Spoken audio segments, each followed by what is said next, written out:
Oh, wrong face. Hello. Oh shit. Is my little my mirror thing is already gone off. Hang on 1 second. I can draw the iPad on stream now. Let's fucking go. Yippee yippee. And my chat thing already isn't working again. Wow. This chat has been so inconsistent. Wait, no, it says it's working though. I can see the little blue text. Why is it lying to me? What the fuck? Oh, it is working. Okay, let's go. It's just hidden by my big ass head. Okay. Get your big ass hair puffs out of the caption. Hiya! Hi, Crimson! It's Sora time! Teehee! I decided I had a pose in mind, as specific because I was thinking about his hood and his mask, and then I just kind of started scribbling shit. This is still a very loose sketch. This is not exactly what it looked like, but I was like, well, I know how I want to draw him so that he looks, one hand, like he's, yeah, like he's all edgy and emo, and the other hand, like a twink. But hello, welcome! Pee-pee! I'm so glad I finally got a thing set up so that I could draw with my iPad. I've been wanting to, like, the whole time I started streaming. It was one of the reasons, actually, that I didn't for ages, because I was like, oh, but I want to draw. I know art will be, like, half of what I stream, but if I can't stream my iPad because I have stupid fucking Windows and stupid fucking iPad, then that will be annoying, but now I can. I just had to pay a price that we won't talk about for it. Because all of the things that you can do this with cost loads of fucking money, so we won't talk about the subscription price. But it's fine! I'm just pretending it's like it's a business expense. It'll work out in the long run. I also actually, I mentioned this, I think last stream, or while I was doing MS Paint. I'm glad you're enjoying his twink pose. Or while I was working on MS Paint stuff last time. But, I figured out something that I could use for free in order to stream, right? In order to stream my iPad. Let me move the chat a bit, hang on. Or let me move me a bit more, like, because I'm a little bit, you can't really see half the chat there. Oh, wait, I didn't mean to stretch myself. There we go. Now you can see chat a bit more. Instead of my big ass fucking hair covering it. But like, what was I gonna say? Yes, I had something that was free that I found online, and it worked, and it had no time limit. It was a little bit scuffed, like the colors didn't come through very well, a little bit fucked up, disconnected sometimes. So I was like, this isn't ideal, but if it's free, then maybe. But the one thing that was most not ideal about it was, so on the home screen of this app, so basically whenever your iPad wasn't showing on it, whenever it was just on its default homepage, so this would have happened every time that, say, my iPad auto-locked itself when I went to pee or something, it just shows your IP address. And I have no fucking clue why. I had no idea why it just has the IP address there. Like, it literally just says, like, the name of your computer, and it's like, this is the app. This is the name of computer. Here's your IP address. I'm like, what the fuck? I wouldn't be able to stream with that. So, but now I've got this one, and this one works, so yay! Let me know as well at any point for anyone if like the audio sounds weird, because I'm still messing back and forth with my audio, trying to figure out how to make it sound best, because I wanted to try and start streaming with my mic, like, you know, right in front of me, how it should be, because I normally have a little bit to the side in order to make sure I can see best, but I know the proper way is to put it like so it's directly in front of where you are and facing you. But the issue with that is I realized today I was planning to start doing that, like when I played like Date with Death Next or when I did MS Paint stuff, because I can still see my computer screen fine behind that. I can just work with my arms around it. But when my iPad's down here, I can't do that. I can't put that in front of me and also be drawing on my iPad, because then I won't be able to see any of the screen. So I'll figure out how that goes. But I've tried a few different noise compression things as well, because there's one that works. It's, you know, it sounds a little bit scuffed, but like it works fine and it gets all of my voice through. And there's another one which makes my voice sound like way higher quality, really shows off how fancy of a mic this is. But then when I do that, it immediately cuts off like every single time that I go like, I can even see it cutting off there. Every time I start making a high noise, it just disappears. So I couldn't have it too high quality, otherwise you can't hear me half the time when I'm being silly. It's so annoying. It's really frustrating trying to find an in-between that works. And we haven't been able to see half the chats since you started streaming a few weeks ago. Yeah, I know, but like, don't even worry about it. But like, you know, now that I actually have one that's cute, I want you to be able to at least see when it starts coming in. Because when like the first few messages are in, you can't see any of them, then it sucks. But you know, now you can still see most of it. It's just like the bottom message that gets cut off, and I think that's fine. It still looks cute. I still don't know why. I wonder like how it randomly picks the color. Like, is it entirely random? Does it pick for any reason? Because it's really funny that your name is Red Raptor 109 and then you specifically come in blue and only you. And like that my name of all of them is purple each time. It's so weird. Right, I need to sip my water. I do like vocal warm-ups before I start streaming every stream, in order to, well, at least I have recently, and it does help a lot to make sure that I can yap for a long time, because I know I'm going to be here for a long time if I want any chance of trying to complete this in one go. But like, oh, what was I going to say? But my voice is just not voicing today. Obviously, I know, the same as when I said I was really sleepy when playing Date with Death. It's probably something you guys can't tell, because like, oh my gosh, I had a weird burp in my throat.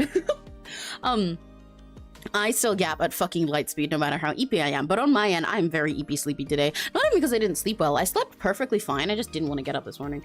I think it's because it's like really stormy. I like when it rains outside on a day that I need to be inside. Like if it's raining outside and I'm gonna like draw like this, it's like, I'm like, hell yeah, fuck yeah, baby, that's the best, because it feels like I have an excuse to be inside and I get to listen to the rain outside and it's all cozy and everything, and I know I don't want to go out. But when it's like really, really fucking windy, rainy, when I wake up, I do not fucking like it, because now it's just cold and I don't want to get out of bed and it's not fair. But whatever.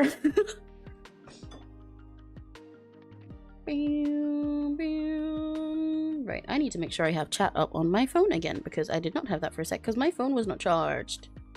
Because I'm actually, as you might be able to see, also charging my iPad. I'm really prepared for this stream, can you tell? I'm really prepared. I promise. I've never had anything scuffed. Ever. In my life.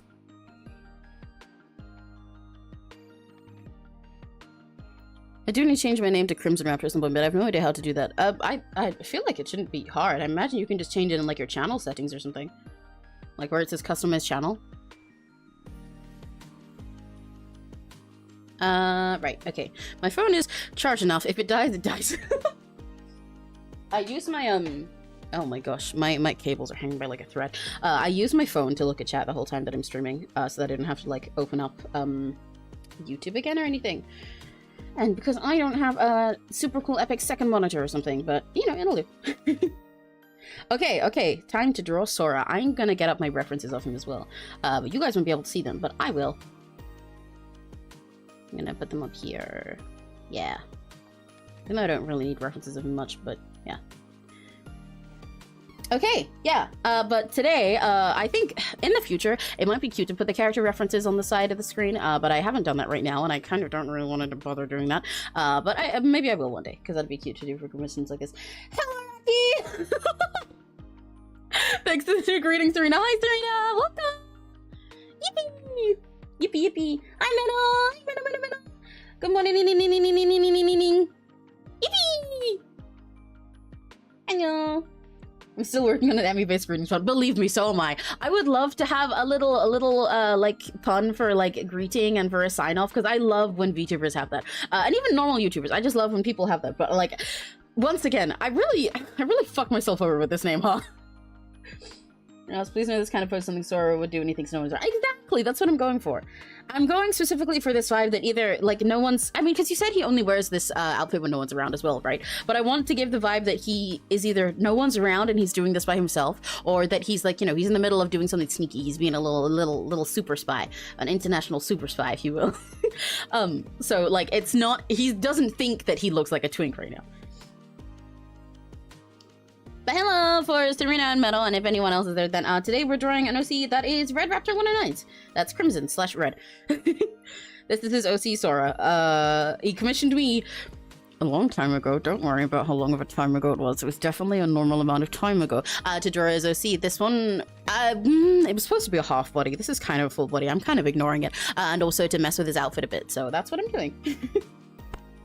And we finally get to test drawing on CSP, and I'm gonna figure out how to draw like this with my mic this close.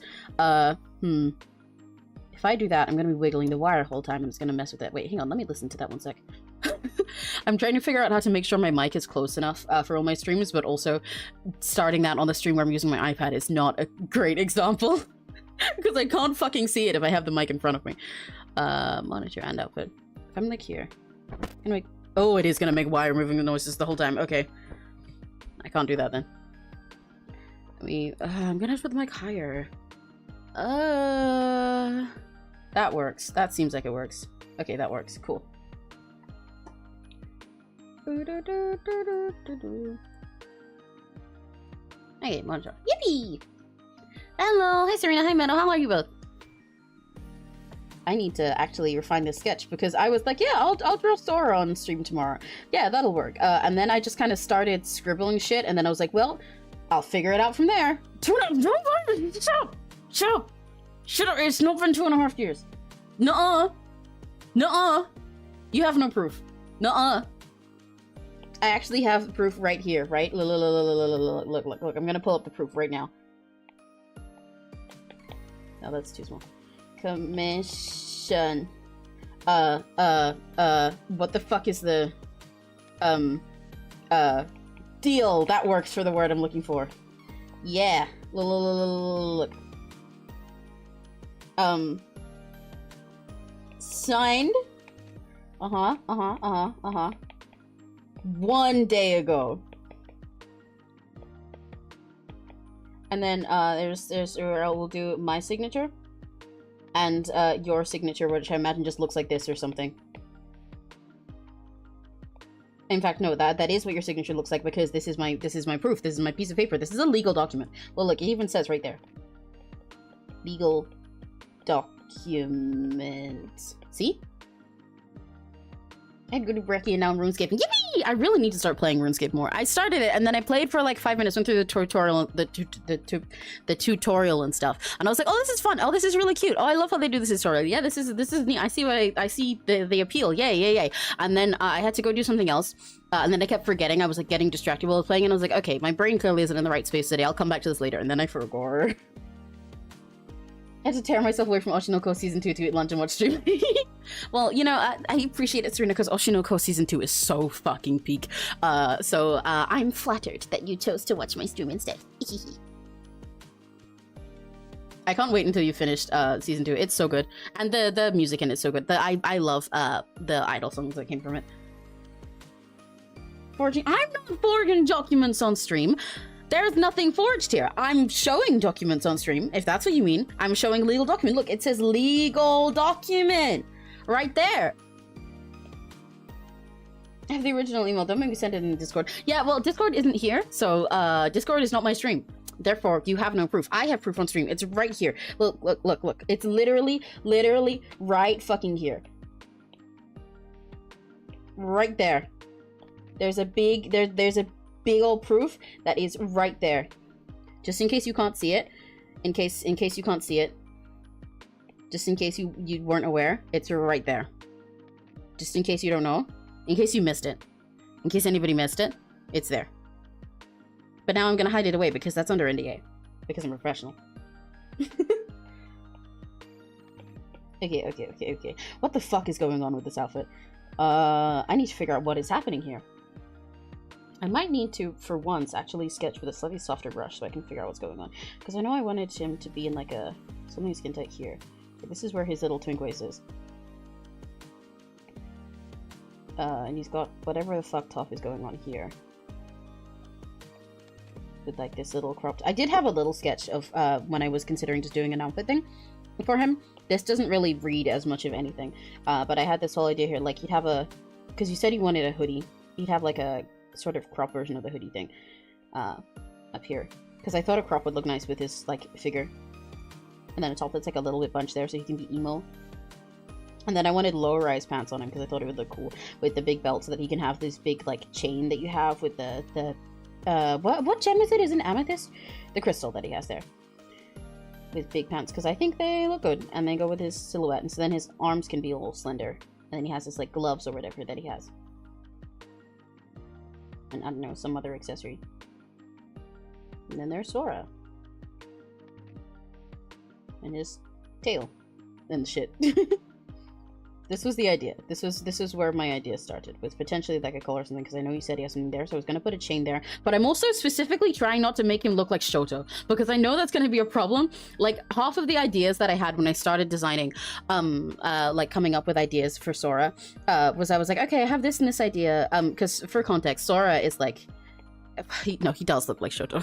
he's just pale cat boy. He has dark hair. He has purple eyes and like a dusty dark purple on his hoodie. So half of the ideas that I came up with looked like Shoto, and I don't want it to look like I'm just turning him into Shoto. So I'm trying to go for a different silhouette rather than going for the big hoodie thing that Shoto is going on. I mean, you know what's funny? If this hadn't taken so long, you most likely would have gotten 3 more commissions from me moving out. Well, yeah, but I had 3 other commissions from other people to do. It's not my fault. Even though it is, but it's like not, you know? Trust. But it's okay. This just means that since you waited, you get to see me draw Sora on stream, and it's fine. And then you can get 3 more commissions. You can commission me 3 more times. Another time. Perfect. It's a win-win situation. I see no flaws in this plan. Yeah, so if that's like there, he has this all going on here. I need to figure out what the fuck is going on with the anatomy. Because it's kind of scuffed. It's very scuffed. I don't know why I'm saying kinda. It's very scuffed. I drew this literally at like 11 p.m. because I was like, yeah, I'll draw Sora. I'll figure that. I literally said that. I'll draw Sora. I'll figure it out. Now that I have my iPad thing working. And I was like, yeah, this sketch works, because I like to sketch stuff before I start drawing on stream, just so I don't spend all of my time figuring out like what I want to do, because the sketch phase is often where I'm least confident at the start. And then I went to bed. I did this much, and then made a thumbnail, and then was like, yeah, I'm sure it'll be fine, and then went to bed. Little did he know.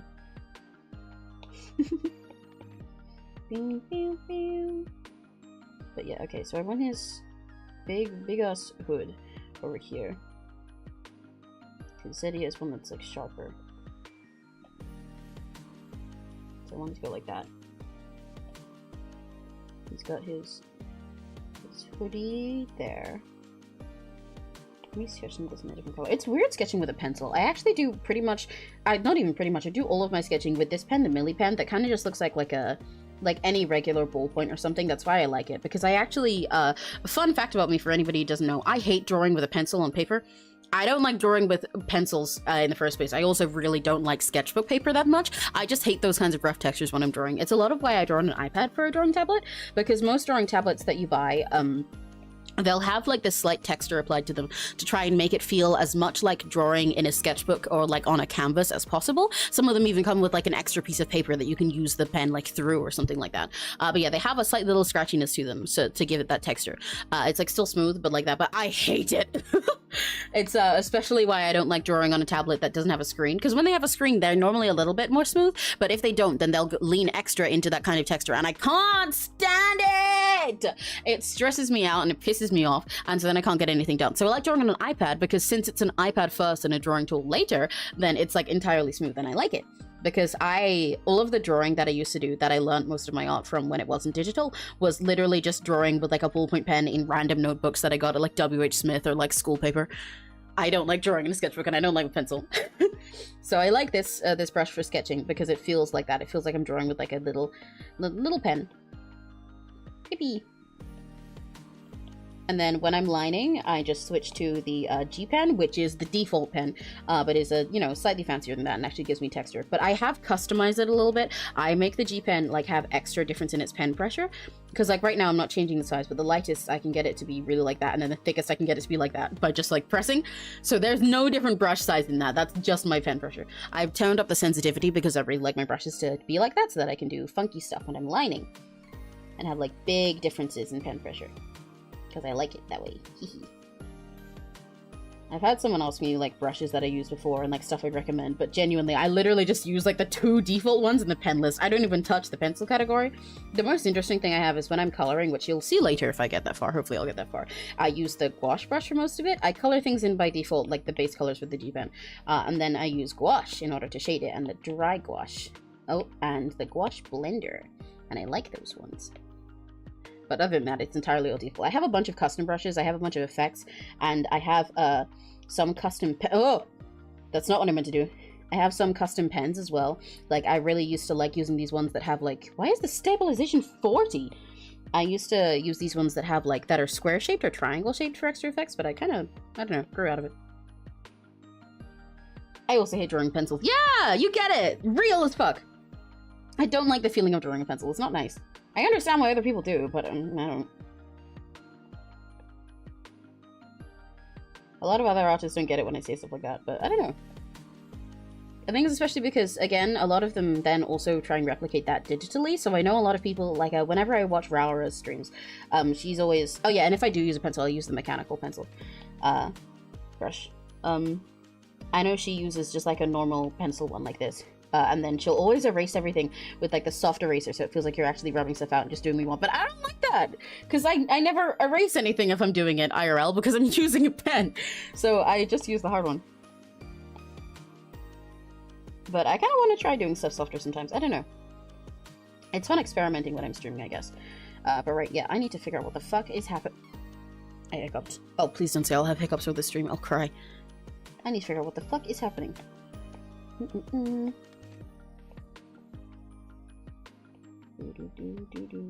guys, big old head over here. That's not quite right. The stabilization on this feels too high. But maybe that's just me. I mean, it has to be just me. It's my pen.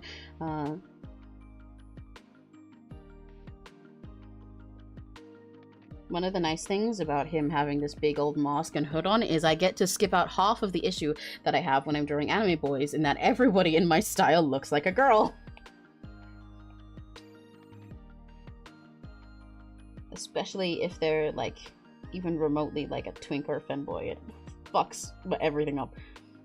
I really need to practice drawing people who are super masked more. Both for the sake of, like, comms and stuff, but also just because I really want to.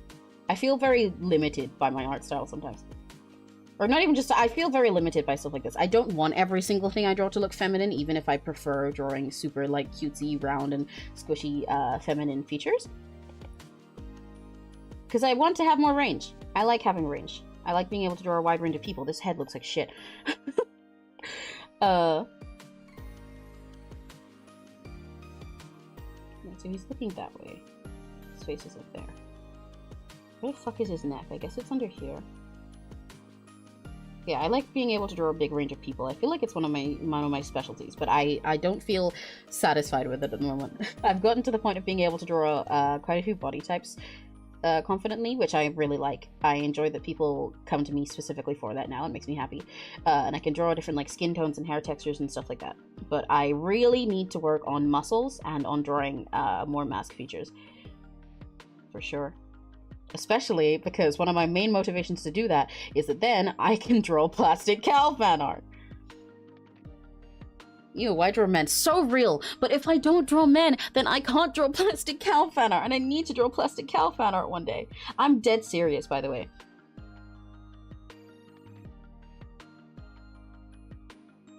Like, the idea that I'll be able to draw plastic cow is, like, one of my main motivations for relearning art stuff. Because I've wanted to sit down and, like, relearn a lot of skills that I have for a long time.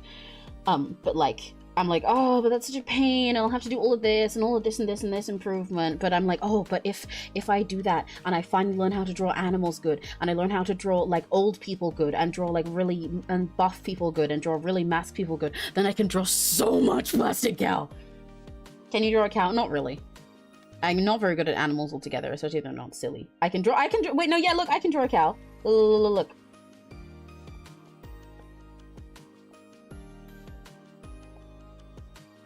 I can draw a cow. I do that all the time.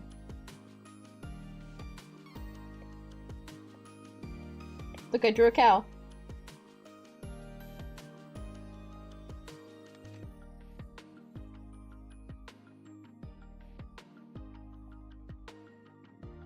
Success! But no, not really. I don't draw animals altogether. Okay, let's do front-facing cow.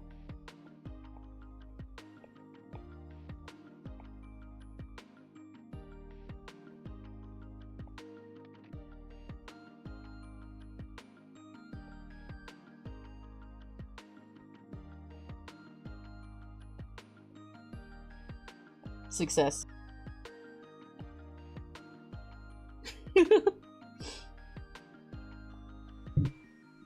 Not being able to draw animals seems like a major obstacle to drawing plastic cow. Exactly, that's what I'm saying. That's why I want to sit down and relearn a lot of art fundamentals, because I want to learn how to draw animals really well. I genuinely, if I lived in, like, some old fucking Renaissance art time where I could just be paid to just sit and draw stuff by some rich guy for, like, a year, I would genuinely dedicate months of my life to learning to be the best at painting a single fucking cow. I'm not even exaggerating. I am not joking. If I could, I would. But unfortunately, I have bills to pay.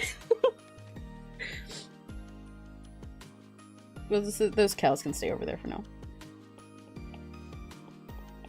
But I would love to. So I really want to, yeah, what the fuck layer is I really want to get good at drawing animals. Like my main things in my way for all the ways that I want to draw plastic out. I need to be able to draw animals. I need to be able to draw buff people. I need to be able to draw mask features. And I'd like to be able to like paint and render more realistically and fancily, to be honest. I want to fuck around with a gouache brush more because I like the texture and it's fun.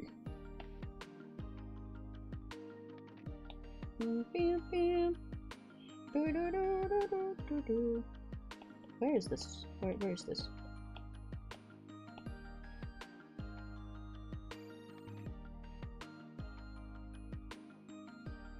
Oh, right, yeah. This I just remembered because Serena was talking about a greeting later. I would love to have a pun greeting. I'm still deciding on like a fan name though. That one is a higher priority for me, even though I definitely want to have a greeting as well. But yeah, fan name. We talked about this during the last Date with Death stream. I still really like Serena's idea of Emirakinis. I think it's really silly and really fun, but the issue that Serena mentioned is that it is like really long when you write it out. It sounds fine when you say it, to be like, yeah, the Emirakinis, but it's, yeah, it does look really long. If I could, like, shorten it in, like, a cute little nickname form, then it'd be perfect, but I don't think I can do that, because I can't think of any way to, like, shorten it, so that it could be, like, you know, like, written shorter, but just, like, said long. I really also really liked, I think it was Dom that suggested the M&Ms, or maybe it was Chewy, I'm not sure. But I think M&M's is so cute, but it's just always gonna look like I'm talking about the guy, and I'm never gonna be talking about the guy. And I don't want, then I would never be able to use it as like a hashtag or anything either, because again, it would just be like a hashtag and it would be full of Eminem himself. And that sucks, but M&M's is so cute. I don't know if there were any other ones that so, but I really want to. I want to cook a fandom name. Emikinis is pretty cute. That does work as a short version. His arms are too big. I'm noticing this now. This is very disproportionate. Like, entirely. Emikinis is cute, but it just kind of loses the whole pun then. But I guess if it is just like a shorter way to say Emirakinis, it does work.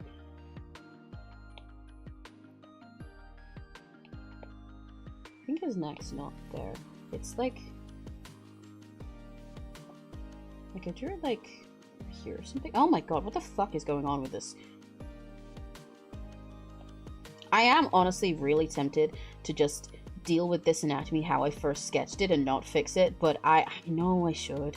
I know I should fix it. But then at the same time, I've been trying lately to make myself be like less of a perfectionist about things that I know no one else is going to care about. Like, sometimes I look at stuff by, like, my favorite artists ever, and I realize there's so many little things, like, little places where it's like, oh, the anatomy's fucked up here, or this part of the outfit is drawn a little wrong, but literally nobody who's looking at it cares. They're like, wow, this is great, and I'm like, oh, right, yeah, and I also think it's great, even if that thing is a little fucked up, because sometimes it's just gonna be a little bit off, because I'm not gonna spend 10 years fixing every minor thing, especially if fixing the minor things is gonna make the overall piece more stiff. So, like, why should I? I'm trying to let myself let go like that more. Because it's often a big reason why I end up not finishing stuff or like enjoying my own art. Rocky Gutsies? That's kind of silly. Rocky Gutsies? What is the...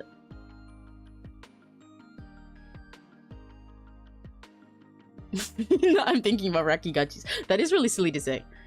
Rocky Gutsi. We've got, okay, hang on. Let me keep track of all my options up here.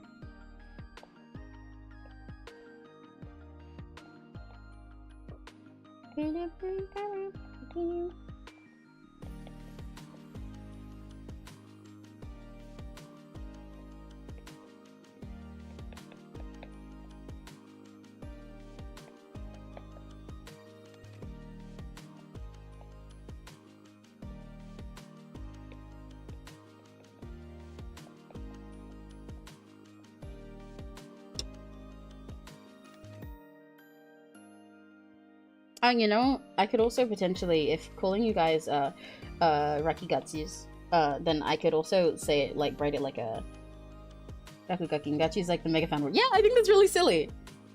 You're cooking. Oh, I do like that one. Because I could also write it as like a... You guys can have the double I like me. Yeah, yeah. Rakigachi, that's really cute. Rakigachi sounds like the name of your samurai sword you draw while it's telling its name loudly with a wave of energy exploding as you do. You know what? You're kind of right. It does. It's oh my god, it's Thora's sword. No way. I'm imagining like a big cool Emmy fight or something, right? Like I'm there and I'm like, oh, I'm gonna kick your fucking ass. Like about to draw out my big sword while we're in the middle of battle. I'm about to get my sword out, pull something out from behind me with this super big power. And then I pull it out.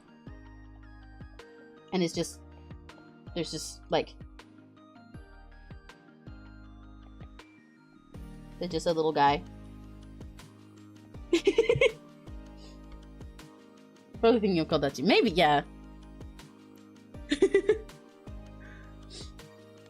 Rakigachi is really cute. Rakigachi. I'm chewing on that in my brain, that's why I keep going quiet.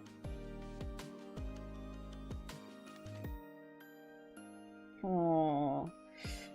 I'll keep brewing on these in the back of my head while we do this. Okay, I think his head is too big.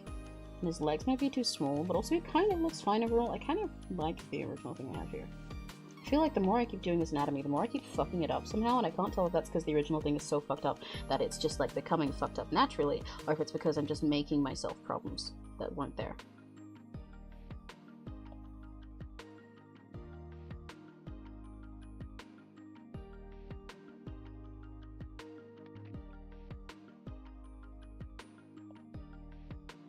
Okay, his head is definitely a little bit too big. But I kind of fuck with it. It's kind of perspective. Okay, no, it is too big. Mascot design real, we are exploited. Correct! I would like, I remember I was thinking about this when I was thinking about names. If I made a mascot design, I'm specifically going to make it as edible looking as possible. I'm going to eat you guys. Because like, I love mascots that are little guys and little animals and little creatures, but like I personally, my favorite way, you know, I like eating everything. Whenever I talk about my favorite, like my oshis and stuff, I can describe like a million ways that I'd eat them and what they taste like, enough that it's concerning. I told this to Doppio in his confession stream and he was scared of me from then on. Like and especially I love it with fans. It's part of why I like, you know, speaking of Doppio, I like sidekicks, because they're little chicks, but also since they're literally just a little round chick, you can eat them all the time and I think it's yummy. And you guys are so edible to me. So I need them to look, I want you guys to look like candy. I really want, actually, wait, hang on. I know how to explain what I want. What the fuck is it called? One sec.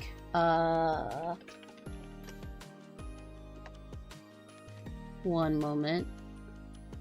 What is that? What is that? There's a little Pokemon that I'm thinking of. Oh, what is it called? What is it called? What is it called? What is it called?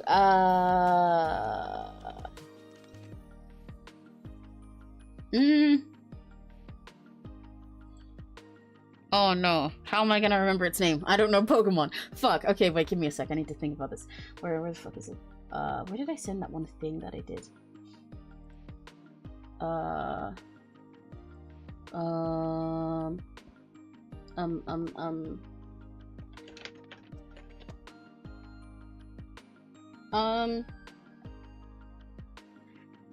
did I send it to Homa?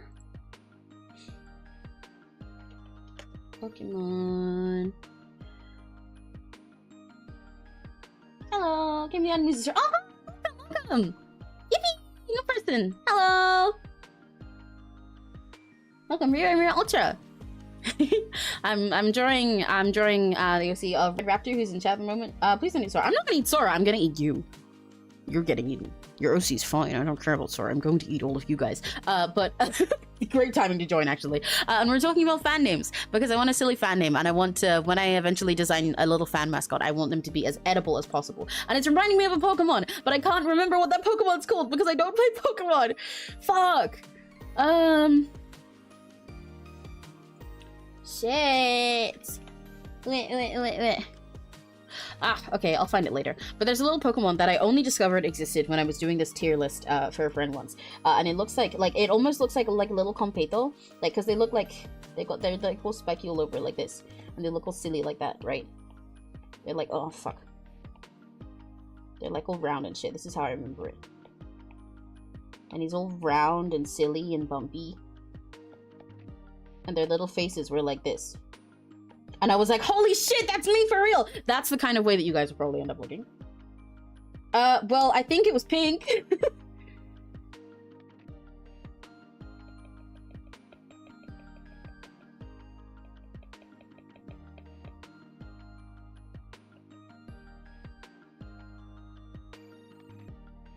Oh, video, wait, hang on. Okay, let me look. Please don't have anything weird in my search history. Please don't be anything weird in my search history. Please don't be anything weird. Okay, it's fine. Oh, okay, I was really scared there.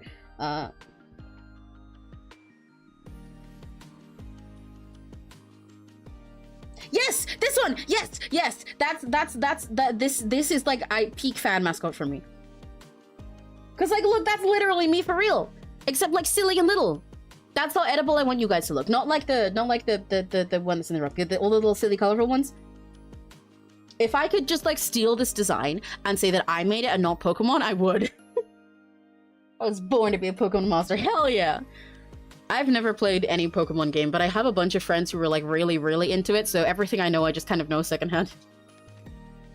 You can be any color. It comes from exactly. See, that's part of the thing. Because then it's perfect. Because then it can be whatever color you guys want. Wow, round. Exactly. Oh, you're 10 days older than Pokemon is? That's crazy. Wait, how old is Pokemon?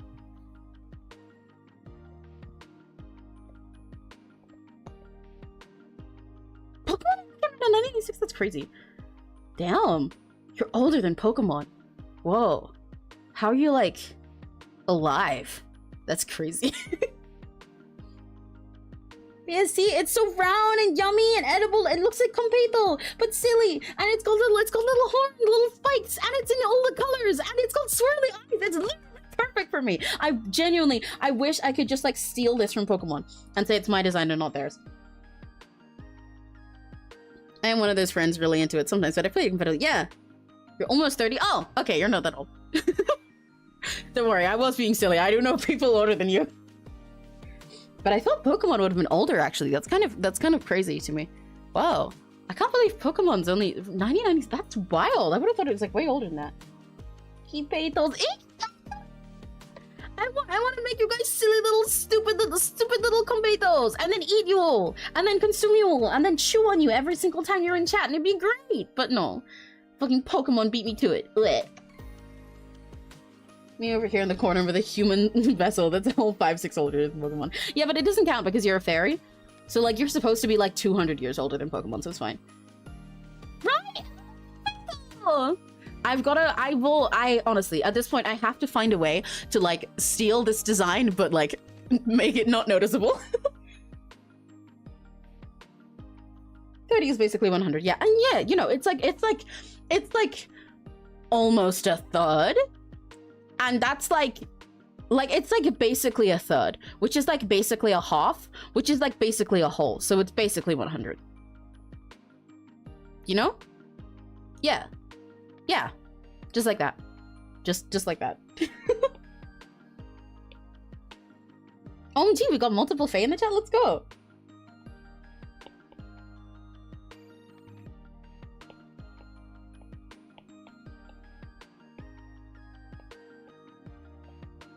Okay, yeah, his head is too big. Let me make that smaller. This bitch has a big ass head. I'm just gonna make his shoulders like broader. His legs might be... Are his legs small? I know part of it is the perspective that I'm going for. But I can't tell how much it is that I've done here because of perspective and how much is just fucked up. Fake Serena fan. The Laura answer is I'm eternal. I'm sorry! No! Please, I'm the #1 Serena fan. I'm the first Serena sim. I'm sorry, please!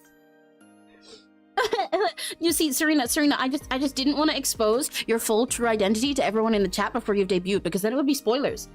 Then it would be spoilers, and people might know about you, and then they'll be like too obsessed with you before you're ready and everything, and that would be really bad. I just had your best interests at heart, Queen. Just make a cow version of them of Minior? I suppose I could. Because I could put the little swirls on all you guys, technically. Like, if I made them like a... Hang on. Round. Because I can give them rounder horns like mine are. If I put the swirlies on everyone, it'd be really silly.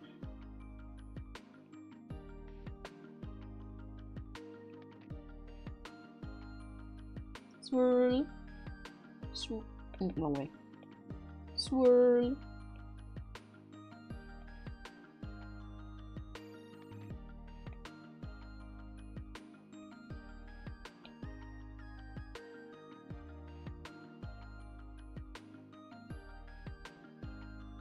Out of curiosity, by the way, since we have Pokemon players in the chat, how useful is Minior? Because I have a habit of my favorite Pokemon being ones that are either entirely useless or like really OP.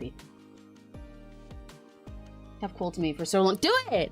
Embrace the pronouns! I think fave pronouns are so pretty. They're really cool.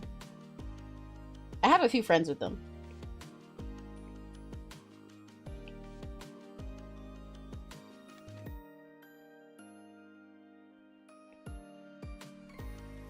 I love Neos. They're so cool.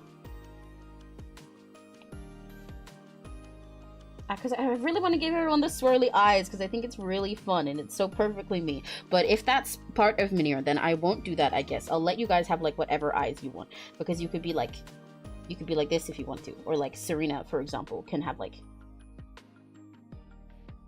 cunty eyes. Cunty-eyed completo. Oh, you know what I could do? Something that I did when I was designing. I need to stop leaning so far with my mic. My little bozu for me to be me streams. I could give you guys all little tails. Because I have like my cow tail, right? So you could all be like this.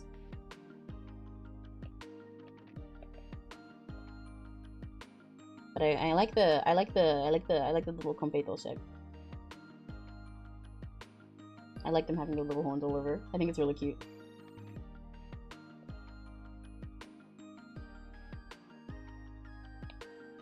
I kind of fucked that up. I don't want it to look too much like arms. I want it to be very clearly just a round guy who's bumpy like a completo.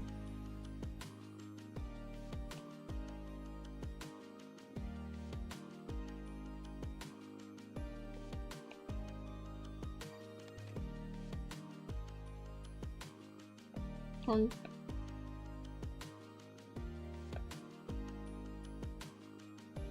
they kind of look like little stars. This is not very round at all. Hang on.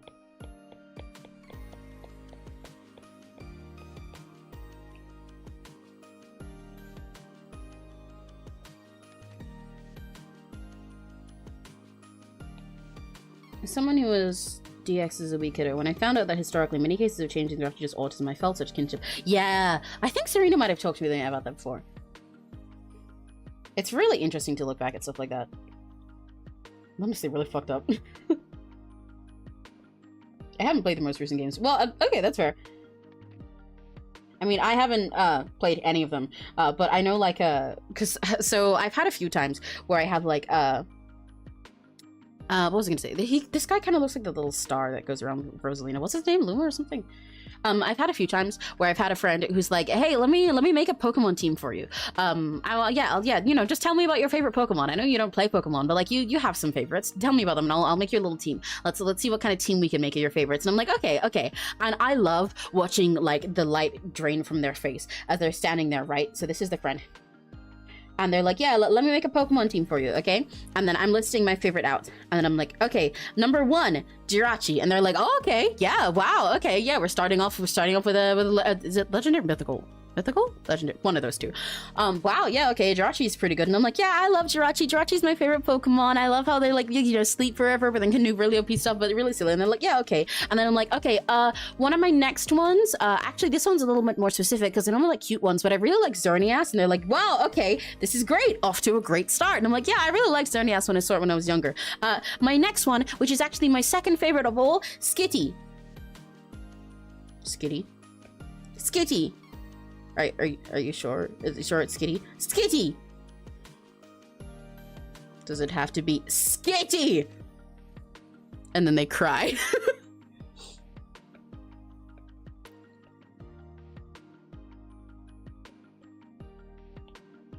Oh, I forgot I was gonna do a little tail. But yeah, if they're like little Completo or something, and then you'll have like a little tail, I think that'd be quite silly. Oh my god, they kind of look like a little lollipop. Something like that. Yeah, exactly. I have like these like super OP ones and then immediately followed by Skitty, and they're like, why Skitty? Skitty's so useless. And I'm like, I know, but I like Skitty. Exactly, Skitty's cute. Skitty's really cute. It's a role, even if it's a role from Dilcatty, it's terrible about it. Exactly. And I think that's fucking hilarious. Telling people Jirachi and Xerneas and then immediately breaking their heart by telling them Skitty is so fucking funny every single time. And I like, what's it? Most of my other favorites are also, even if they're not Skitty, they're all generally useless because I just like them because they're cute. Like, I like, what's his name? I like Cherubi, I like Minchino, I like Mousehold, I like, I feel like I'm thinking of the wrong name right now. Let me check. Hang on.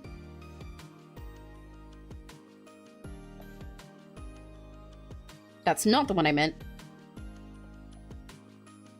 That's the one I meant. I like this one. And I like Minior now as well. Pretty much, like, basically every single one that is just kind of, like, cute and round and ideally pink, I like them. Oh, I really like Snom as well, and I like, Wooloo. I just like a lot of little Pokemon that are really cute. Xerneas is actually the one that's most out of place. I just found Xerneas really cool one time when I was younger, when X and Y came out, and I made, like, an OC based around it when I was still doing Ever After High OCs and stuff all the time, like, with a few friends that had Pokemon ones. I made, like, a Xerneas kid, because I thought the antler thing was really cool. So I think it's hilarious, imagining all of these tiny, cute little guys that are just fluffy in my arms, then fucking Xerneas. Cutiefly, I recognize that name, but I have forgotten. Oh, this one, yeah, I think this one's really cute. They look so silly, they're so puffy. Rouse, Stiffin, and Bennett. I'm gonna have to remember what those ones are. Oh, yes, I like this one. This little guy. Oh! Just my reaction to all of these guys is so similar, but I really like these ones. They're really cute. I like these ones. They're so... I like his little face. He's got such like an autism smile, you know? Bennett. I don't recognize that name. Oh, that guy! I'm not a fan of this little guy, but I do like how freaky he is. I like his little zips. It's funky. Is there like, did it, in like his flavor text, did they explain what's going on with the zip mouth?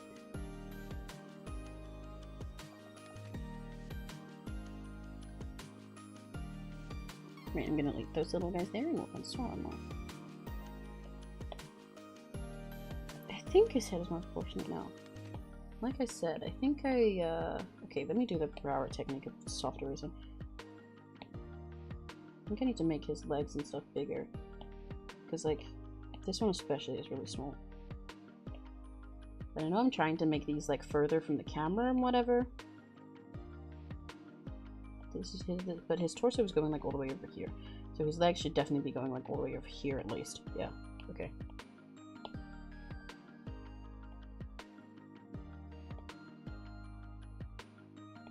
Let me just erase these legs straight up.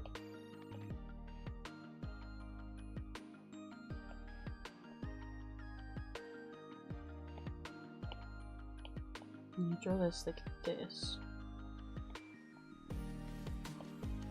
I'm giving this man the tiniest waist imaginable, on purpose. His chest is there.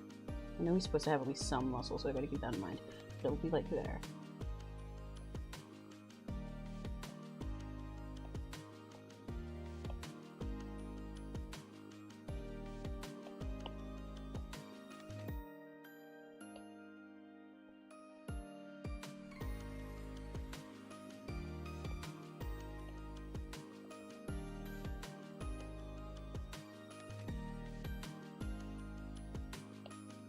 Wait, did I have this before? I wanted this one coming out this way.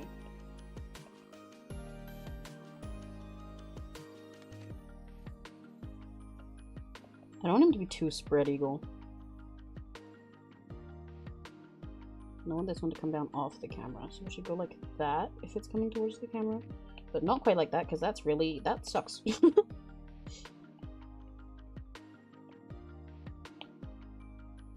But he's also going to be in baggy pants, so I have to keep that in mind.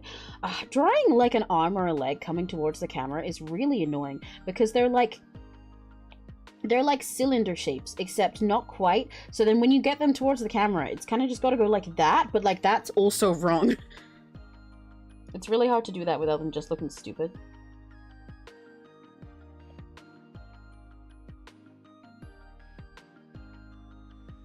I gotta make sure I leave space for his peanuts. I don't want him to get crushed.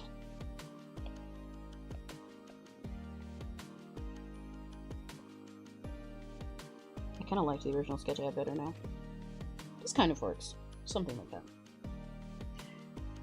It's a real and basic. Hello! Hi, Ray! I'm doing good! How are you? Insert locked in BGM. The BGM is so delicious, good and yummy. I love it. Yay! I'm glad. I really like this BGM. It's actually one that did I get it? Yeah, I got it for free. I have it linked in I was about to say bio, in the caption. But I also have my locked in BGM that I used when I was working out or when it was biscuit time. Which is battle music. I've said this a few times, but I'd like to get more BGMs in the future though, but I am really happy with this one. Okay, I kind of hate these legs. Why do I suddenly hate it when it was fine when I was sketching it before? What's up with that? Hey, at me? What's going on here? This is the consequences of not doing the proportions properly, isn't it? Yeah, it is. It very much is. To be fair, this was supposed to be a half body, so if I cut some of this off, it won't really be a problem.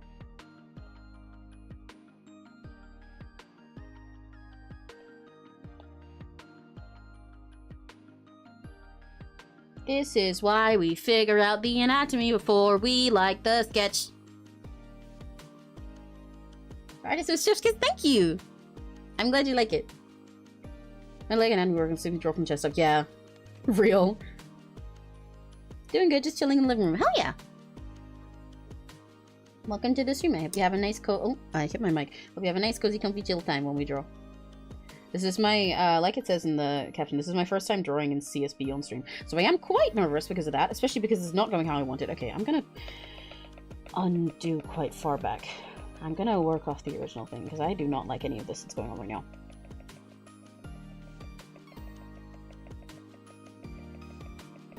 Don't mind me.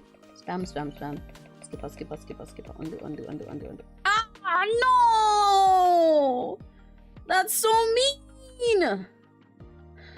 Ah, fine. I mean, this was supposed to be a half body, so I could just do it from there. But I liked the pose. It was cool.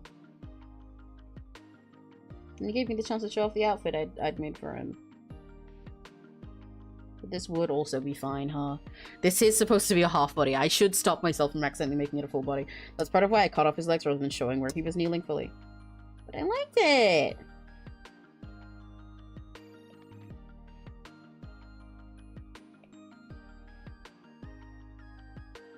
He's gonna have his big pants on. Maybe thinking that those in mine will help. Oh fuck! I moved my layers. I need to fiddle with my program, with my CSP layout sometime, because you can change the layout of everything entirely on CSP. Like if I want to, I can just move the layers to be over on that side. But I think the way I have everything now, fuck, is based off how I had it originally when I used to draw. Used to draw on my computer more. But I don't think it's entirely streamlined. But also there's so many times that I want to have more things on my screen at once, but when I'm drawing on an iPad, the space is really limited. I'd really love to get a big screen tablet so I can draw on my PC again at some point, but that's expensive. And even though I know I can draw while looking at the display rather than where my pen is, because I draw with, my mouse on stream, I would like to have a screen one again. I don't know if I'd like having a flat one again, especially because, like I said earlier, I really don't like the texture of most normal tablets, because I only like drawing in pen when I'm drawing traditionally on a pencil.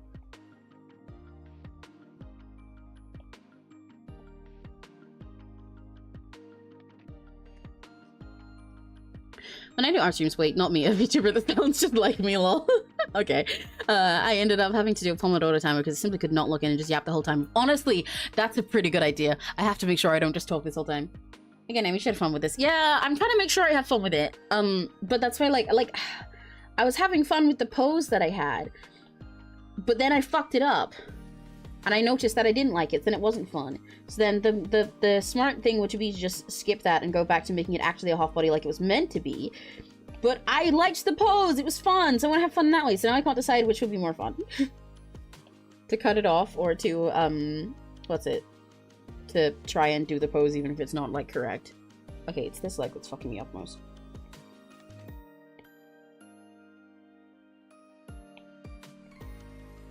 Maybe we should just go down like that. Down like that kind of works better.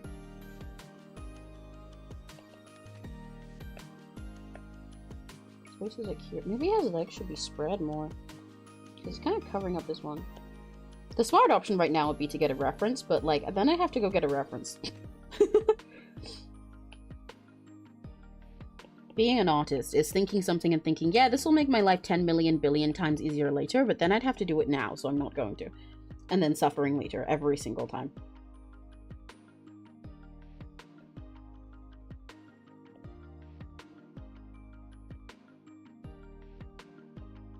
This kind of works. I still don't like it.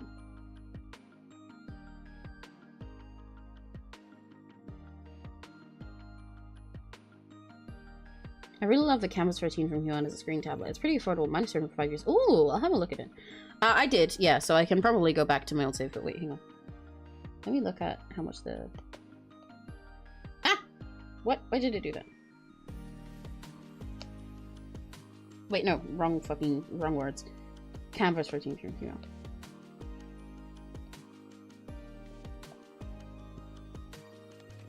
Ooh! Although mine is in a pretty good price range. Ooh, that's nice buttons too. I will look into that. Hell yeah! Thank you for the suggestion. Okay, hang on. Let me... I'm sorry, little guys on the side. You're gonna have to die for a sec. When did I last save? Fuck! No! Ooh. That's so sad.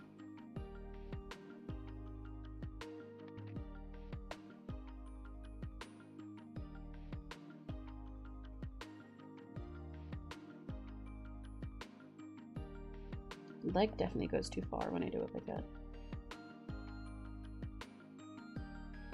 I guess maybe I'll just do it like this. This is kind of fine. This pussy's too small there.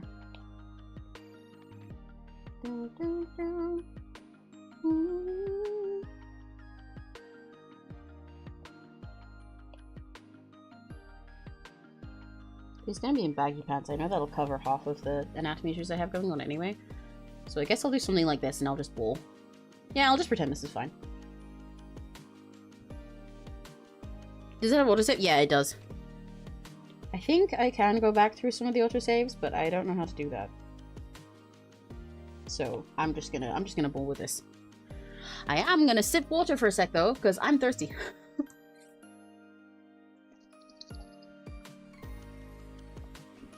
I'm put my phone on charge so I don't lose chat. I actually have snacks today as well. I have snacks and they're not just biscuits. Can you believe it? I'm prepared this time. Oh, I should turn that off of low battery. I got myself squashies because I wanted to make sure I had a snack because I get really hungry while I'm streaming. I wanted to make sure that I had a snack, but also not one that would require me to shut the fuck up for like 20 minutes or do something like biscuit time in order to eat it without being quiet.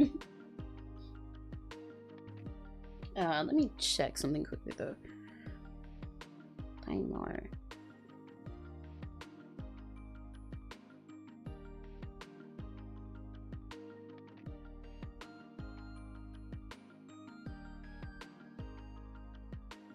My buttons have started not working well, but they sell a little thing with like 18 buttons and a scroll zoom for 40. Whoa!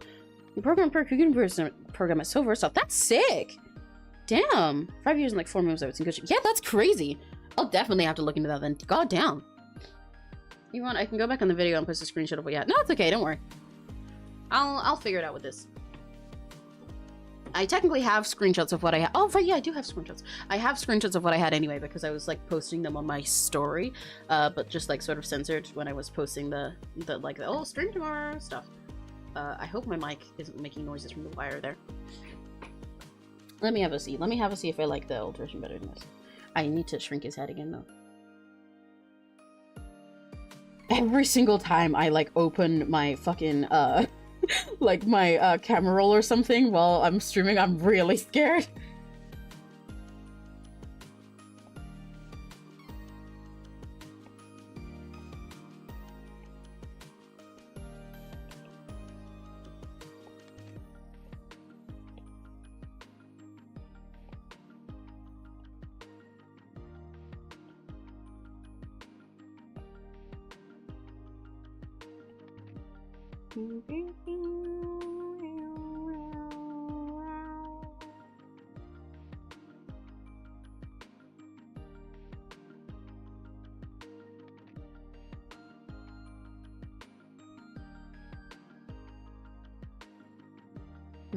Okay, now the question.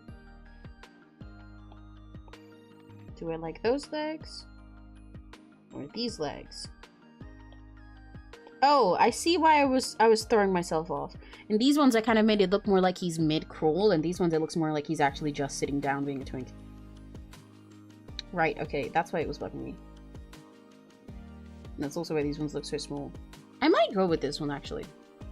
Because I like the sort of mid-motion thing, even though it kind of doesn't make sense how we spread out like this. Wait, one sec. The tried and true trick for an artist figuring out a pose. Do it your fucking self. Okay, so he's like... He's like... Which one is it? It's this one. So then that leg's like that. And that one's like he's climbing on something. One of them like this.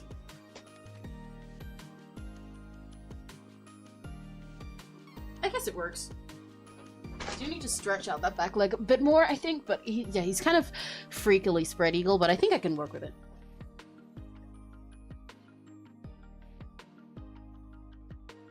Need to mute for a second and listen to a certain V singer. It's tuned vocals or something. Okay! No worries. While you do that, I am gonna eat a snack for a second. I probably should get a Pomodoro timer to force me to like shut the fuck up and just like work on stuff. Or like have like snack and stroke breaks, but that's okay. Instead, I will just do this. It'll be like biscuit time, but less ominous. I'll put a little juice box there instead.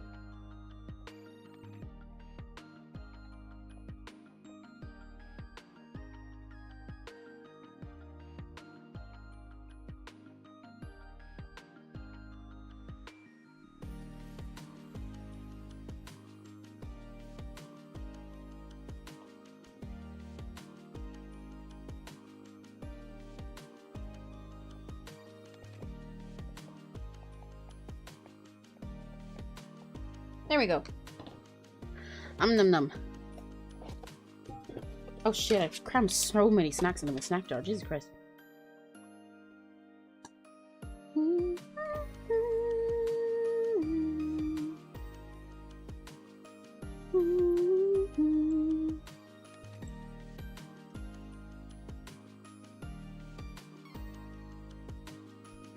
I can imagine Emmy actually crawling like a cat right now and killing me. That was basically what I just did, yeah.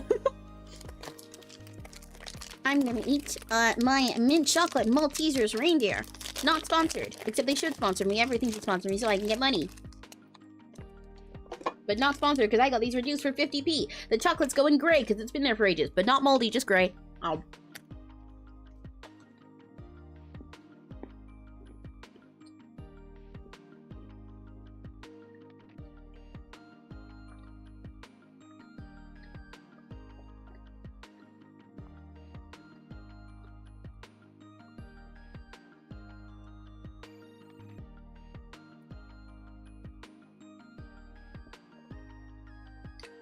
Oh.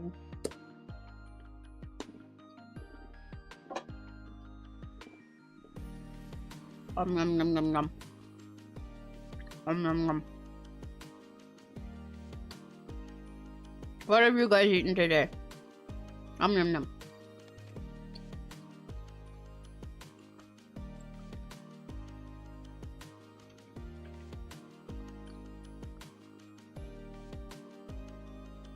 Nom nom nom. I like spamming the buttons on my PNGTUBER to make it look like I'm chewing when I'm eating.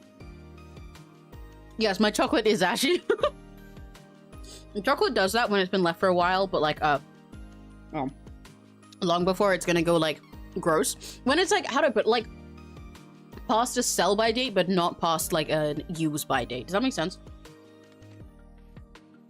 I know because there was a time my mom used to work on a lot of like volunteer stalls at like fun fairs and stuff, and like fundraiser things, and we'd often do ones that were like chocolate and sweets and cakes and stuff they sold. But there were a lot of times where we just had like so much fucking chocolate that she'd use throughout all these different ones, and they were perfectly edible, entirely in date. They weren't like gross or anything. They were perfectly fine. But when they just been sort of sitting like in a box in our shed for a while, when you open up the chocolate, it has like this like it looks ashy. Is the only way I can put it. Yeah, it goes ashy,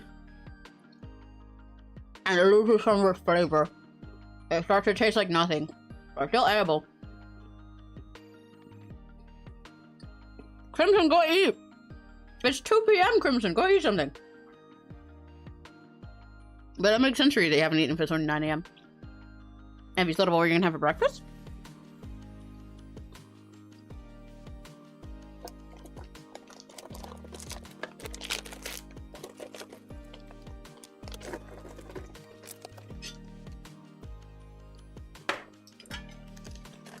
Okay, I've eaten my ashy chocolate. Let me drink some water, eat some squishies, and then I'll keep drawing.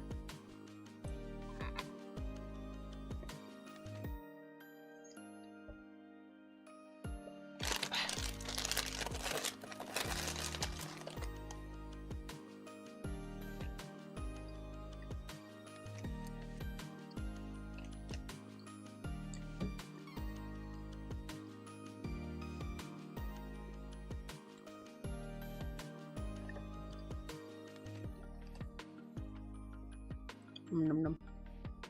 After dinner, I had some bread dipped in olive oil and balsamic vinegar. Ooh, nice! My uncle used to make that a lot after our dinners.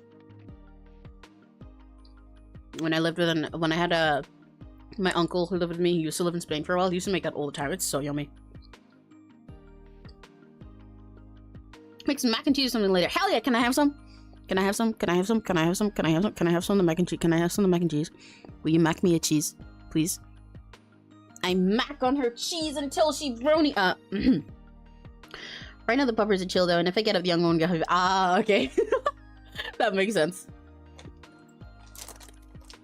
See, I get that. We don't have dogs or anything here, but we do have a little cat, and that's real as fuck, because whenever it's like before 12 and I'm like, I need to go and get breakfast or something, I'm sitting there and I'm like, wait, no, the cat's food time is 12. If I get up any time before then, she's gonna come immediately running at me and begging me for food and running on my feet and scratching at my door for the whole time, so I'm just gonna pretend I'm asleep.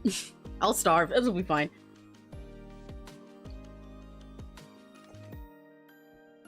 I need to stretch.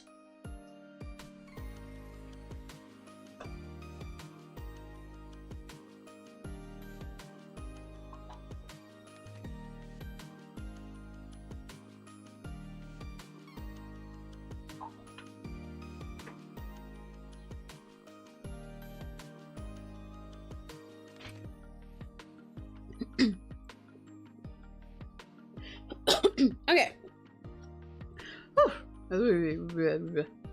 My cheeks hurt. Now I can get back to doing art.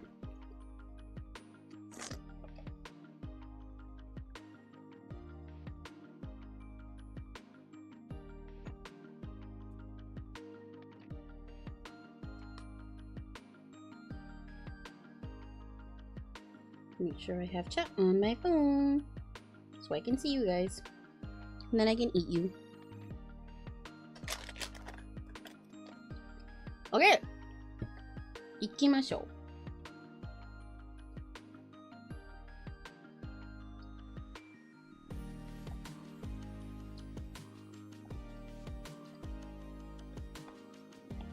Okay, it's definitely that back leg that's too small.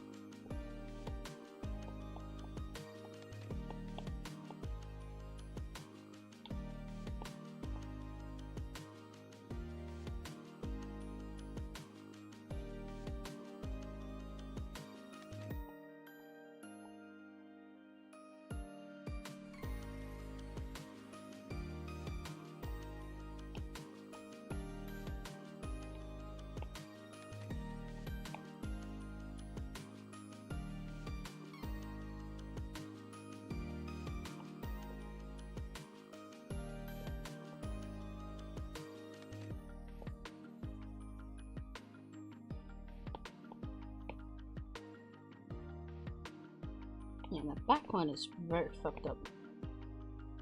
Teeny weeny. Oh, I need to turn off the aspect ratio.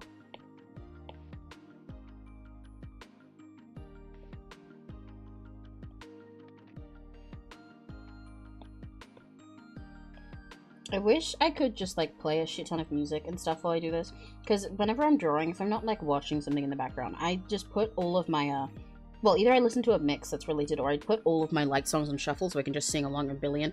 But I really don't want to get copyright struck by YouTube, so I know at the very least I can't play music. But I've been tempted. Oh my gosh, I burped. Well, I've been tempted since my first MS Paint stream to put like Spotify on just that only I can hear, but I'm really worried about singing along to everything and then that being a problem too. I'm kind of extra nervous. I know I'm not likely to get copyright struck for something like singing as much, because it's not like I'm in some big company or something. They don't really care so much about individual people, but they would care if I actually played the music. But I don't know. I feel like better safe than sorry.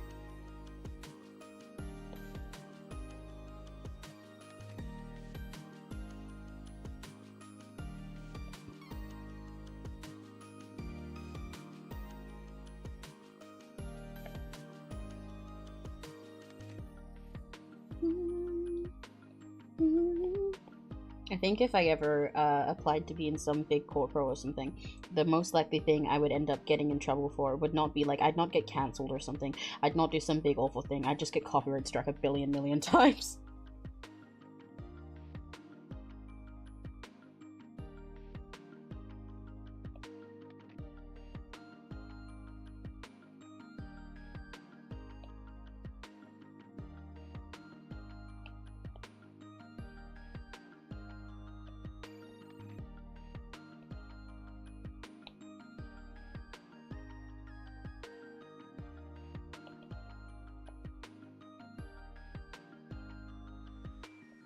I'm not into whatever's going on there in this crotch area.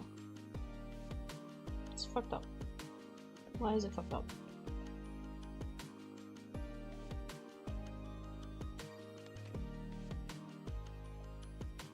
Yeah, that's fine.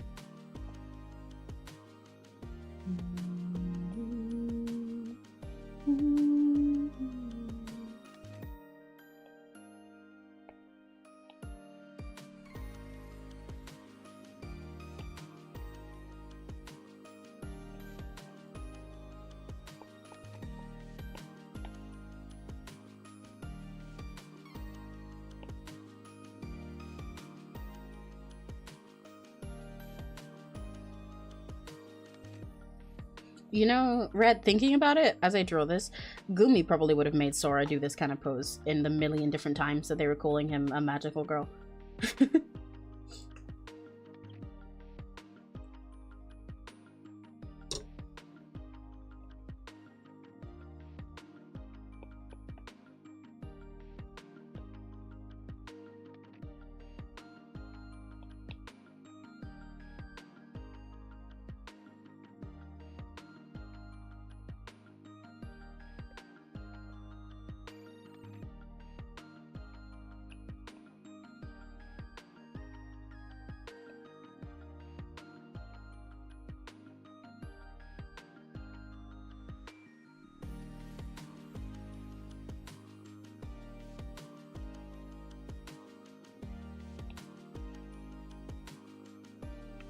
I was just about to say, I can imagine him doing this, just walks in and sees it. Yeah.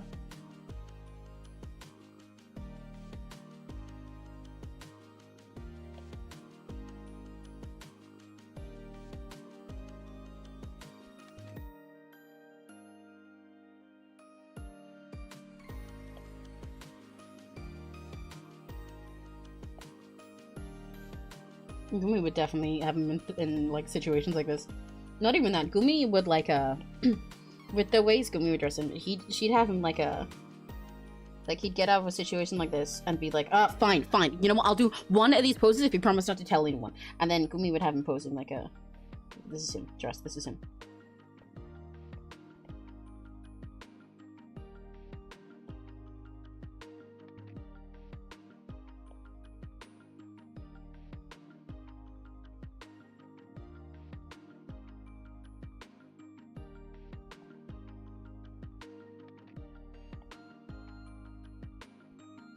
This would be him.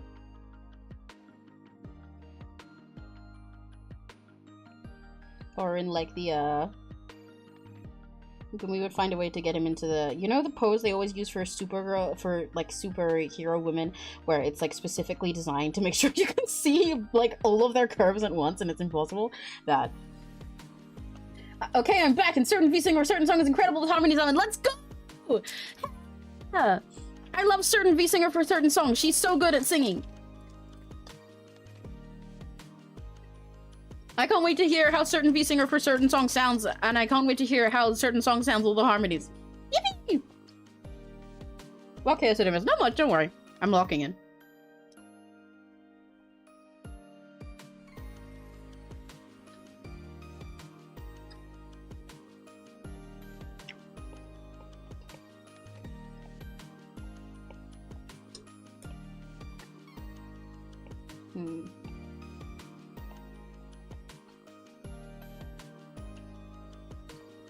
He could, exactly. That's why we would make him do this stuff. She has faith in him to pull it off. Definitely. Definitely not just because she's humiliating him. I don't like this scarf thing. Where did I put that? Where is that? What fucking layer is that on? This doesn't need to be here either. This can go.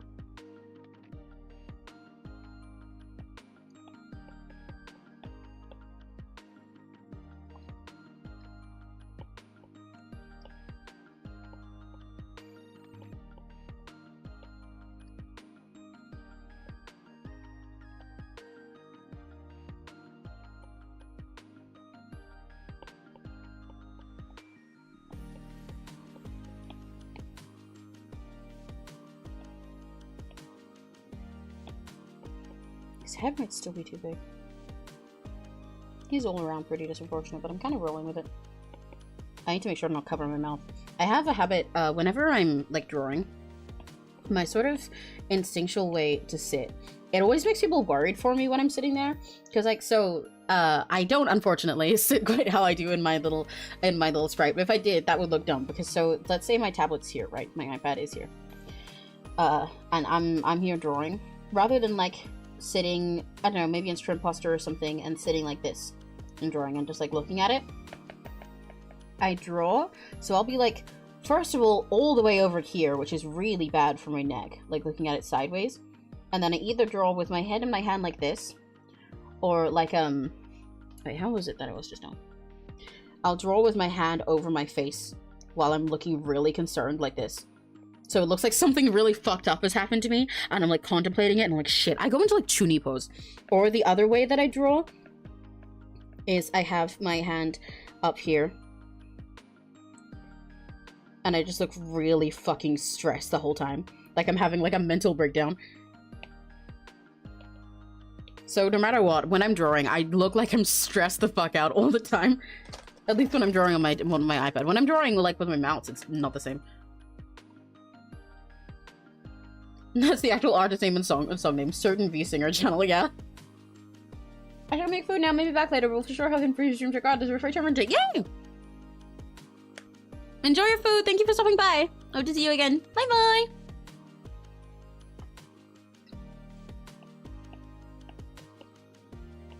I need to make this whole face thing that's going on more proportionate.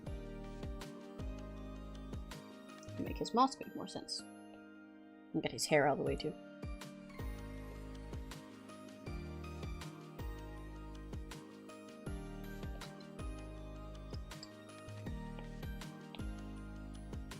His boobs might be too big. I might need to make his boobs smaller so it doesn't look like he has real boobs. Sora, if he was freaking awesome. And it's just a girl.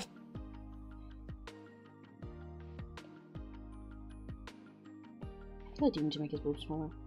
Where's this? I can get rid of this.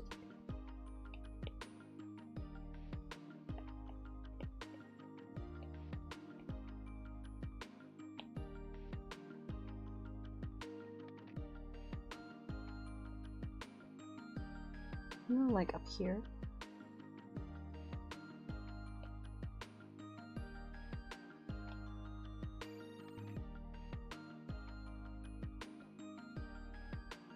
I wish I was eating ramen right now. Why am I already so hungry? I always get so hungry when I stream. Like, so fast, too. It's really weird.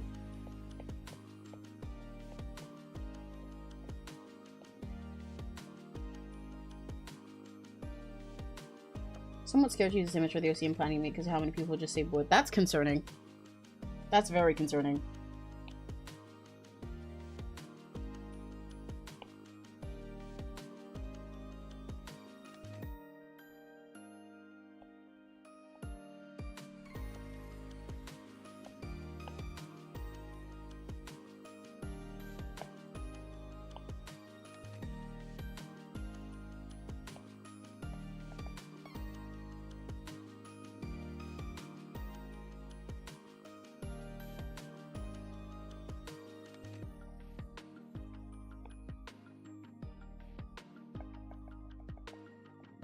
This mask thing is here. And that's not entirely right. It's like that or whatever. Then I need to put his hand like there.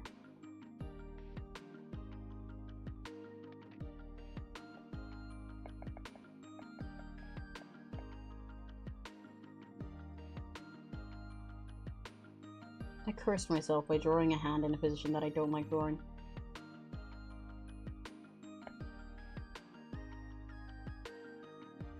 Let's say that's there for now.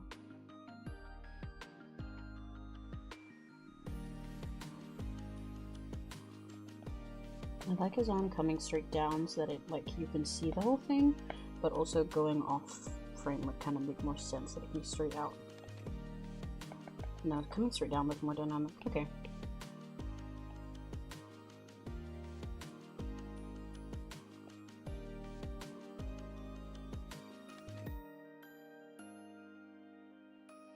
We are rule of cool in it today, boys.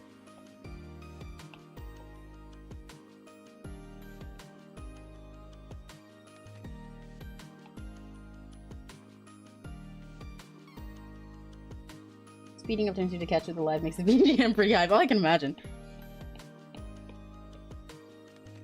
Well, I mean, I can make the BGM more hype.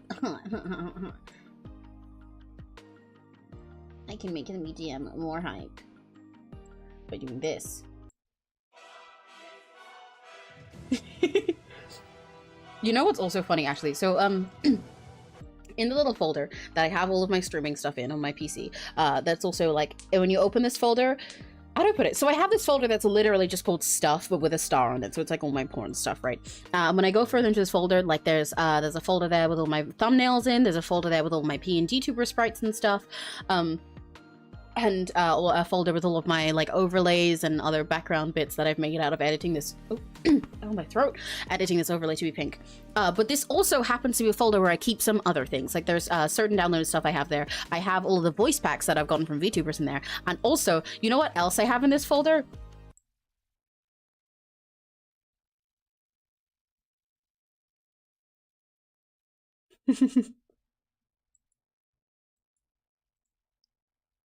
Wait, what if I put it at 200% speed?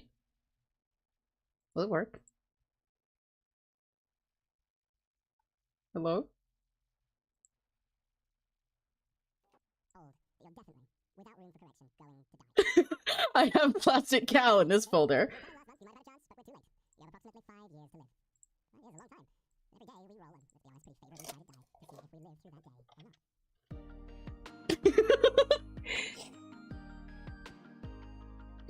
So I have this folder. Oh, you're gonna use Sora and T4K? Or somewhere else?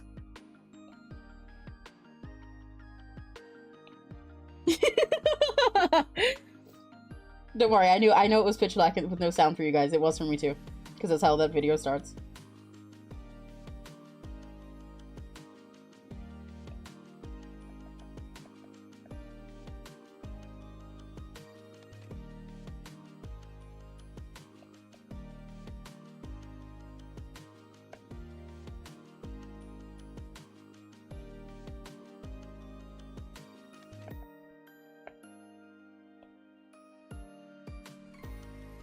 I'd be more surprised you didn't have Plastic Cow. Yeah, I have it on my phone and I have it on my computer. In fact, on my phone, I downloaded an app specifically to fucking watch Plastic Cow because I got Metal, my goat, to yeah. Stellium is T4K. I call it T4K for short.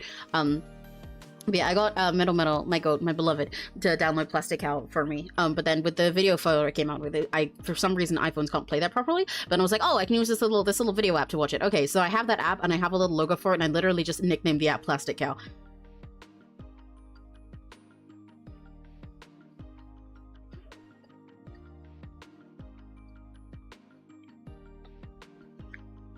Yeah, Crimson. So T4K is the like nickname that we will have for Stellium, because there's nothing on those there. Let me merge all my stupid doodles together. Hang on.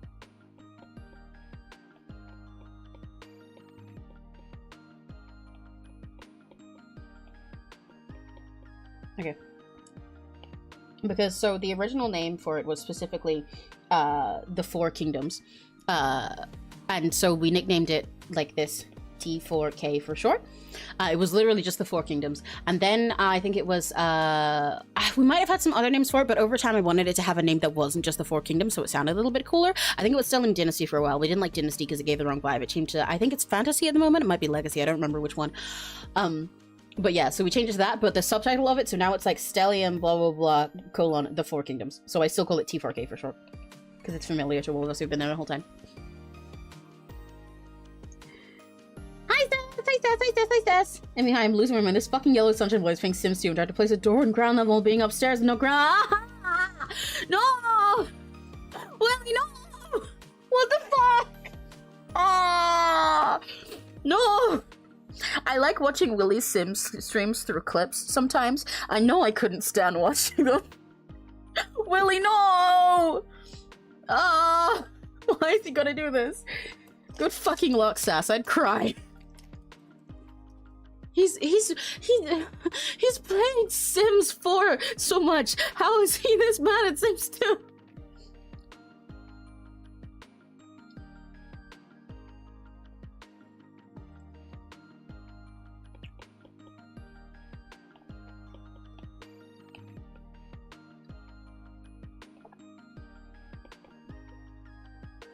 I don't like how straight down this part is filming this jacket thing.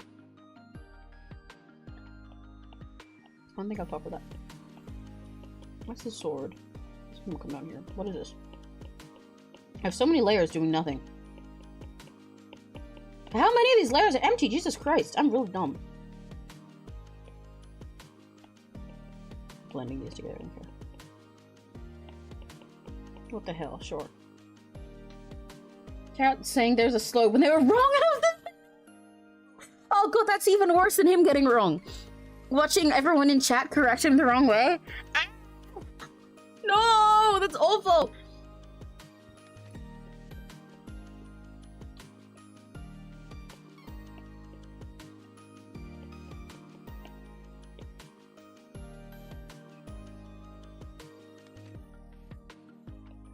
I think I would cry. I think I would put Willie in a pool with no ladder.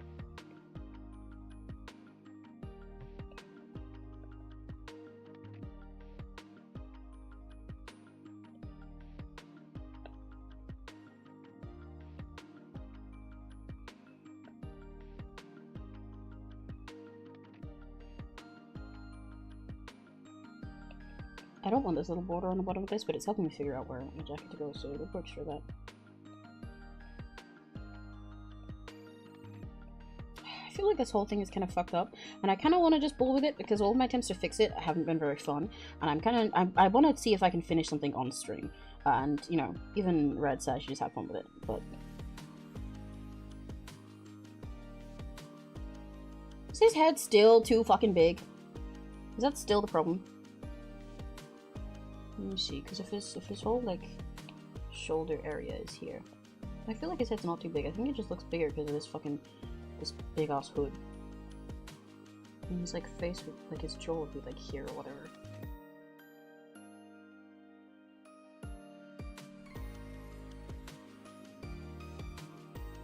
Okay, no, it is too big.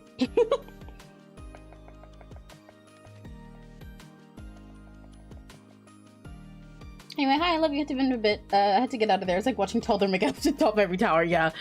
Don't worry, Sass, you're good.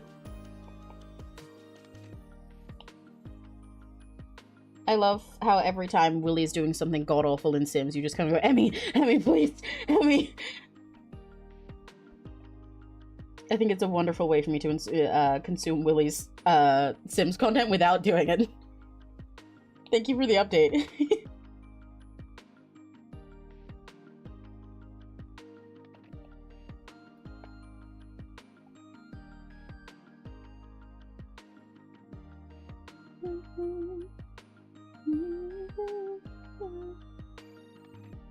This hair is going over here, whatever, and then also there. So I can make up for half of this with his hair coming through.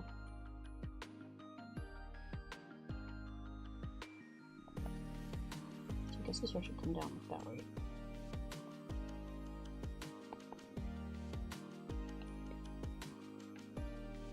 Emmy Rookie, is this a femboy cat? Well, yes, this is Red Zosie. Red Raptor 109, Mr. Red, who was in the chat. It's one that he's gonna submit to T4K, to Stellium.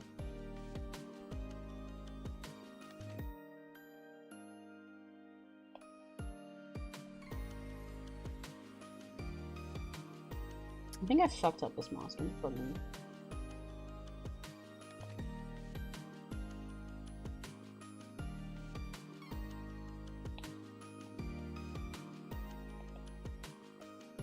It's because this hood would make his head big.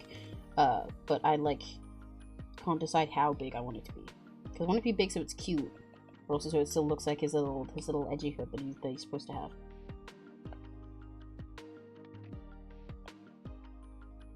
It kinda works.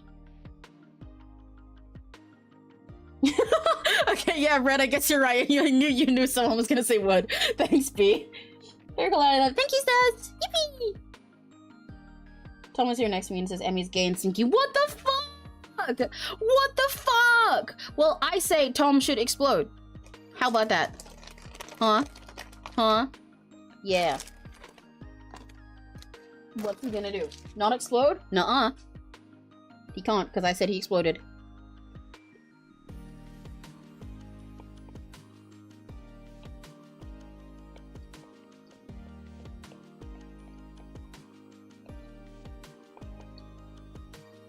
People, hello, hi Chewy!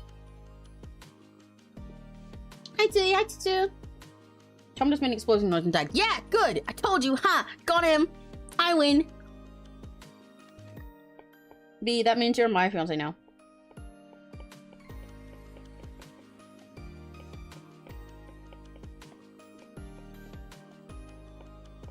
Because I won.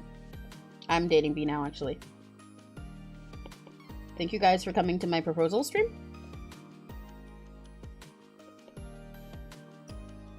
Do I have the cadence I said on that was very Willie. Thank you guys for coming to my proposal stream.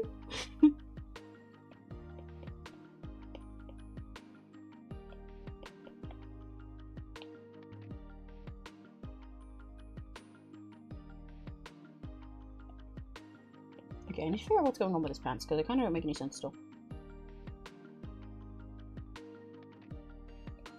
Pardon, Tom IRL. Tom can't say that IRL. Tom's dead. He exploded. He doesn't get a say.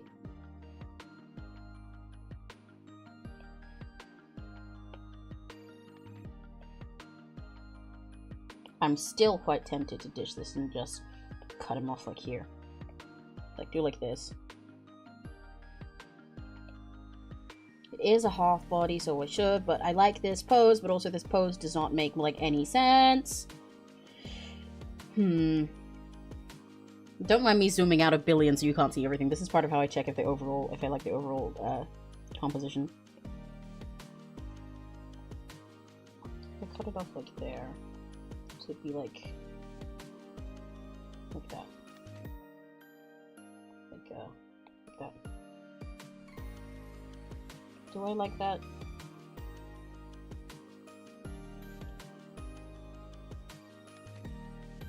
I can't decide which way I like it better. Propose to the love of your life with the Valor accent. I'm proposing. I'm down on one knee. I'm getting down on one knee. I've got the ring box. The ring box is locked in. I'm proposing. I'm proposing. Part of Amy's 100% harem completion run of life. Correct. That's called being polyamorous. Which I am. Yeah, that's Tom's last words that he got in before he exploded. I'm glad you guys are here to witness the funeral of Tom Strike. Today is our Tom Strike funeral stream. It's very sad. He tommed, and sometimes he even struck. And it was really nice knowing him. And I'm glad you're here because it's also our proposal winning stream.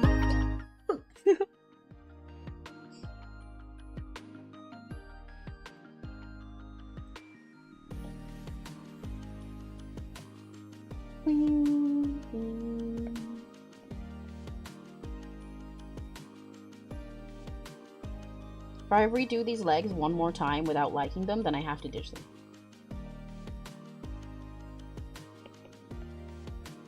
I do like this better. I love being poly, goes pain sometimes. Yeah. I mean, I suppose it's a pain for you, not because you're poly, but because, like, you're polyamorous and still can't get bitches. Sorry, that's mean.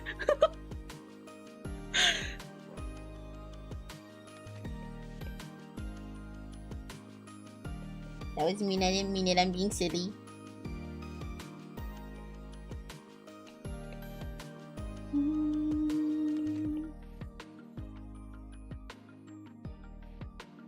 Kinda like there. Like there.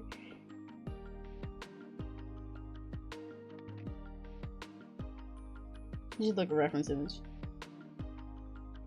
What, of Sora? Oh, of the pose? Yeah, I should. But I don't want to. Okay, hang on. Let me go look at some refs. Just never staying still counts as not getting them. I hate to tell you this.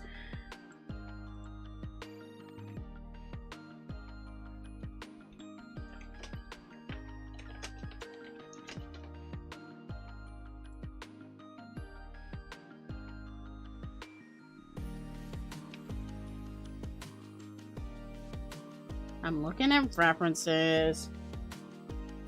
I am forever explosion. No! My explosion! What the fuck? Well, I'm glad you guys are here for a second funeral stream. Today I lost the love of my life. My wife, my husband, both at once. Yeah. It was, we had a good run, but we're putting him in the casket. We're putting him in the casket. We're lowering it. We're lowering it. It's in. It's in. It's in. You're in the grave. They're in the grave. They're in the grave. They're in the grave. They're in the grave. Okay, the grave's shut. Cool. Thanks for coming to my Valorant Eat-Ater funeral.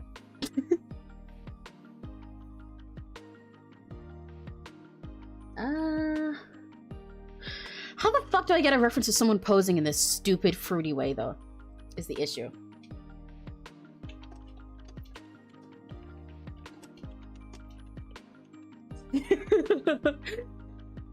I like meta reactions.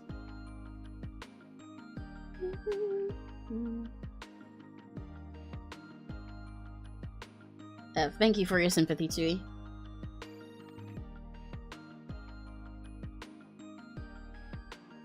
Okay, I can't get good references of this. I give up. We bowl. We simply bowl. Oh, I need to remember to drink water. I really want ramen right now.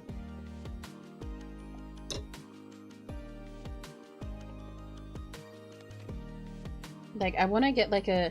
Well, yeah, see, I do look at anime posts and stuff, but this is like really specific is the issue. I want... Oh, I would like kill right now for a giant fucking bowl of ramen. Like, not just like instant ramen or something, like from a store with like all of the meat and the mushrooms and the... I want ramen so bad, but there's no ramen here, and I'm streaming, and I'm poor! What flavor ramen do you go to? I normally like chicken. I'm pretty big on chicken flavors in most things where I get a meat flavor, so I normally like chicken. I really like ones in, hang on, stretching my back. I like buttery broths as well. I like when the broth is thick. What about you, Middle?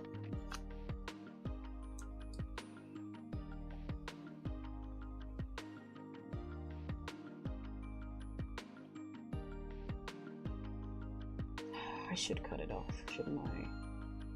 Because the proportions are all fucked. He doesn't have his back leg anyway, because I've implied it's going down here, but the pose kind of implies it's going something like over here. And I don't want to draw that. Okay, right, I'm gonna crop this whole thing so I don't make it into full body, and also so I don't suffer over these legs any longer. Like I said, if I redo them one more time and didn't like it, then I have to crop it.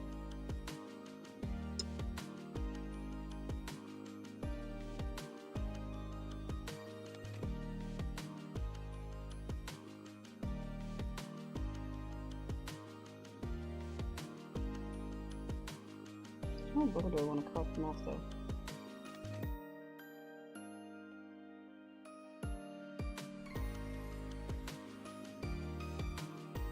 Oh, but I also don't like that!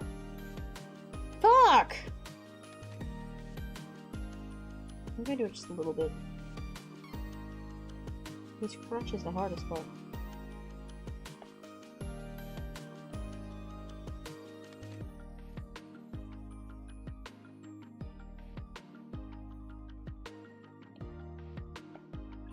Oh my god, why am I so indecisive?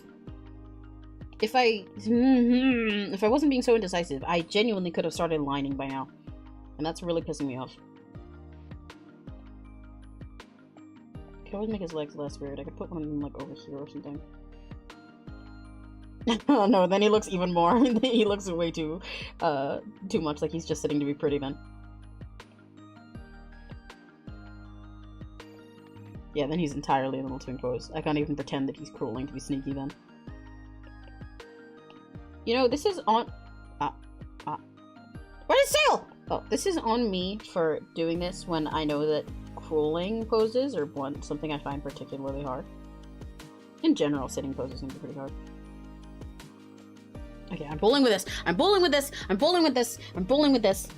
I know that literally goes against what I just said, but I'm bowling. We bowl.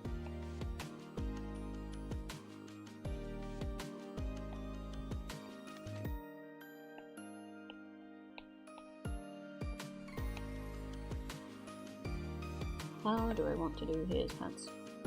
Because in the little outfit design idea I had, they were low-waisted, but I don't really know how to draw low-waisted pants at this angle, so maybe I should cut it off again. This is just a stream of me making a decision for myself and then undoing it 10 seconds later, like a million times over. To move my mic this way a bit.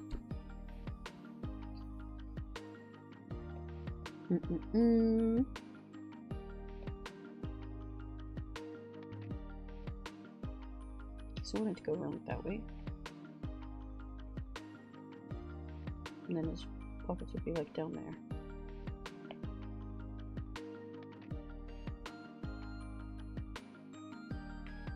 Pepper just barged in my room, bushy tail freaking out, and Onion is just standing in the hole like, the fuck did I do? What the fuck?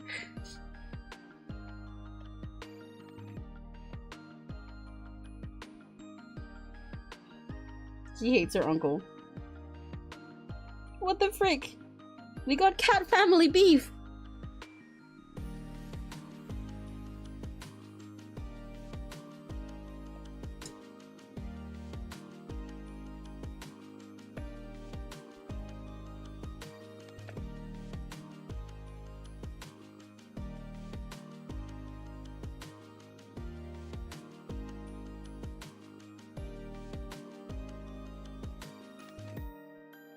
This was amazing for. Thank you!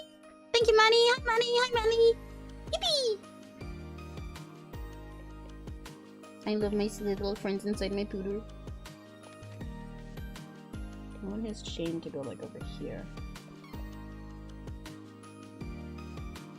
So like it's coming from that way where his waist is. And I know it has like a crystal hanging off of it. Try doing that kind of shape probably. And then I wanted him to have a chain up here.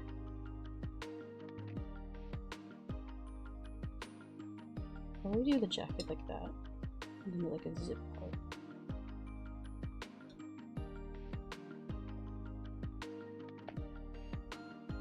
Yeah, that works. Okay. I am gonna start forcing myself to just line and see how it goes. And if I still hide the legs while I'm lining, I can cut them off then. I'd love to be able to be the kind of person who can finish an entire commission in one stream, but that's very unlikely, but I will see how it goes. Right, that's the stupids. Let me put that in pink. I like having my little stupid doodles, because I started doing this when we were doing the MS Paint stream, so whenever I doodle something stupid to explain something, I like keeping it on there until the end. I think it's fun. I think it's silly. Yeah, this OC is Crimson's slash Reds. Red Raptor 109.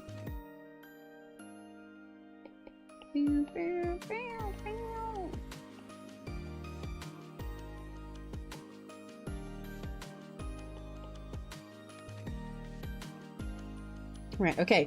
Before I start lining that, I am gonna stop for 1 sec to make sure I sip. Hey, me be here to watch until snooze time. Hell yeah!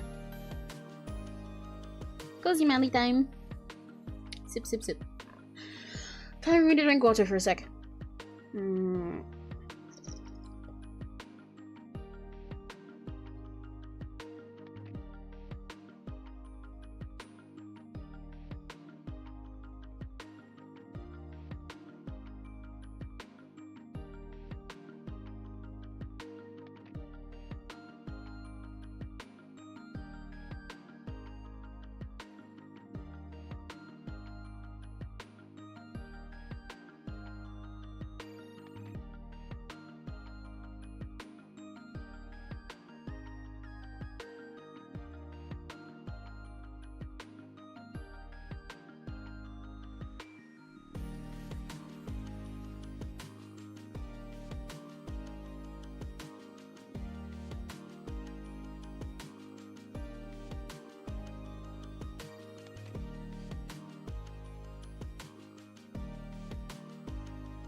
Sorry, I'm quiet 1 sec. I'm making sure I drink water.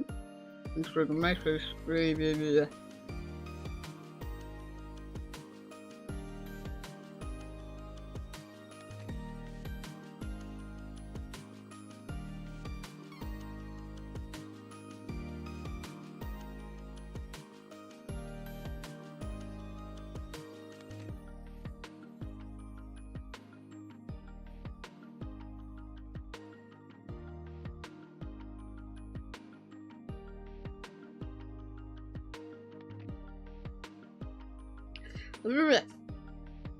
I mean, you just gotta come back and forget. Let's go! Hell yeah! Yippee! Oh, holy shit! Oh! Meadow sent me the comment they're talking about. Oh my god! Oh! Holy shit! Wait, I have a face for this. I have a face for this particular moment. Holy shit! That's fucking fire! Meadow, he's boofed!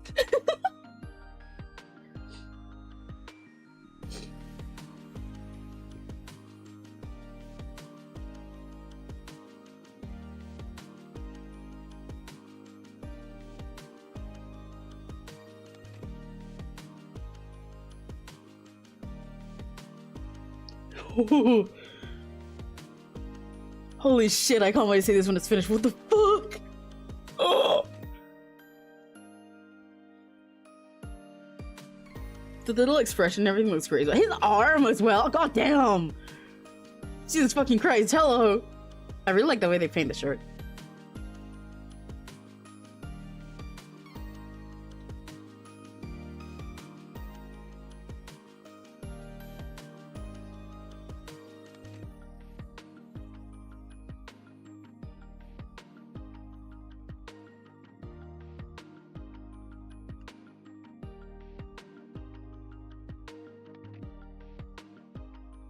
God damn. Okay, okay. I need to be normal and draw. Jesus Christ. That's fucking fire.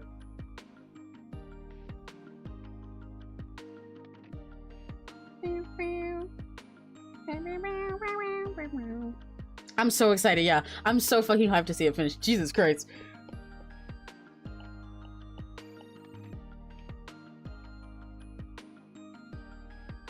They were doing a Valentine couple discount. They couldn't risk. Hell yeah!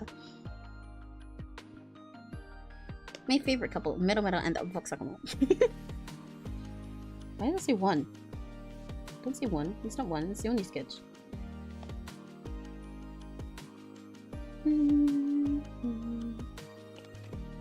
Okay, let's see how lining goes. I like to line in a dark purple rather than lining in black. Normally in a dark purple or a dark blue, because I like how it gives like an extra sort of saturation to my whole art. Makes me a little extra alive. I forgot to finish sketching his face though, actually. Hang on, I need to do that.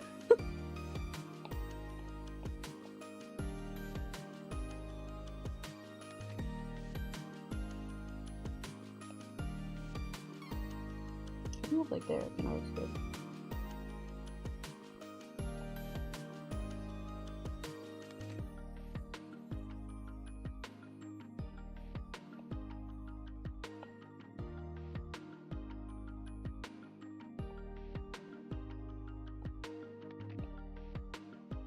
No, I need that cheek a bit higher, so I do need to just go kind of just like straight from there.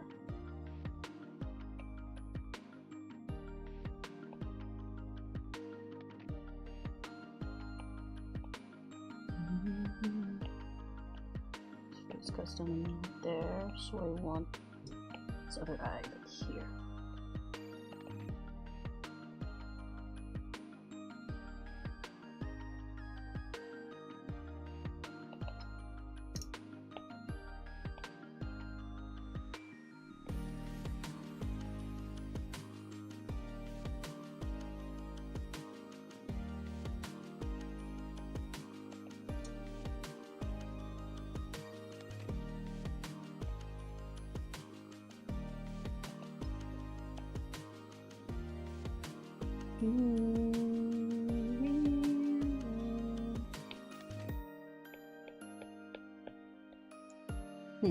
I don't like that.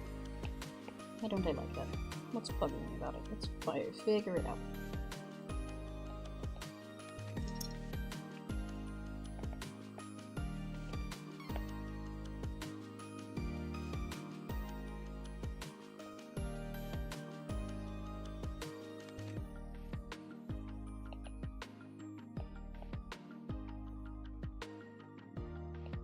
The angle of his face is fucking me up.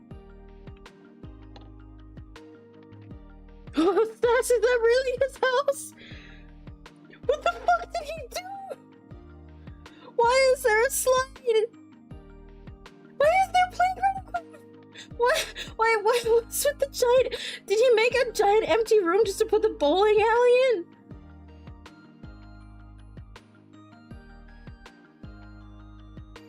Oh, so yeah, Meadow, they fucking cooked based on the ref you gave them. I love how you've got the cabin on here and it's like, yeah, great cabin on, then they put it so much more close and personal. It's crazy.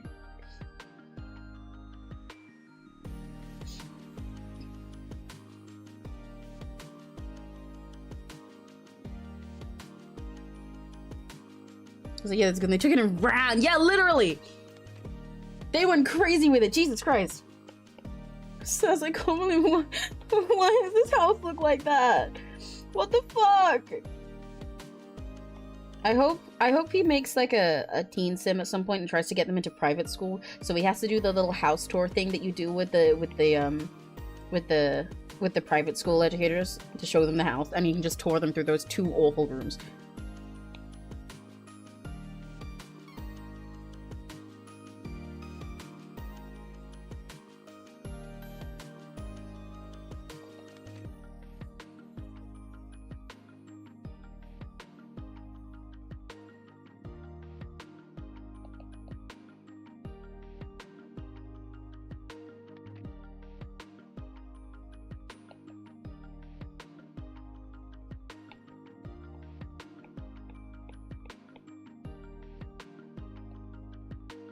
I kind of miss the little private school feature. It's so cute.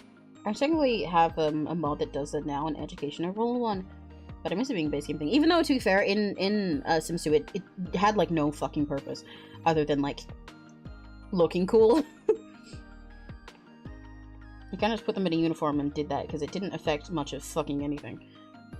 But I would like it if it was something that they brought back.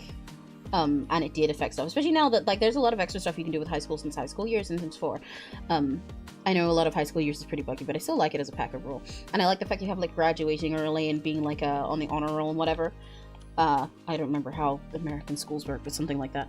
So it would be cool if potentially you could also do private school stuff.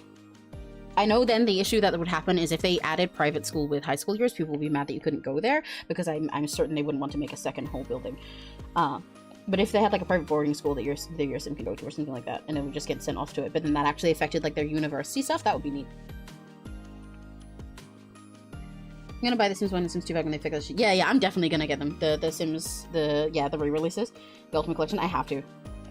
Like I said, I have a bunch of it on disc still, but I really want to get the full thing, because there's so many packs that I didn't get to full experience. And I used to have a, totally legal way of obtaining it, but it got kind of buggy over time.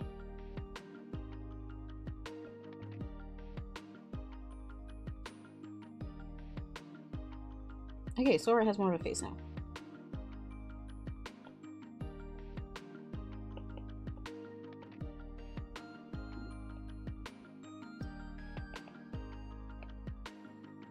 They're so expensive for such shit release. Yeah. I understand why they cost so much when it comes with literally everything, but like, it's crazy.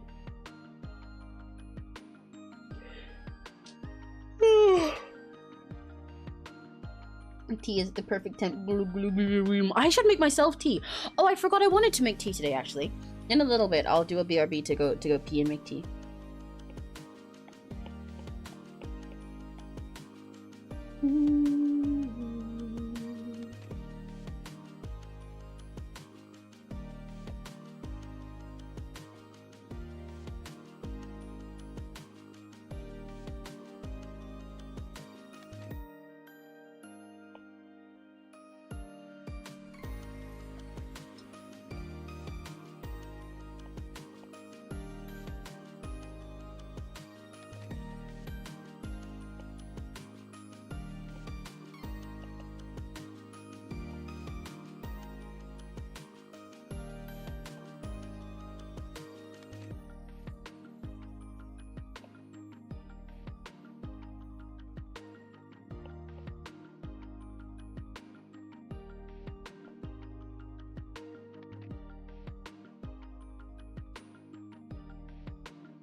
Sure, his hair covering most of this part of his face anyway, so I don't know why I'm fussing over it as much as I am.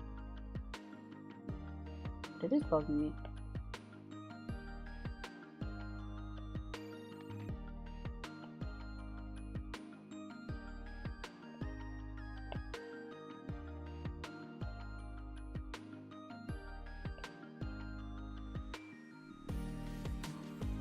That works. What I should do is sketch his hair a little better before I line, because I don't know what's going on with it right now.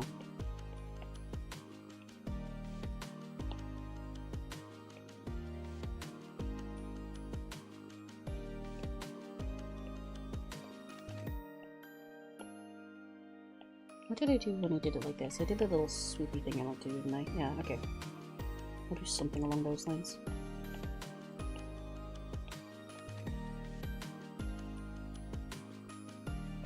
His hair in the default ref is like the middle part like this, and then that. But I don't like drawing out that much. So I'm gonna funk it up a little bit.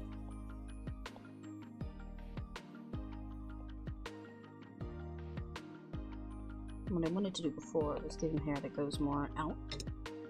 Make it look a little bit more dramatic. Not quite that intense, but something along those lines. And also try and be careful not to make him look like Shoto, because that is still a problem I'm facing.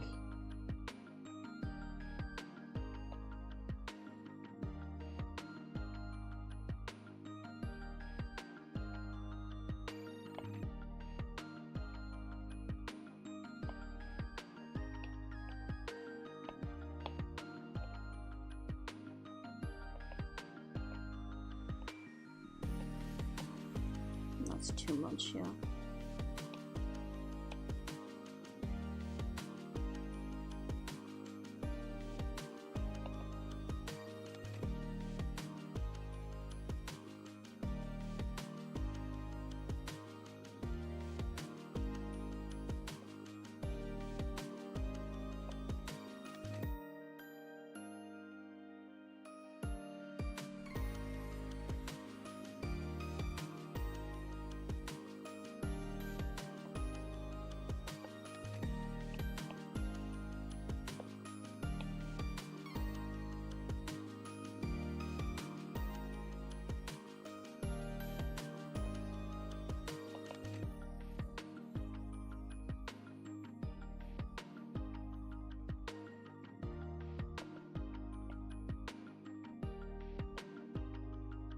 He had these like random long parts of hair in his ref, and I kind of want to replicate that by giving him these like appliques that just kind of go like that for no particular reason.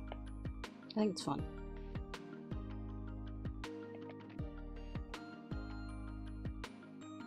I like how it kind of gives this sort of whisker look. I like that one.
I don't know if I like this sharp shape of him.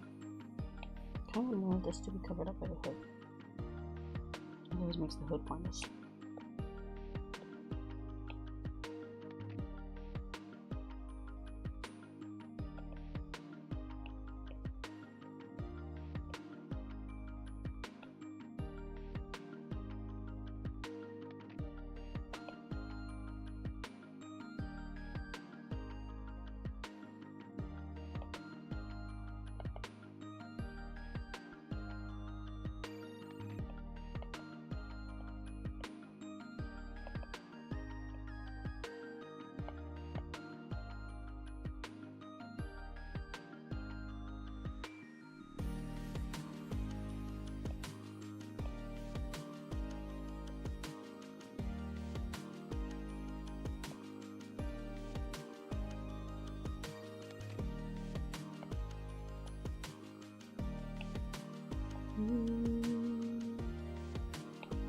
I'm so quiet now, I'm locked in.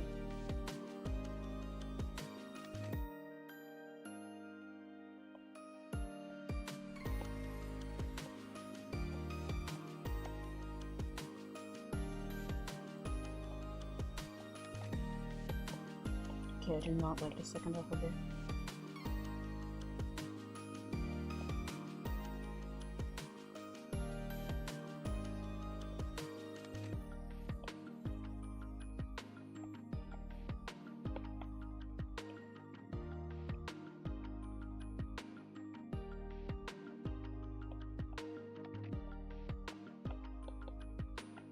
What was it about this shit that I liked so much better? I suppose he was rounder. And the shape more came from like the top here rather than where I have it now. Oh, that helps a lot.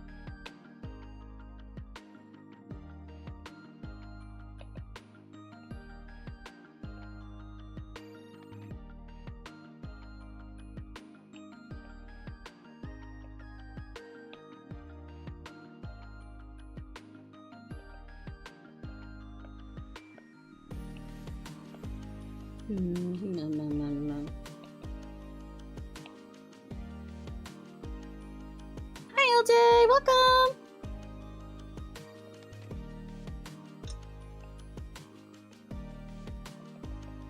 Welcome, welcome. We've come at a time where I'm being really quiet because I'm trying to figure something out. But hi, how you doing? I finally got CSP working. I can stream CSP and not just MS Paint now. And we're starting that off by drawing a commission for Red Raptor. Who's in chat?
Why don't I like this hair?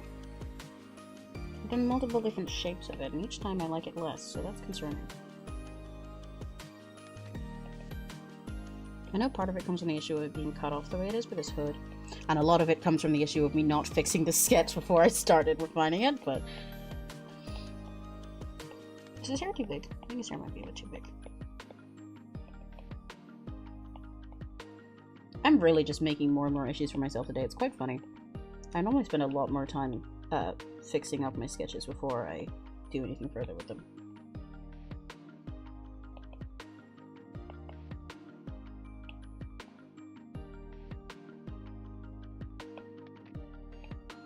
I'm doing great. I love your art so much. Yippee! Hell yeah! I'm glad you're doing good and thank you.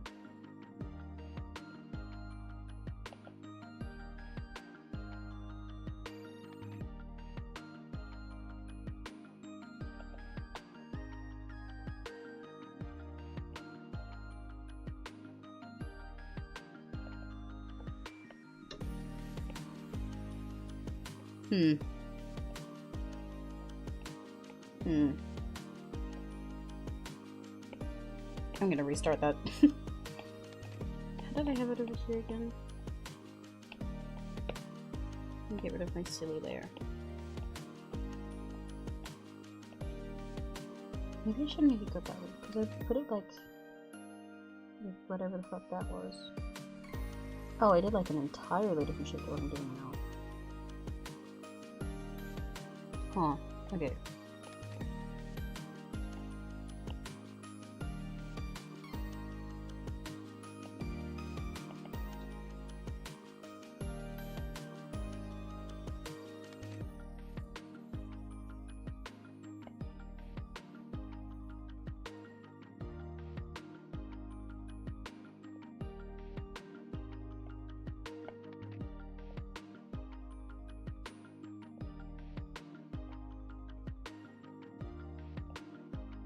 His eyes might be too low.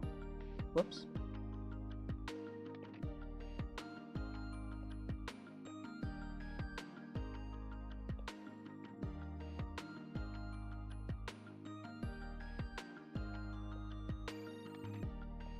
His eyes are definitely too low.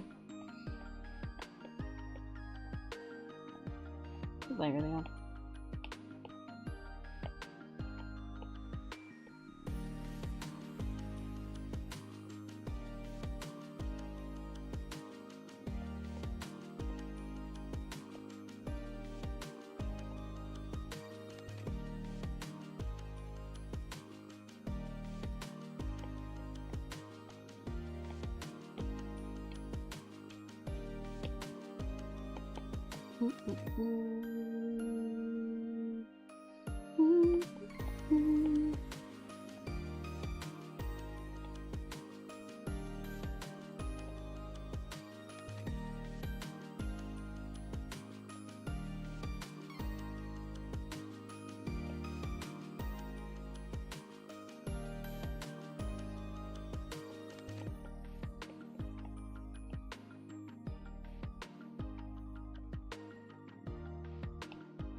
This whole piece is pretty fucked up.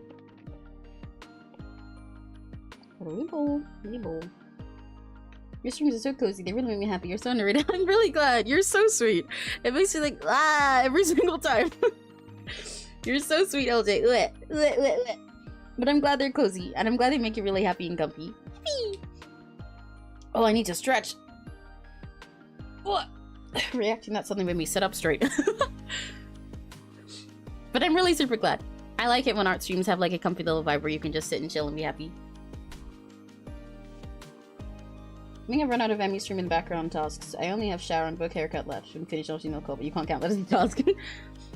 Well, you go have your shower. If you have to go, then thank you for hanging out regardless, Serena. Yippee!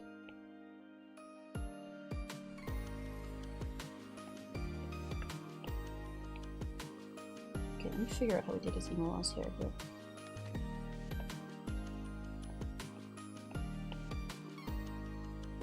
the thing I like doing. I was going like that. But I shouldn't do it that far. I should do it like there.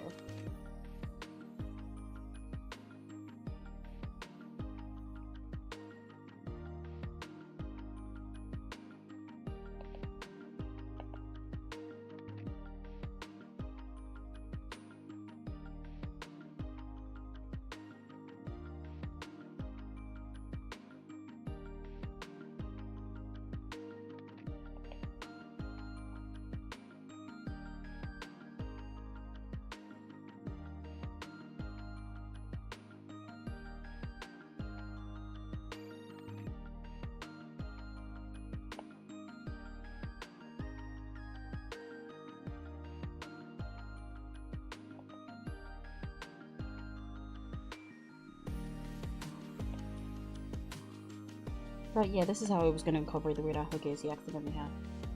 Makes more sense now.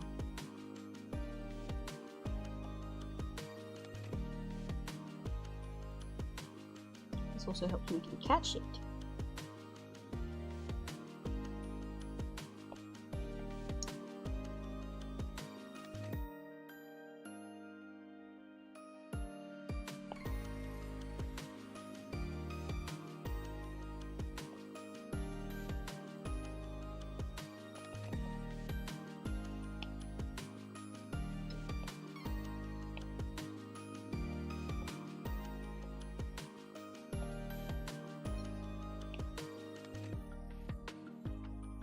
Actually, better idea.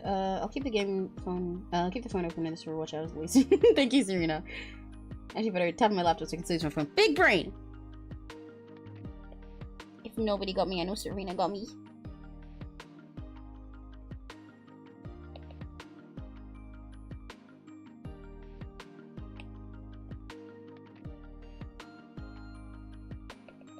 Ooh, that looks like awesome. Yeah, I like the rest of this so far though.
Fuck!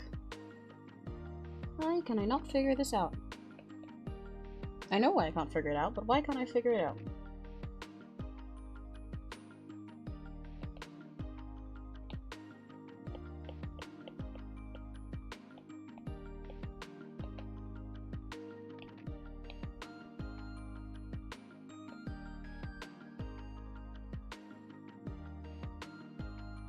Yeah, no, if I ever do like the drawing pad sticker thing, I'm definitely adding you. Oh my god!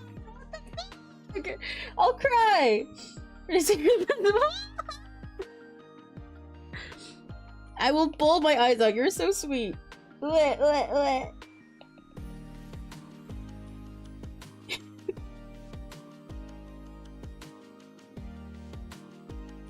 LJ, you're so sweet. I'm so glad that you found my streams.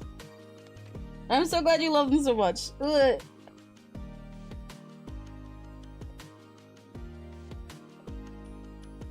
I'm just as smiley as my model is right now, for real.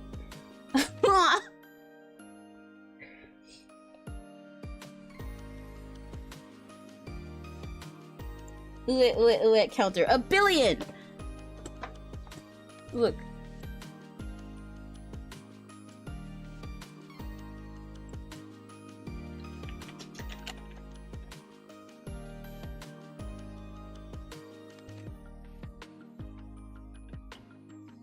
This is me when LJ!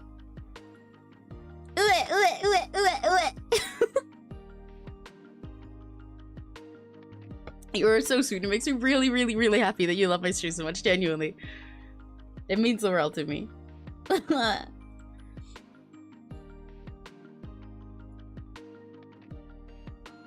Oh, I need to stretch my back.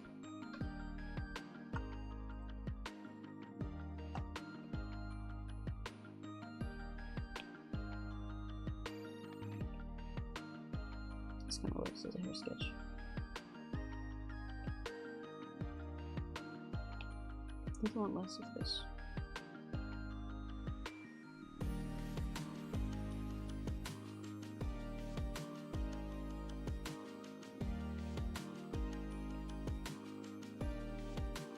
Yeah, sure. I'm going to put out the whole part.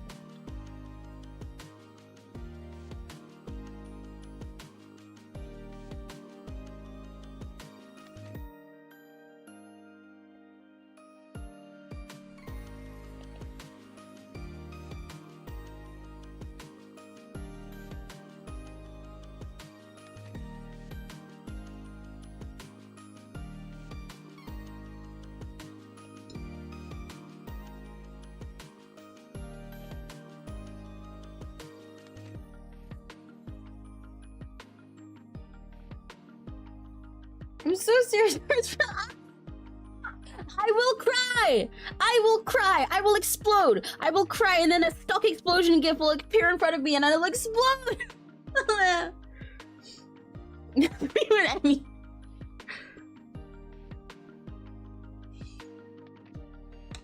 God, I'm really, like, I've said it a billion times, but I don't know how to put it into words. You're so... It makes me really, really, really happy that I inspire you. It genuinely means so much to me. It's like the nicest thing ever to be told. Like, being like 2 weeks into trying out PNG tubing finally and making someone this happy is so nice.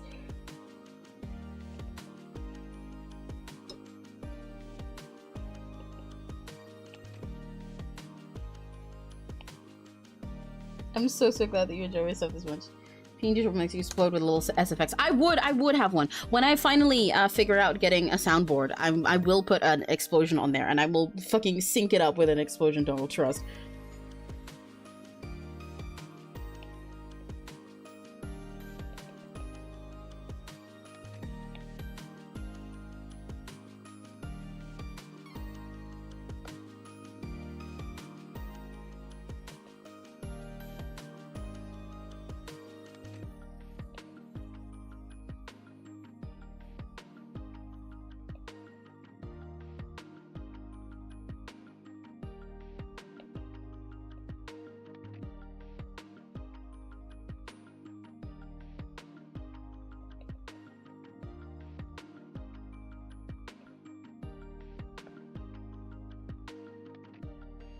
I did like this being part of scarf. I think it made it make more sense.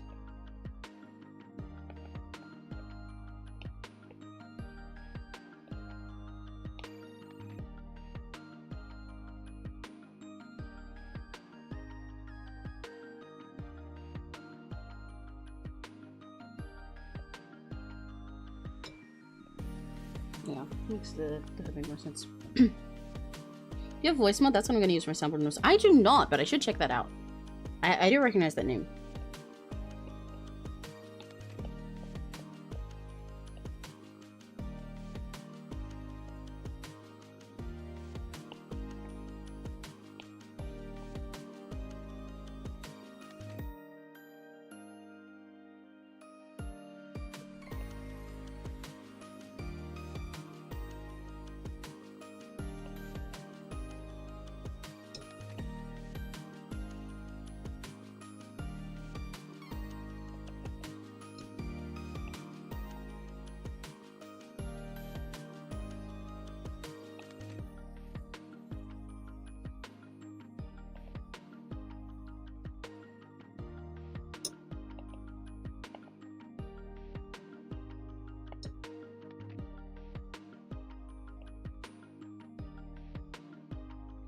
I gotta go sleep before the sun comes up. Have a good rest of your room. I love you. Bye bye bye bye bye. Bye bye bye bye bye. Huh? Yeah. Hi. Sorry. Bye bye. Jenny, it's only going to get better from your feet. Oh! You're one of the most genuine sweet people ever. I'm gonna be so happy when she cry. I will cry on stream. LJ is doing the fucking Emmy, bawling their eyes out on stream speedrun. What the fuck? Thank you. I'm really glad. I'm having a lot of fun doing this, and I'm really happy, and I'm excited to grow as well. And I'm really happy there are people that want to watch you grow with me. It means so much.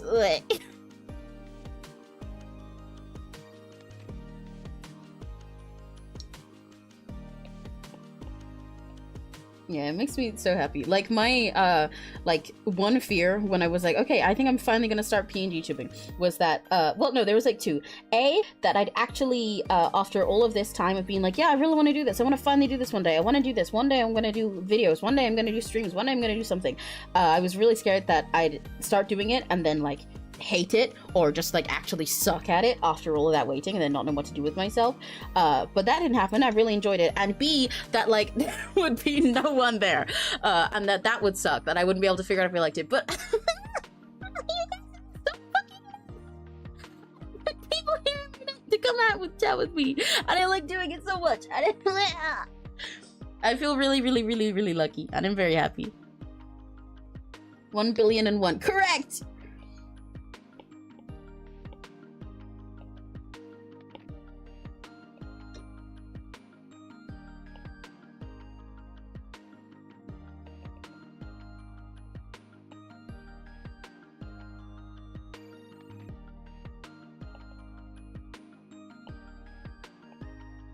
I love you guys more! I'm gonna eat you all. That's a threat. You guys are too nice. You're all going in my mouth. Immediately. Immediately.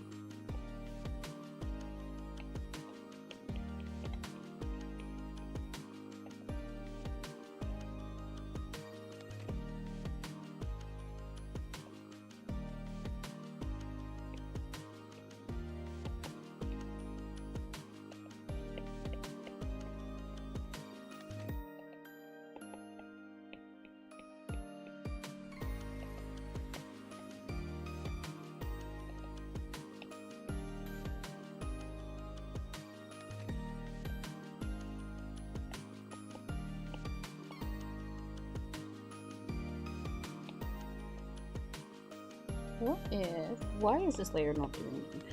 Potentially, I made this part of the jacket like fluffy here. That might be cool. Like where the sleeves are. Let's see him.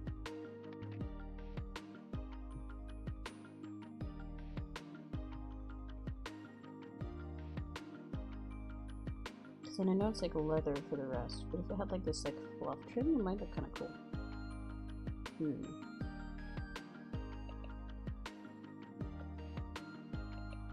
Okay, I don't like the way I do it there, but I do like the concept. Let me check it out on this part.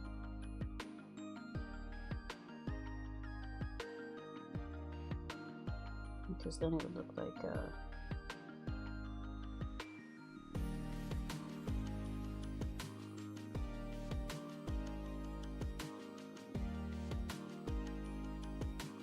like that. I don't know if fluff works actually.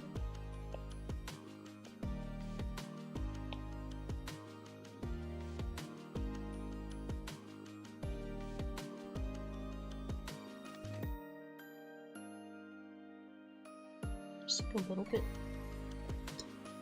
No, it might still be too much.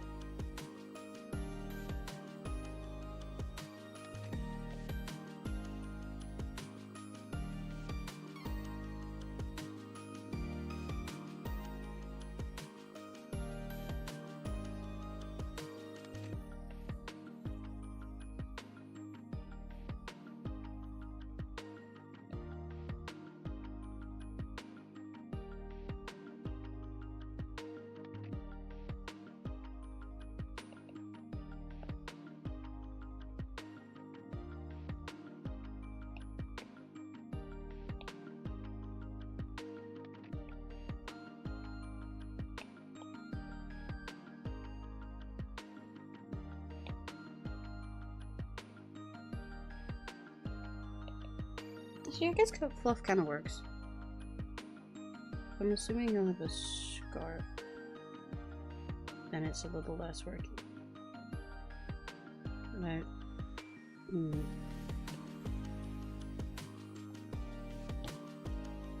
That's what I was fearful of too, and it really... Oh, my art! Thank you! Thank you! Welcome, welcome, welcome, welcome, welcome! I'm glad you think my art's cute. Yippee! That's what I was fearful of too, and it's really fit the album of the time.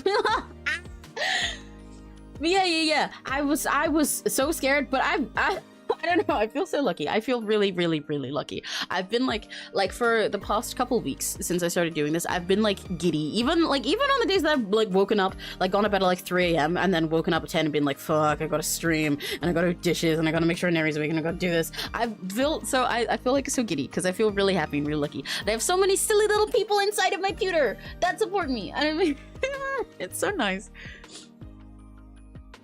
You guys are so nice and so supportive, and I've found like there's like new people that I've found, like you, with LJ, and like other new people that have come by, and people that I've only talked to like briefly in little servers and stuff that have come by, but then I've gotten to talk to them all through my streams. That's so nice.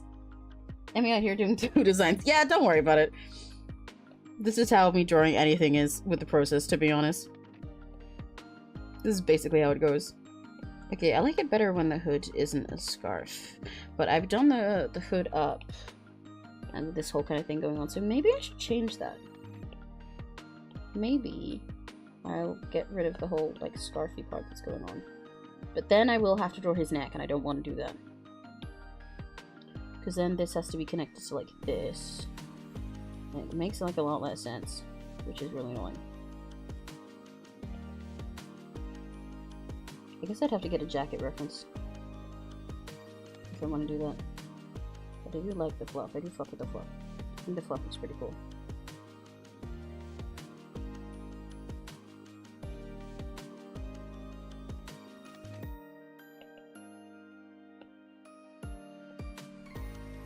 Because the whole reason his head is as big as it is right now is because I did a thing that's going like all the way around him. But I could give him a collar.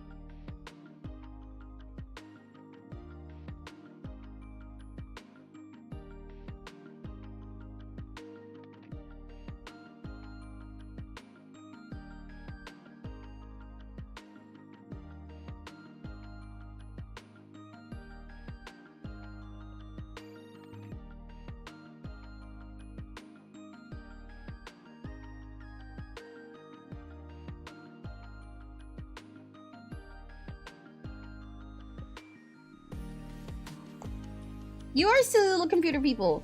That reminds me, we were talking about fan names earlier.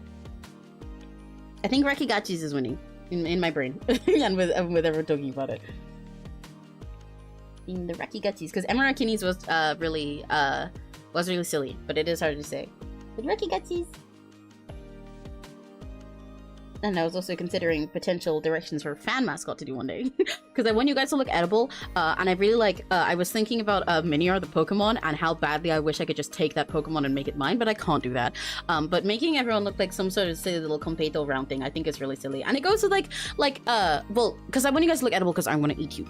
I want to eat the fan mascot. That's the goal. But I think it goes with me with vibes, you know? Because if everyone's a different color and they're all like silly little Competo candy stuff, it just like suits my whole aesthetic, but also that it's like a little like a space alien cow thing, you know? I can draw myself like surrounded in like a full ball pit that's just a little Rakigachi. And I think that's silly. But then if they also have the little like sort of spikes like that, then it's like having the horns and I can put the swirls on it, and then I can give everyone like a little tail.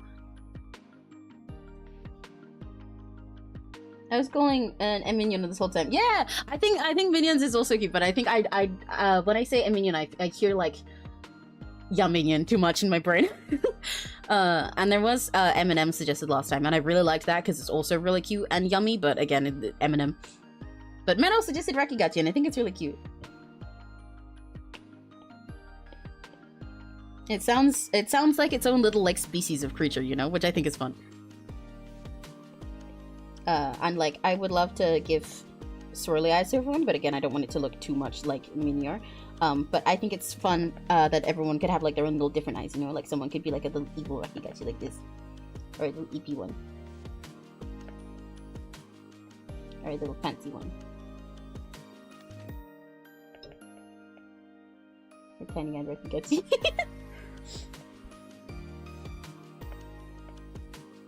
So something like that I think would be cute. Rakigachis, and then I can also call you guys Rakigachi with 2 eyes, like me.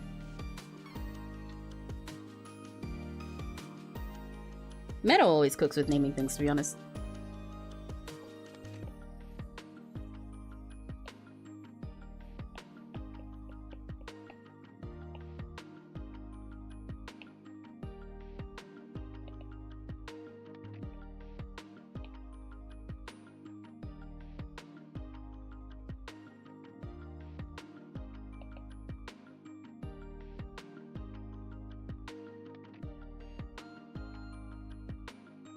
Yeah, and Minion is also really cute. I think it's quite silly how it sounds like a minion.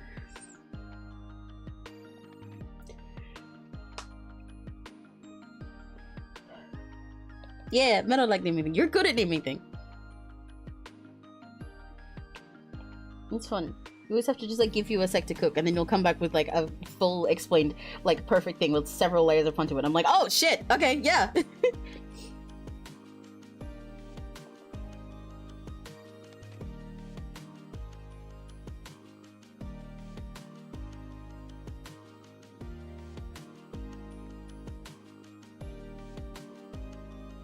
Wait, let me add a minion to the potential list.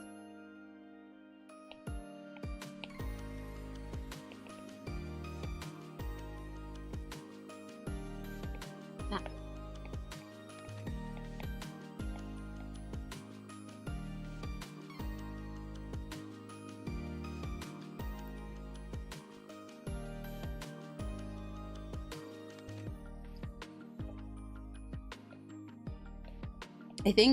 I like how unique the first 2 are, because the default to go for when you make fan names is to call them something like something that just has like friend, or like family, or like, well, often minion in it. But I like how the first 2 are a little bit more quirky about it. But minion is also really catchy. Then you guys are my little workers, my little minions.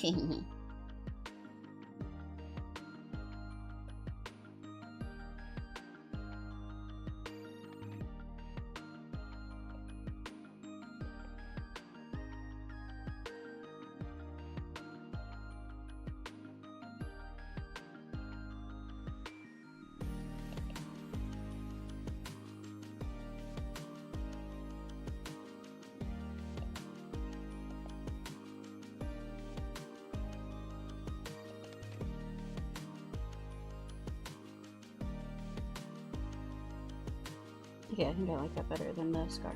Cool.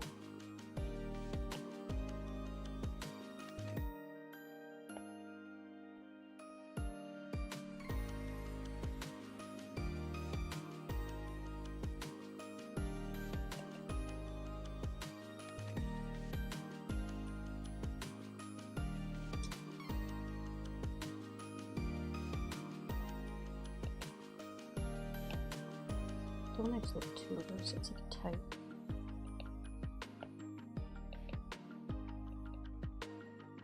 But like before, I was drawing it going all the way down into the pants, but for the sake of the pants being a low rise, I kind of like leaving the little bit of gap.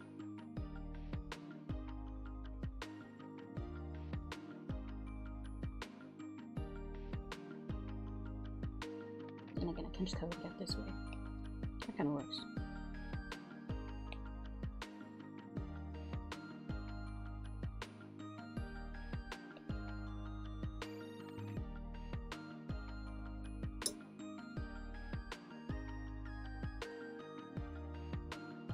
Oh, Emirati niece. Yeah, everyone is actually my brother.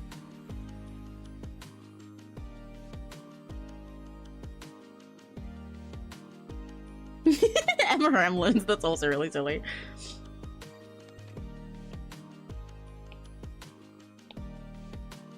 Okay, yeah, the more I say, the more I think Rakigachi's is winning me over.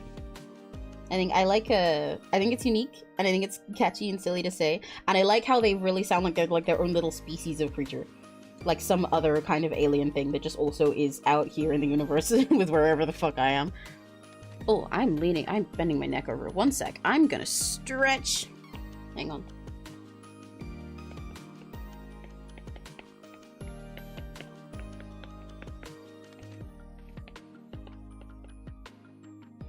Oh, I'm taking my headphones off and stretch. Oh, my neck and my back. My pussy.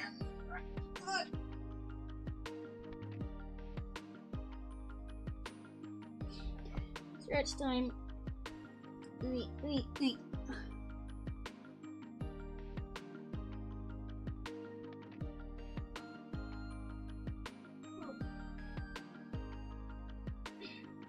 This is one of the many reasons that drawing on MS Paint on stream is fun, because since I'm looking at my PC screen, it forces me to actually look up straighter rather than where I'm drawing on my iPad, where I'm leaning down the whole time.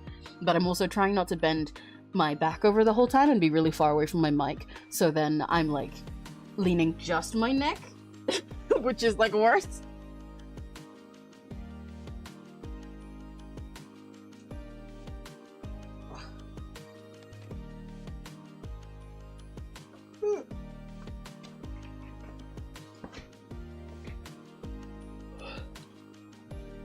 Okay. I return. Let me eat one of my snacks. What other snacks do I have in here? I think I might have a Kinder Egg.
Stretch.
Wait.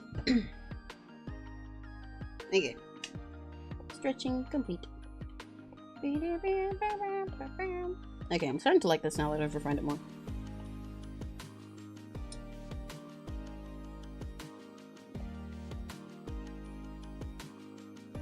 Ooh, that's a big ass brush. Why is it so big? Why is it so small? There you go.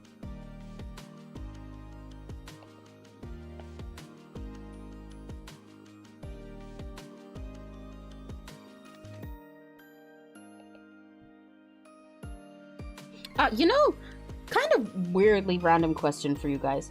Chat, Rakigatis. Do you guys, okay, A, do you guys have siblings? And B, what do they do? Because I have a personal dilemma a lot of the time that exists because some of my siblings work really, really normal jobs. Like one of them has like he has like a moving company. One of my sisters works in like healthcare stuff. But then some of them actually are also online and in fact are like nichely famous. Like my sister, the one who's closest to me, the youngest of my other siblings, because there's 6 of us, so I am the youngest of 6. So I have 5 older siblings. The one who comes right before me, she is a niche internet micro celebrity. She does like healthcare and like well-being stuff. Especially like for people like trying to recover from like eating disorders and stuff like that, and just trying to like figure out their life and like good vibes and all those kinds of things. She's really awesome. But it means that like she follows me on Twitter. We're not on Twitter, on Instagram. We're mutuals on Instagram. But every now and then I have to like really stress over what I'm gonna post on like my Instagram and my story and stuff, because I'm like, my sister sees this. My sister sees this. And in fact, one of my normal ass brothers does too. But it's really weird as well, because there's been times that I've like been scrolling through TikTok and then I have to do a total double fucking take because I see an ad from like Nike or something and then it's my fucking sister. And I'm like, huh? And it's really weird posting like I'm trying to like mentally remind myself as I go through this that I'm gonna post this, and then at some point I'm gonna get a notification that my sister liked this post of Sora's fucking femboy waist.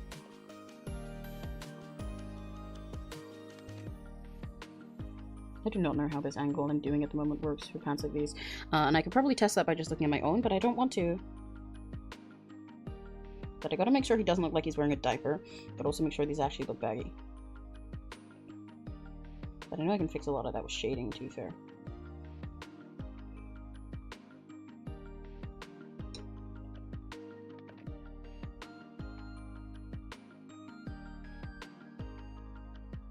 Yes, and I hate them with a passion. Well, one of them. Oh, no, something's here. That would be so stressful. Yeah.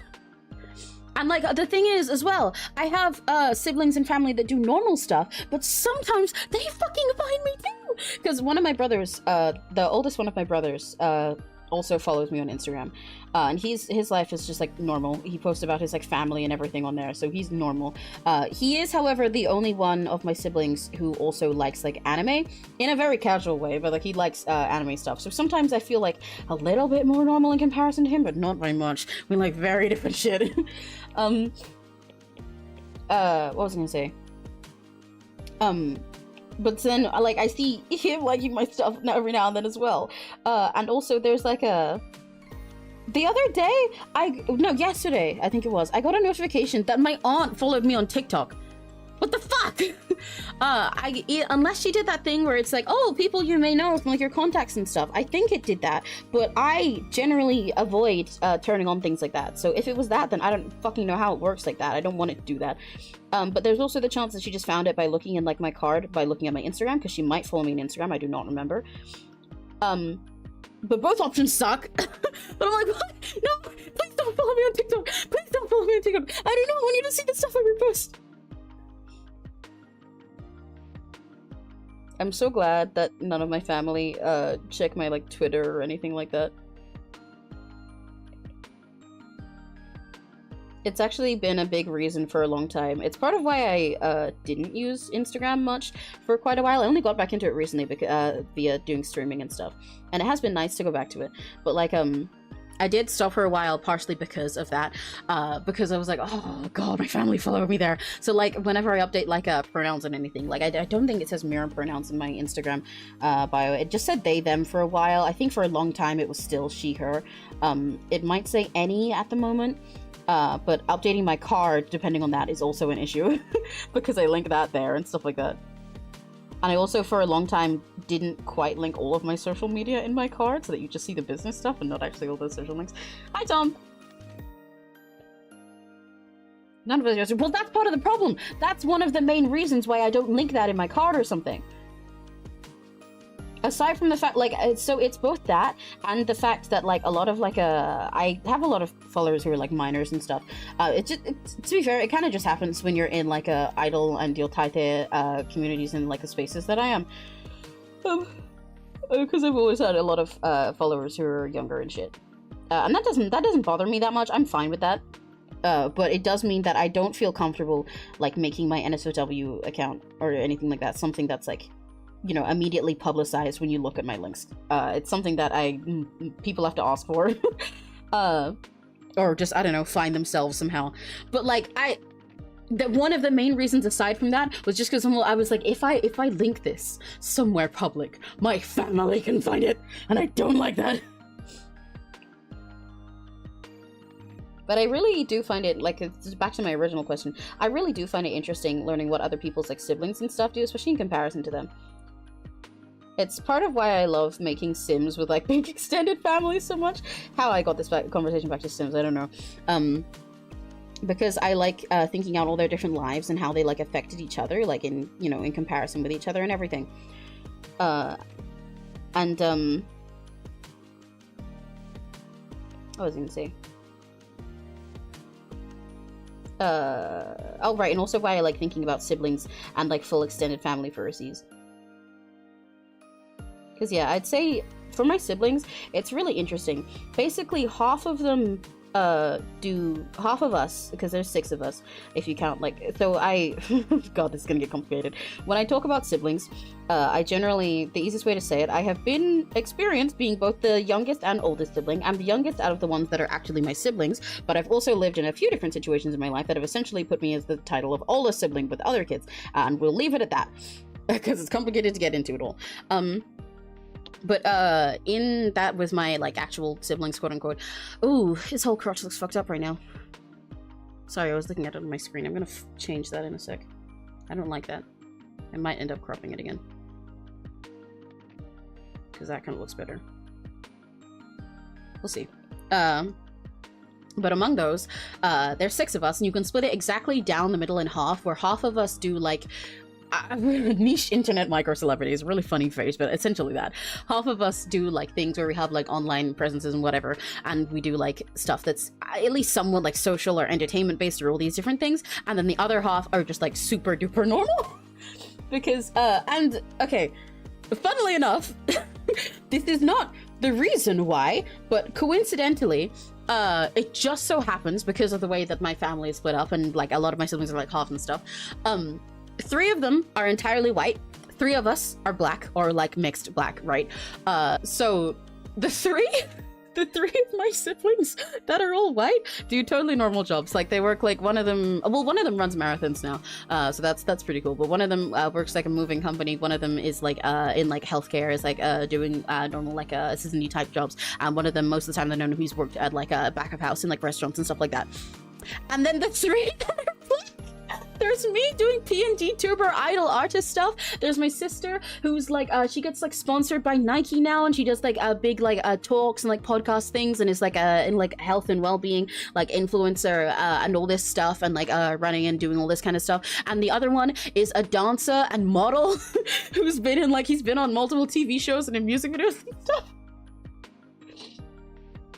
So it's just, like, split down the middle, and I think it's really funny. It's just by coincidence, but I'm not staring at his crotch. I was looking back at the art that I've drawn so far, and it's really bugging me that that whole area looks off. It doesn't look great.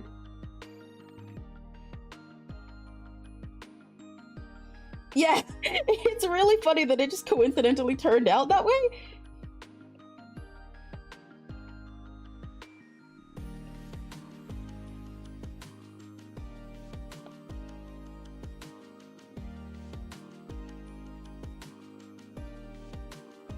You know, I think Sora kind of deserves to have more belts, but I don't know if I can be bothered to do more belts. I know he's gonna have the chain going here.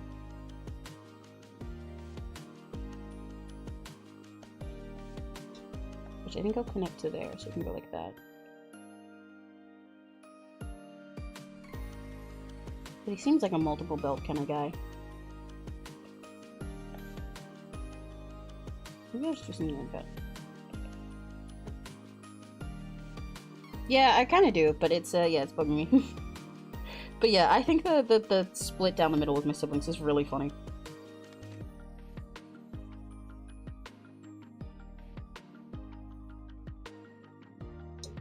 Especially with the way we just happen to coincidentally match and everything.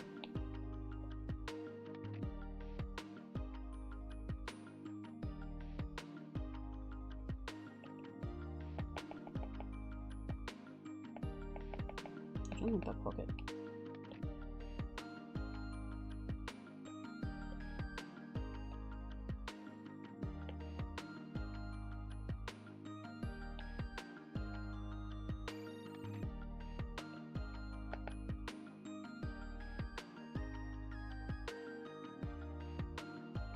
My family is quite fun. There's a lot.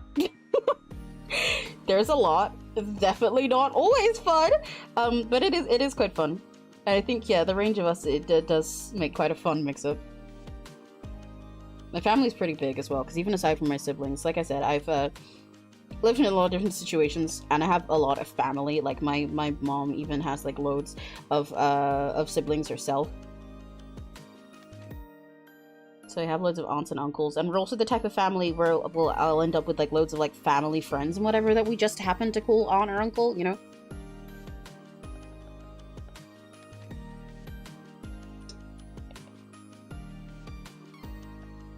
Why do I hate this so bad?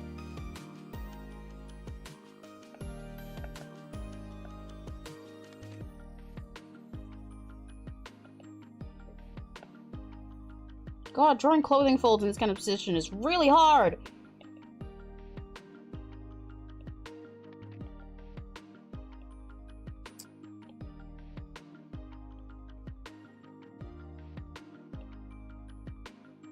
Gonna leave that as is for now and come back to it after I've refined more of the rest.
I always wondered what it'd be like to be in a big family like that. It is a mess.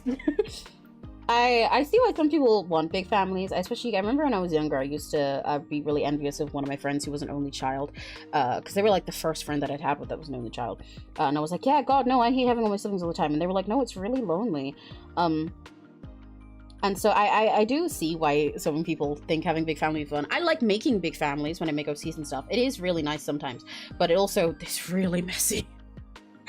It's messy as hell. Because when something goes wrong and like 50 people have got to deal with it and deal with all the inter-family beef and shit, nah. It also, I will say, honestly, the worst part isn't even anything like that. It's, oh my God, doing Christmas is really hard when your family is this big. When you have to actually buy stuff, you have so many people to buy for, and even when I was like a kid, I did like getting presents from this many people, but I didn't like having this many people in our house.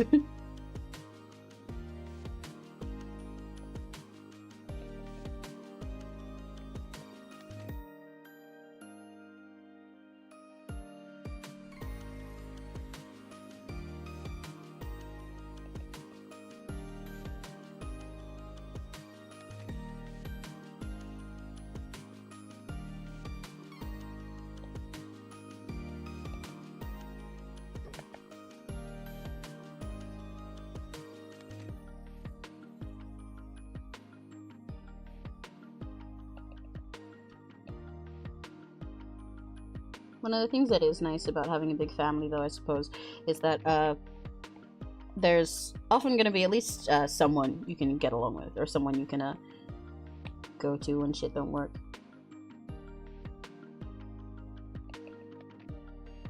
There's always someone. Just practice for it? Yeah, I guess.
I'm gonna add a second belt like this.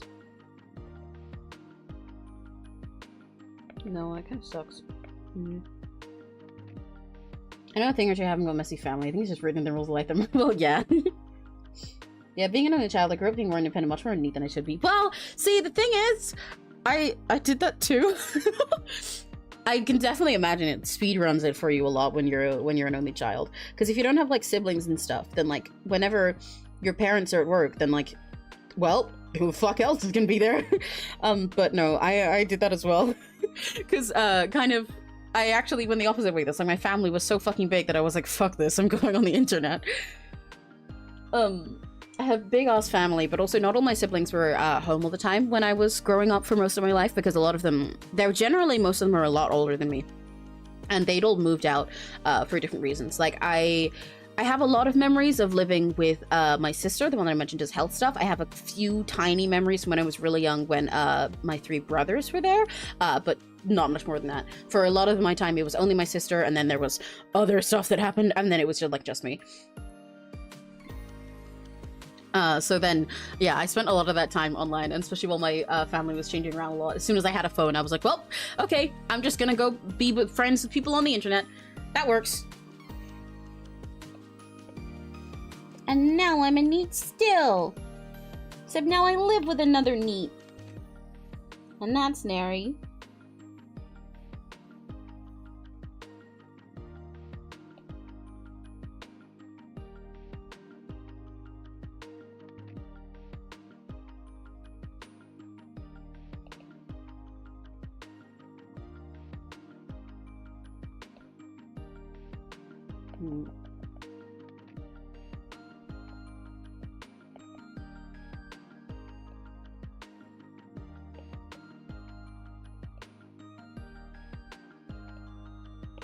Okay, I think part of the issue here is that this is really changing angle as it goes around.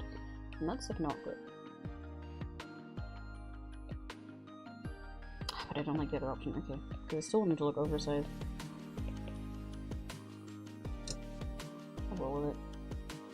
I'm so serious. I used to Nintendo myself so much when I was younger. I think my first console I used to have a small Nintendo DS. YouTube ran so horribly. No, yeah! Same for real.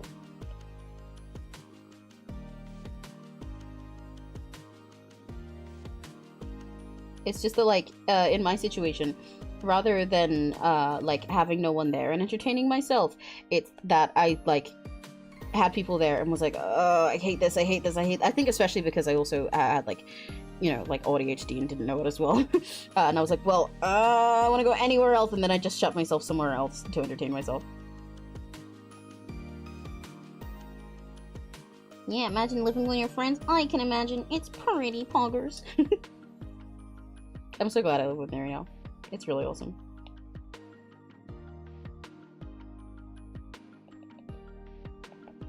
I met Neri through being school friends, actually. A lot of people don't even realize that we live together until we point it out, and I think it's quite funny. a lot of our like online friends and stuff. We'll like join servers together and stuff, and we'll always end up talking about the fact that we're like in the same place at some point, but never probably mention it. And they're like, "But you guys live together?" And I'm like, "Yeah, Neri's downstairs right now. I'll go get him." They're like, "What?"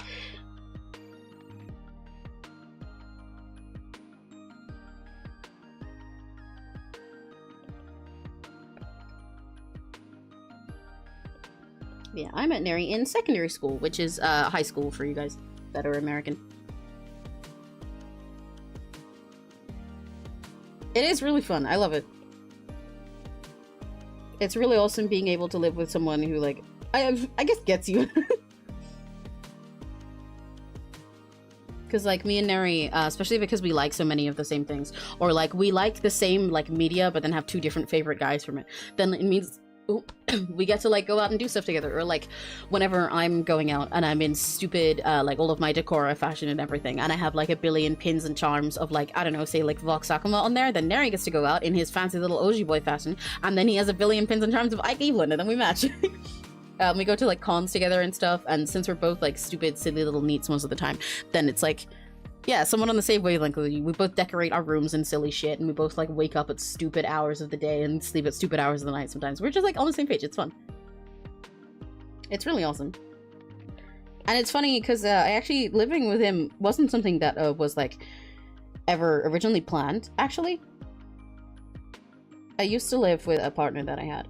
And then I was splitting up with them, but I kind of needed a place to stay. Like, part of my issue was I moved out of living with my mom in order to live with that partner, and then I wanted to break up with them, but I was like, one of the reasons that was holding me back was like, yeah, but I do not want to move back in with my mom. I really, really, really, really don't want to do that. I think that would be bad for me.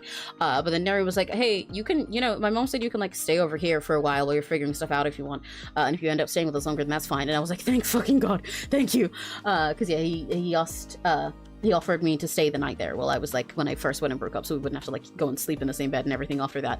And then I just kind of ended up staying, and it worked out better for all of us. I heard we're stupid silly little meats. Correct. I'm beef and I'm chicken. The Meat Brothers here in meat civilization. Going to concert. Oh, what con are you going to?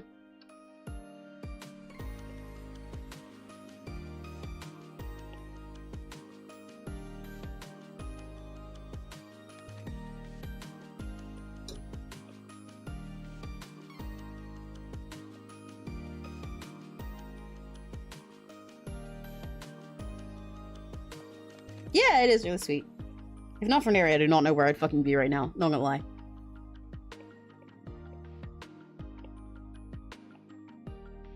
Really was a lifesaver in that situation. I do not know what I would have fucking done otherwise.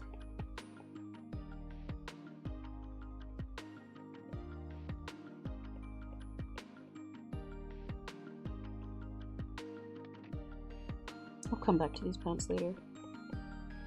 I'm liking everything else so far in this new sketch, though.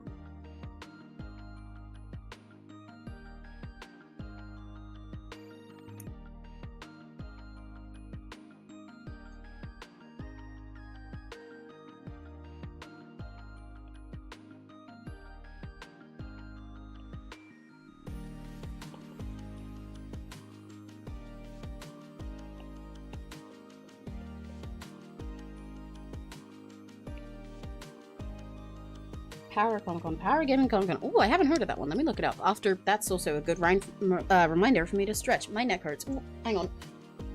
Ow.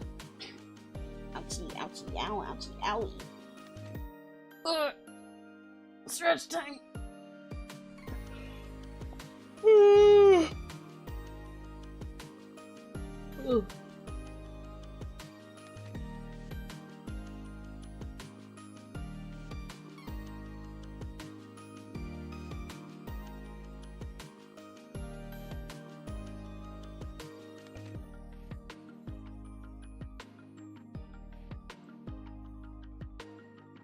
Power Gaming and Comic-Con. Power Gaming. Oh, it's one up where you are.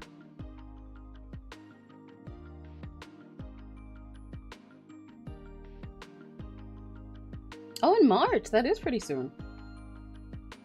Hell yeah. I hope you have a good time.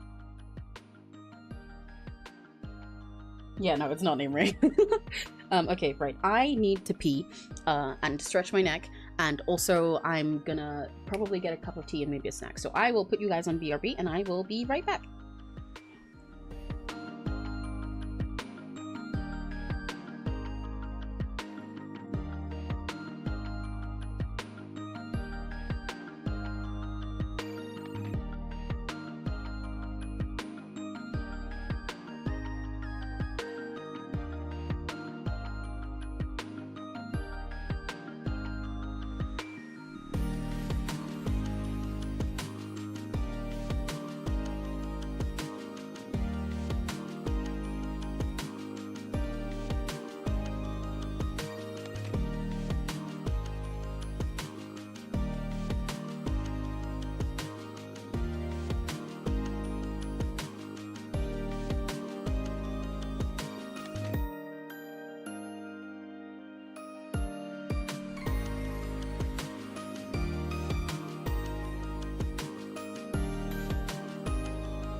Oh, I'm back.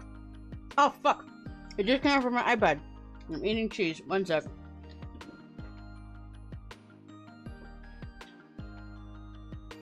Nom, nom. Frick. Well, I mean, to be fair, you can't say you're too chaotic to stream. You saw my date with death experience. I got on the floor and howled. You're fine. Biscuit time exists here.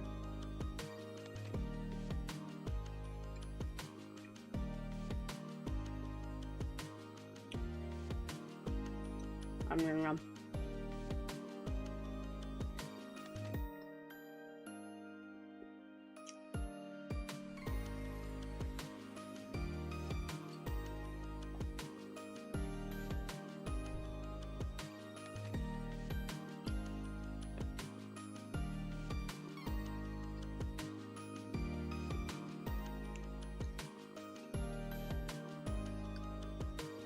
Oy, okay. My hands are cheesy. I should wipe those before I start doing them. One sec.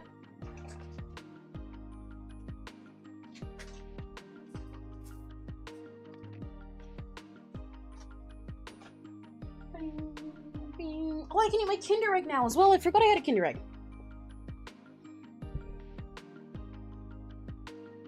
Then the next episode is gonna be, oh, what, a date with death? Yeah. I think, because I'll do that again on Monday. Because I'm never doing it every Monday, and I think that's fun. One sec, I'm gonna work the cheese off my hands. Goodbye.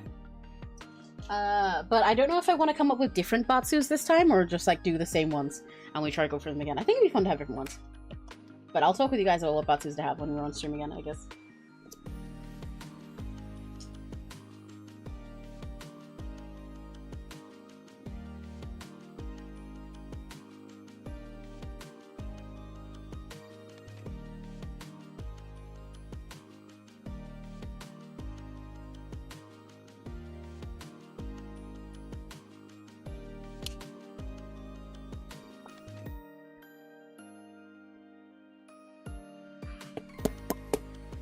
On the bum. Batsu locked in. That's not a punishment though. That is not a punishment. That's just awesome. And then we can just Yuri sleep. Your vibes are so wonderful. I'm so awkward and silly. Yeah, but to be fair, you can only make yourself less awkward by trying stuff out. And I love a lot of streamers that are really silly in an awkward way. You can only develop the confidence by putting yourself out there. You gotta try. Okay, wait. Let me open my Kinder Egg. We're gonna do Kinder Egg live opening reaction. I bet it's gonna have a car in it. Either a car or a shitty dinosaur. They've all been shitty dinosaurs lately. Let me get my Kinder Egg live opening music.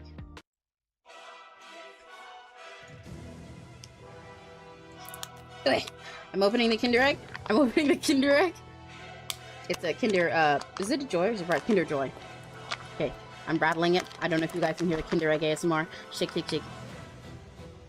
What we got? What we got? What we got? Please don't be a shitty dinosaur. Please don't be a shitty dinosaur. Please don't be a shitty dinosaur.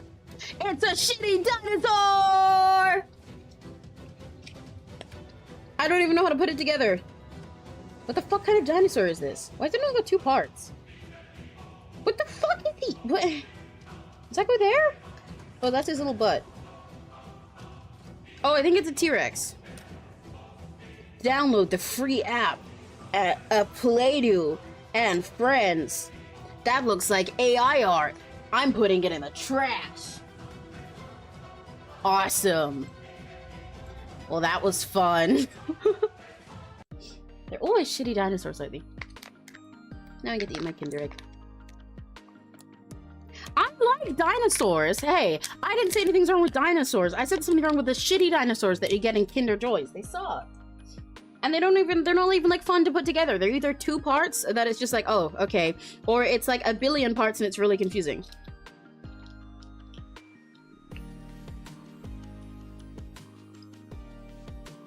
Neri gets Kinder Joys all the time. Like pretty much anytime someone in our household goes downstairs and is like, hey, do you guys want anything? I'm going to the store. We have to come back with a Kinder Joy, whether he asks or not. So I've seen a lot of these shitty dinosaurs.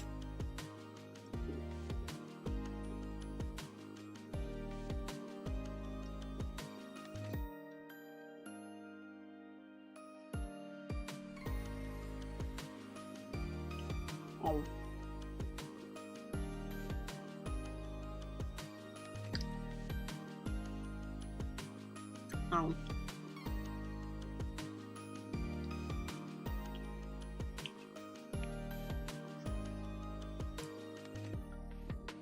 Nom nom. Kinder XP run, any percent complete.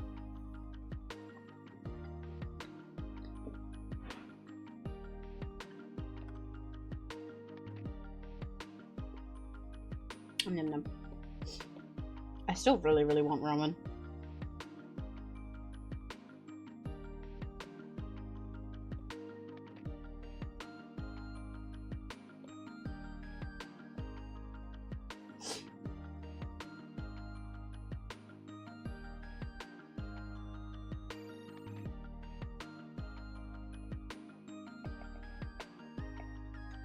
I've actually never had a Kinder Joy egg. Oh! I was gonna try one, but what if they had gotten banned or something? Yeah, I think it's the Kinder Surprises that got banned for you guys. Because Kinder Surprises are the ones where it's like the Kinder chocolate and then it has a toy inside of the chocolate egg. Kinder Joys are the ones where it splits into two halves. You open it and there's one half with a little foil over it that has chocolate inside, and there's one half with a little foil with like a little plastic over it that has a toy. But the surprise ones are really easy to choke on because you literally have to bite into the chocolate to get to the toy capsule inside. That sound bad. I know it was Robo something, but like num num. Num num. Yes, I know which one you mean. It's one of my stims. Num num. Num num. Num num. Num num. Oh, you have those ones? Huh. Which ones got banned then? Num num. Num num. I have a lot of Roblox sounds actually that are major vocal stims for me, especially specifically the eating ones, because they remind me of sitting there in Roblox high school RP in like 2015 or whatever, and just spamming all the food sounds every time I went to the cafeteria. Like, num num. Can I have cheeseburger, please? Cheeseburger. It's raining tacos from out of the sky. Pizza! Num num. Can I have cheeseburger? Can I have cheeseburger, please? Num num. It's raining tacos from out of the sky. Tacos. No need to ask. Num num. Pizza. Can I have cheeseburger, please? I had like an orange capsule over there. Yeah. Okay, those are the surprise ones. That's weird then. I wonder which fucking ones got banned. I always figured those are the ones that got banned because it really makes sense you can choke on them because you literally have to bite the chocolate to get the fucking toy inside. But if they choked on one of the other ones, I think that person was just not watching their damn kid. Pandora's box. This is I have been fighting so hard throughout all my streams so far to not just go into all of my stupid vocal stims and repeat them for like an hour straight, because this is what I do. I have so many Roblox stim sounds. In fact, I even have like all of the sounds from work at a pizza place. I have them on soundboard and Discord because the person who made them all free to use recently. I really want to put them on soundboard when I get them for stream. Huh? Yeah. Wow. Huh? Yeah. There. Huh? Bye. Wow. Num. I kid you not, I have a black hoodie with "It's raining tacos and rainbow letters." My friend made me because that song was ours. That's crazy. That's so silly. That's so cute. It's raining tacos from out of the sky. Tacos, no need to ask why. Just open your mouth and close your eyes. It's raining tacos. Huh? Bye. Yeah.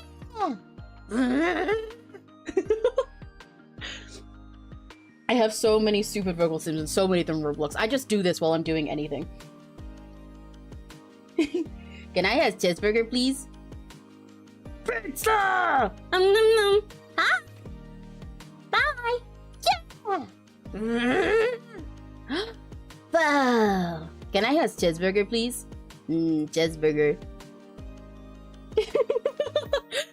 I have so many stupid vocal sim. Like the Roblox ones are the like they're the silliest sounding, but I have lots that sound really fucking stupid as well. They're the reason why I've been resisting. Because at least for these ones, it sounds like you're in a fucking Roblox lunchroom just listening to all of them on loop. But I have so many things where it's just like one stupid fucking line that I say without context over and over again. Like fucking going like the jorkin of the peanuts is one of my favorite vocal stims. But I'll say it over and over for like an hour straight. But that's really bad when I'm in voice calls with people. Like the jorkin of the peanuts. The Roblox sound of the freaking TBH creature Eupheism. Yeah, exactly. Yeah. Huh?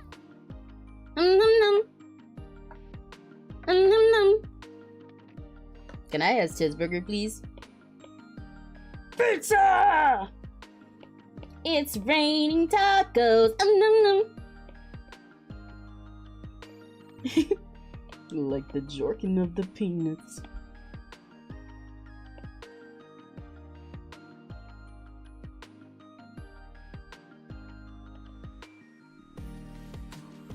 I'm trying really hard to stop myself.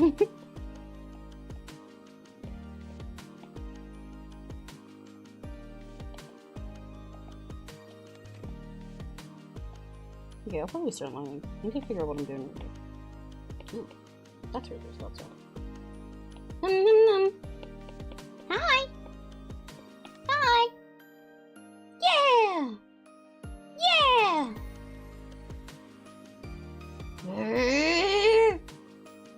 Wow.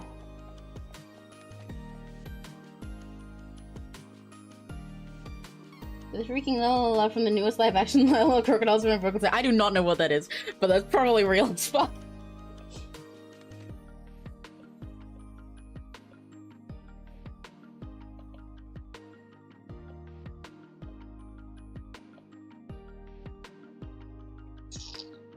I think the reason trying to do an extra belt looks stupid is because they need to both be around his waist, but I haven't really left any space around his waist, so I can't put another belt there.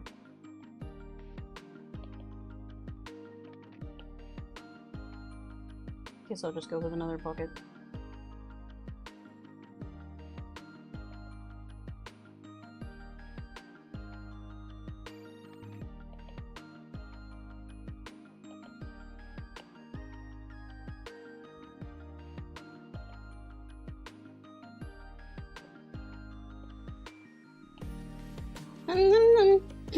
This is gonna be really hard for me to stop now. At least I'm not plastic cowing. I could be though. I could play all of Plastic Cow right now, but I'd feel bad. I don't think it's allowed for me to play an entire 30-minute Vox Aqua stream in my stream. Unless it was like I suppose if it was fair use reaction content, I could just like put myself, my PNGTuber here on the side and put Plastic Cow there, and then every 10 seconds be like, haha. No way. That's crazy. Dude. There's no way. Oh my god.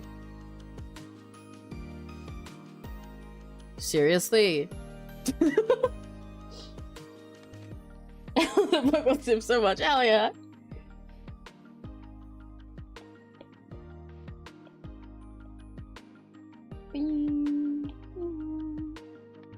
Reacts to Plastic Cow for the 704th time. Correct!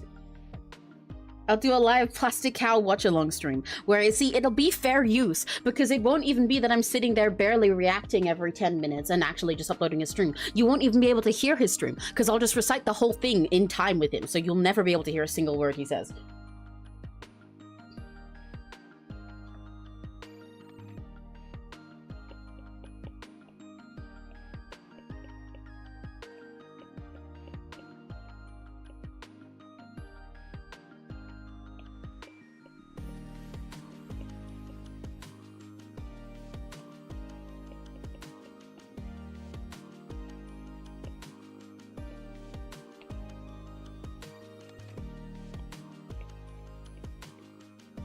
My brother, you know what? True. I can just say the whole thing myself.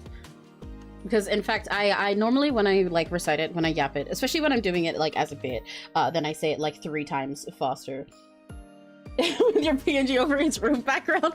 Wait, hang on.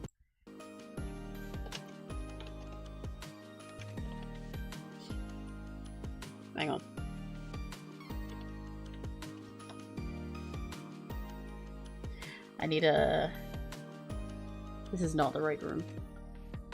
I found one of them, that's not the right one.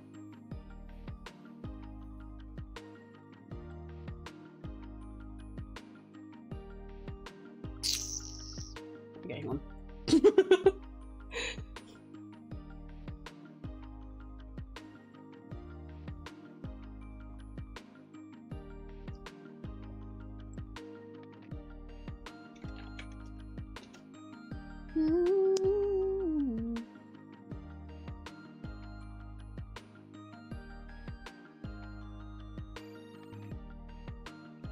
One sec, let me cook. Let me cook.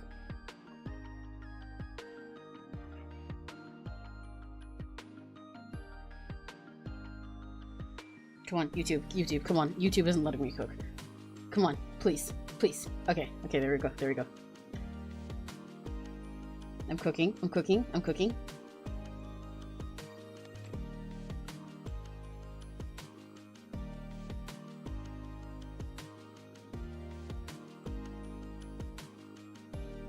Fucking save the image.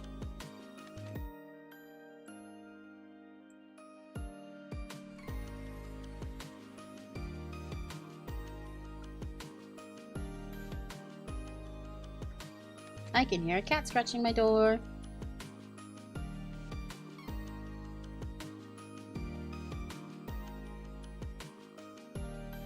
Shoko! Stop scratching the door! He's facing this way. Oh, I look cursed when I'm flipped. Never mind.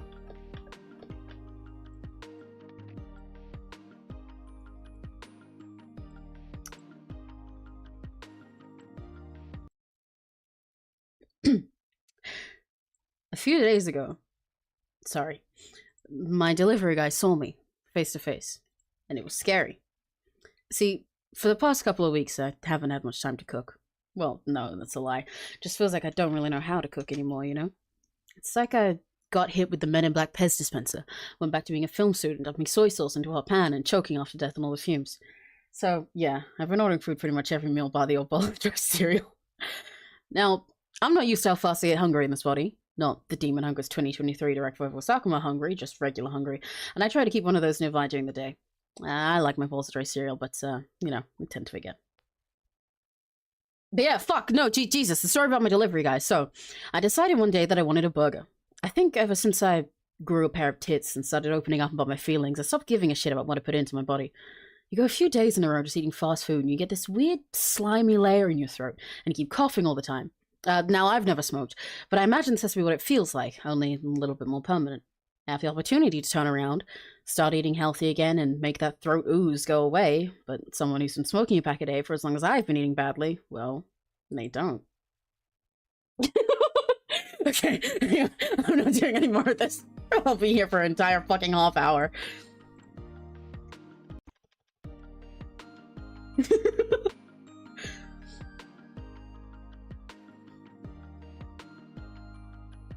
I like how it looks like I have his big ass wings on my back.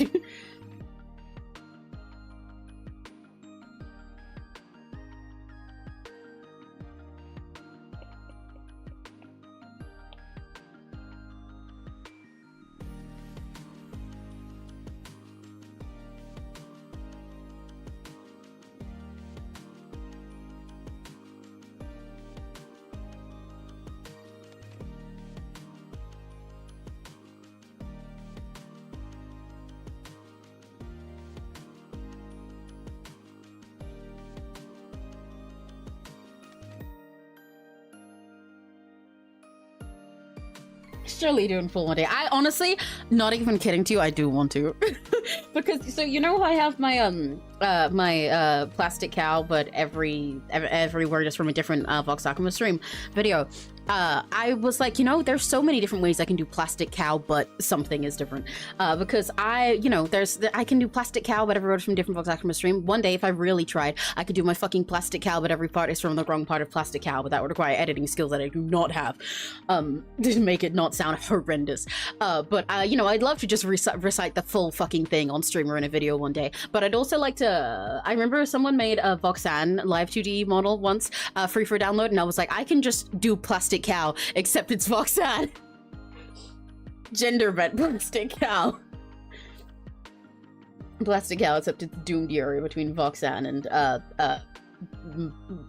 Martha. But every time he says blanket gets fostered, that would also be great.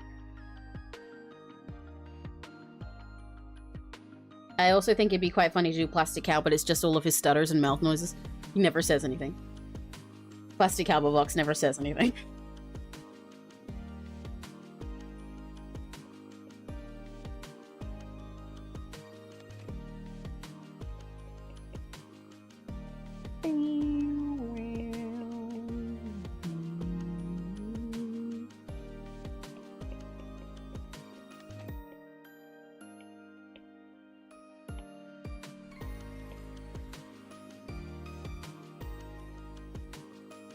That inhaling guy compilation. Exactly! It's just him going...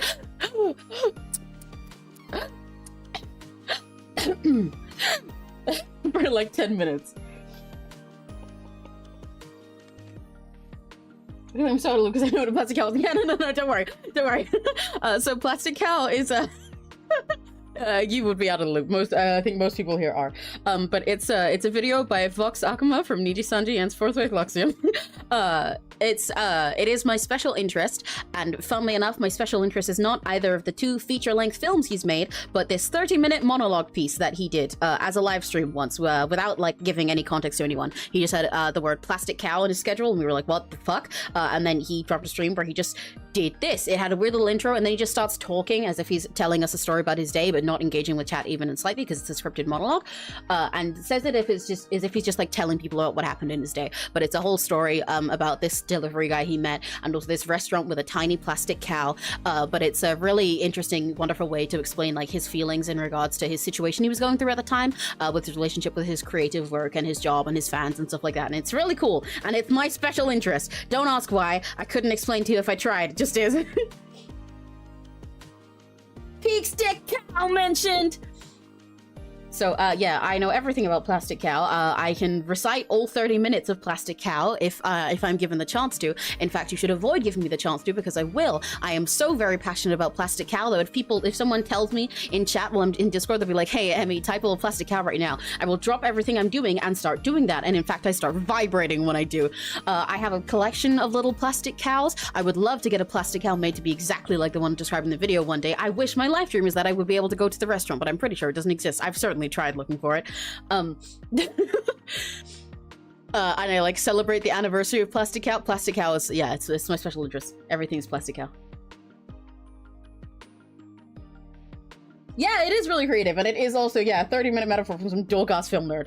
It's really cool and really creative. It was a really interesting way to explain everything that was that he was feeling at the time, and it resonated with me a lot because I actually, the first time I watched it was like right after that breakup I talked about before, that I had, and also while I was in that relationship, there was a long time that I had a really bad relationship with my art as well. I won't get into all of it because I don't want this to be a venting stream or something, but I had a really bad relationship with my art at the time as well, and I was basically not fucking drawing like at all. Unlike now, where I draw like my MS Paint stuff like every day and do all this stuff on stream and do all these things. I was just not, I was really struggling with my relationship literally, and also with my relationship with art and creativity and just myself as a person. And then I listened to Plastic Cow and I was like, fuck, shit, it's just like me for real, huh? And I connected with a lot of it, and also just found it really, really fucking cool. And then I rewatched it again a few times, and I was like, Jesus Christ, this resonates with me in a lot of ways, both in the literal sense of what it's going for, and also in my own fucking way. And then it just ended up sticking, and then somewhere along the way it became my fucking special interest. That reminds me, I need to write the Plastic Cow essay. I have to write the Soul Survey essay, and so just I love all your essays. They're so fun. I like how your brain cooks up all these little theories and essays. It's so cool. I wish I could have a Plastic Cow command. I don't know how to set up stuff like that on YouTube. I know things like that are a lot more common, a lot easier on Twitch. I don't know if I can do them on YouTube. I think I can, but I know doing stuff that's like commands or like has like chat interaction is harder on YouTube because it like marks those kinds of things as spam easier. But it would be very funny. Plastic Cow command, and it just starts playing a Plastic Cow intro or something so that I can just start quoting it. It's like when people have like a redeem to like hydrate or do something like that. Except I just start Plastic Cowing. But yeah, that's Plastic Cow. It's my beloved, my favorite thing in the entire world, / series. And before you think it, because I've been asked it before, plastic cow, disclaimer, is not the reason that I'm a cow. That is entirely unrelated. It's just a really funny coincidence.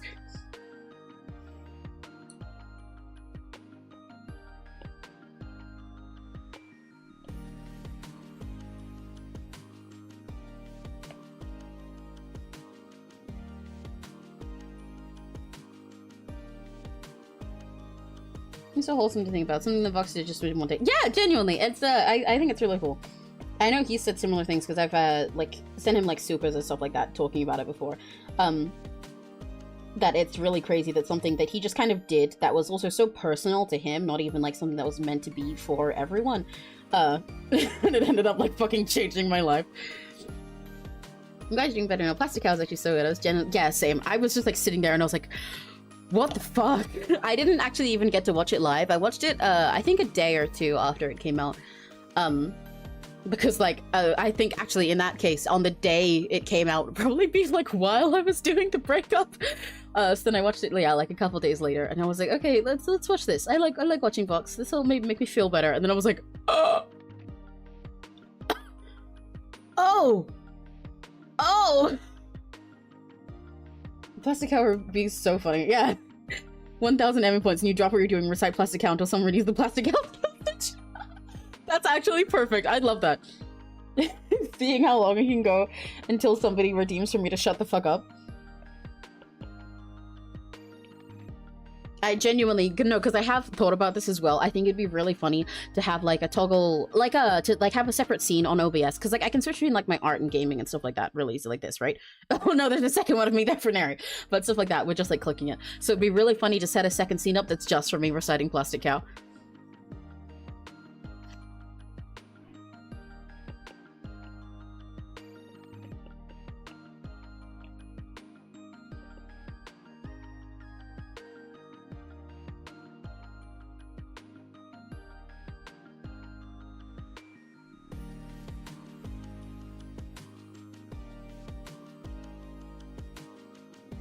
This is one of the reasons that I considered doing Twitch instead of YouTube, because having all the point readings and stuff is so much fun.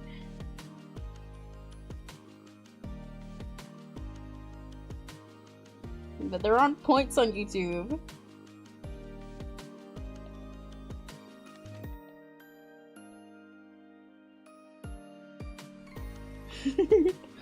In the Plastic Cow room. Meet me in the Plastic Cow room in 3 seconds. Sorry, I was rewatching Lego Movie last night.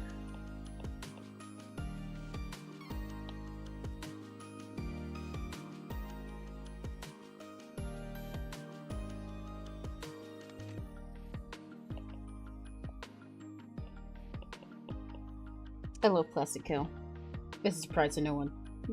Pork Pounding Kitchen. But I love Plastic Cow. I think it's so funny whenever I tell someone about Plastic Cow as well.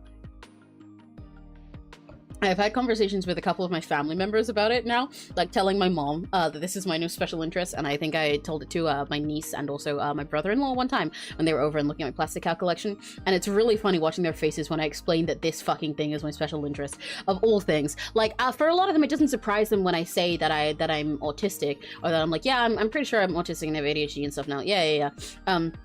Like, some of them will be like, well, really? You think so? But I'm like, yeah, dude, look at me.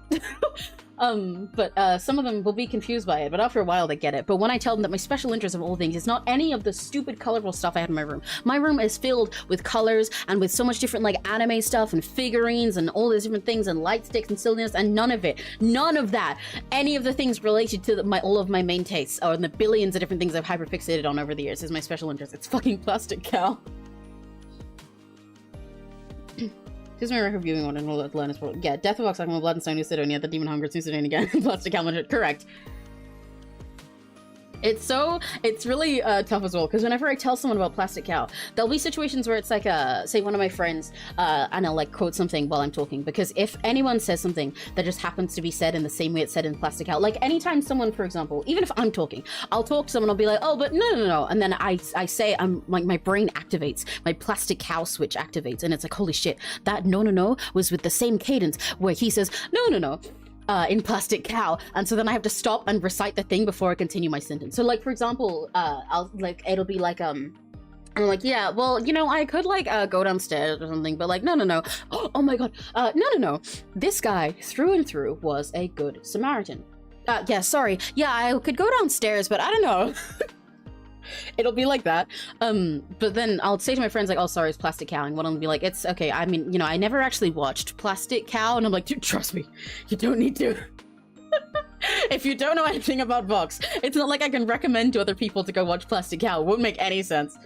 Oh, hi, Chris. Hi, Chris. Hi, Chris. Good morning. Oh, hi-yo. I feel like I'm so surprised my special interest be too. I know that one counter. Yeah. I know that one. Plastic Cow. Oh my god, I know that one. And frankly, I should just like I should be putting fucking money in a jar every time I say I know that one. Me and Neri do that as a bit so fucking much. But yeah, I fucking like if my special interest was one of his 2 fucking movies, or like, well, like a cover music video or some like other lore thing that he did, then like at least I could be like, oh yeah, you should watch this movie. Like, yeah, you don't know about him, but like it has context in it and it's still really cool. I think you'll still find it really cool. But I can't say, oh yeah, my special interest is Plastic Cow, you should watch Plastic Cow, because no, it won't mean anything. I mean, like, people might be able to pick up on like the metaphor and everything without knowing anything about Vox, but you won't be able to understand why I had such an emotional hit from Plastic Cow if you don't know anything about the guy who's saying it. Because that's like the whole point of it, you know? So it's not like I can be like, oh yeah, you should, my special interest is this movie, you should go watch. It's like, no, my special interest is Plastic Cow. Don't worry about it. Yeah, hi Chris, how are you? Good morning, did you sleep well?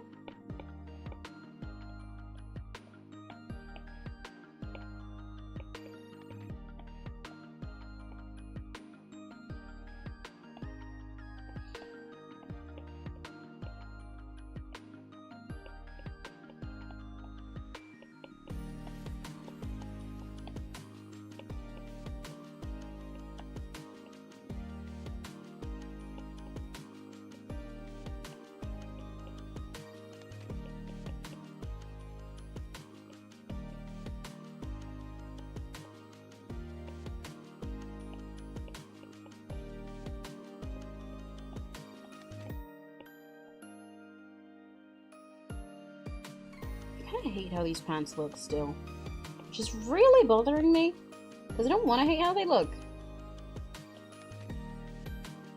I guess it might still make sense to cut it there. And I'll see once I color.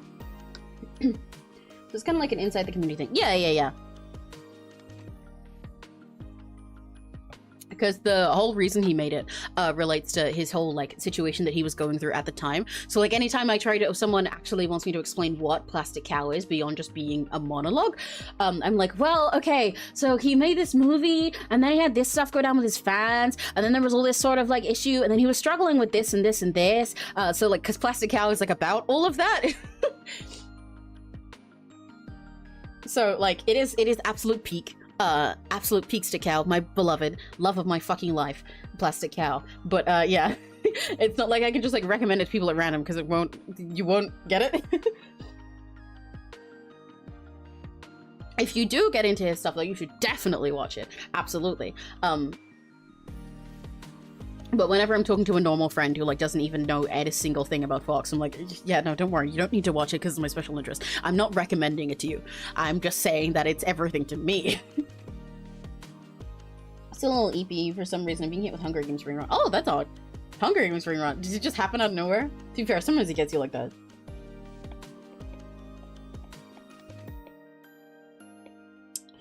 Do I want to try and line this the way I normally probably would, or do I want to just start coloring and then clean the sketch up more later? Much to ponder.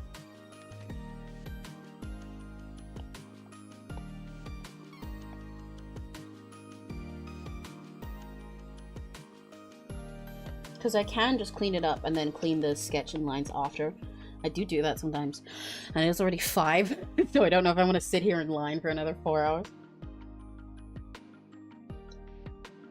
Yeah, exactly. You could watch it on its own, but to have full context, it's really based on his whole journey as a streamer and his relationship with his work and art and his fans.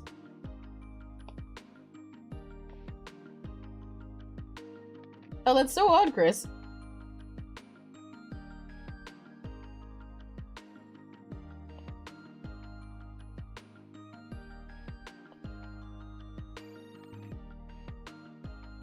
This brush is too big.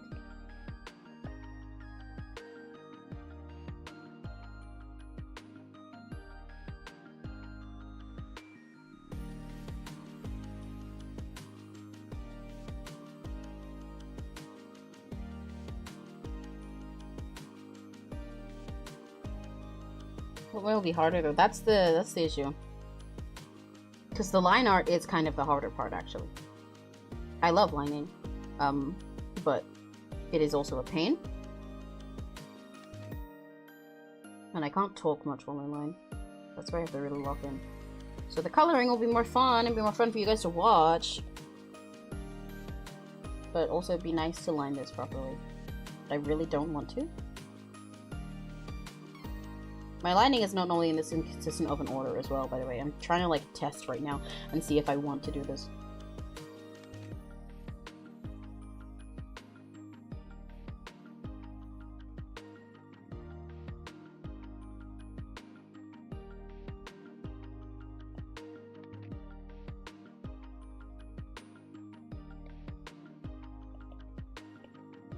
I don't want to line it. Okay, I will fix up the lines via the sketch after. I'll do some of it now though.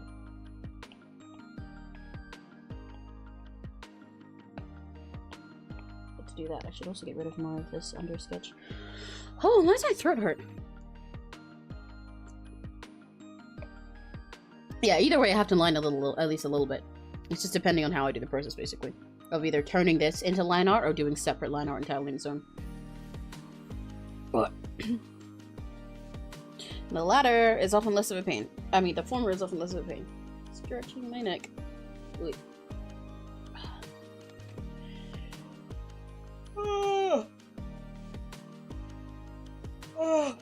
I definitely think I'll do MS Paint streams more often than these types of streams, because this kind of art is hard to do while yapping and everything, and I like giving my little MS Paint tips and stuff on stream, and I find it chill, and it's not as much of a physical pain because I'm sitting up straight looking at my computer screen. When I'm doing this, I've got to lean over but also try and make sure I'm in my mic the whole time. If I could get a stand to put my iPad on, it might be a bit better, or if I had like a bigger proper tablet to connect to my computer. So that's a goal for the future. But I would like to do more streams like this. Probably a lot of them won't be this kind of calm stuff. I'd like to do more that are like designing or little challenges and stuff that I can't do in MS Paint. It's a satisfying watching you. I've never been the best at artist, so I love watching the talented do. Yeah, I'm glad. I'm sure you're awesome too. But I'm glad you like watching my drawing process. I do think watching, like from experience of doing it in front of a lot of people, part of why I'd love it if I felt like lining right now is I know that part's quite fun to watch, but, or well, not fun, but satisfying. Because I line in a very fancy little way.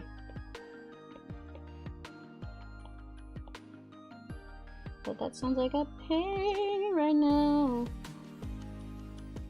Hurt you, but again, and that's true.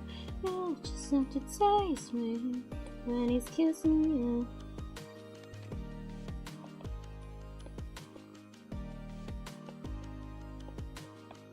What the fuck is this layer? Nothing. Okay, awesome. That's also nothing. This is eyes. I kind of want those up here.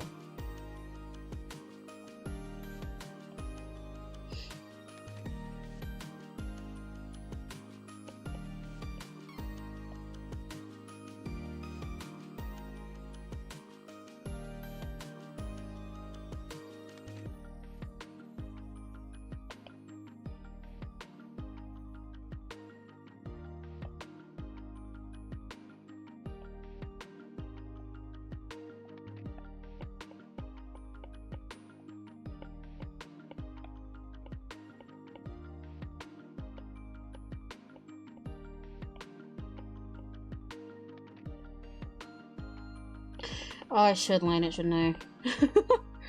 So much of this stream is me going back and forth. That's part of why I figured the MS Paint ones would be would work better as stream stuff. Even aside from the fact that it's easier to set up because it's just on my PC and everything. I just kind of roll with the punches more with those.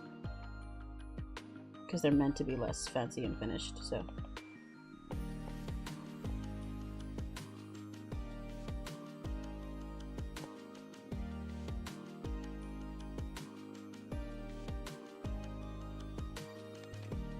I play for now, and I'm in heaven.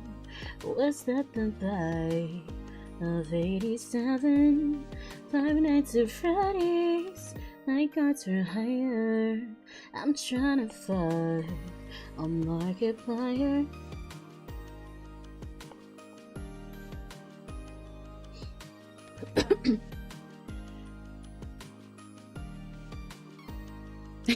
I do think it is really cool watching someone draw for that reason, yeah. It's really cool seeing it come to life.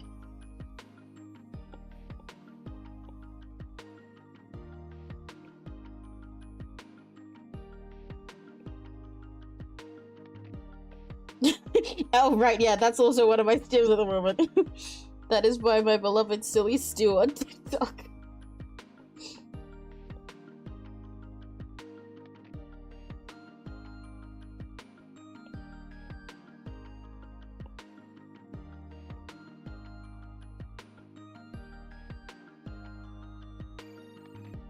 FNAF mention? A mention of FNAF?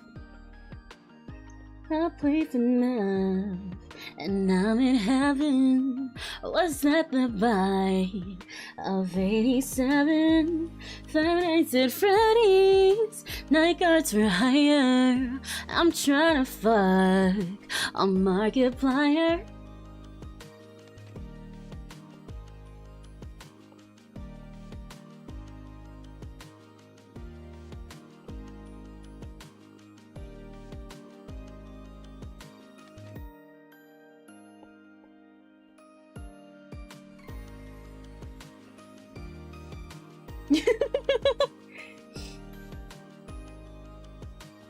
I love FNAF. I am the world's biggest fake FNAF fan. By that I mean I love FNAF. FNAF is awesome. I could talk for a long time about FNAF. I collect the books even. I've never played a FNAF game. I'm too scared. Thank you, Ray. Best example of my singing fucking FNAF shitpost. I just realized you guys can't see that layer at all. Huh. I didn't realize the fucking contrast was that different on the screen. What the fuck? How is it just not visible for you entirely? That's crazy. Wow, you really can't see shit. Whoa. I didn't realize how little of the sketch you could see when the opacity was turned down like this. That's crazy. Because there's a whole line on his shirt there. There's all that. Huh. It's funny.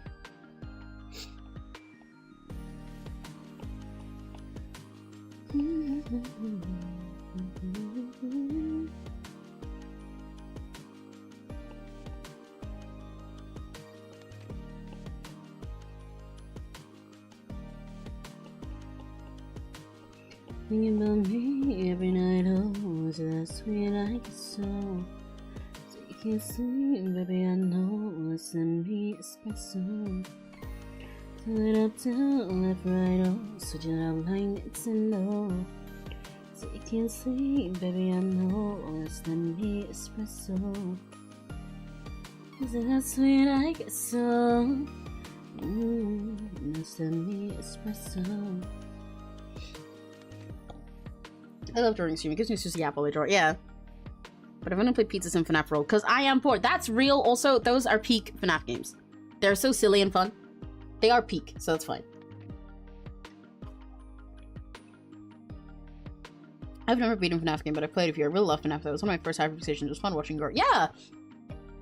I actually sort of had the opposite experience. I had like an enemies to lovers arc with FNAF. Because, oh wait, I need to stretch my neck again. Hang on. When it first, like, came out...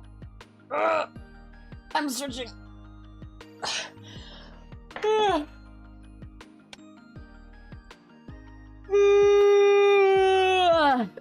When it first, like, came out, and I first saw other kids my age playing it and stuff like that, I was terrified as fuck of it. I didn't want anything to do with it. I saw like Markiplier and Jacksepticeye and everything and whatever playing it, but I didn't want to go anywhere near it because I didn't like horror stuff. I knew I didn't. And I would see like this one like youth cares program I went to every now and then, like this club. I'd see like the other kids playing FNAF on the screen and be like, no! I'd have to hide in the other room, and it scared me and everything. And I didn't want anything to do with it, nowhere near with it while it was still new. And then eventually, at one point, I decided I'd try and watch it. I think I'd just seen it around online and stuff so much that I was like, I'm gonna try and watch Markiplier play this so I can know what the fuck is going on. Because I was seeing like memes and stuff about it. I was seeing memes from people that I did like about it, and I was like, okay, I'm gonna see what this is about. I'm just gonna see. And I loaded up a Markiplier video of him playing FNAF 1. And I talked about this, and I think it might have been my first MS Paint stream, but I'll illustrate how it was again. So there was... So you got a picture, right? There's little Emmy here. This is my computer screen, right? And there's FNAF on the computer screen. So there's all of the FNAF going on here, like this. There's the door, blah blah blah blah blah, and there's Markiplier up in the corner here doing his Markiplier stuff. That's Markiplier. That's him. I'm trying to find a Markiplier, but that's Mark. So I'm watching his stuff there, and I sat there. I was so scared of it that I sat there at the computer with my hands like in front of my face, covering the entire screen. Obviously my hands aren't this big, but it was like perspective. My hands like basically like this. So that from my POV, literally all I could see was just Mark. I could only see Mark's reaction, and all of this was covered by my hands, other than like occasionally peeking between my fingers, because I was that fucking scared of it. And still, while watching it like that, and also not even finishing the video, I had nightmares for 2 months straight. I was like, for like the next like 2-3 months, I couldn't, like, I already was terrified of the dark, but I especially couldn't do anything in the dark, or like go downstairs when it was like even like the evening in my house, because I was like, what the fuck? What if Freddy Fazbear is in the kitchen? It took a really, really long time before I finally started watching like game theory and learning about FNAF that way. And then I watched like every single game theory thing, slowly started watching other theories. I started, I think the first time I fully watched someone play through a whole FNAF game was Pizzeria Simulator, and then like Ultimate Custom Night I watched little bits of, but wasn't super interested, and then slowly I've worked my way backwards. Now I can watch someone play any FNAF game and react to it normally, but like back then I couldn't even watch a single snippet of them, and even when I was watching people play Pizzeria Simulator, I cut through bits of it. But so I learned about FNAF lore first, that was how I actually got into it, then slowly started watching stuff, and now I'm really big into it, and I even read the books and everything. But yeah. I had like enemies to lovers. For me, it was my awakening. I was terrified, but it got me so much more into horror. I loved it. Markiplier was my favorite comic book. Yeah, that makes sense. It is a really good like intro to horror for a lot of young kids.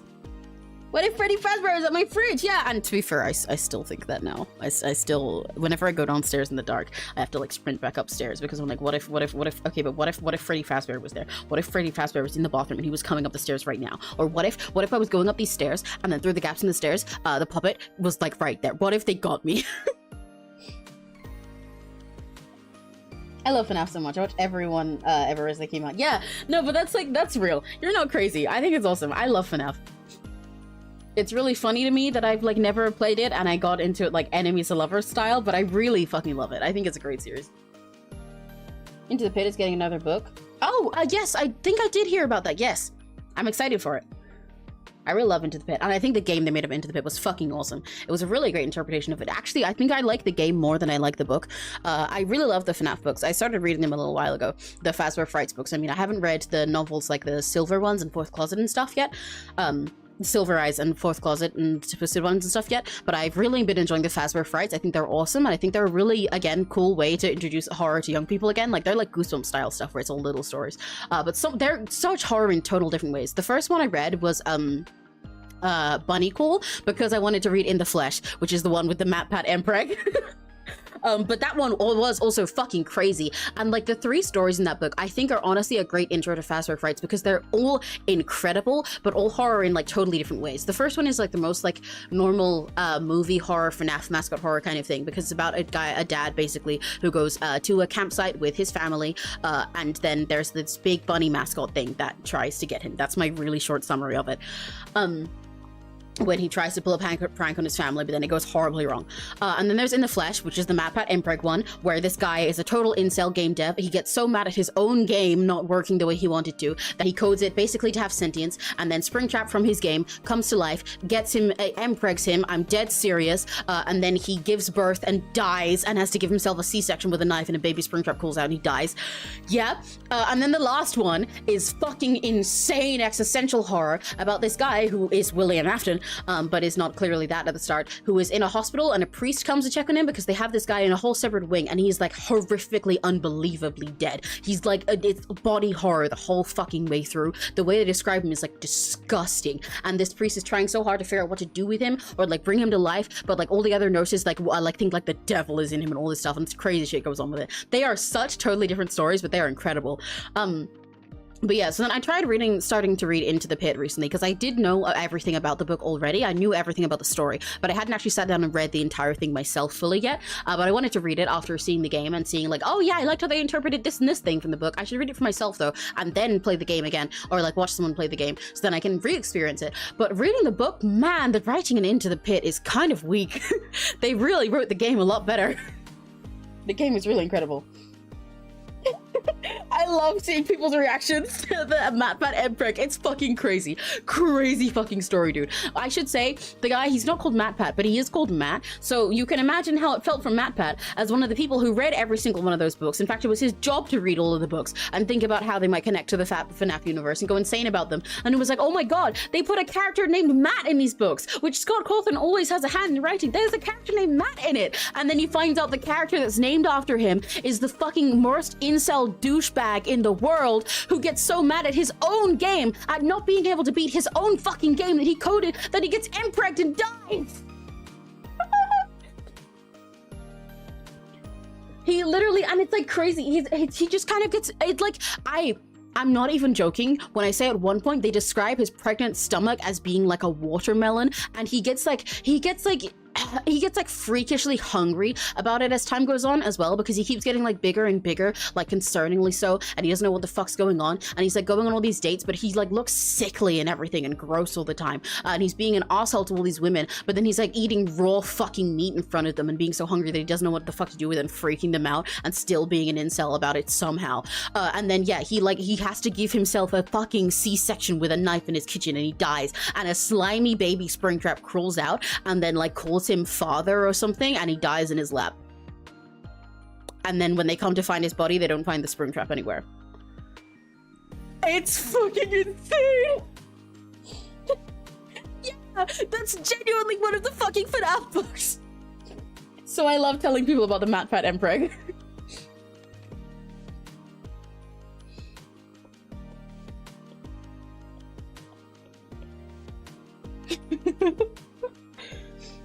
I gave Neri like live updates as I was reading through it as well, because every time I thought I knew how crazy it was, it got fucking weirder, and I was like, Neri, let me just read you this fucking passage.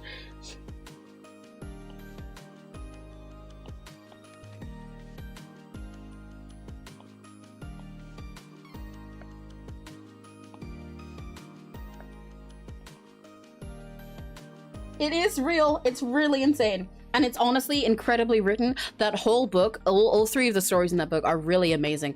I really think they're great. And like I said, they're really great at being 3 totally different types of horror as well. But it is fucking insane. I spent so much of my time just being there, like... I'm gonna show you how it was.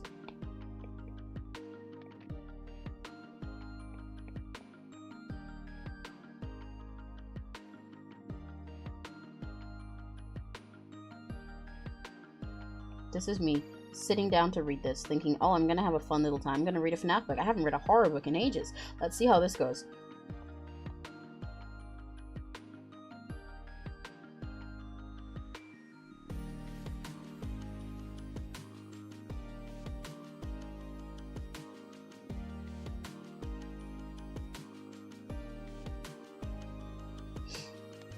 This is how it felt the entire way of reading in the flesh. 10 out of 10. These are wild. It has not read them. You really should read them. The Fazbear Frights books are great. Those are the ones I'm talking about because they have novels that tell longer stories, those being Twisted Ones, Silver Eyes, and The Fourth Closet. But all of the FNAF books, so the general concept of all of them is that they take place in the FNAF type universe, but they're not necessarily about the canon FNAF storyline. Occasionally there'll be some of them that are, but they're not necessarily tied to the same storyline and universe. They're just separate stuff, but set with same storyline and like canon, but they are set within the whole like same like FNAF world. You know, like in most of them there is a Freddy Fazbear's Pizza that you can go to, but they'll have like different ways that robots and stuff work and all so on and so forth. So they can all have their own different kind of horror while still being FNAF, and I think that's part of the fun. A lot of them, you know, don't really tell you anything about like the main stories, even though some of them kind of like give you information about how stuff in the canon could work. A lot of them are just there to be horror stories for kids, and they work that way, and it's cool. But I think the Fazbear Frights are really fucking fun to read. I love them all being different stuff. They have so many different ways of horror and in them, and some of them are really fucking, like, they sit with me, dude. And some of them are really silly. Hi, B! I was talking about MatPat Canon Mpreg in FNAF. Yeah, you should read them sometime, Chris. You can also get digital versions of a lot of them online.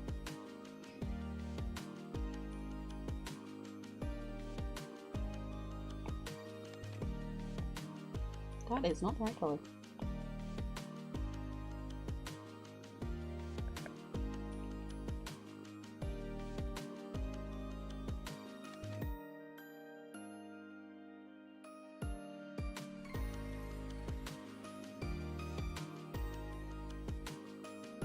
Yeah, you had great timing, B. I was telling everyone about how there's a character named after MatPat who gets empregged by Springtrap because he's such an incel, and then his belly grows watermelon-sized, accurate description, quote, word for word, and then he has to give himself a C-section with a knife, and a slimy baby Springtrap calls out and calls him daddy.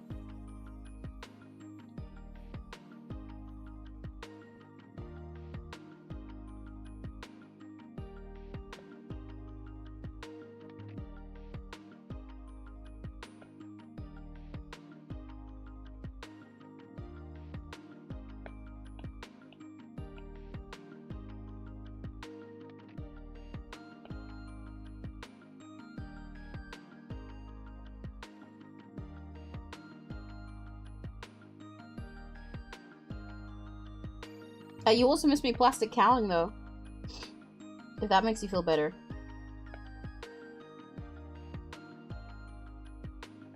Oh, I hate when that happens. Yeah, man. Fucking Thursdays, dude.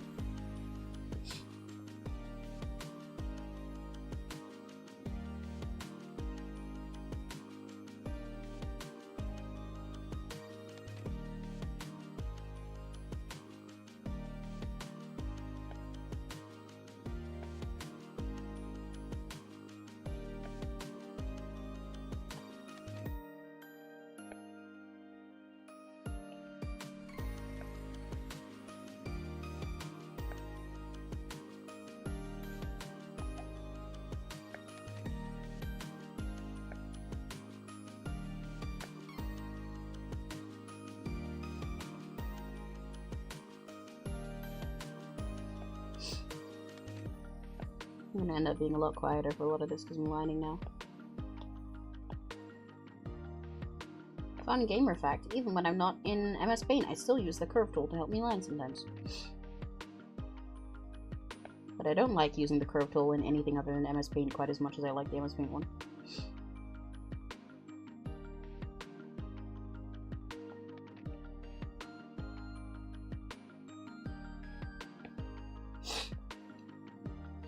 You have Arbor no one draw anything. No! Oh, why am I sniffling? I just realized when I went downstairs earlier to get myself a cup of tea and to go pee, I put the kettle on and I peed and I forgot to make the tea. What the fuck? Okay, but hang on. I'm gonna get myself tea because I do want that because my throat hurts a little bit. I'll be right back. In fact, I won't even put on the BRB screen. I'll put you guys here.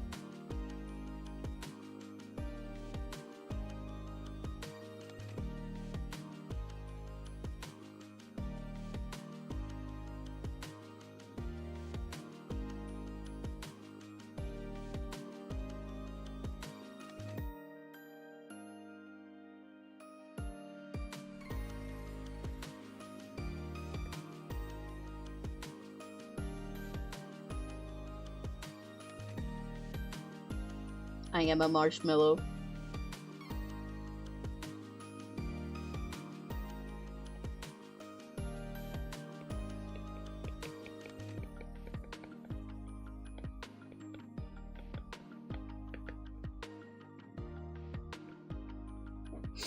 Okay, I'll be right back.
I'm alive.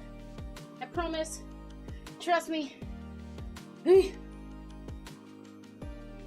This ramen is really hard on my hand, but I don't have enough to put it down because my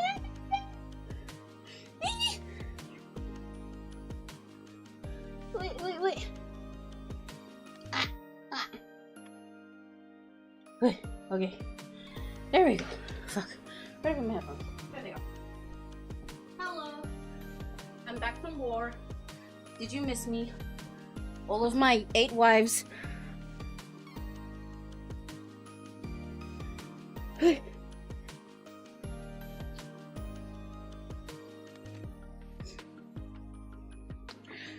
Okay, now I have tea, and I have ramen. I have tea to soothe my throat, and I have ramen to make it worse, because it's spicy. But I didn't consider until I was already putting in the spicy that I was like, oh fuck, I shouldn't eat something spicy while on the stream, because it's gonna be hard to talk. Whoops! Oh well, I'll deal with the consequences of that later, as I do with everything.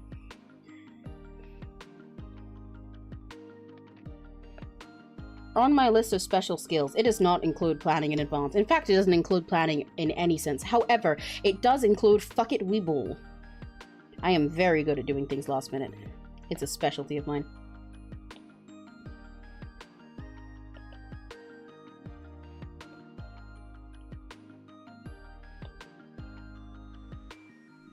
Why have I got 2 different collections? Okay, there's the same one, thank god.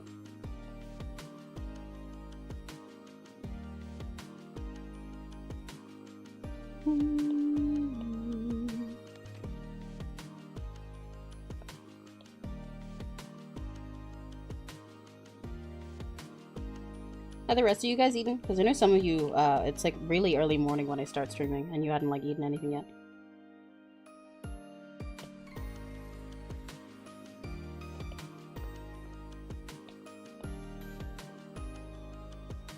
Then I decided I'd get ramen this time, even though, like I said, normally I wait until stream's over to eat, especially if I'm doing like drawing ones, because like, you know, even if I can find a way to like nibble little snacks while I draw, like that's why I got myself like squashies this time, so, little snacks, so I can just put it in my mouth and I can keep drawing.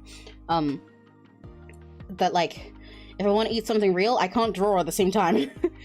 But I'm so fucking hungry today. I don't know if it's the stream and the yapping or how tired I was this morning, if I've eaten too little, if it's like my period or something like that, I don't fucking know. But I am a hungry bitch. So I decided to eat, because otherwise I think I would cry. So at some point I'll just like, I'll take little breaks every now and then to eat some of my ramen. And that's okay, because it'll remind me to stretch in between working on art. So you guys, if any of you are like drawing or doing anything while you're like working while in background noise, then you get to make sure you're taking timely breaks with me. Yippee. He's back real. Guess who's back again. I probably should though. It's 11:30. Yeah, you should eat. Get some lunch. Get some breakfast. Just had a muffin. What muffin did you have? Can I have some?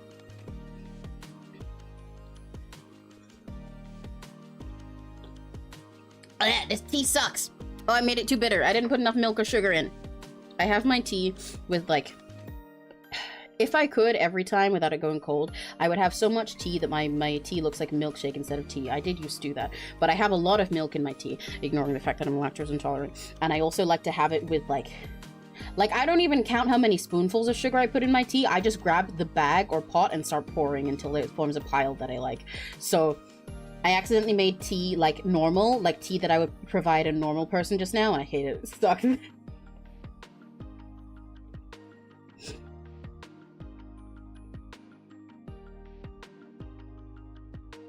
Sometimes when I'm saying stupid things, especially when like B's in chat, I picture the way, like in the back of my head, it's like I have a little Tom soundboard of Tom reactions.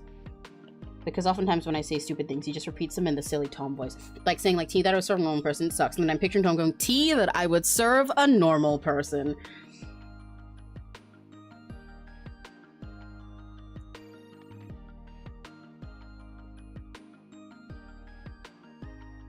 I just hear him in the back of my head as if to like shame me every time I see something dumb.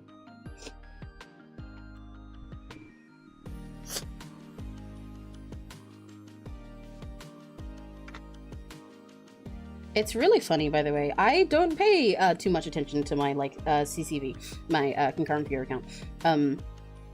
when I'm streaming, because that would suck. I'm not trying to be someone who's constantly hungry for everyone to come and watch, and like watching the numbers go up and down. That would be bad. I don't want to do that. But I do look at it every now and then, especially like, you know, I'll be checking on it whenever I'm like not doing something, because I want to make sure that, you know, what I'm doing is engaging or whatever. And I'm just like looking. But I was looking every now and then while I was sitting there making my tea and making my ramen and everything, while you guys were just yapping. We were talking about Subway Surfers. And like, the amount of times it went up to like 8 or 9 while I wasn't here, and then now it's back to 6 now that I'm actually drawing. Was the image of me making being a marshmallow in my tea that much more engaging? Maybe I should just put you guys as the stream.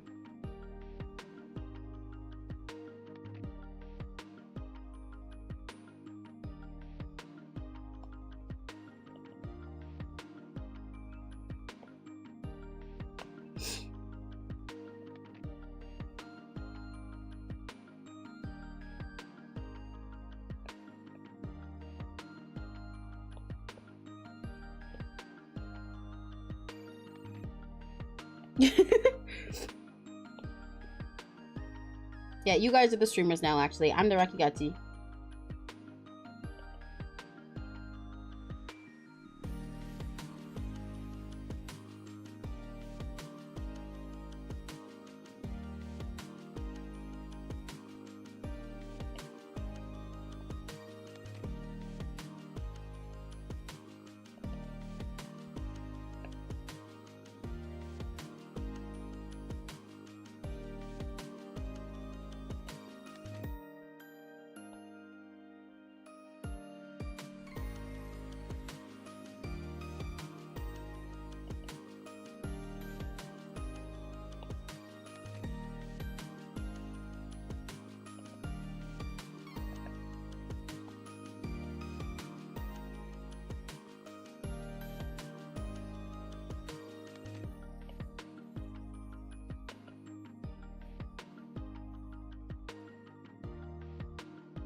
Ooh, that doesn't look right. What's wrong there?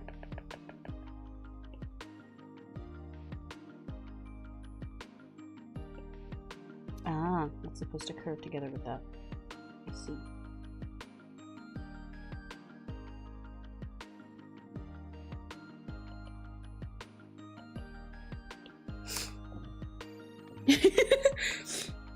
Thank you for the Emmy glazing to make me feel better. Emmy people that left accent swiped onto YouTube. Yeah. The people who left, actually, they immediately died because it was too awesome. So they put Emmy on TV if you're going on the app. Emmy on the TV. Oh my god, Emmy on the telly.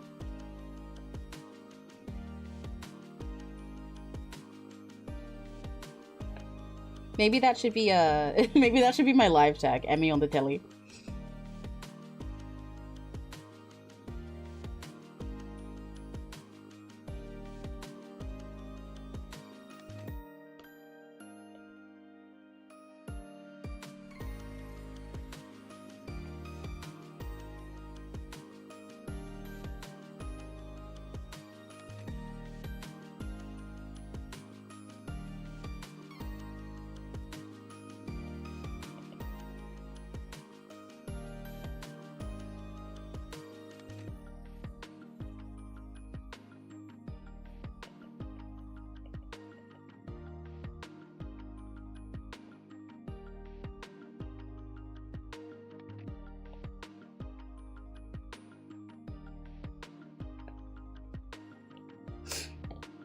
Emmy on the telly is just okay. Yeah, hang on, I'll add it to the list of stuff so I don't forget. I think I've set it with Rakigachis as the fan name because I think it's really cute.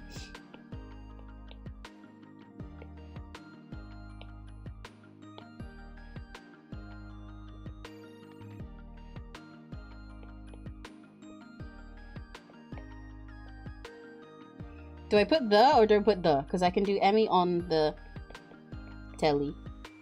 Or it can be like...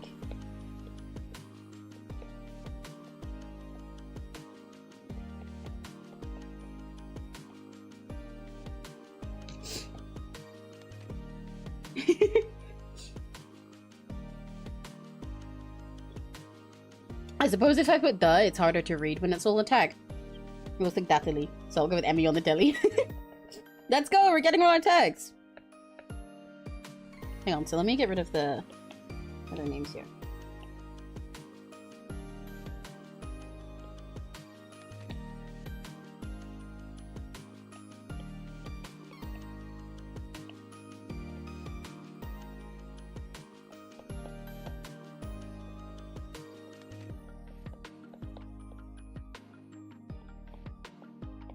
Do I put Raki Gutsy or do I put Raki Gutsies? I guess the CLI could be the single one. I don't know if I like Raki Gutsies or Raki Gutsy better.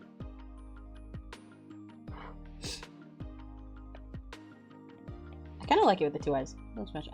I'll decide in a sec.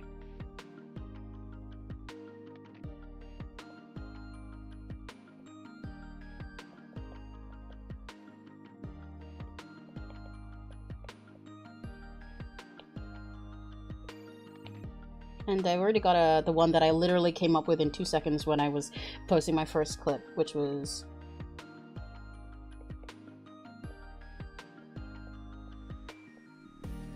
clips of me.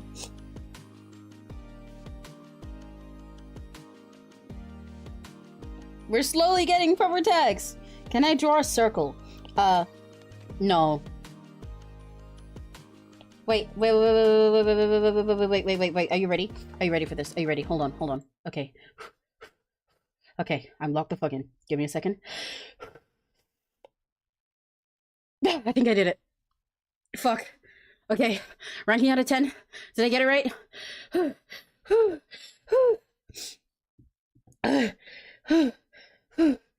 I need to recover from that. That was really hard work.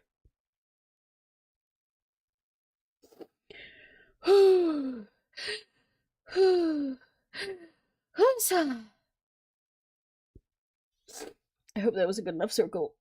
I really hope so. It's taken my whole life to get to this point where I can draw a circle, but I put my all into it. I know it might not be perfect. It might be kind of more oval circle. It's literally 2 feet.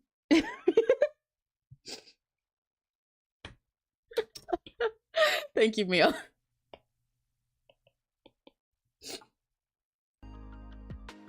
Literally 2 pi r. Yeah, I'm just perfect. I'm actually known as Circle Drawer. That's my middle name. Emiraki Circle Drawer. .bsk.social.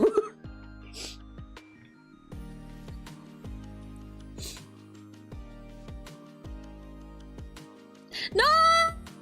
It's not awful! I drew a circle, I promise! Okay, wait, hang on. I can redeem myself. I can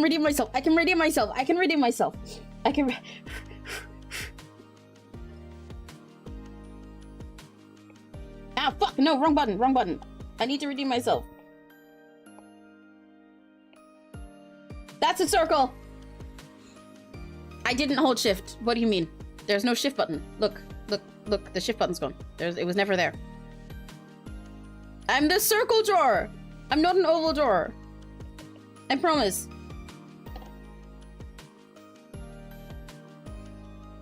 No! Hi, welcome! I'm gonna eat some of my ramen for a sec. I've got ramen with me. I'm actually Emiraki Circle Drawer Plastic Cow. So fucking true. That is my legal name. That is actually my full legal name. Emiraki Circle Drawer Plastic Cow. You guys should address me as such, actually. Now that is a circle. Yeah! See, I couldn't give you the full good straight away. I had to, like, give you, like, the engagement bait, the rage bait, where you're like, no, that's an oval, so that you comment mad about the oval, and then I reply to your comment with a perfect circle, and I'm like, huh, bet you couldn't do that. This is my content strategy.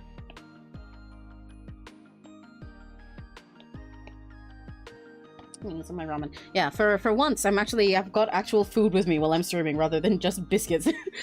Because I'm really fucking hungry today. So I've got ramen with me and I'm gonna use it as excuses to take little breaks every now and then. For a tiny little bits of time, so that I can eat.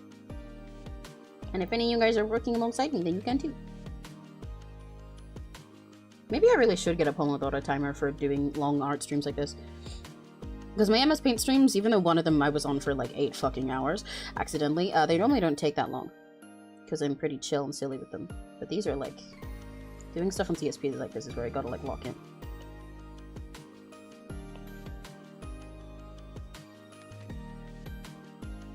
So maybe it'd be nice to make some of these like work streams where we just chill, and I'll get like a, I don't know, some like extra lo-fi music or something. Maybe rain noises. We can just sit and work with a little timer. Like ASMR, that'd be fun. But I don't think my current stream audio quality is good enough for ASMR.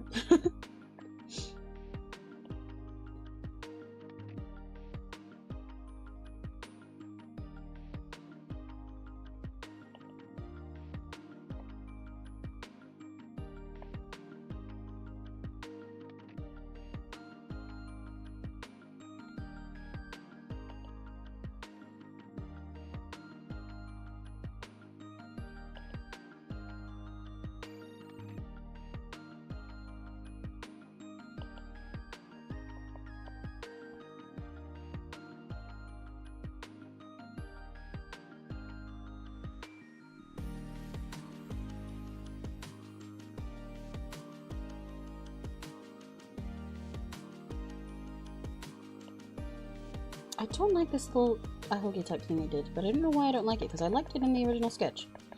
It's really bugging me. Oh, my ramen is supposed to be carbonara flavored, but I put a chicken stock cube in it because normally for this carbonara one, I make it with milk instead of water, and then also a ton of cheese, but I want to try and make myself shit myself a little bit less, so it has water in it. I put like a chicken in it to give it extra flavor and stuff. So a calculated plan, great work. See, yeah, I knew you'd get it. These streams always make me want to draw. I'm drawing now. Yeah, for your PNGTUBER, let's go! Yippee! I'm glad. I love drawing along with someone while they're doing a drawing stream. And so yeah, we can take breaks together. So I'm gonna eat some ramen now.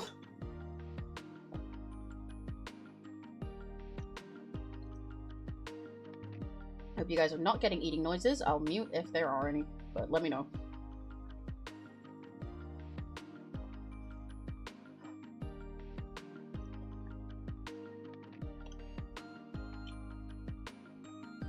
Oh my god, I'm so hungry.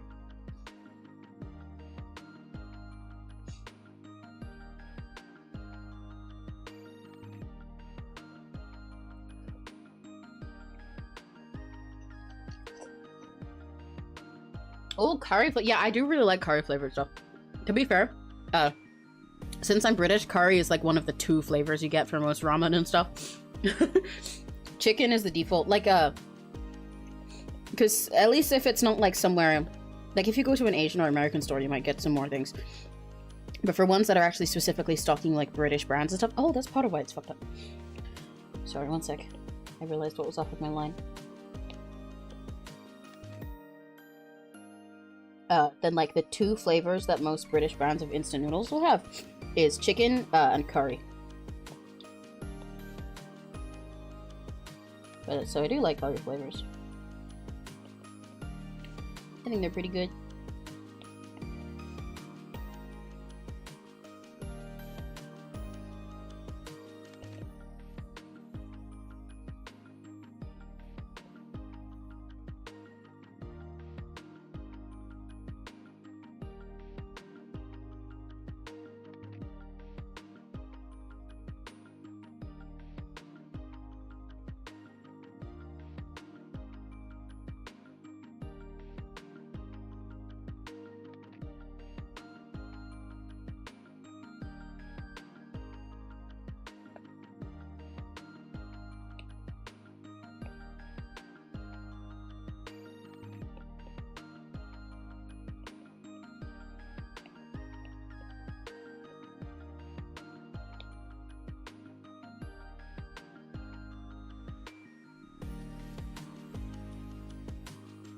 There is like no way that I'm gonna end up finishing this whole thing on stream today, but it has been a good way to test out CSP streaming anyway. I can always finish it on another stream. And I wanted to test and see what it was like, see how it went, see how much I can do in one stream, because I can always finish the MS Paint things in one stream. I'm definite at that every time, but for something like this, I wanted to see how long it would go. Someone explain Vox to my mom. Oh, good luck, Metal. Is he from a TV show? Does he talk? I don't know what streaming is. Like a podcast? How'd it go? Did she end up understanding? Thoughts on Yoki Puts? Peak! I fucking love Yorkshire puddings. They're so good. They're like the best part, one of the best parts of a Sunday roast for me, or like a Christmas dinner. I fucking love Yorkshire puddings. They're so good. They're so yummy. And I love them because I really love gravy. I'm not a lumpy gravy type person. I'm a thick gravy type person. I especially like gravy that has other stuff in it. Like you can mix in like sweet corn and stuff like, chef fucking kiss. But pouring all the gravy into a Yorkshire pudding and then picking up the Yorkshire pudding, go and slurping it all out, and slurping all of the gravy out, and then you get the soggy Yorkshire pudding and shove the whole thing in your mouth. Chef kiss. Favorite part of a Sunday roast for me. I also like actual curry. I usually get those pre-made curry sauce packs from my local Asian market. Oh, hell yeah. I love bean curry. You're gonna have to wait till next week. Yeah, maybe. MS Paint stuff I can do in one, but stuff like this, you know, takes a lot longer. Especially because today I hadn't finished the sketch first. What I'd normally like to do for something like this is to have like the sketch like definitely fully done before I start streaming. Like I'll start streaming from the line art stage. Because even with my MS Paint things, I normally sketch beforehand. Just so I know that it's like something that I'm satisfied with, that I know I can start working on. Because I'll often entirely redo stuff in the sketch phase or ditch it altogether, and like that would not be good. Ooh, I want these two things to be more separate. I don't want them to be one blob there. I'm gonna thicken this line. Anything less of a tangent.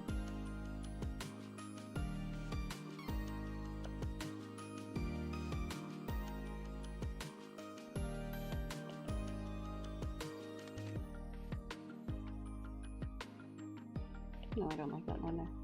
I guess I can leave that as is, but that doesn't feel right.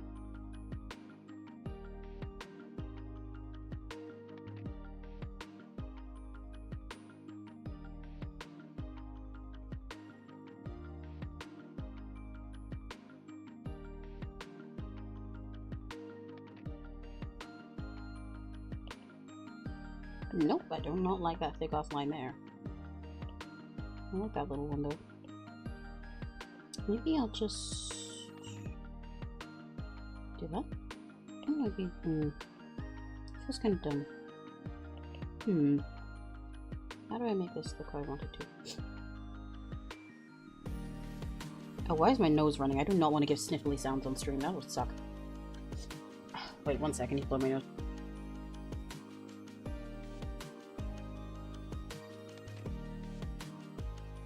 Okay.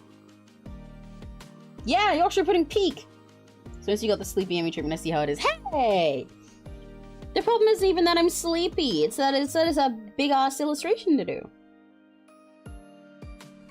MS Paint stuff is always simpler, like objectively, and also I only do them as headshots.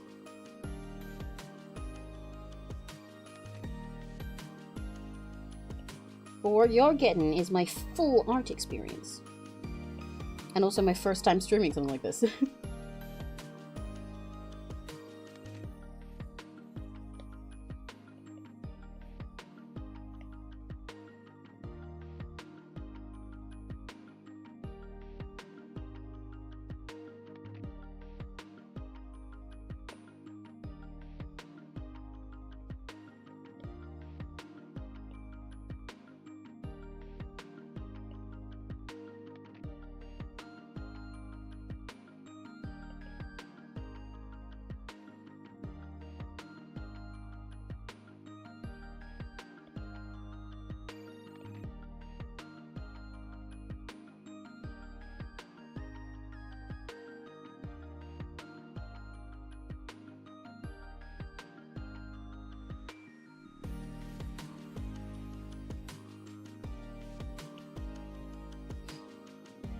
I love these streams so much. I'm literally just chilling, doodling on with you. I'm getting hungry though. Yeah! Yippee! I'm glad. Yeah, like I said, I really love the feeling of having a comfy art stream with someone to just draw along with them. This line is too thick. I think it's really nice. So I'm glad I can create that effect. I definitely will consider in the future doing ones that are like specifically titled as a work stream, so we have a little timer and everything so that everyone can be productive.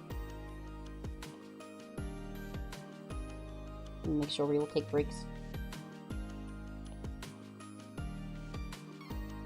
If I could, I'd totally get like an ASMR mic, but not just to like do actual ASMR, but to do like work ASMR like that, but rather than like keyboard sounds. I know I watch people before where they do like ASMR, but it's specifically the sounds of them drawing on their tablet. I think that'd be fun. Just all the little tappy tappy sounds every now and then. I don't fully like how I did this part of the bangs. I might change it. I think this is too much. It's throwing off the balance.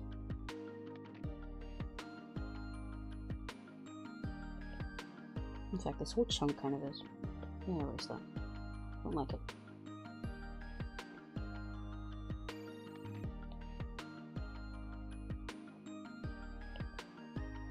So come more from there, yeah. And then go down right there.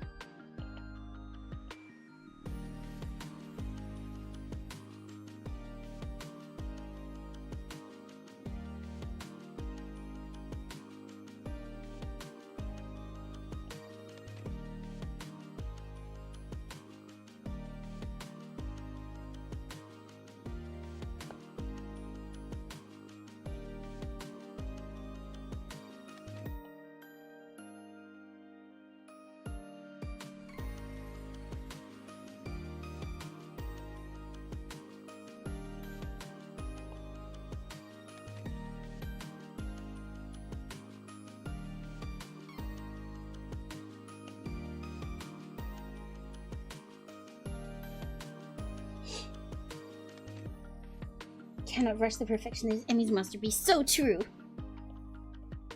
Everything I do is perfect. That's why it takes me 1 billion years to get anything done. Definitely the reason. That's definitely why.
I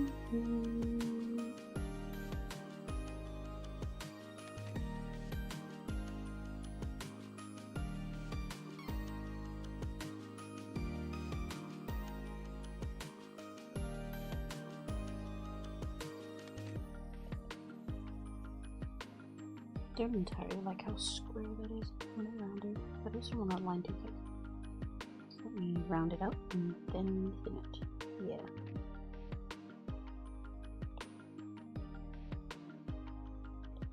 I'm a real perfectionist with my line art. Part of it is because I draw my line art on the thicker side. Oh, hang on.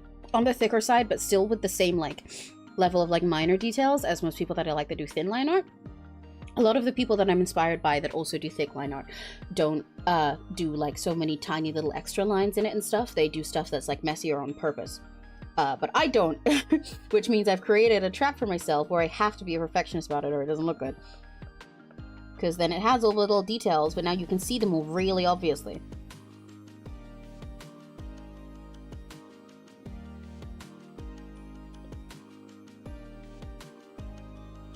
So I often end up changing things down to like the tiniest little pixel.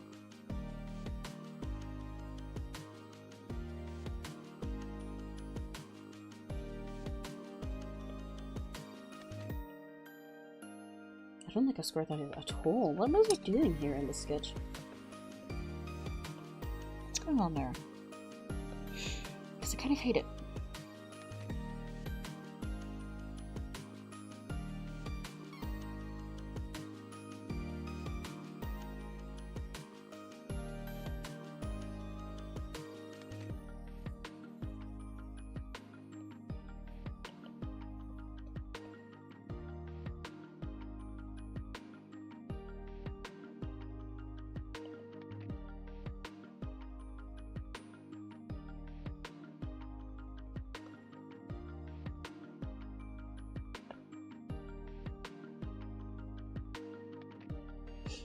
It's surreal. You can tell you so much enjoying. Yeah, I'm glad you can tell at least. God, it doesn't feel like it's for nothing.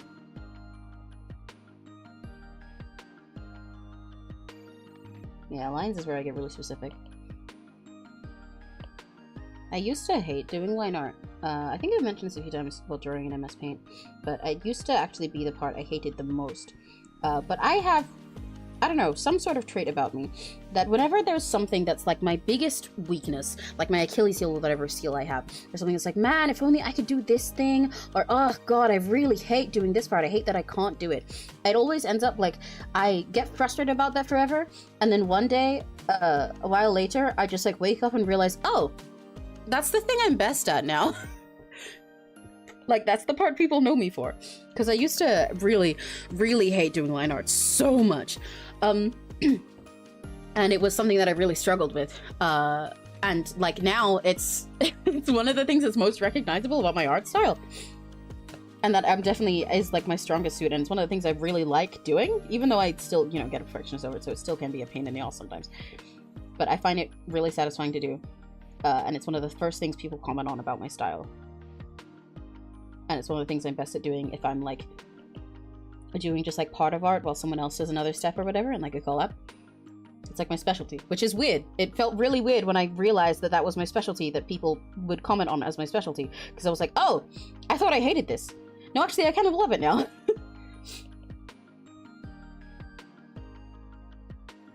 feel like I'm such a perfectionist for things I'm not good at, and I'm like, yeah, me too. But sometimes being a perfectionist about things like that can help you just like lock in, and then one day you're suddenly good at it. It's the same that happens with me singing, because I used to be, I had really, really bad vocal agility. My vocal agility still isn't the best, I still want a lot more.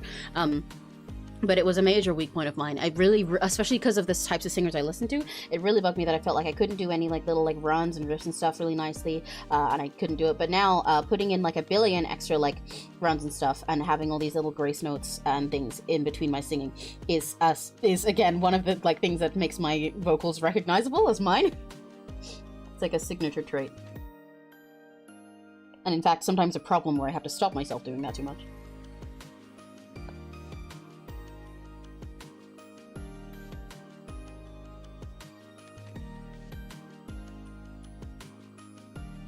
All of these things are still things where I want to level up the skills I'm referring to anyway.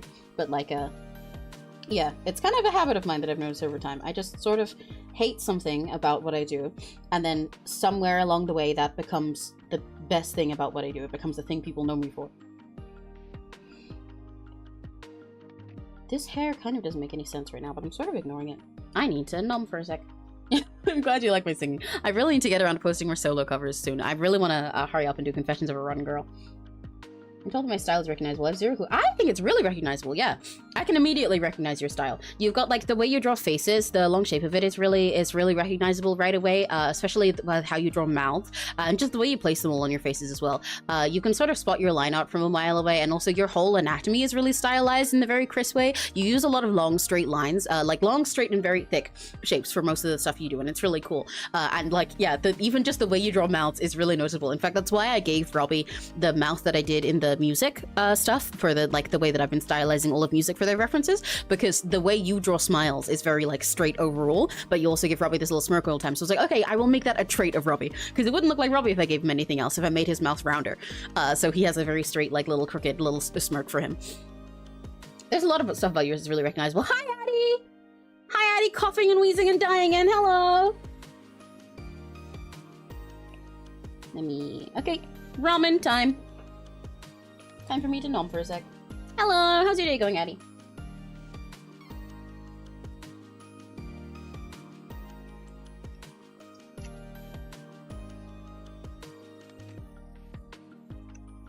Okay, I can see my mic activating, so I'm gonna mute for a sec while I eat ramen to make sure that you guys don't get gross mouth sounds.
Okay, I've eaten some ramen. Yippee.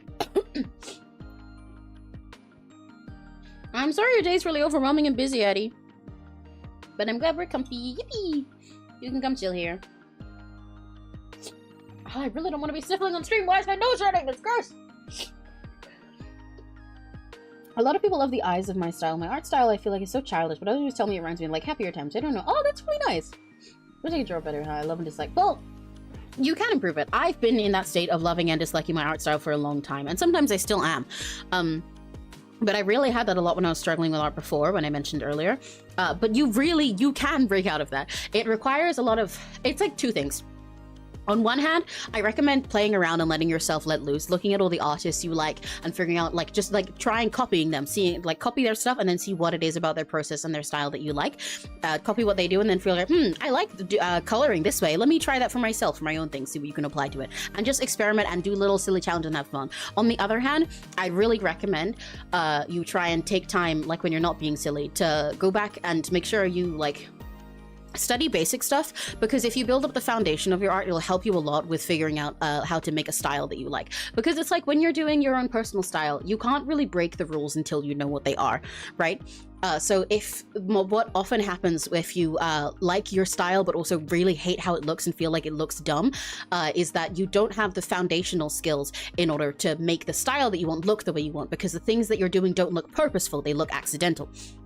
So when you figure out, when you spend more time studying stuff in like a traditional or realistic way and like studying how reality actually is and like the original foundational art skills, then once you start applying your own style to it and being more silly with it, you know what you're doing. So it's like, for example, if somebody had never drawn anything before and they decided to draw a person who had really, really long legs, then it might just look like they drew like a Betty Spaghetti and look kind of dumb. But when people who do anime stuff, who are like pros, draw anime with really long legs as part of a style, it doesn't look like it's an accident. It looks stylish and you don't even notice that they're long right away. That just becomes part of their style because they've studied how humans are normally proportioned, so they kind of then figure out how long they can stretch it in order for it to look unique without looking like wrong.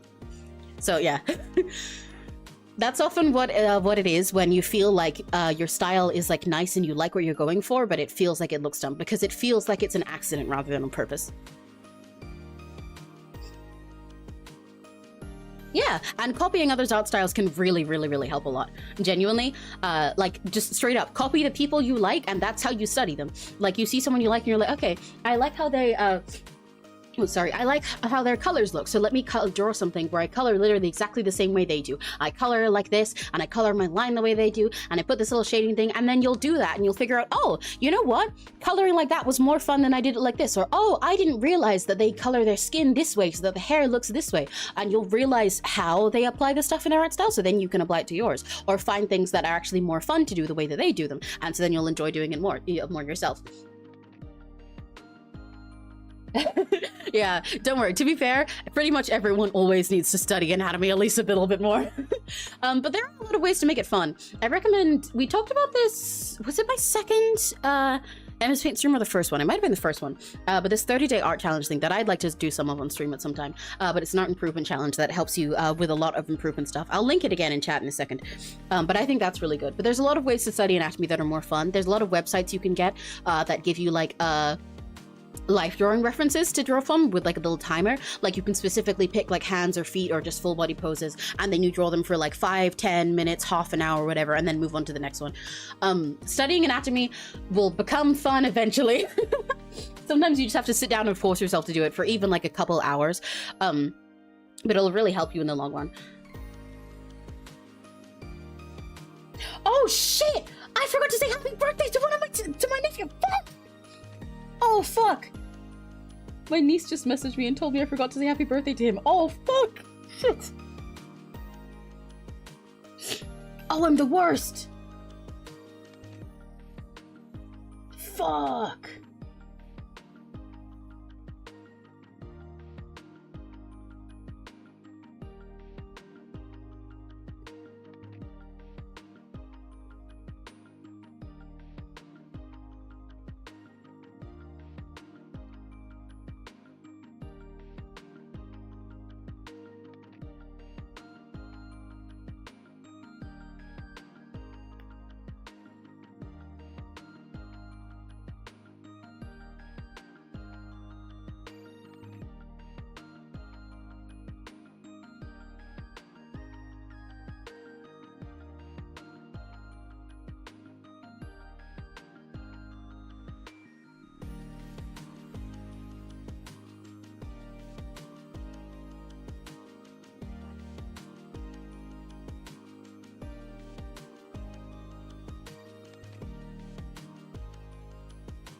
Oh fuck, sorry, hang on, I'm messaging my nephew. I can't believe I forgot to say, I had his birthday in my calendar, but I forgot to set it to repeating, so his birthday was 2 days ago and I didn't realize, shit!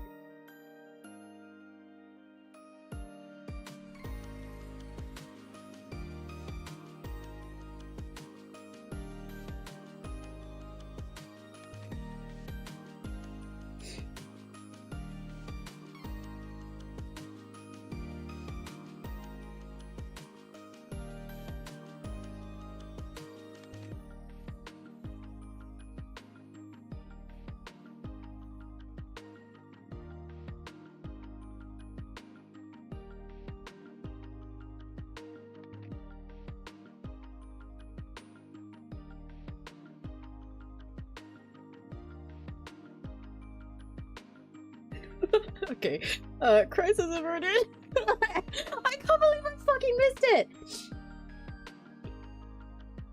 Oh, you ordered a custom battle act? That's awesome. What does it look like? You gotta send in. You gotta show us some music. New pro. Oh yeah. I'll just follow step-by-step tutorials are also really cool to look at. And yeah, adding your own twist to it. Because sometimes it's not even that you need to follow the exact steps of someone else, but that's part of why studying by copying them and then reapplying it is what's great, because it's looking at the way another artist does, and then you can figure out your own way that you like applying the knowledge that you've learned, rather than just copying them directly. That's how your own style grows.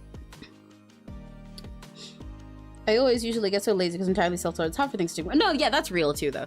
Like, I am mostly self-taught. I did, technically I did art in school, but that wasn't really any of this. It was like stuff like painting and shit a little bit, and I didn't like doing most of that. Like, because when I say that, I mean I did it in like high school for a couple years. And then I did a game design course for about 2 years in college, not uni. So right after I left high school, while I was 16. And that obviously was like, that's like basically been the one time that I've actually been like taught art properly, because that's sort of what forced me to learn how to study more, because we did stuff like we drew from like we did life drawing with like a nude subject there every Monday. But a lot of the rest of our days was just like studying other games and stuff like that, not so much the art part. Most of that was left up to us. But doing things like that and being forced to sit down and see how people like just like draw from real life, or like spend time just like drawing from clothing and stuff like that, helped me sort of, I don't know, I guess pick up those skills. But it is really hard to learn that discipline. Don't worry, I do get you totally. Because I forget to study a lot, and there's so much that I really want to study, but I'm like, oh, but I don't have the time to because I've got stuff to draw already. But I know I'd like my art more if I did study. But it will be worth it. And I believe in you. There's a lot of ways to try and make your studying more fun, and make it little challenges for yourself, or put little timers on it so that you have to do it and you can feel like, okay, if I can just get through this, then it's done. And to like copy other artists, which is honestly really fun once you try doing it. I did a button with a handle. It looks like, oh, see, autism button. Let's go. I'm gonna eat more ramen for 1 second, then I'll continue lining. Mic off.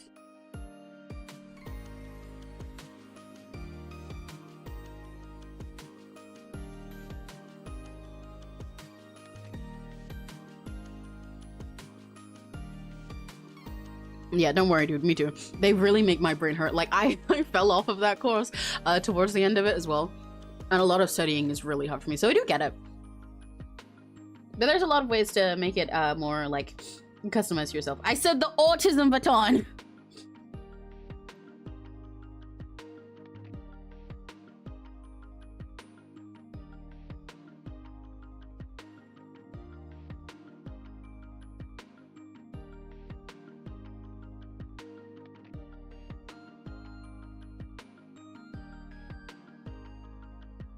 Because of the noise compression I have, it cuts out a lot of the higher, whenever I make higher sounds. It's really annoying. I kind of have to trade the high sounds that I make for good quality audio. Like, I have it like on half of the good one now as well.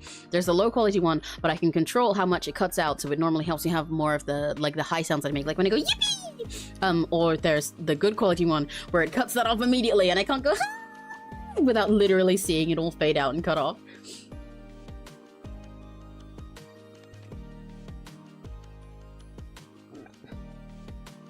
Oh, yeah, no, I do get that. Art programs can be really annoying for that reason sometimes.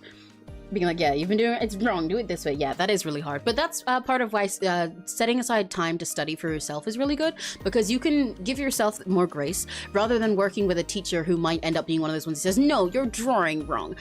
It lets you, you know, study things the way you want and apply it the way you want. So it's a little more in control, and it'll probably feel a lot nicer that way, and then help your brain get used to it.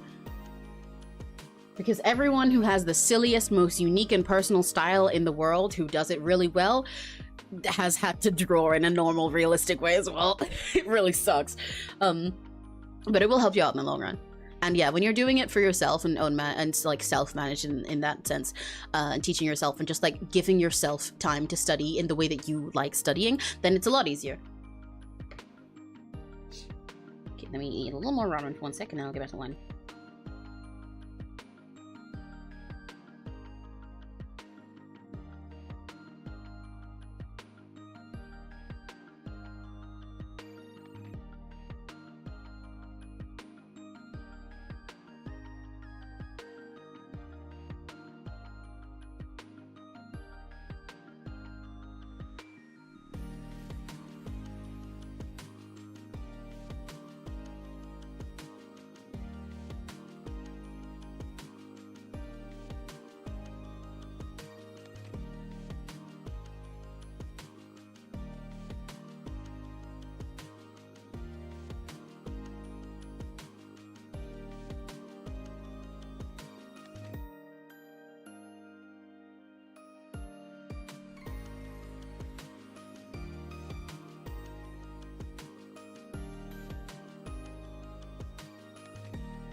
Okay, I'm back. I've eaten my ramen. I'm immediately regretting making something spicy when I've got to talk on stream, and I will definitely continue to regret that as we go on, but we'll see how it goes. I imagine it's going to be a long-ass stream.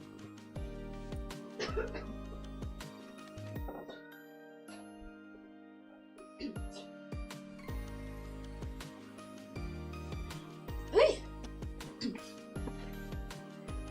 Medic, you only just noticed?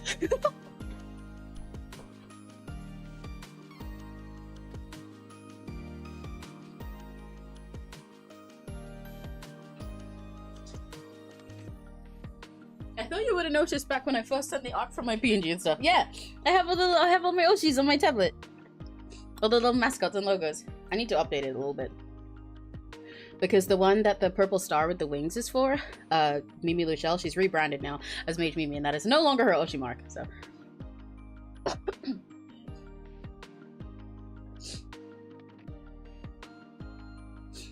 I'm wiping my mouth and my hands. I don't want spicy stuff all on my tablet.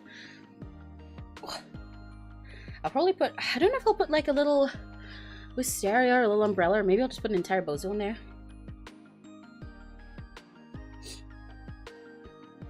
The very last one, the one down in the little corner, that is for Liz, for ERB. Because she, rather than a fan, well, I'm not speaking right because I'm wiping my mouth. Rather than like a fan mascot or like a logo, a while ago she did a shield. She did like the shield of the Blood Flame Kingdom, but she just like split it half and half so people could color in the other half with their own stuff. So I just took the half and repeated it. Yeah, Kizuna I, Mage Mimi, Vox Sakuma, Doppio Dropscythe, Maria Marionette, Calliope Mori, Narissa Ravencroft, Gerard T. Rexford, Rotsco Graves, and ERB. missing a handful of my Oshis, but you know, that's to be expected when I have 10 million. So I put my 2 biggest Kami Oshis there, which are Kizuna Ai and Mimi, and then a handful of tried to do like 2 or 3 from the other big corpos that I like. Ow, my back! Ugh. The majority of art teachers and such that I had in school growing up were such like snobby, very shitty people actually hated me. I hate to say that, which wasn't for me. No, yeah, that's real. That's really fair. A lot of art teachers can really be assholes, and it makes you think like, why the fuck are you teaching art? Of all things, why did you choose to teach the one thing where it's entirely creative and up to what the person wants to express with themselves? Asshole. Yeah, it's Roscoe. Well, I do like Ollie as well. I watch Ollie as well. But yeah, that's Roscoe's logo. It's it probably looks red from there, but it's his hot pink and his dark blue and stuff.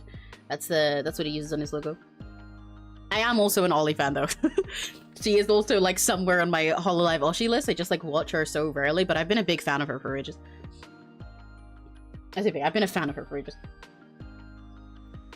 See, like Vox was a situation where I was like, hold on, Lam did a VTuber model, and I looked at her and I was like, oh! And I love everything about Ollie. She's just like me for real. She's just as freaky and just as silly, and just, I love her little, her idol stand outfit, her what outfit that she got and everything. I love Ollie. She's great.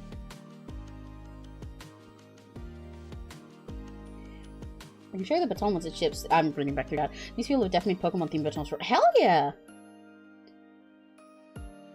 A lot of my art programs just read all the same things, so my teachers really liked us being creative and using our styles. That's awesome! One time my teacher gave us an assignment where we had to do a line drawing of a car, and I got 100% on it for drawing one of those toy cars that kids roll around in. That's awesome! Hell yeah! I wish my art classes were like that. Yeah, Ollie's great. She's so silly. Whenever I say that out loud, though, one of my, like, my sister is called Ollie, but just, like, spelled, like, O-L-I. So it really throws me off. It sounds like I'm talking about my sister to me.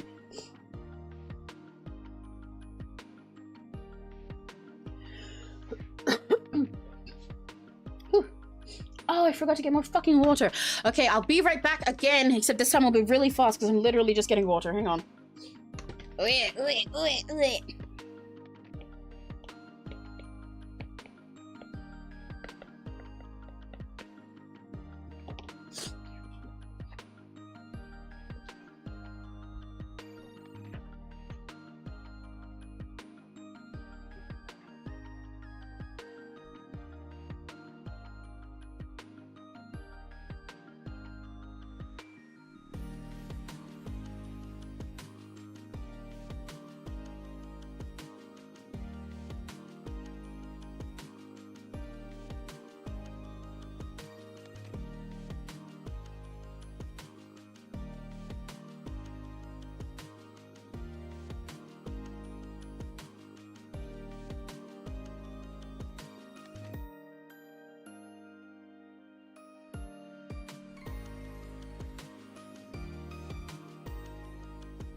I'm back. A speed run.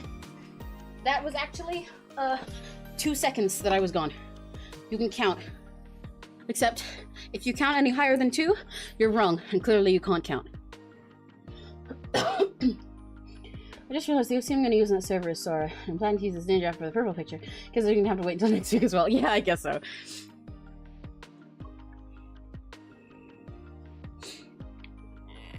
But I'm glad you think it looks good. Yippee! Success! I'm doing my job correctly. Ollie, Gigi, and Gura are the most like me in Hololive. Hell yeah! Base taste! I love those 3. Gigi is also a really big favorite for me. I have them. Oh, I'm out of breath because I ran up the stairs. Hey! None of you guys can count! What the fuck? Why can Rakigatsu not count? It was 2! Yeah, evidently you can only count to 4 because you can't even stop at 2! You can only count and then stop at 4! What the fuck? But yeah, I love GG. I feel kind of bad because I have a similar with specifically with Crisis from VGEN and Hololive Justice and Holostars which for Armis, I have the same situation where 3 out of 4, or in Crisis cases 2 out of 3, of the members of a wave are my Oshis, and like I love watching every single thing they do, and I love everything about them, and they're like, yeah, these are definitely my Oshis, or at least some of them are like really, really close to being Oshis. But I do watch their solo streams, even though I wouldn't call them my Oshi yet, and I watch their stuff, and I love everything, and I think they're really awesome and really hot and really cool and pretty. And then there's just like one of them that's like, yeah, you're incredible. Not my type though. Because like with Justice, ERB, Liz, and ERB, Liz, and Raura, that's the ERB, Gigi, and Raura are all absolute beloveds of mine. I love them all so much. I love watching their stuff. I love all their covers. I love everything they do. I love their designs. I love watching their streams. They're awesome. Liz is definitely like the most Oshi of mine for those 3, but like I love Gigi and Raura as well, and I watch their stuff all the fucking time. So like definitely Oshis. I want everything of them. And for Armis, Gerard is my Hollow Stars like Kami Oshi if I split it that way. He'd be my Kami there.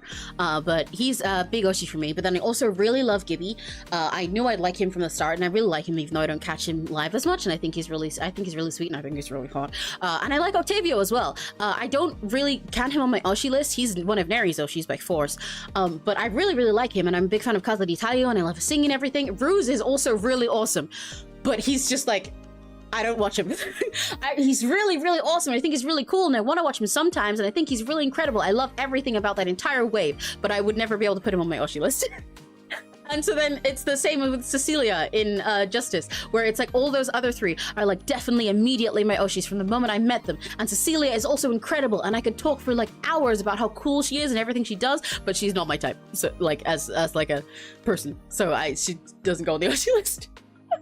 And then for Crisis, Vanta is one of my Oshis. He like barely didn't make the list of ones I was going to put on my little tablet because I ran out of space. And Willie has become over time as well. I really, really love Willie. He's awesome. I love Wilson. Zally, he's also awesome. And I knew of Zally in his past life, and I think he's awesome. Zally's great. Not my type of person or streamer, so he doesn't go on there. But it's okay. It's okay, because at least for Crisis, Neri likes Sally as well, so then we complete the full set. But I feel so bad when it's like everyone except from one person is a wave, in a wave as my Oshi. Yeah, exactly, you get it. Like, she's so amazing, but she's just not my Oshi. Me and the Luna, I love all of them, I just don't really vibe with Asta very much. Yeah, that's real, me too.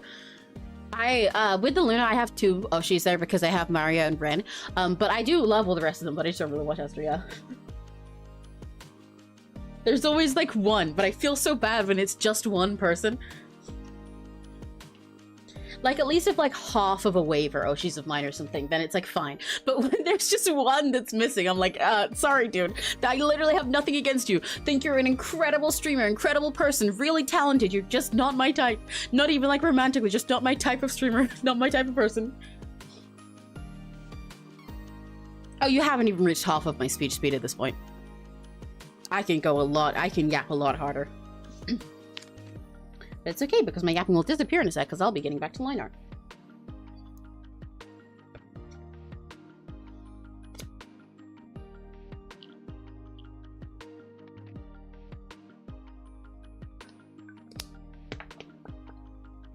Only one who thought that, especially with Justice, because there are only 4? Yeah, no, don't worry. I've been there. It's so frustrating as a feeling. I feel really bad when there's just like one person out of like 3 of them are my Oshis. So at least when it's like Crisis and there's 2 of them, then it's like, okay, but you know, having 2 Oshis in the same way kind of makes sense, even if it feels bad for Zally. But when there's 3, it's like, dude.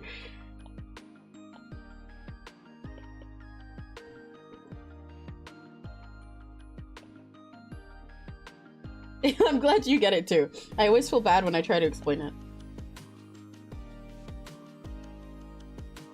Because I could literally, if someone asked me about, like, Cece, and they asked, like, oh, do you think she's cool? Like, I might check her out. Do you think I'd like her? I could be like, yeah, you would, and list all the reasons that she's incredible for, like, ages.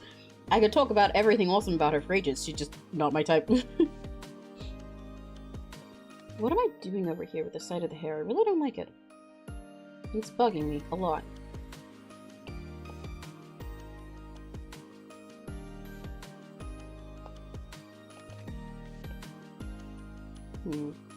Okay. That, like that, like that, like that. That doesn't look good either.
I'm gonna make my chair lower so I'm not leaning over as much. I'm currently following a tutorial drawing strawberries. Oh, I'm so happy that it's turning out so yippee! Oh yeah, yippee yippee! Drawing food can be really hard. I want to get better at drawing food too. I'm glad it's turning out better. Hell yeah! Go, Chris!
I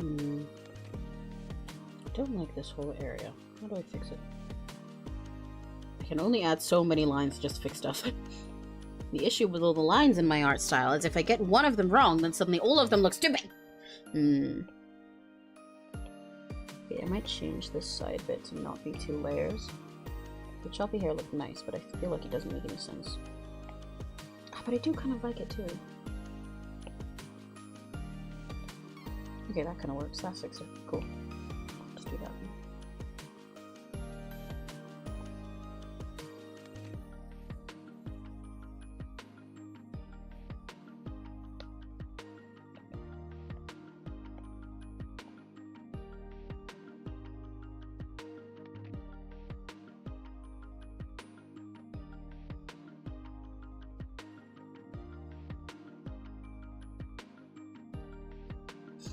I'm gonna be so late to the session, but it's fine. Look, buddy.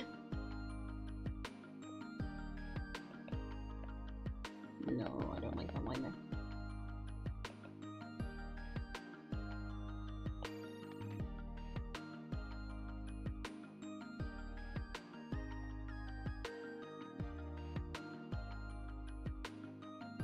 I like this one, this expression on my PNG model because it is incredibly accurate to the way that I look when I'm lining like this. I need to stop leaning to the side. I have a habit of leaning all the way to my left when I'm drawing, and not only is that not a good thing because it means I'm looking at the drawing from an angle, and then sometimes I sit upright and then see that it doesn't look right, but it's not a good thing because it hurts.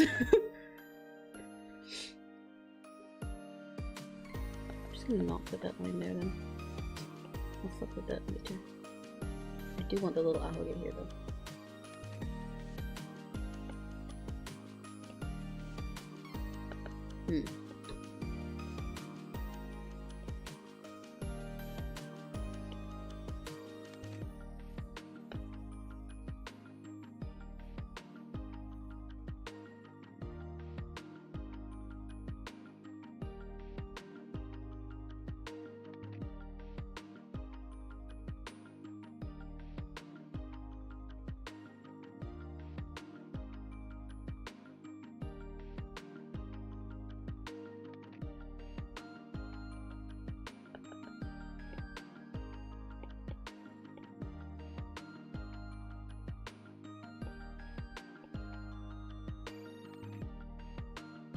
that rounder. Oh, I forgot the BRB is still on my screen. Whoops.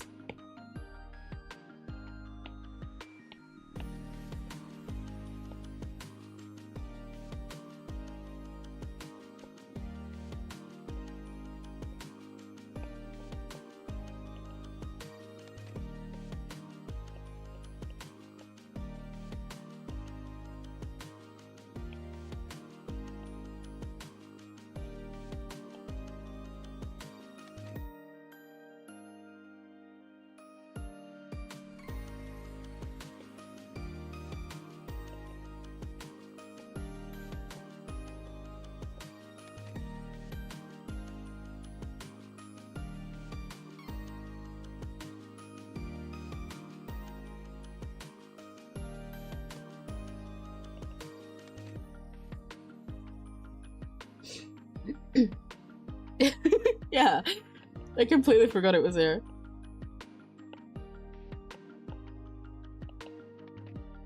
Okay, that kind of works. I guess I'm cool with that.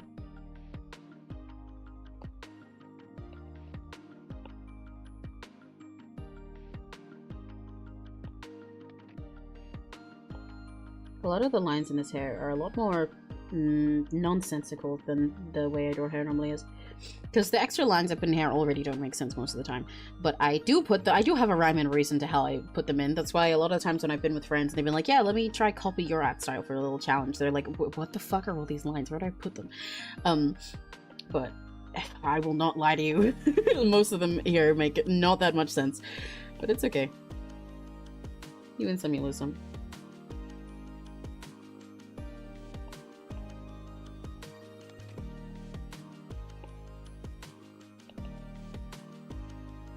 No, I don't like that line. I'll leave it. I'll fuck with that in later. Okay, finally landing something other than the hair. I don't know why I always start with hair. I think it's because I like to start with the face in general, and the hair really frames it, especially in one like this. And also the hair is like my favorite part to line, actually. So, because I start with lining the face overall in general, because that's normally going to determine how the lines look for the rest of it, right? Because that's like the focal point of most of these pieces. So if the lines are really thick on the face, then I gotta make sure they're really thick everywhere else, and so on. But the hair is my favorite part, and the part I always want to stand out most, so I've gotta... Sometimes I start with that instead. Then I let that guide how the rest of it goes. Because like sometimes I wouldn't do all of these types of really tiny lines, but the fact that I am means I'm gonna do them everywhere else in the details too.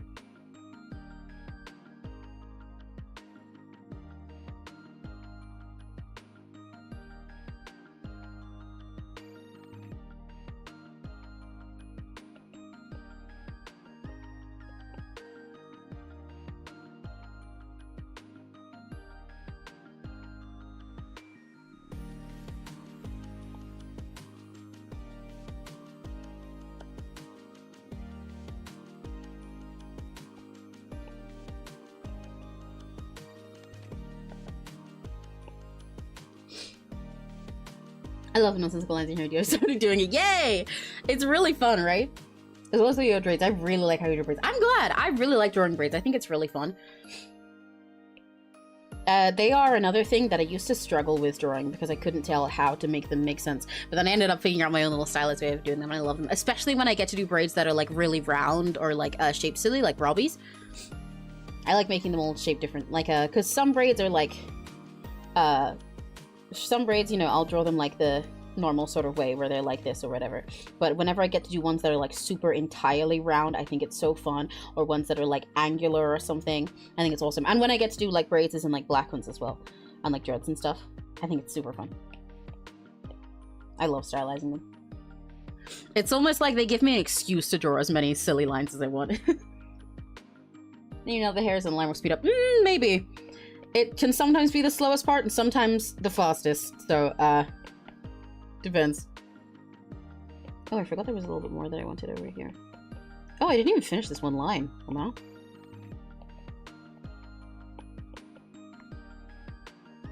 Right, yeah, I gave him little extra hairs peeking through here.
Okay, no, I don't like how I did all that.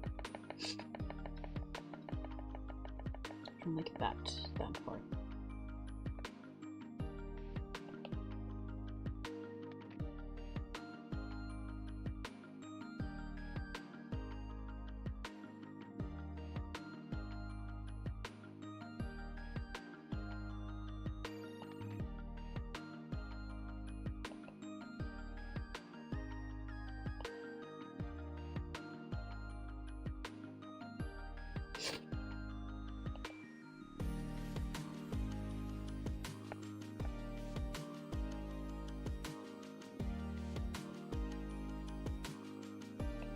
Wait, okay. I need to figure out how much of this will actually be tucked down on the hoods here now. So I've drawn it to like there. Yeah. So you'll actually see a lot more of this hair here. So that changes how I want to draw this. Ooh, I can feel the consequences of eating spicy things while I'm doing something where I need to talk a lot already.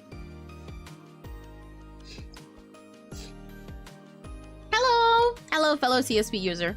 Welcome. Based in CSP people. CSP is honestly the best art program to me, even as an MS Paint enjoyer. I love CSP. I love recommending it to people. It's so good. It's at least the best you can get for a paid one. Because there's a lot of really cool stuff out there that's free, but I love CSP so dearly. And part of why I love it is because it's not Photoshop.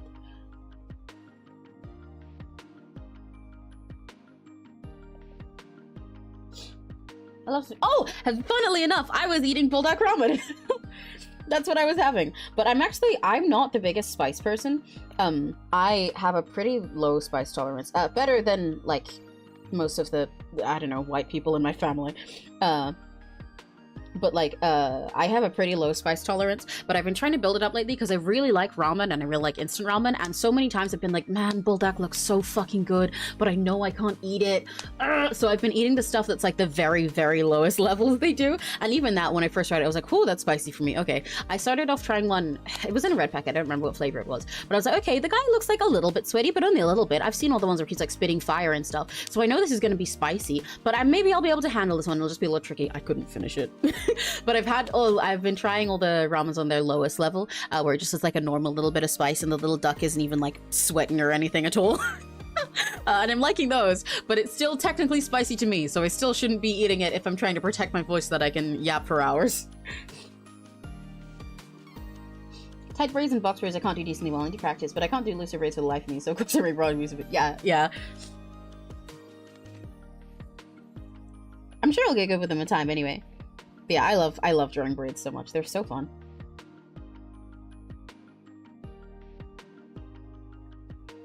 It took me a while to figure out how to do like box braids and stuff like that anyway, even for my style.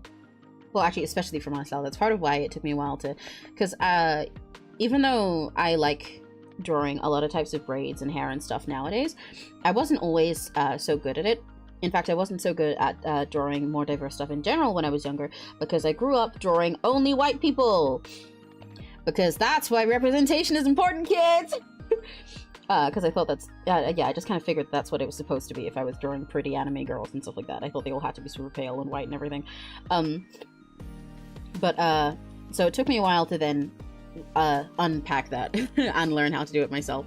But then since I developed this whole art style based around hair from like Ever After High and stuff over time, which was all like straight or most wavy, then it took a while for me to figure out how to draw like afros and braids and stuff in my own style. But now that I figured it out, I find it really, really fun. Real, my spouse was absolutely awesome. Yeah, most of my family doesn't even season things. Oh damn. Okay, right. Yeah, I think I'm a little bit of a level above you, Chris.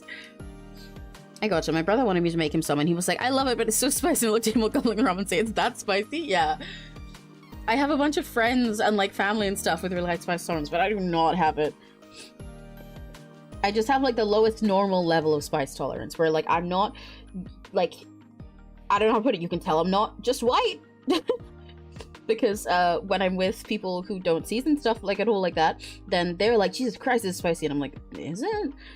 But it's still not a spice tolerance compared to everyone I know that actually likes spicy food. You can still tell that I don't choose to eat anything spicy ever.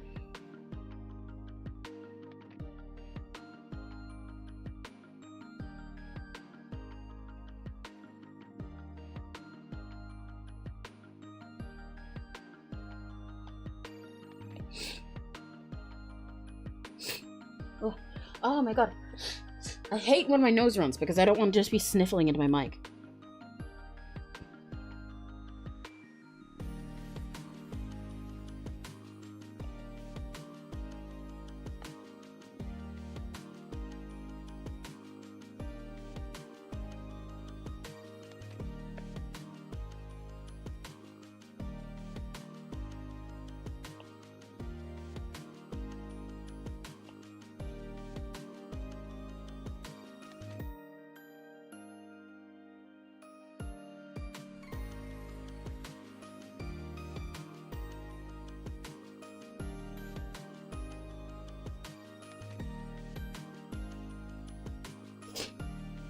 Okay. When it comes to the braids and hairstyles, I brought a pack of brushes with that type of hair, and it's really helpful. Oh, I have some of those too as well.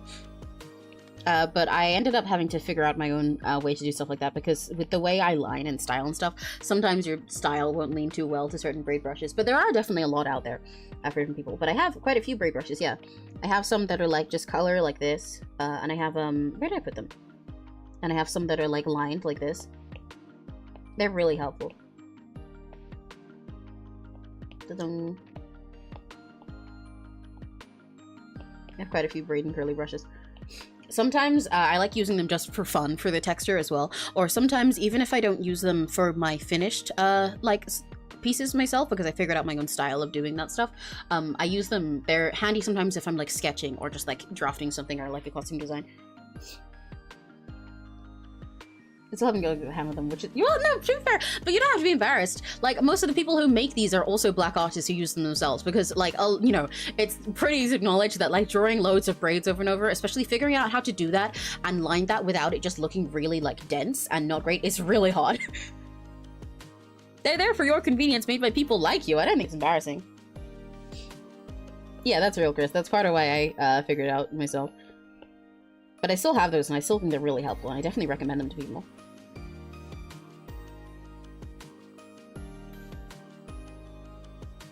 Oh, I should draw his hand before I forget to do that, because I've already drawn the hair, like, going over the top of it, and that's not where it's supposed to go.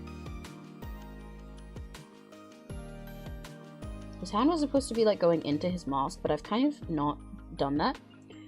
So I could just draw it here, but then he's gonna— oh, no, fuck, if I draw it there, he just looks even more like he's just posing to be a twink rather than posing to be edgy. But I want his hand, like, there.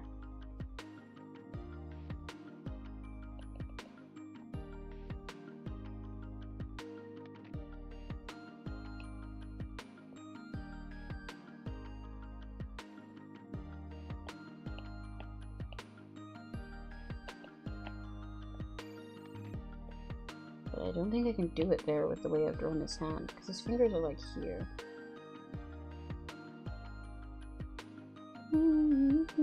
Evil flowers, turning colors till it's all you can see.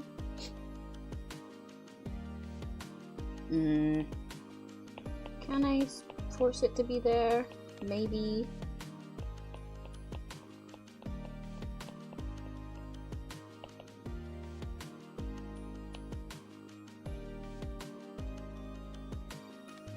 Like if it's like that.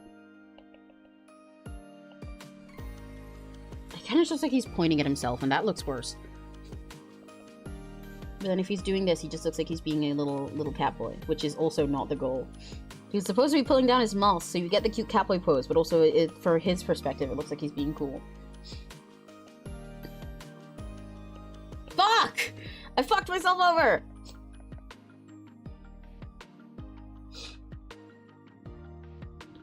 Ah. Oh yeah, very much so. I think there's, yeah, I think there's no excuses at this point in time. Oh my god, the sketch is so pale for you guys when I put it like this. I can see 27% just fine, but I didn't realize how light it is for you guys. Yeah, there's no excuse to not be able to draw it at all at this point. Yeah, I don't have much sympathy for people who don't try. But I think there's nothing wrong with using braid brushes. Yeah, very much same with body types, I agree. It really bothers me when people are like, but I just don't know how. And it's like, okay, learn then. You can learn. There's a lot of ways you can learn. You can get tips from people. There's a lot of ways to go. And they're like, but no. And it's like, what? But at this point, because I totally, you know, I don't have anything against people who are still learning to draw all of those things and are trying and are struggling with it. I think that's perfectly fine. My issue is when people who are already like really proficient at everything else would be like, but drawing a fan person is too hard, when they're already like super good at all this other stuff. And it's like, learn then. You learned to do everything else. At that point, it's not something I say often because I don't want to start shit, and like I said, I totally understand people who are still learning to do those things. I'm learning to get a lot better with a lot of the bodies and like hair textures and stuff I draw, even if there's something that I'm like known for and stuff like that. But if you're not even trying and you're totally fine learning a billion million other skills, then at that point I look at people and I'm like, well, I guess you're just not good at it then. I guess you're just not that good at art. That's like a really hot take way to put it. I don't go around telling people they're not good at art when they're good at art but just can't draw fat people or stuff, but it's like, well, this is just like a fundamental part of art. If you can draw white people incredibly, but as soon as someone tells you to put the color brown on there, you suddenly don't know how to shade even remotely, then like maybe you're just not that good at painting colors or skin, dude. How did you not learn that at the same time? Hello? Especially if you're not even asking them to do someone that's like super duper dark skin where they've got to like really figure out how to do that. You ask them to draw them like even slightly brown and they're like, but I don't know how to use the color brown without turning it gray, and this is on hair. I can draw brown hair, but if it's brown skin, it has to be gray. Then it's like, maybe you just suck then. That's generally the way that I put it to people when I'm fed up with them, because it's like, skill issue then. Get better. The fuck? Because at that point, if someone's being like that, then they've really kind of got to have that wake-up call. It's like, well, try. You're just blocking yourself out of a basic fundamental of art because you decided that this type of person is like not default. You've decided that there's one default type of person and the rest of them don't count. So like, that's your problem, not mine.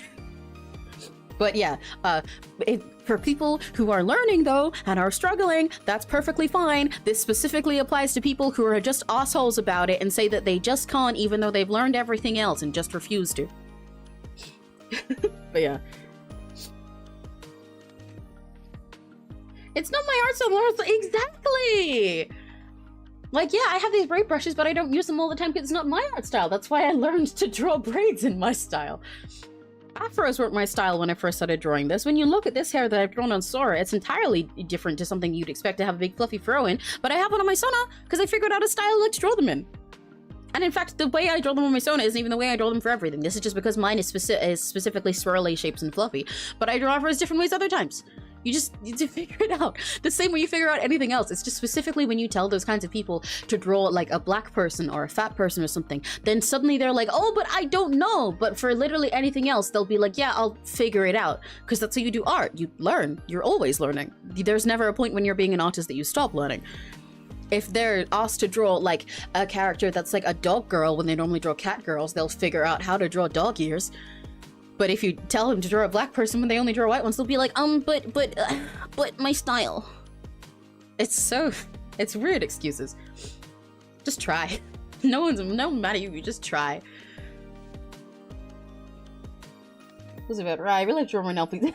No, but like trust, like, because the type of person we're talking about is not you. That's why I specified people who are like assholes about this when they've learned everything else and they just do not care to learn about like drawing other types of people, and so then they'll just, what they'd rather do is never draw them or just draw them poorly and say well, fuck you when you ask. But when you're trying and you're struggling to figure it out, that's fine. You're trying, you're learning, you're still learning to do it. The issue is people who refuse to learn and then will be an asshole to you about it.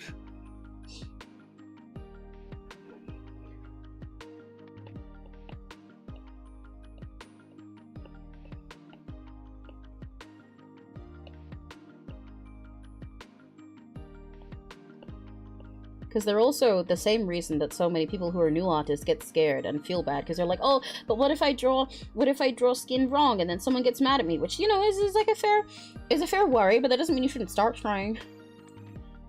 Or like, because then they'll start so much stuff anytime somebody tells them to try drawing something else that then they make it a bigger problem for everyone else. And make other people scared to try because they're like, oh, well, this person doesn't because it's clearly too hard. Yeah, it's not like there isn't stuff about that's hard. There is, and it's totally fine to struggle with certain things and like struggle more with different types of people and everything and have the things you're best at. That's fine, and it's fine to be learning. That's good. Everyone's learning. Like I said, I'm still learning a lot of things. Yeah. Yeah, exactly. People like that. People, the same types of people who do the color wheel thing and then go over lighter skin tones. This is not the kind of stuff that I'd say to someone who is learning how to draw more dark stuff because they didn't used to and is like asking me for advice and stuff. I think that's awesome. I love talking to people like that. This is the type that I say when I have no patience left for someone because they have fully developed all their skills for everything else and are awesome at it. But as soon as you tell them to do something like draw darker than a paper bag, they'll be like, but I don't know. And it's like, but you do that color everywhere else. And with literally any other thing that somebody asks you to draw, you would just figure it out because you know you can just figure it out and that's how art works. But as soon as somebody asks you to draw someone that's like a little bit brown, you go, no. And it's like, what? Huh? Huh? What? Why are the excuses no? But yeah, so don't worry. It's not about people like you.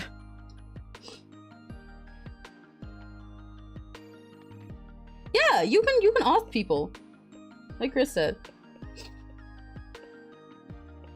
There's so many ways to learn, and it's like, yeah, there are people online, like when people say that their reasons of being scared is like because, you know, people be like, oh, but you drew this and this wrong, and like be like, you know, color picking and all this stuff. Like, yeah, there are really dumb people online who don't understand how colors work and throw fits over nothing and stuff. That is true. However, that's true of like every type of art thing, and if that's stopping you from trying even in private, then like you're still just kind of holding yourself back. That's part of why I say, like, my thing, only when I have no sympathy left for someone, and they're just kind of doing it to be an asshole. It's like, I just tell them, well, maybe you're just not that good then. Because if they're, like, an incredible, amazing, super goated artist, but somehow drawing someone darker than a paper bag is, like, oh, too hard for them, and it's, and I don't want to learn, because what if someone mean to me, and what if, I'm never even gonna try learn, then it's like, well, dude, you're like missing the most basic fundamental skill then. If you say you can draw skin really well, but as soon as the skin is darker than paper, you can't, then maybe you can't draw skin really well. The fuck? And sometimes saying shit like that is real, like I suppose it's humbling for someone who's giving excuses to be racist like that. But again, you know, it's my hot take way of putting it because I don't say that to most people because I do not want that to get confused with people who are still learning. It's about people who refuse to. Because they're literally just holding themselves back.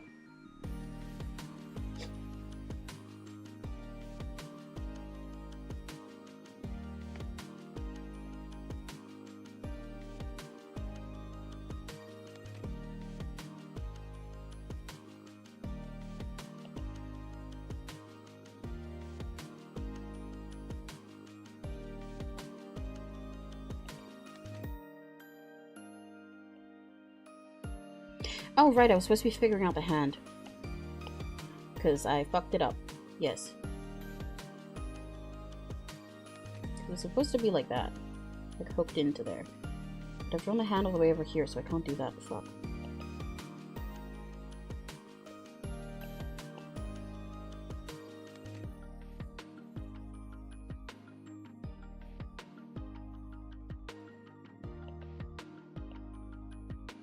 I guess I'll just stick with the neon pose. Is what it is. Yeah, as long as people are trying, that's totally different. I love helping people figure stuff out. And like I said, even I learned how to draw, what's it? Oh, my neck. People of color and plus-size people and stuff a lot later than I learned to draw pale and skinny people, because I just was sort of, even though I'm black and plus-sized, I was under the belief that that was what I was supposed to draw and everything for a long time. There's nothing wrong with learning. That's great. It's great to learn. And like I said, every single artist is always learning. You should never stop learning as an artist. You never do. You never stop changing either. There's so much stuff I still think is weak about my art in those aspects. I still can't draw muscles very well. But, you know, like, I'm trying.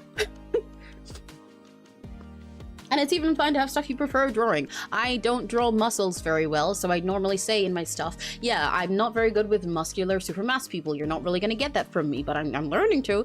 But I can't really draw stuff like that. I can't, if you're looking for someone super big and buff, that's not gonna be me because I'm not very good at drawing at it. However, even though I prefer to draw people who look cutesy, I want to draw muscles. I want to learn them. And I don't, if someone said to me, oh, you should study this, I wouldn't be like, well, people who are muscular, die, that's too hard.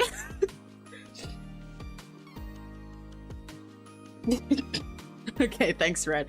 I am plus size still. I mean, you know, I can be perfect size and plus sized. It's not really the fact that I say I'm plus size doesn't really mean I'm putting myself down or anything.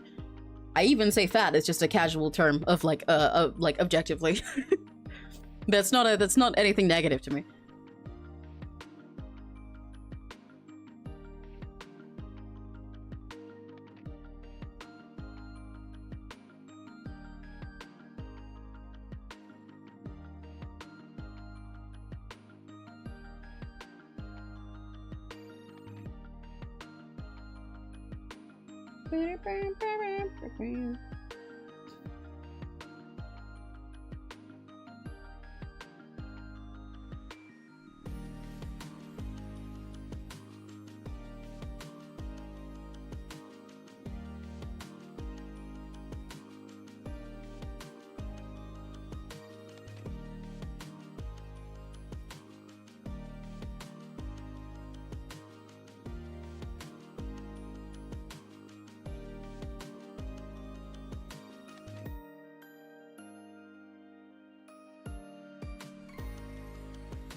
Sorry, one sec, I'm answering a message.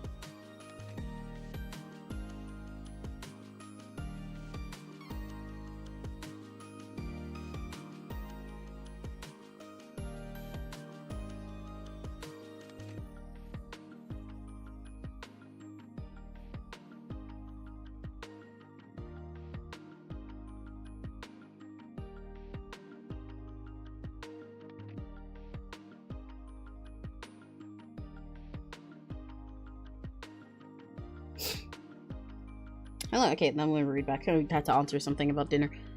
Yeah, I remember his zeros. That's what I want to learn about my art style. I want my art style to not to be so cute sometimes. It's totally not so I can draw a particular character hyper. Well, no, see, that's real. Honestly, learning how to draw something else specifically for your hyperfixation is real as fuck. That's like I said, I want to learn how to draw realistic animals specifically so I can draw plastic cow fan art. Bye, Metal! Bye, Metal! Have a good time at work! Bye-bye! Being a Dragon Ball fan, big buff men and women is my top skill, but it does give me a slight weakness where I kind of applying body types that don't require a lot more. Yeah, no, that makes sense. I know a lot of people who are specifically are Dragon Ball fans and also like JoJo fans have a tendency to draw extra muscle even on characters that are, I mean, even the artists themselves normally end up doing that. Like, it took so long for Araki to be able to draw men that aren't stupid buff. I really like learning how to draw different people. I like making diverse characters. If I struggle with a certain type of person, I'll Google tutorials after help, but it's not that hard. Yeah, same!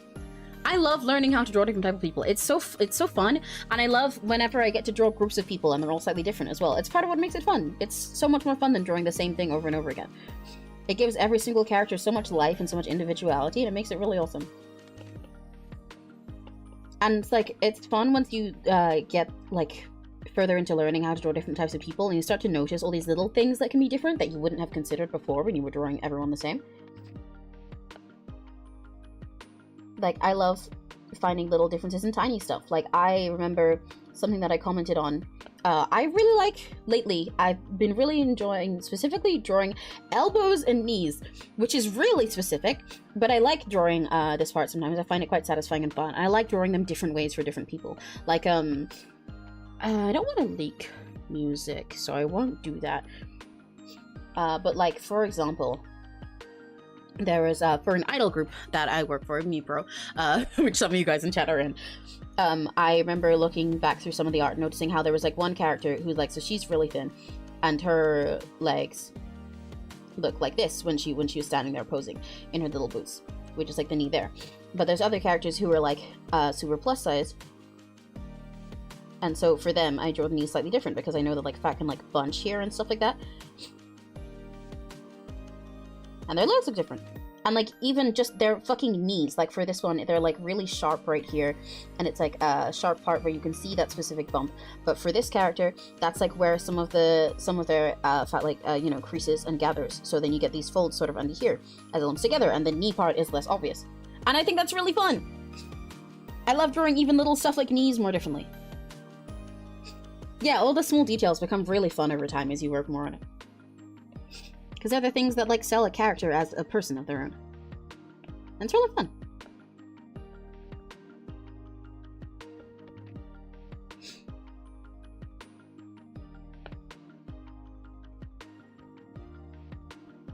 Mew Pro mention. I love Mew Pro, my beloveds. I love drawing all the different music characters.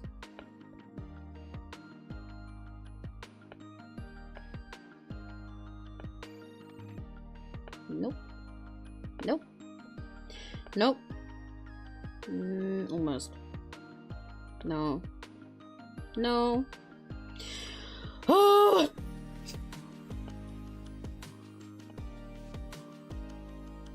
That works. Every artist in chat, you know my pain I just went through just now.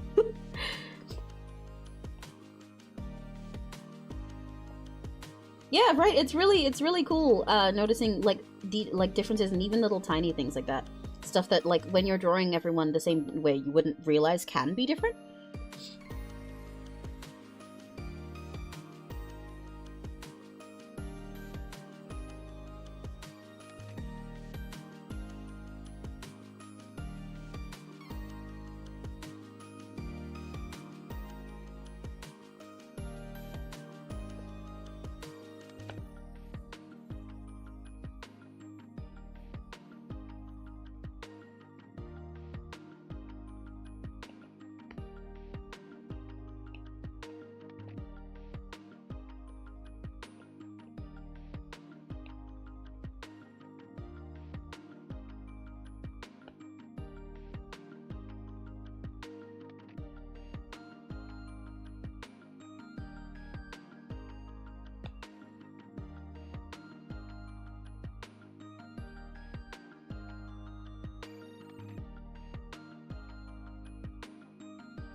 Mewpro, my beloved.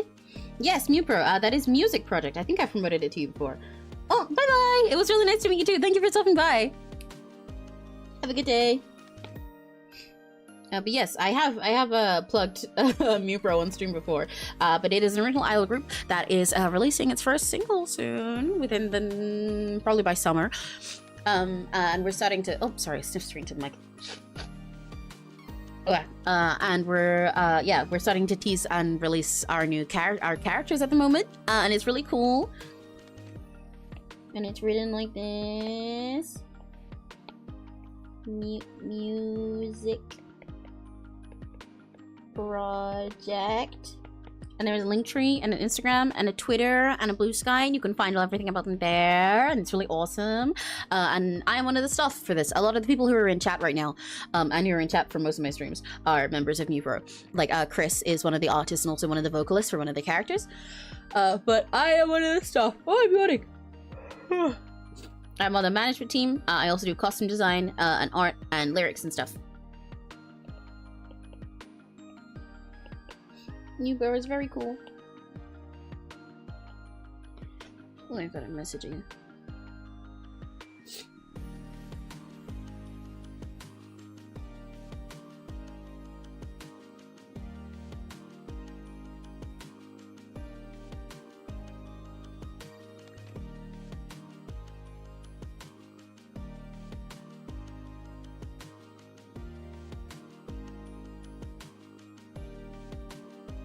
Why is my PC being weird?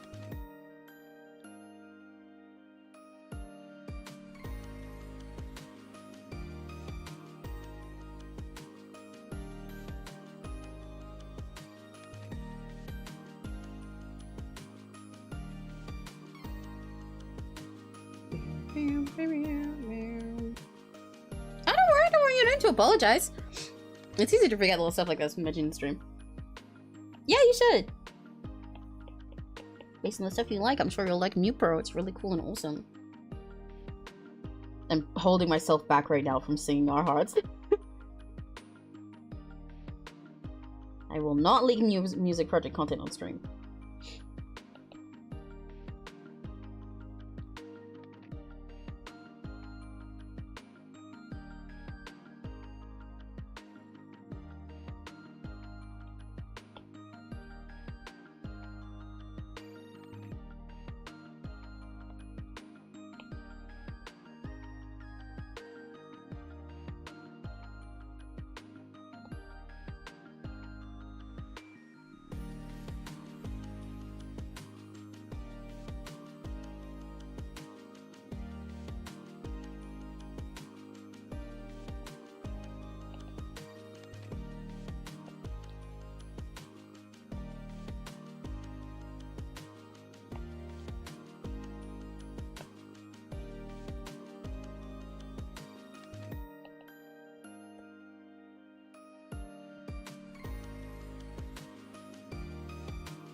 How do I want to draw this fold here?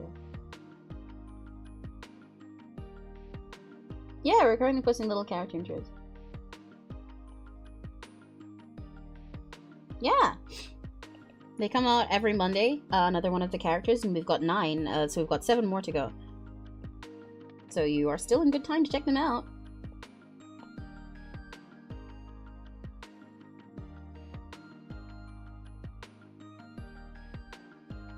Let's just let my mind move. Oh, hell yeah! I'd love for you to check them out if you do love that kind of stuff. Music is really awesome. We put all our heart and soul into it. But it is what a lot of my time goes to.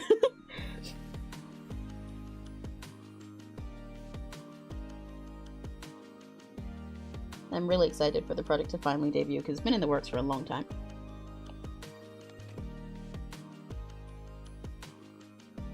Okay, let me draw this hand. Yeah. I don't know how long I'll be streaming for today because I've already been streaming for a long ass time. Because it's like 7 right now, right? How long have I been streaming for? Because I started at 1. It's been like 6 hours, right? Yeah. It's been 6 whole hours. Totally didn't draw the character images. Definitely. Chris, at Mr. Palette, who's in chat right now, definitely is not the artist who drew all those character intros that you're seeing on whichever social media you're looking at. And I am definitely not the person who designed those costumes. Definitely.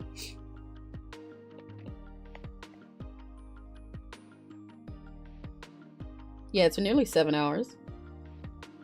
Oops. Well, we had a 8-9 hour stream the other time when I was doing that comm for B and MS Paint. Guess we're going for 12 hours today. I'm kidding. I'm not doing 12 hours. At some point, I'll just get tired and I'll stop. Because I would love to be able to finish comms in one sitting, but like I said, I am definitely not that kind of person. But it's okay, because maybe these kinds of streams will help me to get faster at it. And like I said, it at the very least helped me figure out how much I need to do if I want to finish art within one sitting. Because like if I had the sketch further done, then we'd definitely be a lot further through the line art right now. Because I spent like a good 2-3 hours just fucking around with that. Amongst yapping. Obviously, if I was like focused the whole time and not like yapping and everything in the middle, then this also would have gone faster, but you know. Stream.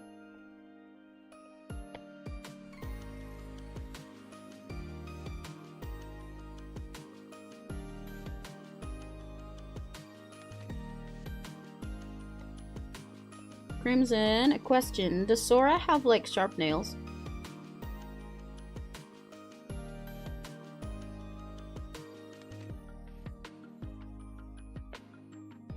Like, are his nails noticeable?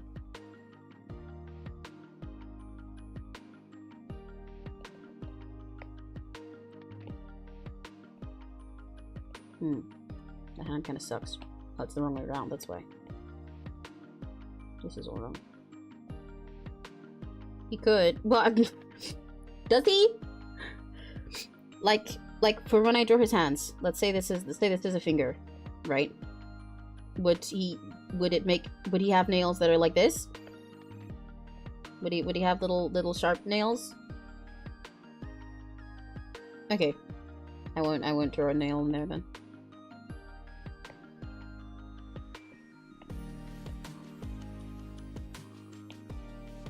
Usually takes me longer. I think it's amazing if anyone can do a full commission one stream. That's dedication and talent. Yay! Yeah, I'm definitely I'm a pretty slow person with art rule. I've gotten quicker in recent years. I've started to become quick with it, but I'm generally pretty slow. But like some of my favorite artists, like Mimi, can draw like full rendered commissions within one stream and it not even be that long, and I'm like, what the fuck? What the fuck? I would love to become that kind of person. Honestly, it's genuinely one of my like goals for this year to get faster at art. Because with the amount of art and stuff that I'm always trying to do, I feel like my speed really hinders me. Especially because I know I spend a lot of that time that I could just be drawing faster on like being a perfectionist. But it's one of the reasons that like studying and exploring with your style and stuff helps a lot. Because then when I figured out ways to draw that are more fun, then I'm drawing faster. And also when I've practiced more with like anatomy and stuff, then I spend less time fussing over it. Because I know how to draw it easier in less time. Don't worry, nails would not have been more work to do. I like drawing long nails. And there's only like one finger that would be visible on here, if any. So it would have just been like the difference of doing a tiny little extra bump. I was just checking.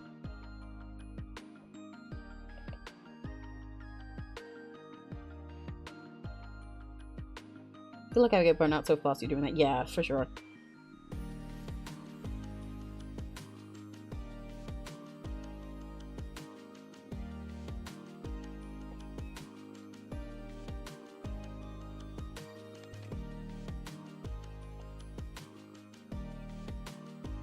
But yeah, I really do want to get faster. I love joining so many projects and collabs and stuff, and a lot of the time it's like I feel like I could be doing this faster, but I'm just not. So it's one of my goals to figure out how to streamline my process a bit more.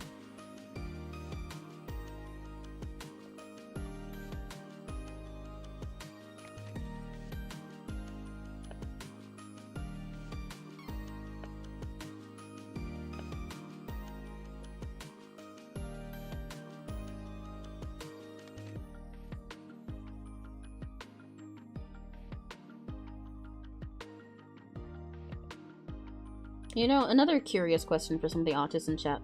How do you guys have your stabilizers? Do you have it on? Do you have it on very high or anything? Because I used to have mine stupid high, actually. And I know even having it at 18 right now is high for some people. Some people, like, barely use them or don't use them at all.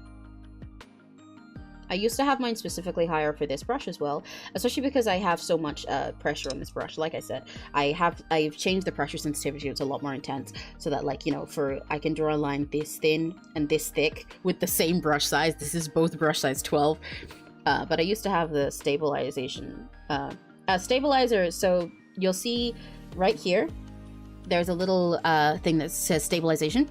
On some art programs, it's just one thing rather than it being dependent on each brush. But it basically stabilizes your lines so they don't come out as shaky.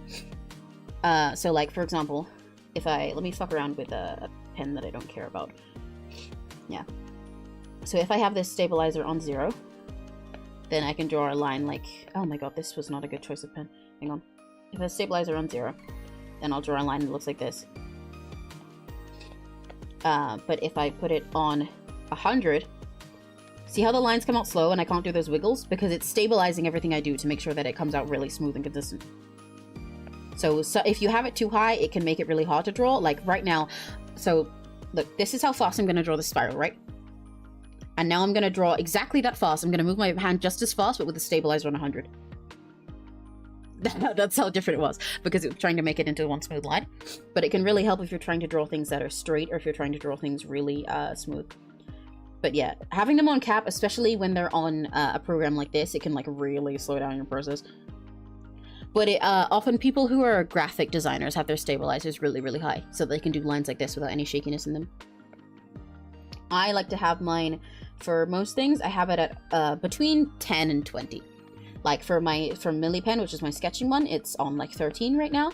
And at the moment for my lining pen, I have it on 18. But I think I used to have it on like 20 or maybe even 40. Having yours on, oh right, yeah, on CSP by default, right. I thought you said cap. I was like, whoa, you have it on 100? How do you draw like that? Up to 10 makes sense, yeah. I said the stabilizer and create a super fucking high because I was using my finger on the touchscreen. Like, yeah, I did that on Ibis Paint when I was younger. I had it really, really, really high because I was drawing on my finger. Monkey lines are fun.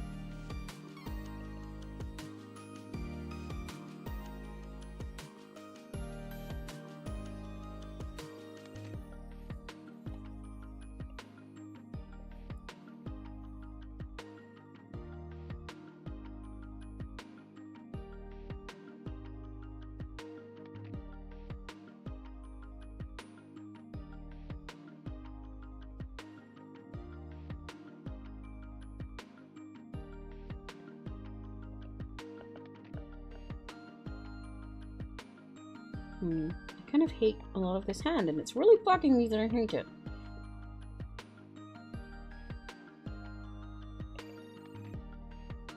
Looks better when some of these lines don't meet the glove.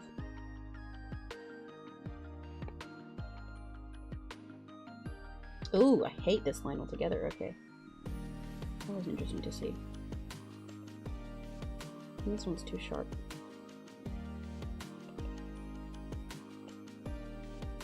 I do it like that. Ooh, I don't like that either.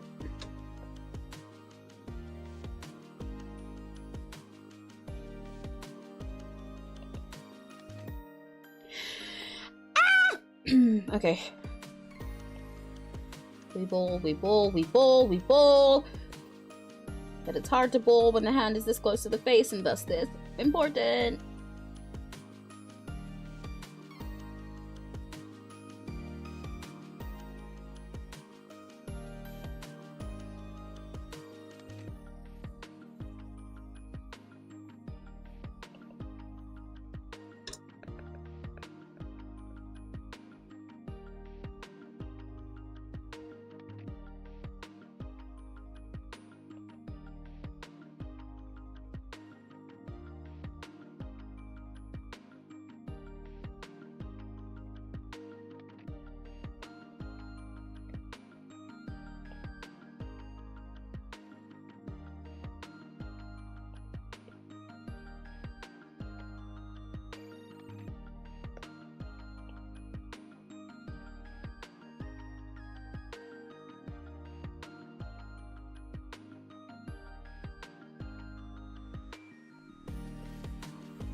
I still hate that. Why do I still hate that?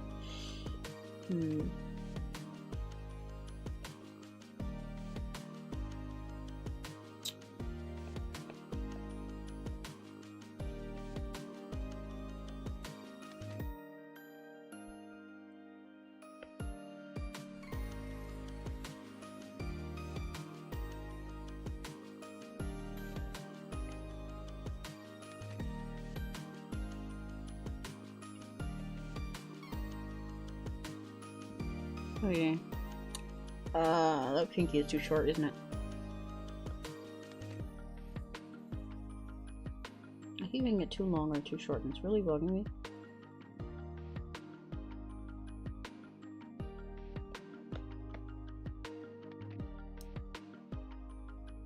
Because when you're like this, it should be like halfway down your hand. But whatever. I'm gonna go with that and pretend I like it and come back to it later. Oh, did OBS dip for a sec? Whoa, I hope the screen didn't crash or anything. I use my ibis, my finger, and pray. Oh, No. Don't even feel bad about using IBIS and your finger seal. I really love IBIS. Whenever people ask me about a free program rather than CSP, I always recommend IBIS. It's really good. And you can do a lot by drawing with your finger there. That's like, you know, I first learned digital art by drawing and MS Paint with my mouse. That's why I still do streams like that. But from that point on, when I first stopped doing it with my mouse and MS Paint, I started doing it in IBIS with my finger. Hi, Neri! I thought I'd do some recording of samples after CB and I got 4 full minute-ish takes in and realized I had learned the melody wrong. No! Oh, shit! Fuck! RIP, Neri, what the hell? Oh god, that's fucking painful. Hi, Neri. I have a cheap little art tablet. I'm figuring out Krita. Oh, Krita is also really good. Hell yeah. I hope you have fun with it. Use a bunch of different art programs. Try Krita, my beloved. I was Paint, Medibang, Fire Alpaca, my board. I hated CSP, MS Paint, and Paint. Yeah. I used to use Medibang as well. I had a few friends who used Fire Alpaca. I didn't like Fire Alpaca, but I used Medibang. But I know they're sister programs, I believe.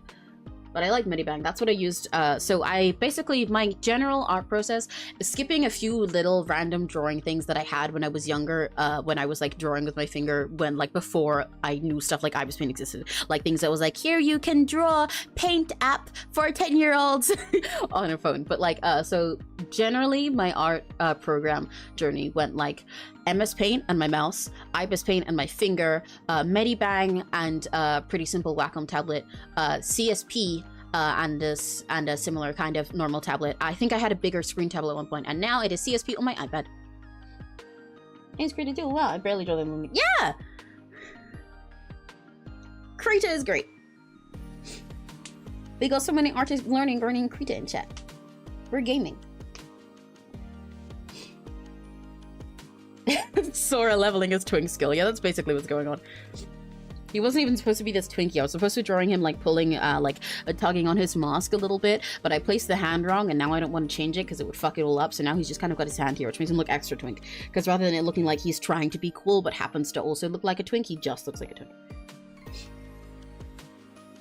Yeah, stream was laggy for you for a second. That doesn't surprise me. It said, like, while I was drawing the fingers there, I got a little notification on my PC saying OBS went down and then reconnected. Sorry about that.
Like this fold.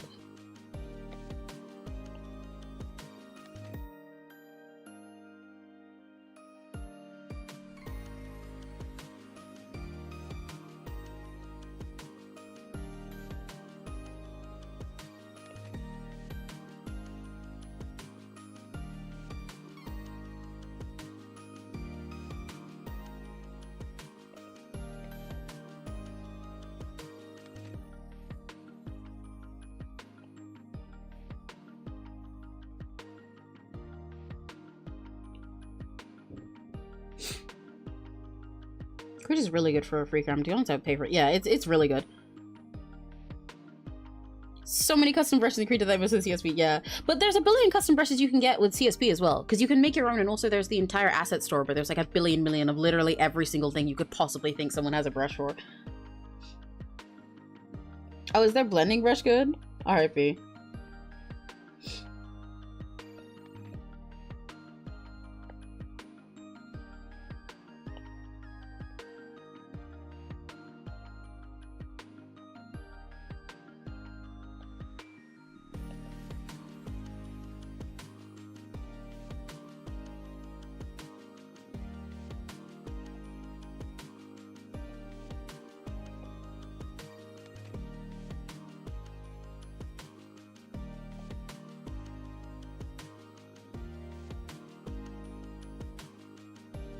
One of the biggest conundrums that I always run into— I haven't used the word conundrum in forever. Biggest conundrums that I always run into when I'm lining is, like I said, I often start with the face and the hair in general, because both of those will sort of determine how I do the lines for the rest of it. But I often line the face away and then have to line the hair to match and fuck it up, or vice versa. Like I line the hair and I figure out little parts where I want the hair to be really thin or really thick, and then I get to the face and I'm like, fuck, this line for the face needs to be really thick. Now the hair doesn't match. Shit. But it's gone pretty well for this one, so that's fine. Yippee.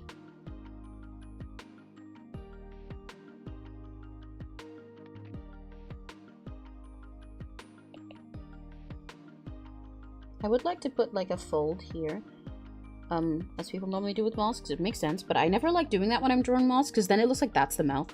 So if I do add creases there, I'll do it whilst I'm shading, because then I think it won't distract me so much.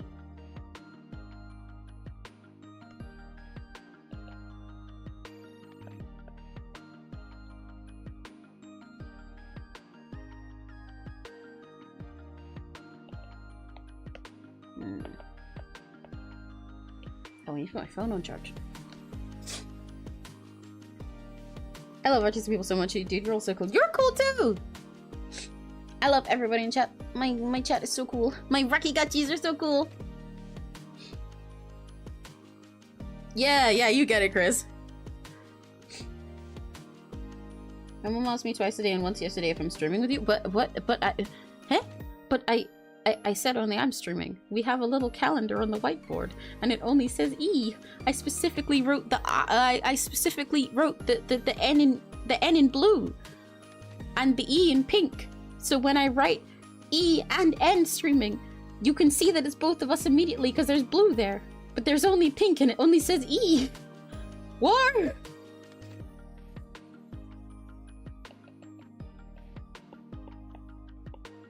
Oh, I need to draw the hairline thicker over here, because otherwise it's going to look like the mask is part of it. And also do that.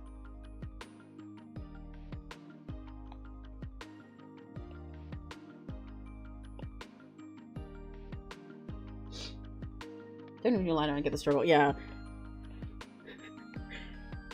I wonder why she thought you were streaming. That's so odd. Like, for context, we have a little whiteboard in our kitchen, and I've been putting like a little streaming schedule on there, so it, like, hang on. Looks like this, right? Whiteboard, and then over here.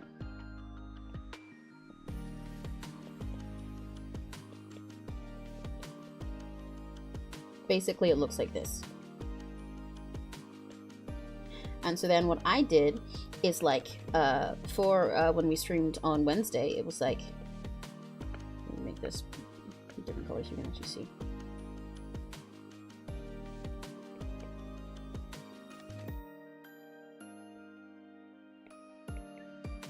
It looked like this. And then today, it just looks like this. Can you guess when Neri's streaming?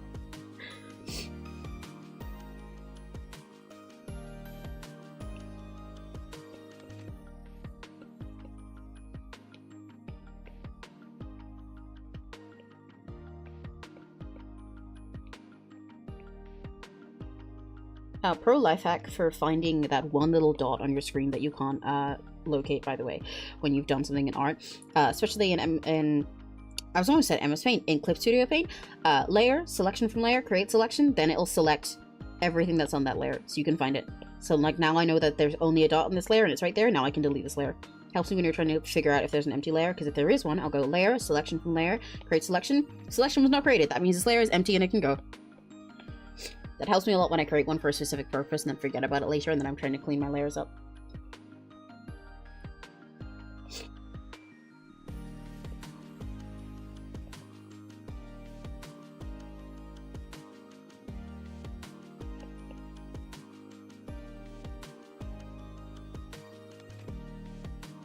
Yeah, the little layer trick is really handy.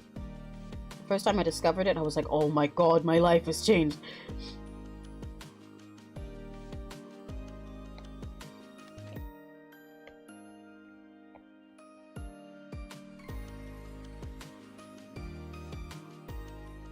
Because I really have a big tendency to have a bunch of empty layers, or ones that only have one little tiny thing on them. It's the quickest way to figure out what's on each one. Because sometimes just turning one on and off won't do anything, especially if the layer's, you know, empty.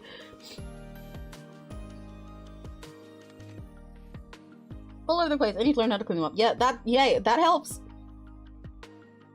My layers also are, and I have a habit of making too many. It used to be a lot worse than it is now. I've been learning over the past few years to turn down my layer size. But like, especially when I used to be on MSP, I'm leaning so far away from my mic. Sorry, I've gone back into my leaning to the side habit. Especially when I used to be on IBIS Paint.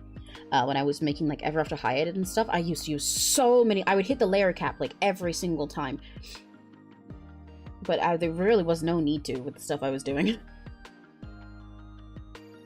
Like, normally, by now, I would have had all of these lines that I've done on separate things. Like, I've got the hand separate right now. But I would have the hood separate, this collar separate, so on, the mask separate. But I've started realizing over time, I guess sometimes it helps when you get more confident with doing stuff like this. But now that I'm more comfortable with doing my line art, I can do a lot more of it in one, and it saves a lot of pain.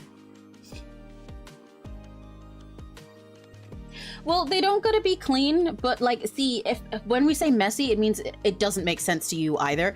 Because if you have a bunch of unnecessary layers that you don't need, like, it doesn't, the problem isn't that anyone's gonna see them, but it means that you can't find where stuff is. Because eventually all your stuff will be separate, and if you're trying to like handle a bunch of things at once, like having my lines separate can have good reasons because I color my line art a lot, so having stuff like the mask separate from the color there could be handy. But when I'm gonna keep these black, then it's easier to keep them all together. But also, if you have a bunch of layers, it'll increase your file size, and so it can make your whole thing lag over time. Or if you want to, like, say, do the line art and then clip something to the whole line art so that it's only there, then if it's all in separate layers and in different places. So yeah, messy means they're all disorganized, and also there's probably too many. It just makes your life inconvenient in the long run.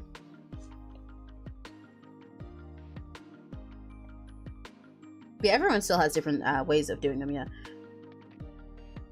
Some people only draw, like, everything on one layer, including their colors, and those people I'm scared of. I still like to have a lot for different things, but yeah. Oh yeah, same. I make a lot of folders. I think it really helps for organizing everything. I've been spending a lot of time just sort of essentially procrastinating over by this color, and I really need to not do that. So continue on with the rest of it. But I do this a lot. I start off with the part that I want to draw most, and that I'm most confident with, and then I get to the other stuff, and I'm like, oh, I don't want to draw that bit yet. I know that part's gonna be hard, so I don't want to draw that bit yet, and then I just don't. I spend ages refining things that are already finished.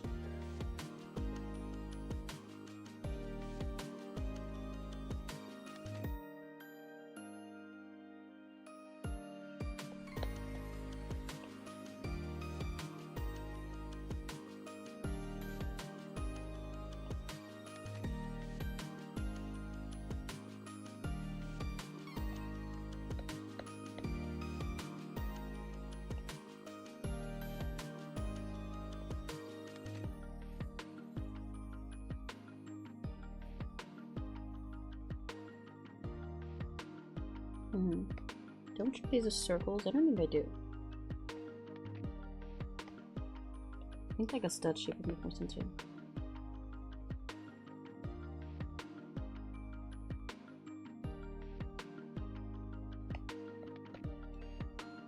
But I kind of don't want to draw those. That's a different shape. That is a different shape entirely.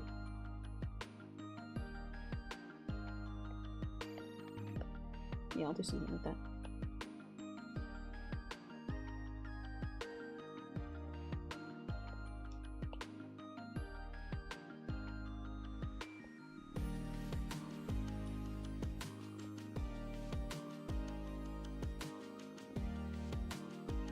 You know, low-key, even aside from like finishing, aside from like finishing a game or like finishing a piece of art or something, I don't get how some people do streams that only last like 2-3 hours a day, and then it's like, well, okay, time to wrap up now. Because every time so far that I've streamed, I end up going on for so long. And obviously there are times that I'm tired and I'm like, okay, yeah, let's stop. But I feel like I keep ending up making them just longer and longer because I'm like, yeah, I can still go. I'm having fun. This is silly. Like, frankly, I would stream for a longer time if it was humanly possible. I would love to just sit and just work on this drawing for, like, until it's done. But, you know, I have to, like, sleep and eat and stuff. If I could, I would.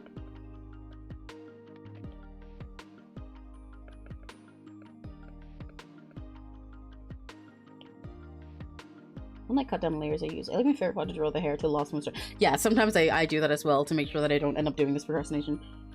When I learned how to do it was the best thing to happen to me. Yeah. But yeah, cutting down on them will help in the long run, Chris. Oh, why is my nose running?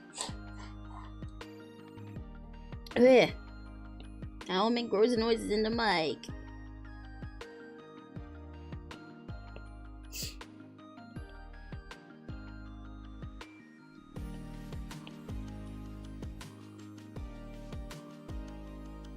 It's helped me a lot. And it's kind of helped me with, like, like I said, being more confident in some of my lines, I suppose.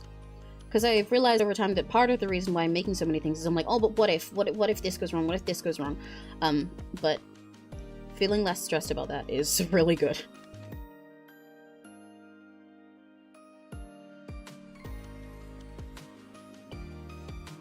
And then it saves me on file size and stuff too.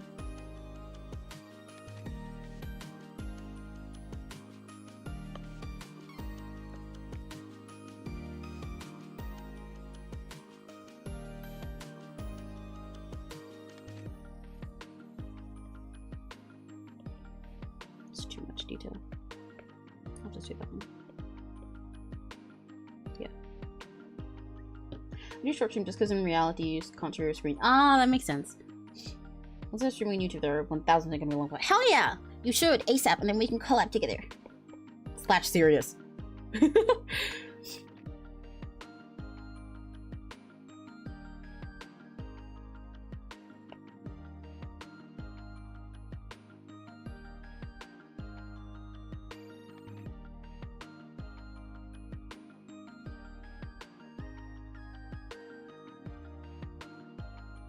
I don't know what the fuck this thing I'm doing on the jacket here is, but I wanted something cool, so this works. Just to give it a little bit more visual interest.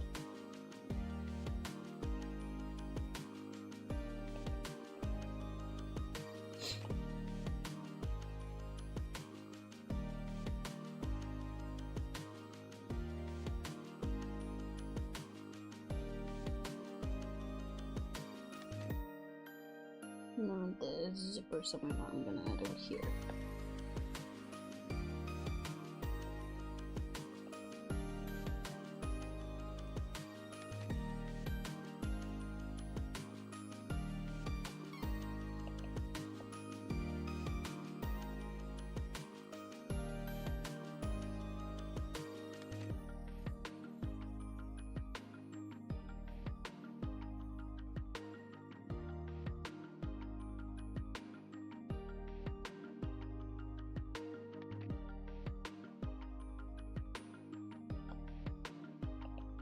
It might be too small.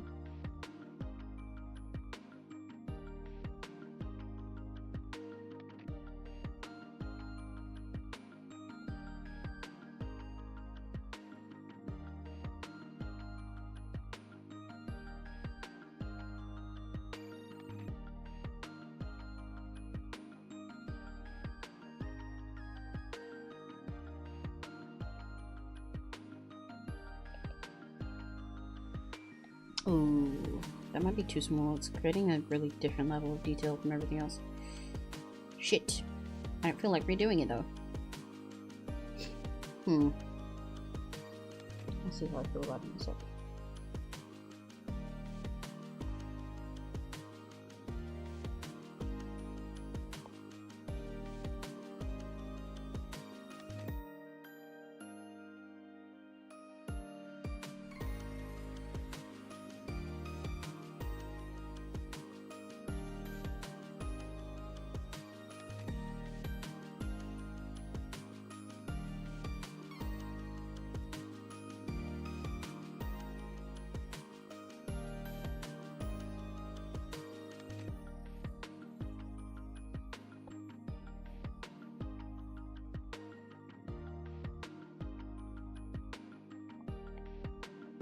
I should have refined that before I just lined it.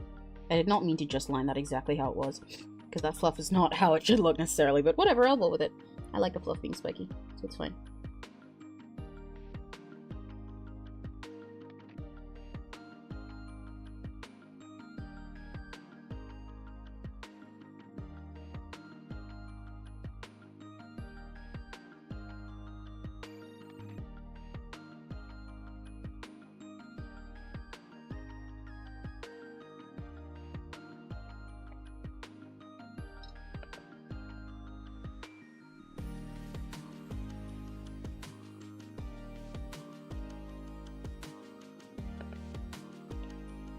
Don't like that.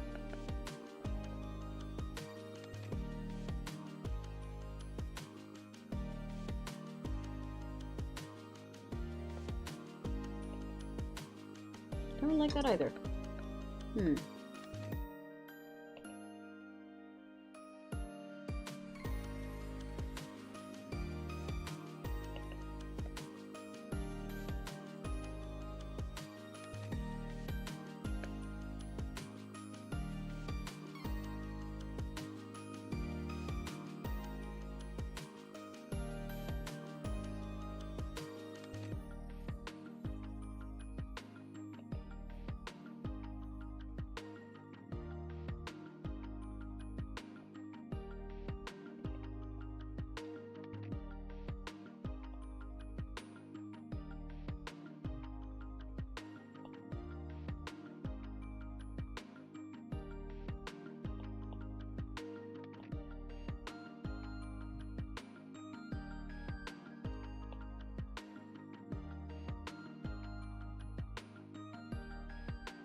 Okay, hello, I've been so quiet, I was locked the fuck in there.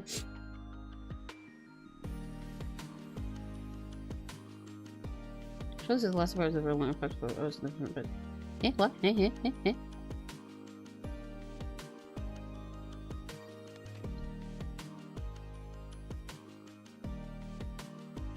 Oh, yeah.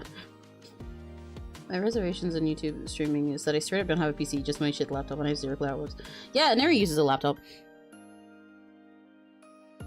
Yeah, it is kind of confusing first, but Neri's the one who taught me how to do this, so you can do it too! Yippee! That fluff might be too much there. It's because I made this going up much straighter, but this... okay, I see the issue. Let me change this.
Docking in will help me, yeah. This is every now and then I almost forget that I'm streaming for a sec. Kinda wanna... what if I stylize the zip thing as just like more spiky like this? Let's see how that looks. I think that kinda looks better. Don't like this zip, it's too small. Different level of detail to everything else. So it's gonna go. I'm gonna ditch this up altogether, but I do kinda like it.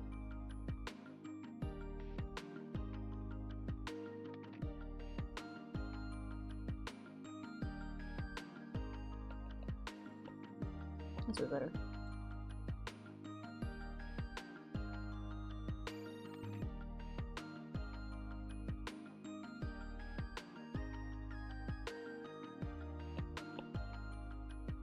Yeah. I'll fix those in a sec. Right, I gotta make sure he does not look like he has actual boobs here. These are pecs. Trust. Trust. Trust. At least for now.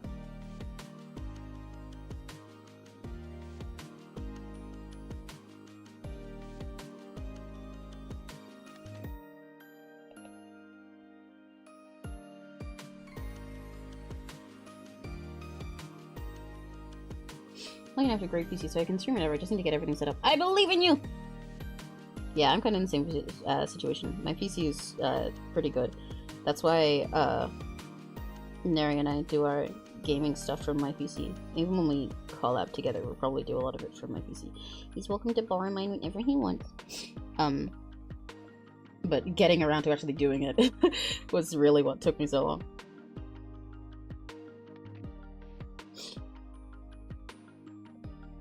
Yippee! Neri the goat! Chris, you gotta start streaming on YouTube fucking ASAP so we can collab, okay? We gotta do art collabs. Threat.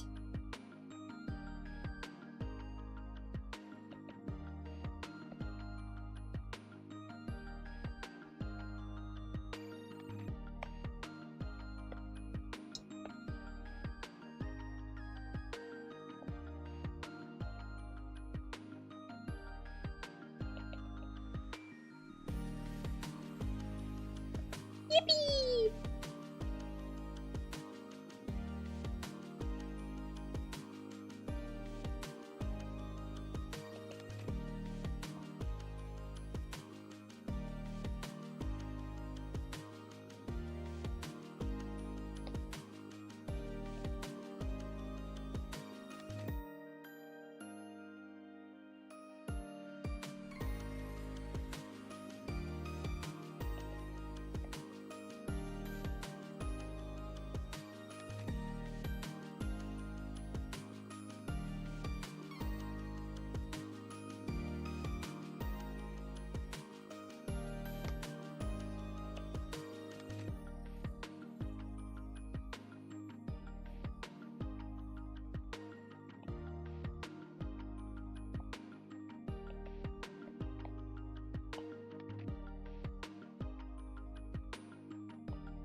Did OBS go down for a sec just now? Where's that me? Oh, my fucking neck. Hell yeah! Crits PNGTUBER error incoming! Temporarily back. Guess what I did do and what I didn't do. You did watch Ochinoko. You didn't shower and book your haircut. That's why I read. Wish I had more friends who stream and such. I'm basically figuring all this out through sheer will and dreams. Well, you know, you're welcome to ask for help as well.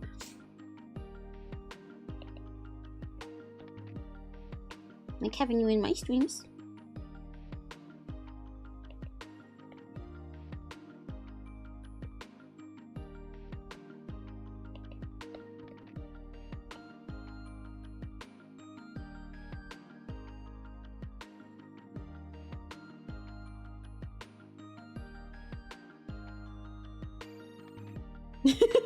You did not make it very hard, Serena. I'm very sorry to tell you this.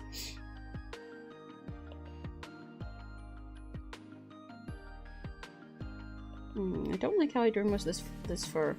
I think I'll come back to it.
Why do I hate that?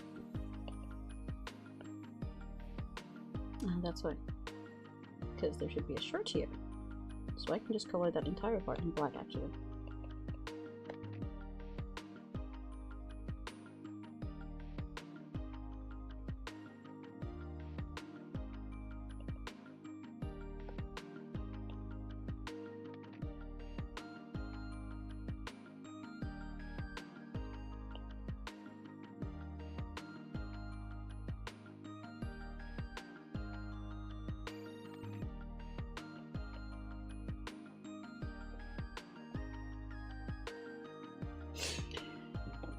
No, I feel bad asking people. I don't know. I'm always so scared I come up with annoying on challenges. No, you don't! Both of those, no one feel no. Okay, that's real. But no, it's good to ask for help. That's how you figure it out. I mean, it's easier to ask for help than be scuffed, so... And step-by-step tutorial making PNGTUBER. Well, you know, if you want one, there are a billion of those, actually, first of all. There are so many of those on YouTube. There's, like, tons. Go watch them. You can find those really easily. But if you want the really easy breakdown for how I did it, by making literally just a PNGTUBER that doesn't have, like, an animated mouth or anything like that, I can show you mine, actually, because I got pretty lazy with it. I wanted to have, I mean, it has 3 expressions now, but it didn't have those before. One sec. Get rid of these, because that's what I was adding the new one. Oh, right, and I put everything into a folder. So, you can see mine, right? So I drew basically how I wanted everything to be, like I sketched it out. Wait one sec. Where's the sketch? Down here. I sketched out what I wanted it to look like drawing. And I literally then, like, line everything and turn off, like, the eyes and mouth. So it's like this. And I have just, like, a flat face to work with. And the sprite is exactly the same. And then I have 2 expressions. So I drew the eyes. Oh fuck, where are they? Where's my eyes? Okay, hang on. I need to explain this better. But okay, so there's the open eyes and there's shut eyes. And the shut eyes come with a layer of like skin with them. Or did I put those in there? Yeah. So open eyes and shut eyes. Here's the open ones. But so for me, I attached each expression to the mouth for it in a little folder there. So there's the mouth, and then there's where the pupils will go inside of it. So there's this one, the happy face, and a closed version of this happy face. Because basically, for 2 expressions, what you need is the mouth open and closed, and the eyes open and closed for each one. So this is the happy face with the mouth open and the eyes open, and this is the happy face with the eyes open and the mouth closed. And then there's my calm face with the mouth open and the eyes open, and there's my calm face with the mouth closed. So that whenever I'm not talking, it looks like this, and whenever I am talking, it looks like this. And then there's the closed eyes versions, where I drew this little layer of the skin and the eyes, so then I just save also a version like this for whenever my model blinks, which happens automatically with PNGTUBER Plus.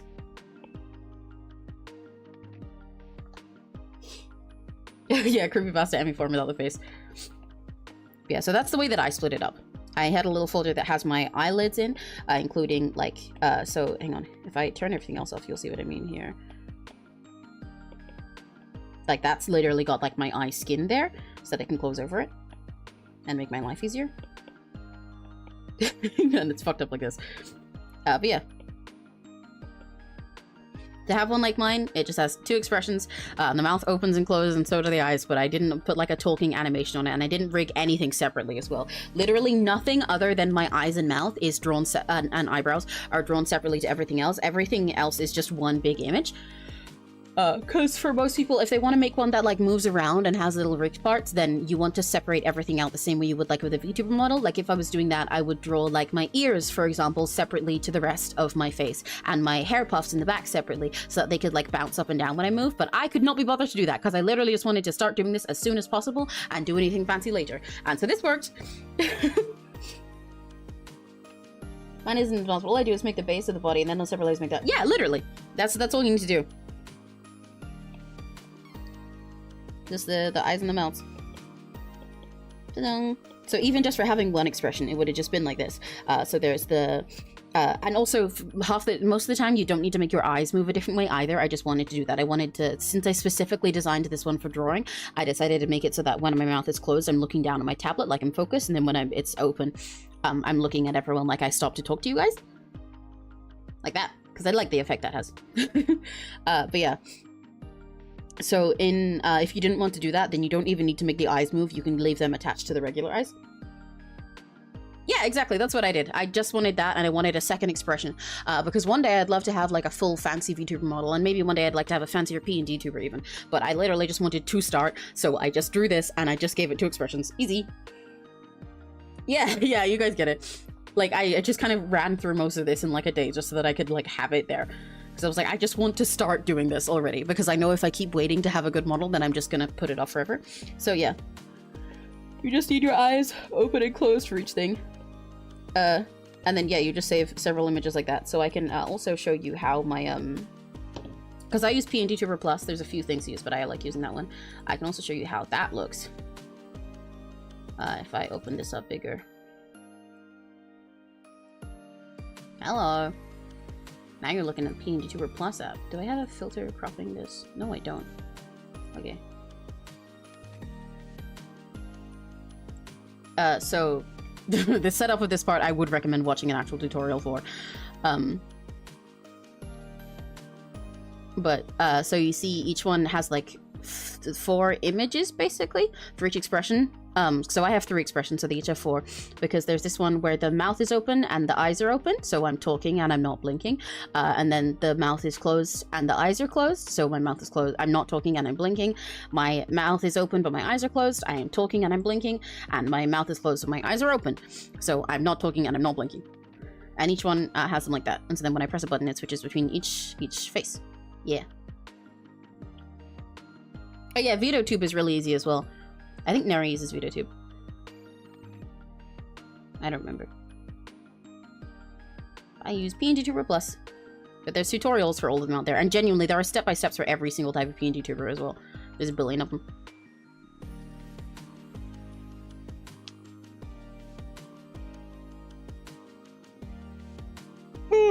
But yeah, the actual drawing part is really easy. Just you draw the whole thing you want, and then you just make sure that the eyes and mouth are separate. And then you just save, because you don't even need to save them as separate files in the end, mind you. You just need to save 4 images per expression that you want, basically. Because you need eyes open, mouth open, eyes closed, mouth open, and then eyes open, mouth closed, and eyes closed, mouth closed. That's it. So then your model can open and close its mouth when you speak, and it can blink at random.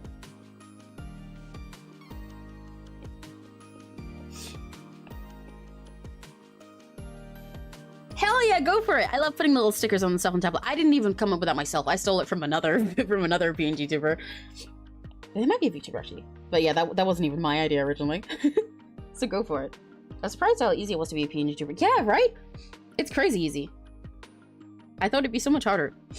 I know a lot of people make really complex ones, which are obviously definitely hard, but literally just starting doing it is like really easy. Especially since you don't have to have like tracking or anything like that with a VTuber. It's literally just based on when you speak. And even just changing expressions is just something I do by opening PNGTuber Plus and pressing a button.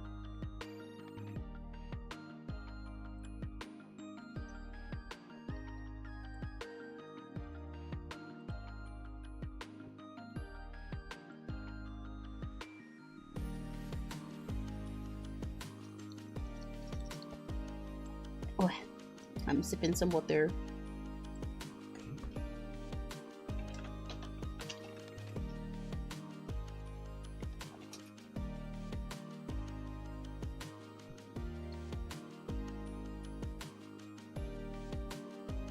Water. You should stick your tablets. You do that. I'm glad you're gonna like it. You guys should definitely do it if you want to. I think it's really fun. It's a fun way to show everybody who my Yoshis are. Especially since I talk about them so much. And like being a fan of stuff is like half of my personality. In a good way to me. I enjoy it. I love being a fan of billion things and then making up so much of who I am. I think it's awesome. So I wanted to put them there because it's like, yeah, they're all who I am. So there they go. And they know who the fuck I'm yapping about as well. And it also means that like if anyone comes by and they recognize one of the mascots and they don't like that person, then like they can leave.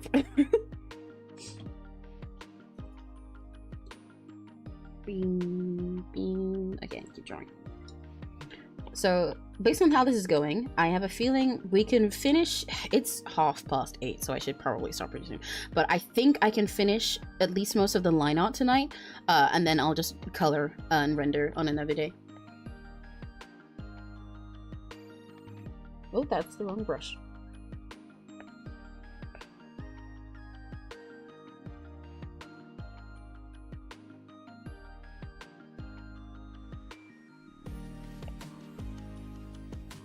Oh, this is a bad tangent. Those are not great tangent lines. It's okay, I can work with it.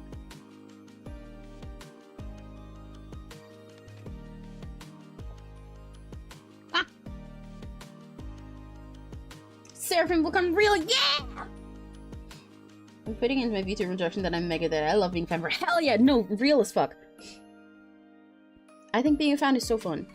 Sometimes I like collect a bunch of fan stuff and like cover myself in like fan pin stuff, and I'm like, dude, it must suck to live your life without doing oshikatsu. What the fuck? Imagine not being a big fan of something. What the hell? What do you do? What do you think about? What, you like go to work and walk and stuff? Your hobbies are like having a job? The fuck? You don't spend time thinking about a person you like and how awesome they are and supporting their activities and looking forward to new content? You don't like play a game or watch something and look forward to all the new little guys that come out of it and how much they change your life? The fuck? I love that being a fan of things is my personality. I love that my life is full of things that I like. You haven't missed so much. We were mostly talking about how to start becoming a PNGTuber. And I did also mention, I think I can probably finish the line art tonight, even though it's like 8:30 right now, so I really should stop pretty soon. I can probably try and finish the line art on stream right now, and then I'll just do the coloring on another stream or another time.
Wish I could handle being a PNGTuber, but not something I can do. That's fair enough. Oh, why do I need to sneeze so bad? Why do I need to sneeze so much? Oh no, the sneeze is fucking coming. Get out of my nose. Oh, the thing is gone. Blech. Doodle starting soon. BRB announcement to yippee! Yeah, making those little screens is really fun. When I started, I think I made the starting soon one before I started. I think. Yeah, I did. Yeah, I made the starting soon one, but I literally doodled that like the night before, and I made it on Canva as well. Pro tip for you. I just did the art and then all of the text and everything, and also the little animated parts, I did those on Canva. Really very easy, makes your life a lot easier for doing stuff like that and making it look a little nicer. Like that's even how I have like all the little like clouds and sparkles that are on mine. I just search those and search animated on Canva. But yeah. But I didn't even have the ending in BRB when I first started my stuff. I added those later. They are very handy to have. Having a starting soon screen is really handy because it's nice to have everything set up, and then that's when I go and like post everywhere that I'm live right now. Like that's when I go send it in Discord servers and tweet it and put on Blue Sky and Instagram and everything. And also it gives me a second to like wait and make sure people are like there, just in case no one was like waiting, because it's nice to be able to say hi once more people have arrived. So I make sure someone's in chat first and stuff like that, and that I've posted it everywhere and on my story and all that stuff. And the ending soon, I didn't necessarily think I would immediately need one, but it does turn out to be really helpful, because since there's going to be like at least like a minute or so of difference between what you're saying and when chat sees it, that's why it looks like I read chat really slowly. Most of the time it's not even that I'm actually reading chat or that chat's delayed. It's that you guys like are behind me. So like I say something, takes like a minute for it to get to you guys. So by the time you respond, I've already moved on in what I'm talking about. So then it seems like I respond late, even though you send your message as soon as you hear it. Because then it, will take like another minute for me to get, for what I said to get back to you, because I've already said something else in between in the time that it took for you to hear me. But so, what was I gonna say?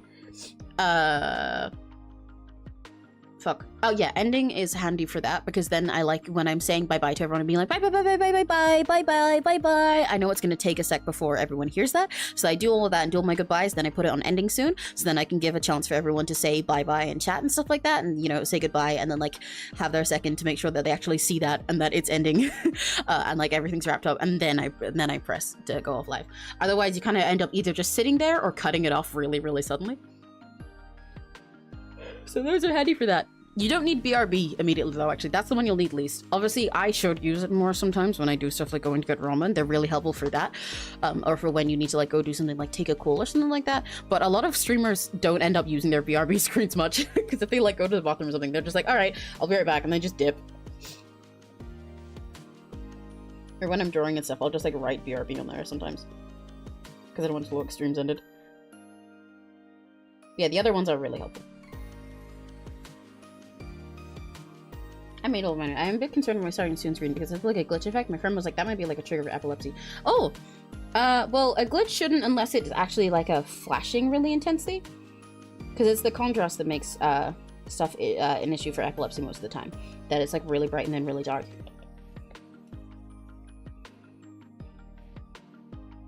Yeah, getting drinks a lot and stuff, BRB is useful for that. But if you're literally just going downstairs to like grab drinks, sometimes you don't need it. But yeah, it is handy to have. Yeah, there's a chance you might be fine, LJ. You should probably test it with more friends to see if it like hurts them to look at all. Also, Crimson, explode. Listen, I didn't expect to spend this long on the sketch, okay? So, it is what it is.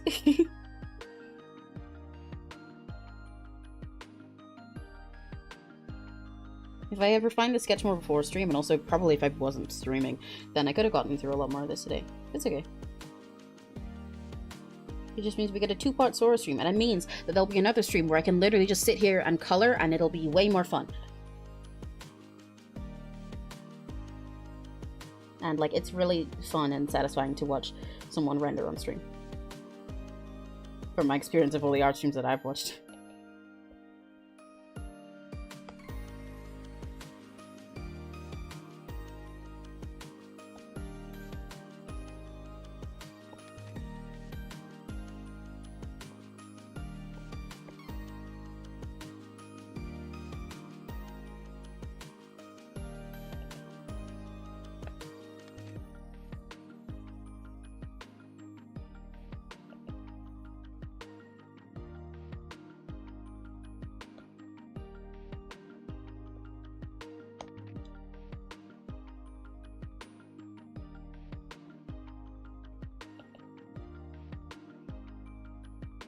Wasn't flashing too bad, really I'm thinking. It was like one of those cringy glitch around the screen. I think it was too bad personally, but last thing I want to do is trigger someone. We might be alright. Yeah, like I said, I definitely recommend testing it with more friends and seeing if it feels like too intense in their eyes or something. Because you could be alright with glitchy things.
I don't like that fold at all.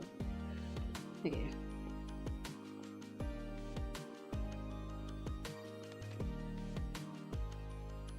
Frankly, I could probably help myself by drawing less fine creases here.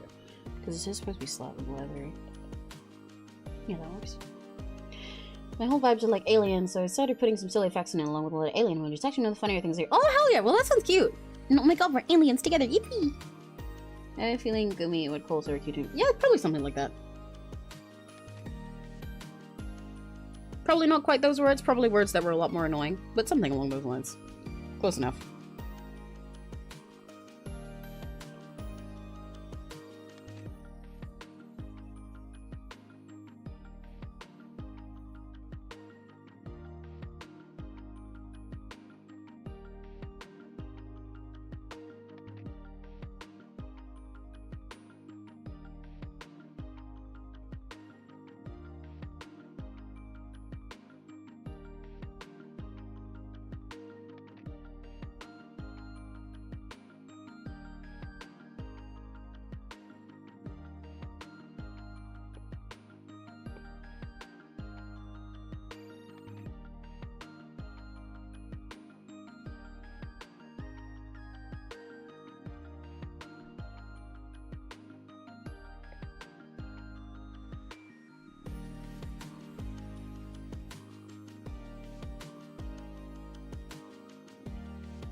I'm really bothered by how I've drawn the fluff for most of this, and it's really pissing me off.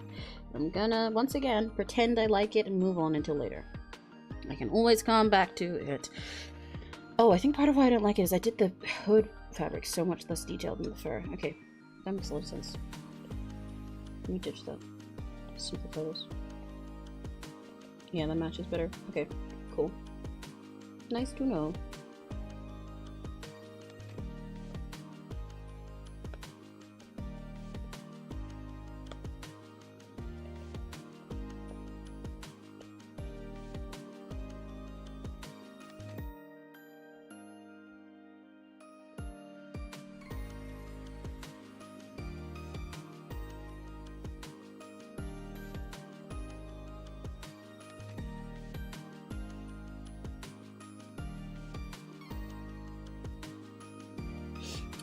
Oh, I spaced out for a sec. It's just far too random and chaotic. That's the goal. You should never be able to predict Gumi's next move. If that's the case, then I've done it right. As a dream to you as well. I love aliens so much. Hell yeah! Bogos printed. Did you get their photos printed? Bogos printed. What? Alien gang! An alien.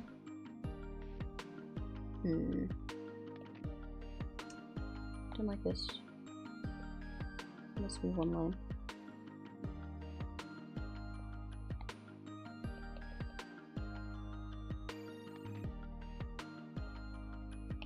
It's really silly that we're both aliens. You really are just like me for real, huh?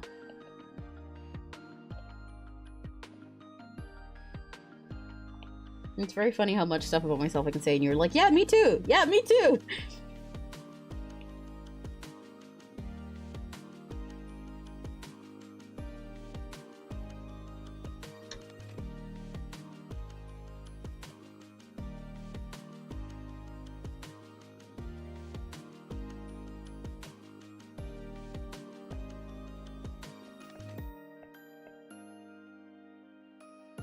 Alien, what is the alien?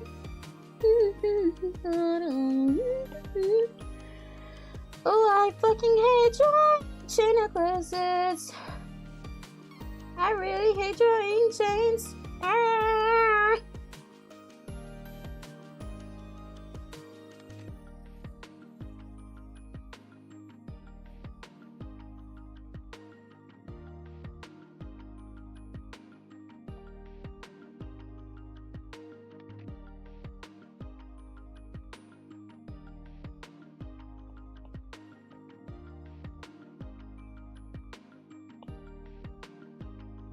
For someone who puts chains on so many designs, I really do not enjoy drawing them.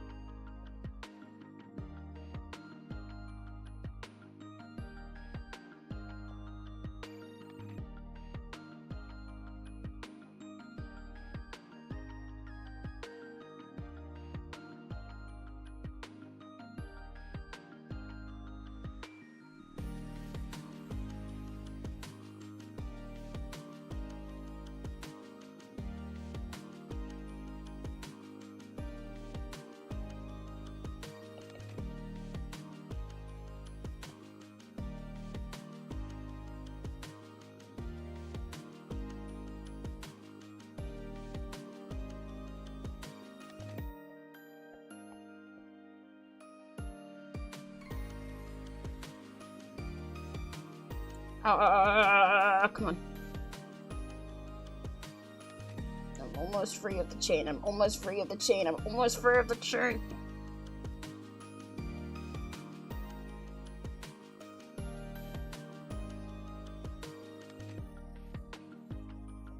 Don't like that one as much, but it works. It works. Oh, that kind of looks more like it's connected to the jacket rather than necklace. Fuck. I mean, I guess jacket works too.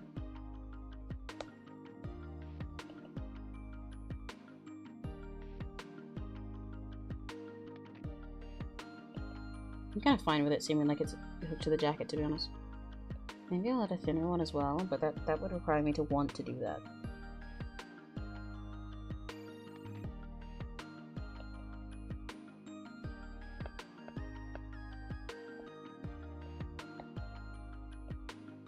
I'll come back to it. I'll come back to it. Hey!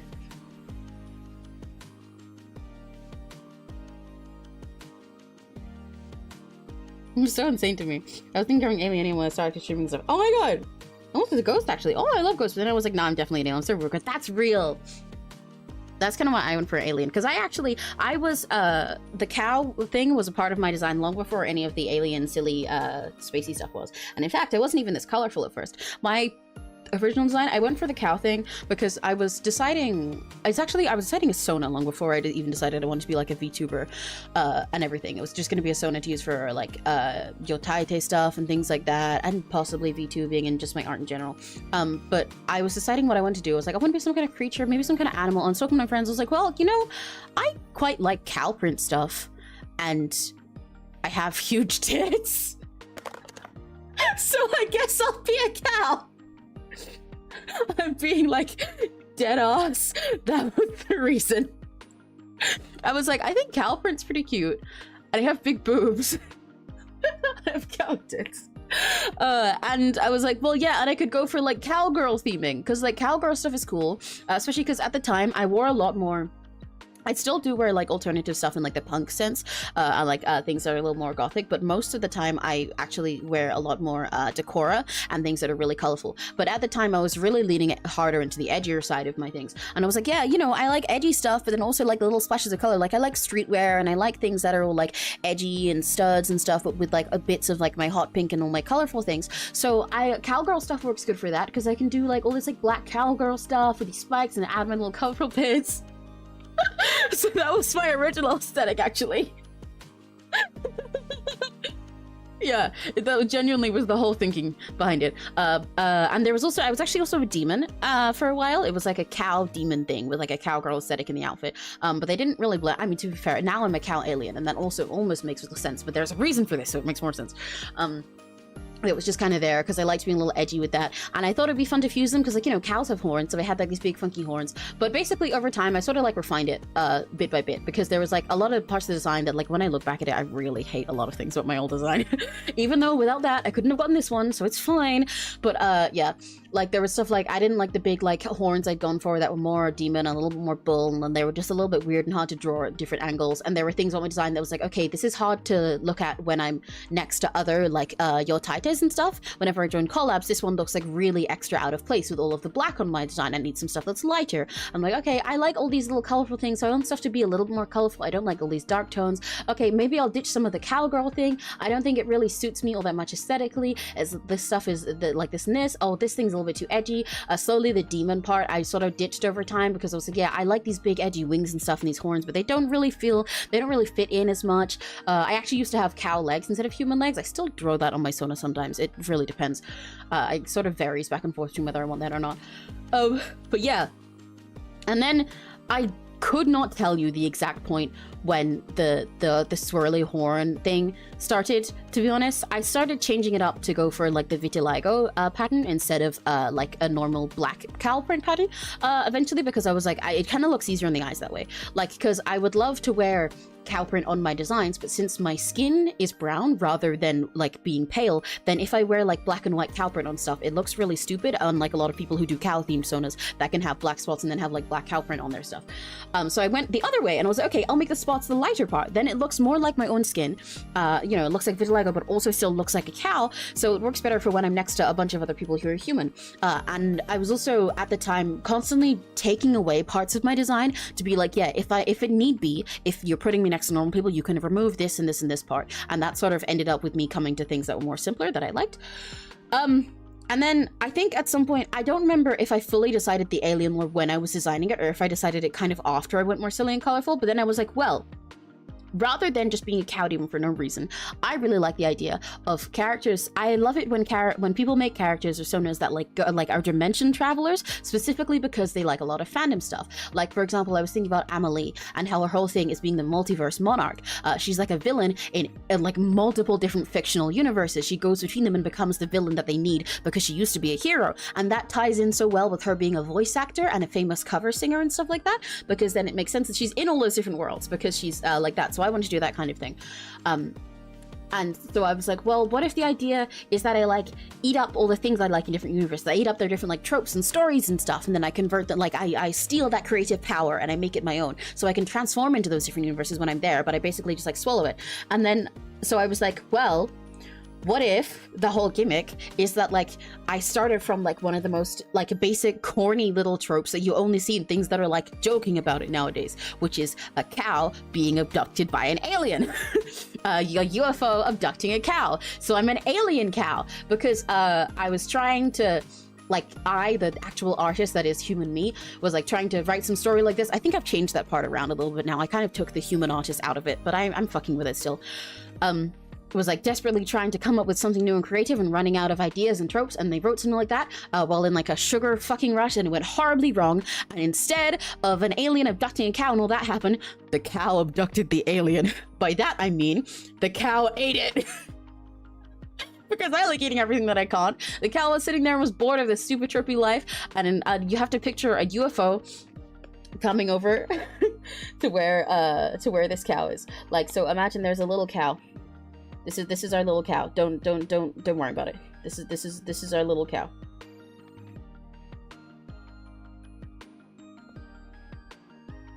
This is our little cow. He's here, right? And then a UFO comes down from the sky with an alien, and it's coming down to beam him up, right? And then imagine when they come down to beam this up, instead of the alien abducting the cow and going on its way and doing all the normal things that it should, the cow's like, oh man, I really want to taste something that looks yummy.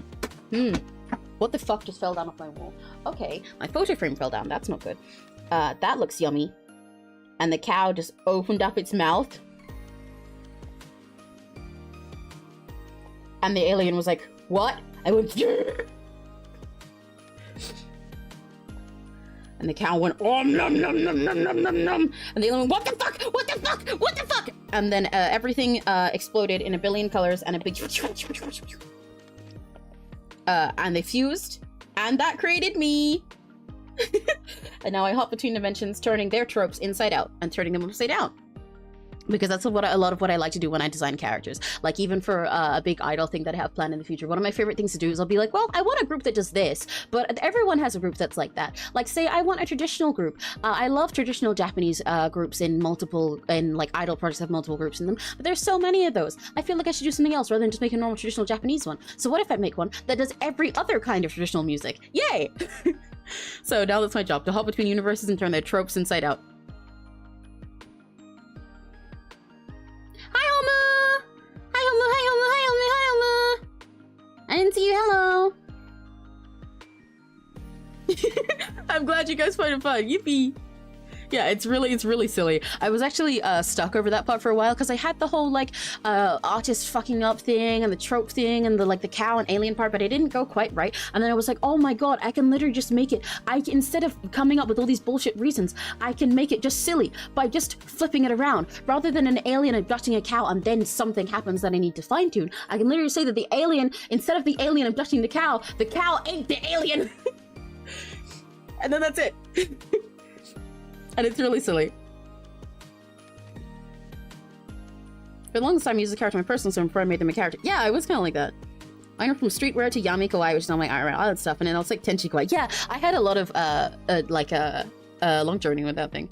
It's only been 8 hours. It has. There's a chance I might not finish this on this stream, but if I don't, then like if I do this in another stream, I'll probably do it just as long. And I definitely, even if I don't finish the line art now, I still think I can line and render it in one stream. But if I do finish the line art now, then I'll just render it in one stream. So we win either way.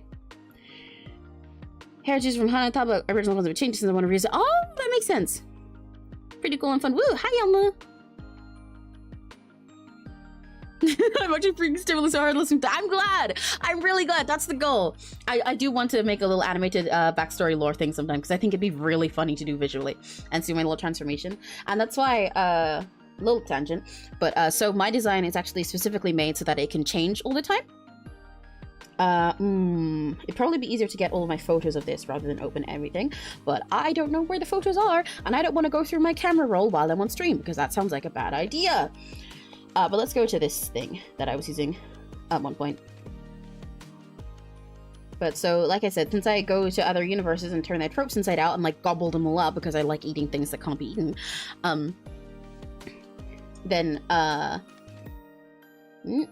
then I can also change, like my design can change basically entirely as long as it has the same core parts. Like I always have afro textured hair pretty much, and I always have these swirls, and I have like, you know, like my different like multicolored mouths, my cowl patterns and everything. But all those things can change colors as long as they're in essentially the same places. So like for example, where is this? That needs to go away. This was something that I used when I was testing it all for how I want this concept to work. Let me go from the bottom. This design is one of the most solidified of these alternate versions that I have. The one that's on this dark color. For a little dark Emmy version that I can use for alternate stuff where I'm like edgier about it.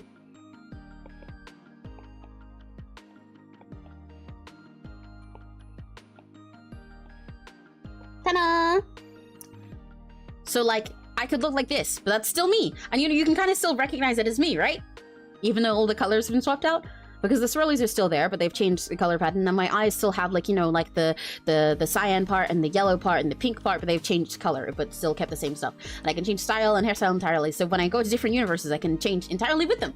So when I do all my different covers, I can make my design look as different as I want. You were there, Homo. I can show that in a sec. So like that's an edgy one that I had. There's also stuff like this concept that I had for when I want to do things that are more pastel.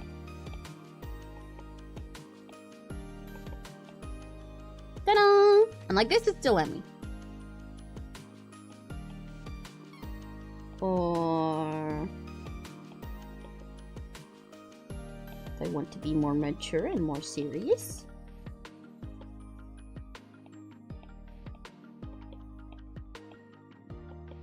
And this is still Emmy.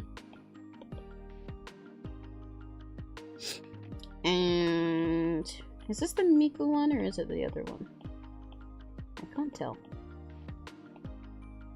I think this is the Miku one. Let me change the yellow one instead. I like the yellow one.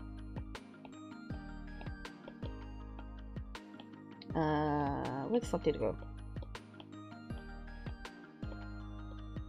Or this is still Emmy.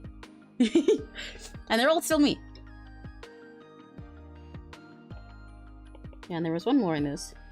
Oh, and this last one is a concept that I definitely want to, because most of these I will add to my array of like character outfits. I want to flesh these all out, and then I'll do like references of all of them at some point, because I'm trying to specifically design them so I can change as much as I want for covers, but I want to have like a standard few that I can still use that are like recognizable, like different Emmy modes, kind of Iron Mouse style, I guess. But I'm going about how I change it in a different way. Whereas where Iron Mouse has stuff like her hair still needs to be like pink and purple in those pretty similar shades, and you recognize her that way. My colors can change, but it's that like the core features that make it Emmy don't change.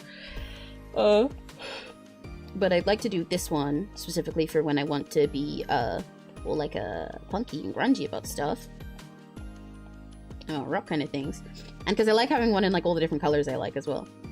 I have like a different set for everything, especially because this one is actually based off of the original outfit that I had, which I was also going to show because I was talking about me being a cowgirl. This is closer to how my original outfit looked. There's actually so few of the cow parts present in my current design. That's part of why I have the little ear tag that I have, because I used to not, I think I used to have that part for a long time, but I used to have like a collar with a big bell on it. It's just that I made it a choker instead of a normal cow collar, and I used to have like a nose ring and things like that. So all of these different parts that made me cow, but so I got rid of the nose ring because I didn't like it that much, especially because I don't really draw noses. I got rid of the bell over time because I went for this little disco color. I might bring the bell back in the future. But so like so much of that disappeared. A lot of the cow has been replaced for the alien, but I think it's the worst. My voice is pretty tired because I've been eating and yapping all day, but I'm not super tired. I am having a lot of fun watching you in chat, by the way, LJ. I would love to be a plushie right now. Objective to my face. Oh, bye bye, Chris. There's a chance I will be ended by the time you're back, but bye bye. I'm glad you're real happy. Well, I'll make it less cute now because I'll show the old design if I can find it. I'm not very, very happy with how much the old is anymore.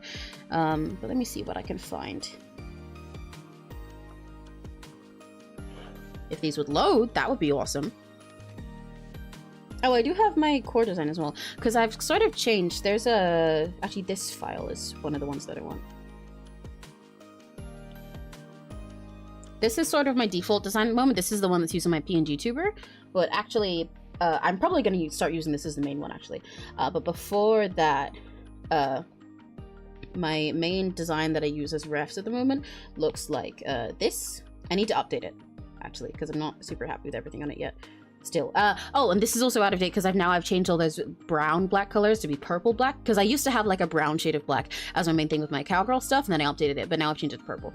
But this is sort of my main design, but it's a little bit too... I do really like it, most of it, but it's a little bit too much most of the time when I'm in like yotaiti stuff and things like that. It's like, you know, it works cool for my whole like VTuber concept and like this whole thing of like traveling dimensions and hopping through them and stuff, and has all my streetwear and all the blah blah blah. But so this is the site. Oh god, the proportions of my face and everything are so different between these. It's really interesting to look at. But this is the more casual version that I have on my model right now. This is like the... Wait, let me decide. But... yawning. Yawning? What is this file? Is this the right one? I'm trying to find the files of my old design when it was still cowgirl themed. Oh, yes! This is what my ref was. Basically, this was basically the most recent ref I had before I changed to this whole look. Yeah. This is what it was like before. This was when I was a cowgirl aesthetic and a demon. I don't hate everything about these designs. And to be fair, actually, this is it did go through a few phases before it got to this one. This one I don't think is so bad, but before that, it definitely looked a lot uglier in my opinion. There were quite a few phases where I did not like this whole design and I thought it looked kind of ass. But this one wasn't too bad. Yeah, this is back when I was cowgirl themed and I was a demon, and you can see what I meant about having the bell. I also used to have a little crown. Oh right, yeah, because this definitely was a recent one because I have the short horns here. I didn't have those short horns for a long time. For most of the time that I was using this design, I had like long curly horns instead. But yeah, and I had my little crown and my little bell, and the crown and the bell used to be my main things in my design, but now they're gone. They swapped out for the swirlies. And that like a diamondy heart shape was a thing for me as well.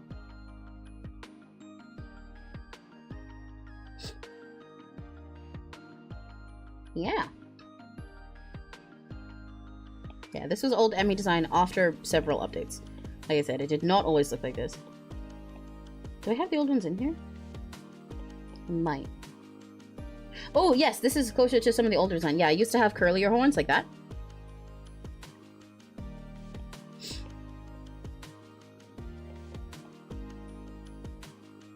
Went through a lot of phases, this design.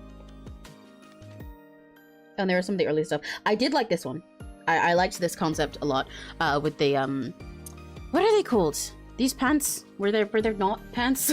They have everywhere except where they need to be, you know? This concept. I was gonna use that for like... Actually, you can sort of see how my current outfit grew out of these stuff, actually. Because I wanted like to have like a big, like super cowgirl fun thing. This is some parts where I was redesigning. Like I had, and then also like a short version that was a little more casual, and in between had like a jacket I could put over it and had a little more like Yato vibes, and then also have one where I could change it just a hoodie for when I was just doing art stuff. So that's sort of how I ended up in this situation that I have now, where I have this like big superhero almost outfit, and then this slightly more casual one. It's really fun reading through your reactions in chat. I really glad you like it so much. I'm very flattered. I do think I cooked with some of them, especially this one. I'm very happy with this design nowadays. But yeah. That's the Emmy designs. And also, since someone mentioned it, yes, Homo was there. There's Homo. I mean, one of them. There's just one other Homo there. Why does it just not open sometimes? Clip Studio Paint really hates me.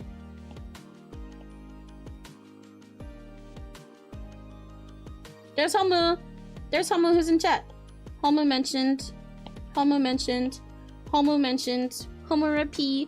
You guys should subscribe to, well, no, follow Homura P on Twitch and Homura P.bluesky.social on Blue Sky. And like, kiss him or something.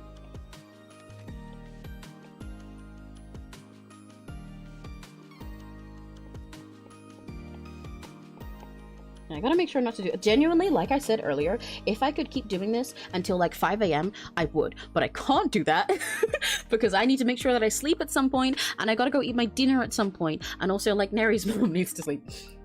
They should put more hours in a day, dude. I don't like having to stop. I'm having a great time streaming. I want to just like keep drawing.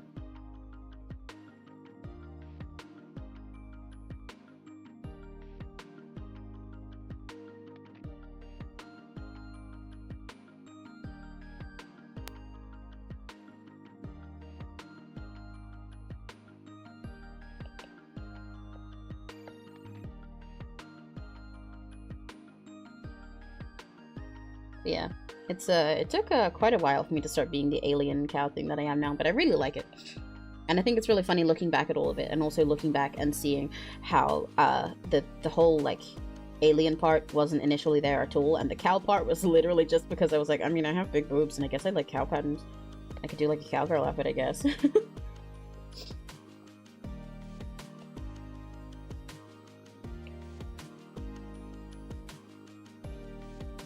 So many designs in my life. Your design is just satisfying. It's like a breath of fresh air in the end. Oh, I'm really glad. Honestly, that's really, really flattering. I love designing. So it's really, honestly, awesome to hear that. That's like the best. It's like the best compliments to receive. You make me so flattered in every stream. I will cry and I will explode on the spot.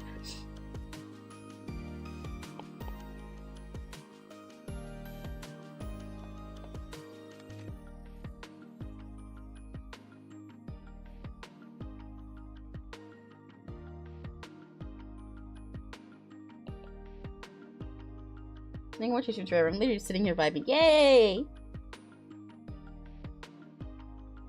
That's exactly the vibe I want to create, so I'm successful.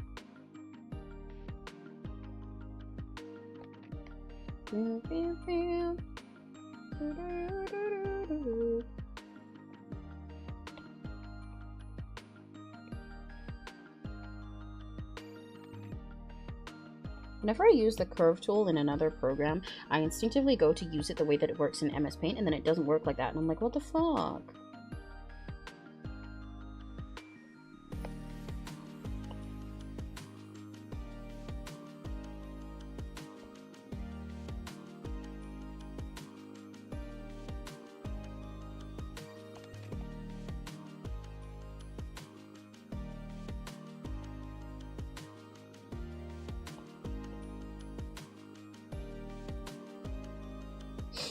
That's what it would be, a puff of pink smoke. It would be a rainbow. If I exploded, it would be like a stock explosion gift, but like a rainbow. It would make a whole mushroom cloud, but a rainbow. It would be like vomiting rainbows.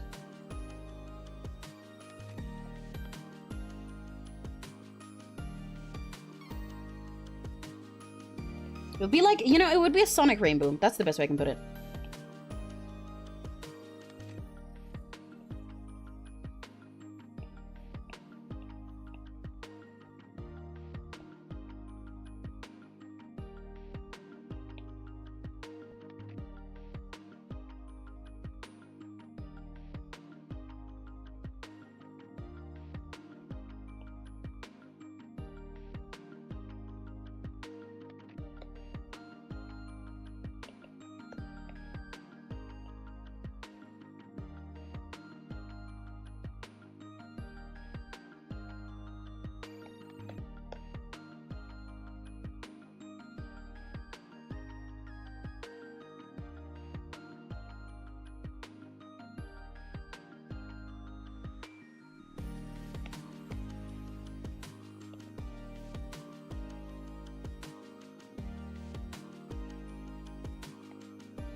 And the explosion lore. We love it, narcotic natures. That is my job, to be chaos incarnate. That isn't the lore. It's my job to turn everyone's world upside down.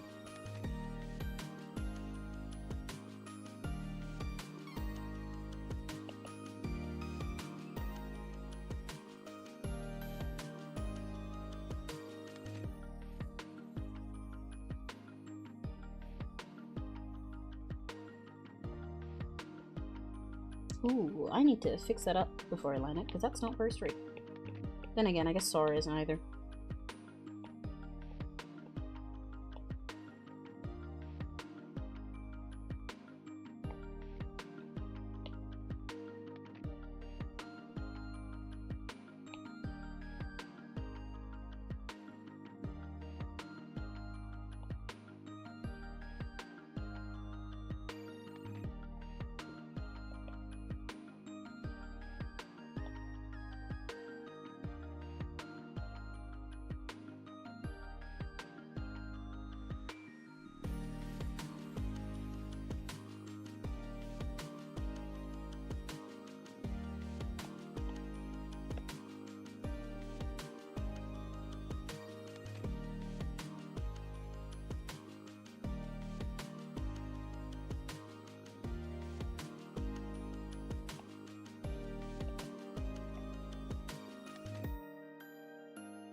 Such an Emikini chat. See, this is part of why the Emikini's name was also a good idea. But it's okay, that can be specifically you. The local Emikini.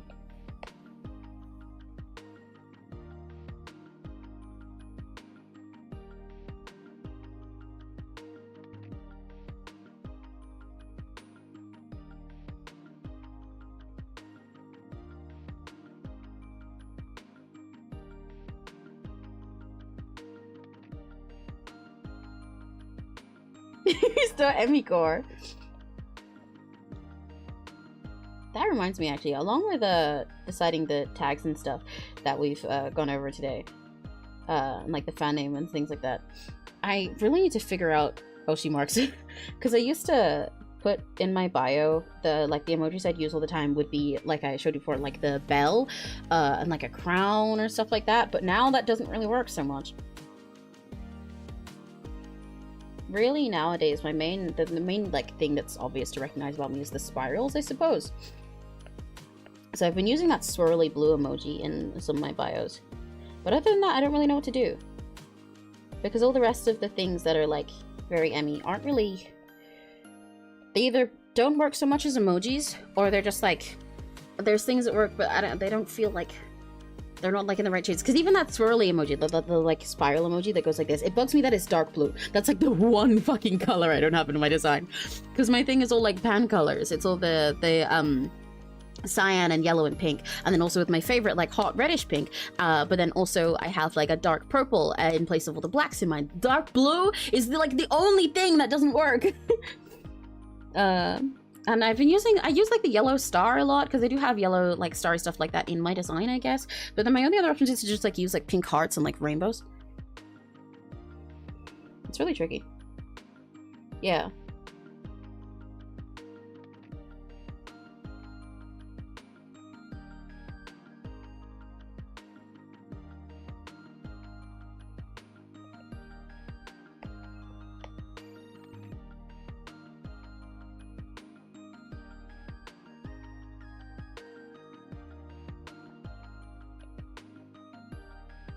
Oh yeah, I do use that star sometimes. I do like the loopy star. That one is a good example. Like a good example of my design. Because it's like a swirl and a star. So I definitely could use that one more often.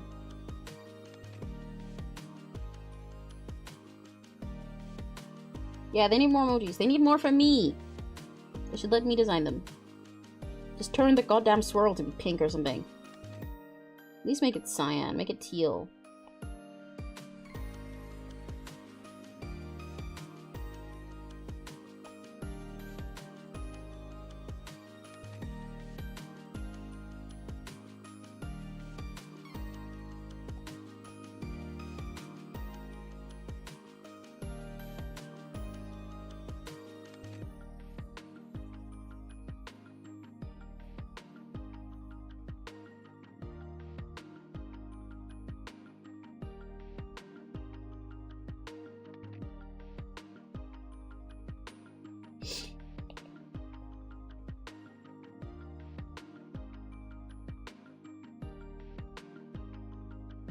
Every time I draw a belt buckle, I draw the way it works entirely differently. I have no idea what I'm doing.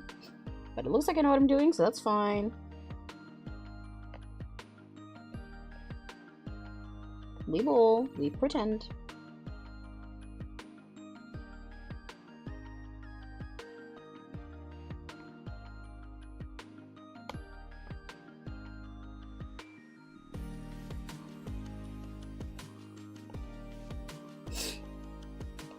Okay. We're almost there. Do I try and finish these legs on stream right now, or do I save them until next time? Because they're gonna take a while. I was trying to think of what would be the Oshimarks for Nebutune too. I suppose I mean, it depends on what your design looks like. Because that's also a lot of how I decide Oshimarks. But if your theme is alien stuff without all the like cow shit that I have going on, stuff like that, then you can use a lot of the like galaxy type emotes that they have. All the starry ones.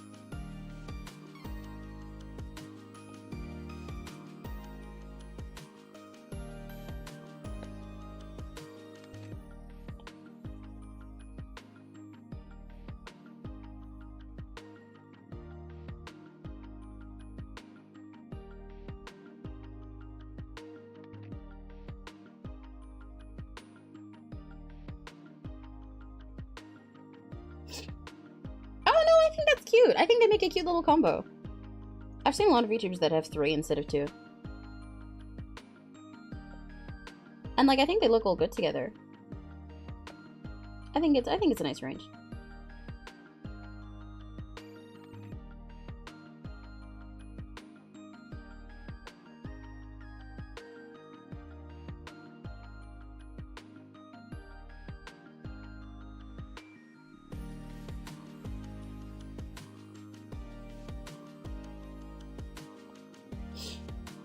Hiya!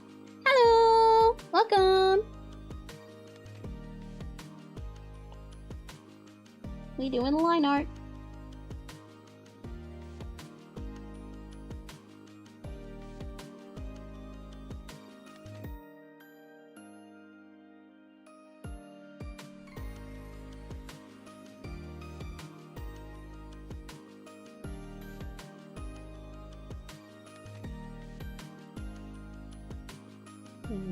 How you doing? I'm very quiet at the moment because I'm so locked in on trying to get this line art done. Because I've been going on the stream for way longer than I intended. Ooh, I don't like how that looks.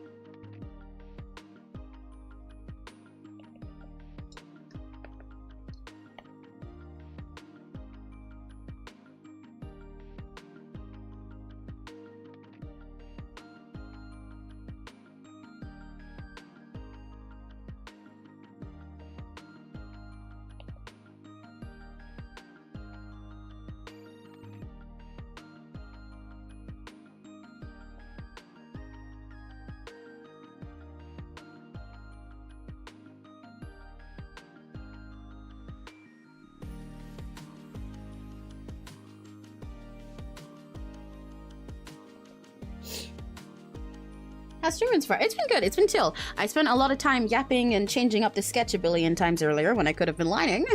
So that's why I've only gotten this much done when it's been like 9 hours. But it's been good. I've been having a good time. And I'm very glad it looks good. It looks good, Gred. I'm glad you're happy with how it's coming along. I was really worried, honestly, doing this. I was like, oh my god, but like, what if it's just one of those days that I just can't draw anything right and it looks like shit? And what if it looks like ass? And then Grim's like, man, this sucks. And then like, my first like time streaming CSP rather than streaming MS Paint is just like awful. But it's gone well. It was fun. Been interesting learning experience, seeing how it feels to stream like my normal full art process rather than just like my MS Paint stuff. It's definitely a lot easier to yap the whole time when I'm doing MS Paint, because I'm a lot sillier with that. And I'm a lot more loose and casual and free with the whole thing, because that's kind of the point of the MS Paint comps. But when I'm doing stuff like this, I gotta lock in a lot more. And it also takes me a lot longer. So I'm figuring out what I need to do in order to make sure that I can do more of this stuff as streams, and also do more of it in each stream. Oh fuck, I forgot that I was supposed to figure out how I want these fingers to go before I finish that line there. Because it kind of doesn't make sense at the moment. I could totally leave that for next stream on me though.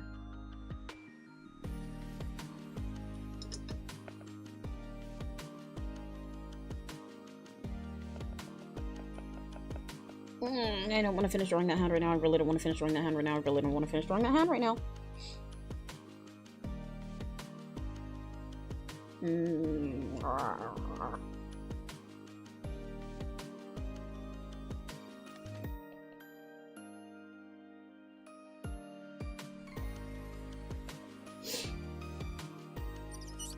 I'll leave that with that. I will line his eyes, and I'll leave the legs for next time, I think, because it's almost 10.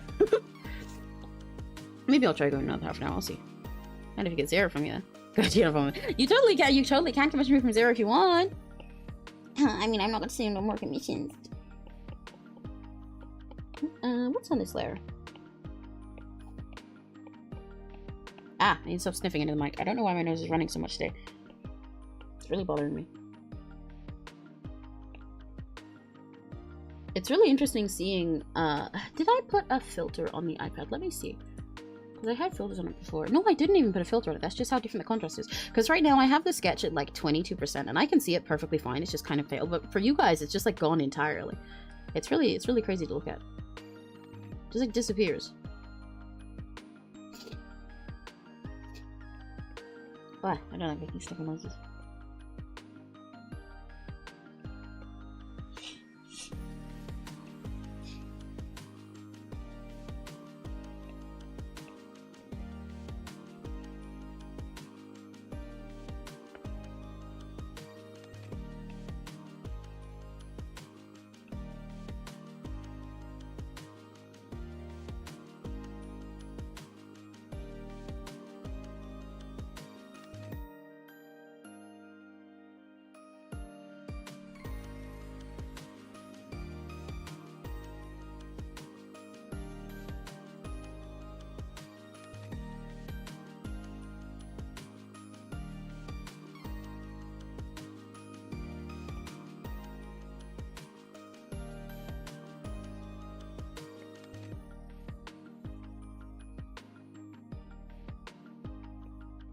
Why do I want to place that eyebrow? Where did I fucking have it for?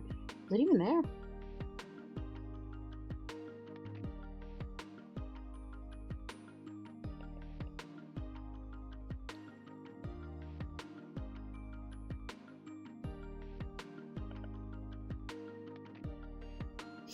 It's really inspiring. I love your work ethic. I always like artists like you who take commissions. I could only imagine how stressful time for me.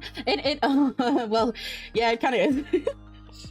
And to be fair, like, my work ethic is not one you should aspire to too much. It's been pretty ass for a long time. My commission schedule has been pretty dog shit for ages. It's only recently that I'm finally clearing it up. But I have to... I'll give myself a little bit of grace and not beat my own ass too much. Like I said before, I did spend a long time where I had a really bad relationship with my art. And like, that's like a long time. Because even while I was coming out of being in like a college and stuff, doing game design, I was struggling with it a lot. And so I was drawing very infrequently and I wasn't happy with most of the things I drew and stuff like that. And I was struggling a lot to just draw more. So I've spent a lot of time where my commissions have been like a billion years behind. And even this one is like very overdue. This is like a year or two behind. It's just because Crimson's my friend that I've been able to put it on the back burner while I do other things. But you know, I do like doing a lot of things at once. I really like to. It's just that I haven't been able to do them, especially also because I have ADHD. I'm only now finally getting diagnosed for that. Once I have fucking medication, dude, I'm gonna, oh my god, I will be on the grind set, I swear to god. But prior to that, I've been very inconsistent with stuff, so my work ethic is not that great. But it's, I suppose a lot of the time it's not even because I don't like working, it's not even because I'm lazy or actively try to procrastinate. I'm just very inconsistent because my brain doesn't let me do things, and also had a billion other things going on mentally and in life. But now that I have the chance, now that I'm figuring myself out more and I'm in a life situation where I can do stuff more, and also happen to have more time at the moment, I like to do as much as I can at once. It makes me happy. I feel happiest when I'm being productive. Specifically productive in things that I like. I don't like working normal jobs. I really fucking hate it. But when I'm doing things like streaming, which is part of why I wanted to stream while I do commissions and stuff, because then I do like double things and it makes me extra happy. And I get to, like, you know, spend time with people and work towards like a dream of mine while also doing stuff for other people. All that makes me really happy. But yeah, if to inspire to anyone doing commissions, it really should not be me. I'm actually not a great example of it. I've been very slow on them for a long time.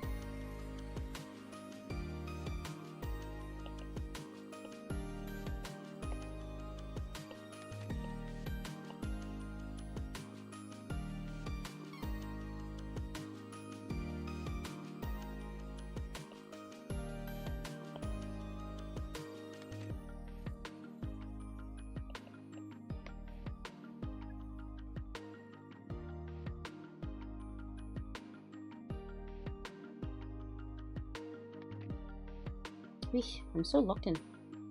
I normally yap so much more consistently, and then as soon as I do line art, it's like everything almost shuts up.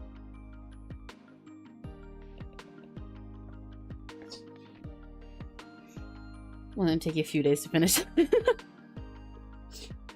much as I want to commission more from you, I feel like tool backlogs are okay. Well, it is clearing up, because now that I'm doing the MS Paint stuff, like weekly / sometimes more, I'm getting through that very quickly.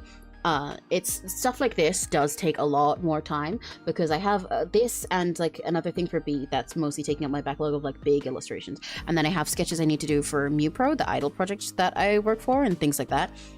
It's mostly other idle stuff that I need to work for, things like that. But if you want to commission smaller stuff, then I definitely can do it a lot quicker.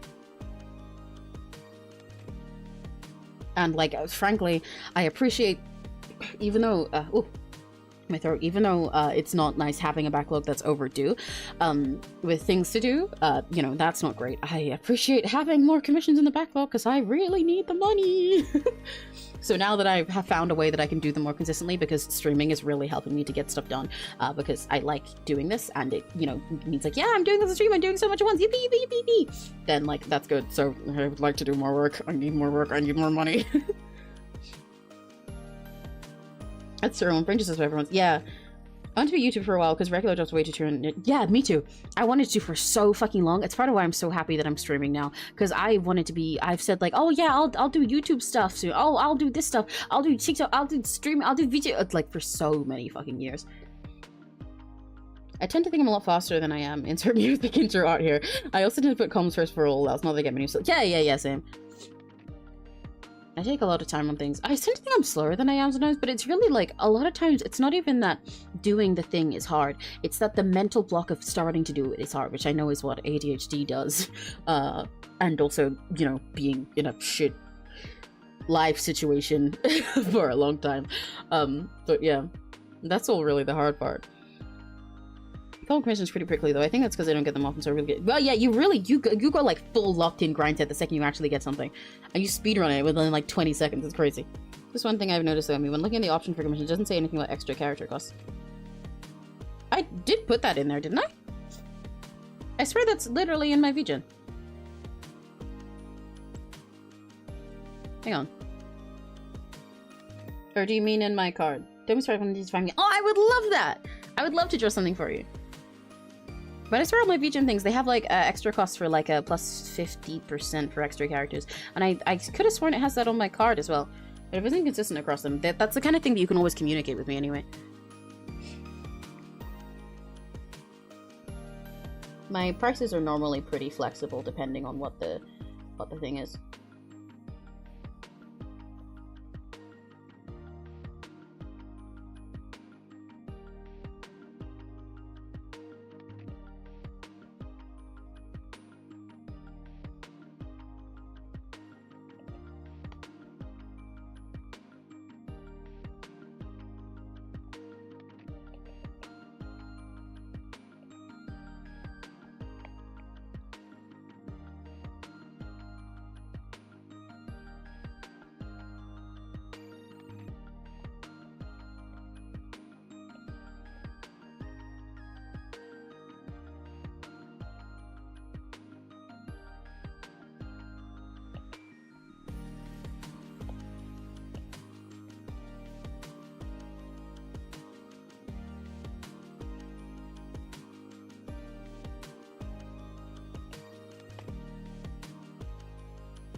Ugh, I am so locked in.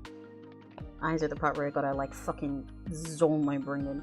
It's going. You can hear the fucking cogs turning as I do this.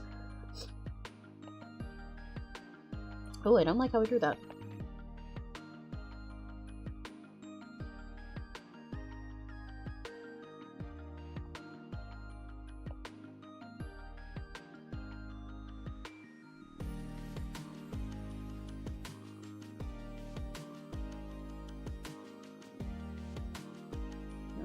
chat in just a sec.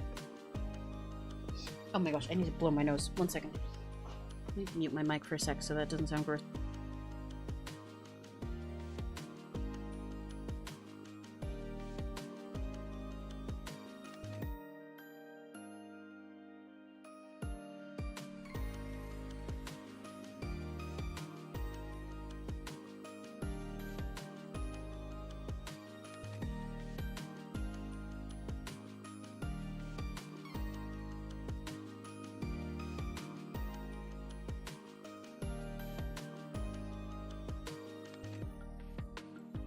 Okay. There's weapons to complex procs and ciphers profiting. Oh wait, no, it's just blind. Yeah, I thought so. I should go more commissions, but I'm like very bad on. Yeah, to be fair, marketing for commissions is really hard to do. It's really hard to promote yourself.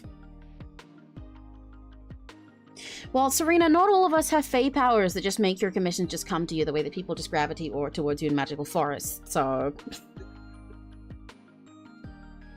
Also, real, yeah, same Chris. If I have money, I'll be getting so many commissions. I want to be able to support so many artists. Me too. There's so many artists that I want to get commissions from all the time. I love supporting artists, and there's so many artists I'm fans of, but I can't afford to get all of them. It's so sad. I think this sign needs to be longer.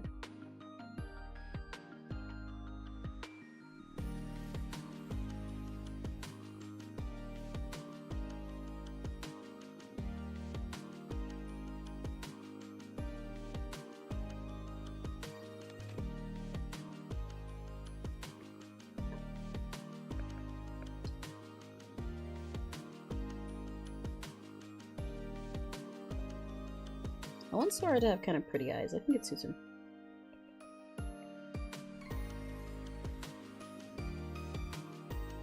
And it looks like pissed off and stuff. I think his eyes should be pretty.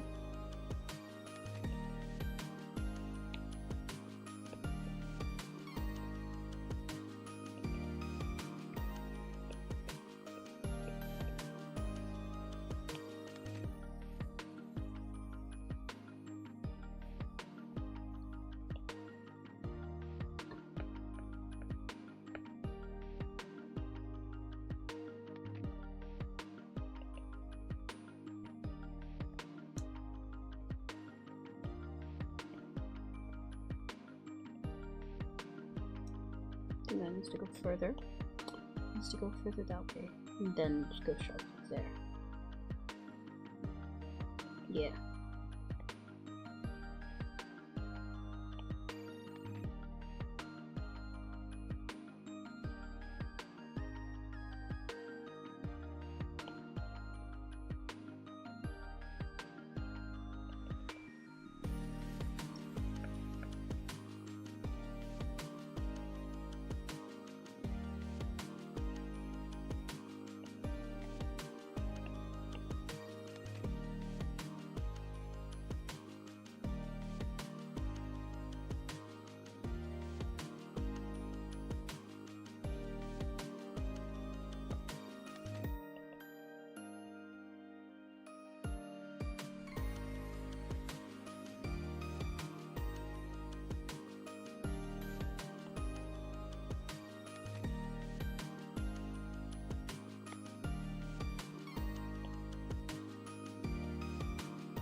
I don't like that. I think it needs to be rounder on this side.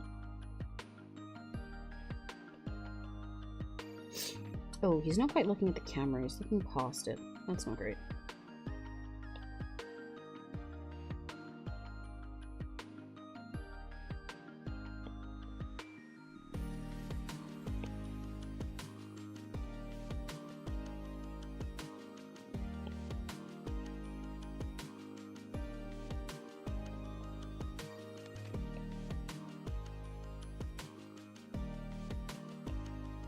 Never mind.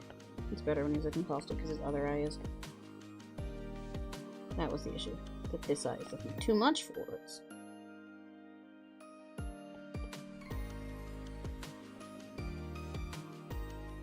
Yeah, that works.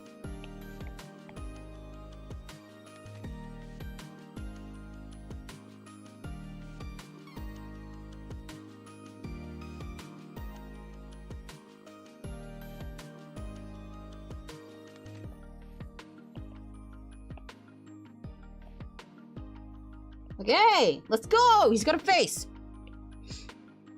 Oh, I want the under eye on this side.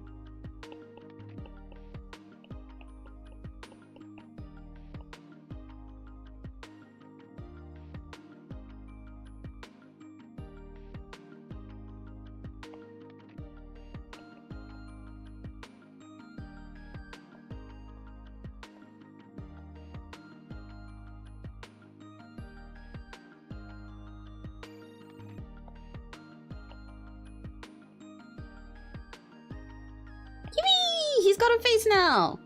Yeah, baby. Look at him go. He just needs his legs. I don't know if I can finish this in 15 minutes. Because I definitely want to stop. I definitely want to stop by 10. At least. Fair enough. I do have the mystical luring call to miss in the forest and like, exactly! I think you're pretty biased, Serena. The only problem I have is I was to get a Ruby commission, I would want a full team one, but that would cost so much. Well, yeah, that's pretty pricey. To be fair, when I do things that are full groups, I do discount it a little bit depending on what it is, because I know paying the full, like, one-person price for something that has a bunch of people cannot always be realistic, especially because I work with idol groups a lot. But if you want a full, like, Ruby team doing all combo stuff, yeah, then yeah, it's gonna cost me quite a bit. But you could do it gradually. You do it one at a time, you know? Do it over time.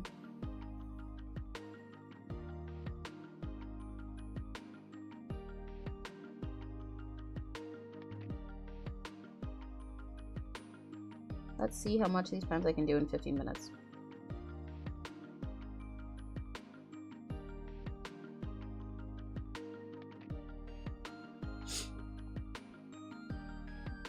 Alexa, set a timer for 10 minutes.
Y'all remember when I said I'd probably color today?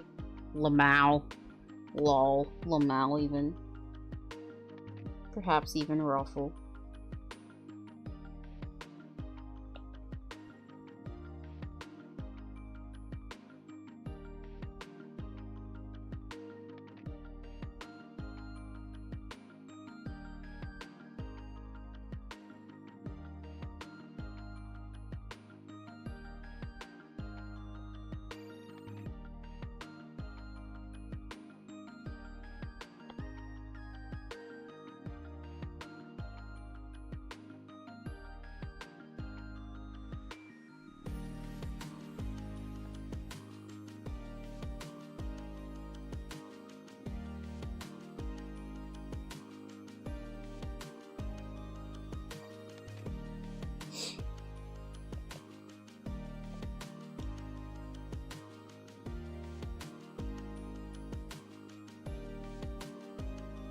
Oh, I need to draw that whole fucking chain. Oh, I just remembered I have another chain to draw. Okay, it's fine, it's fine, it's fine, it's fine. I just realized you guys can't see the sketch again.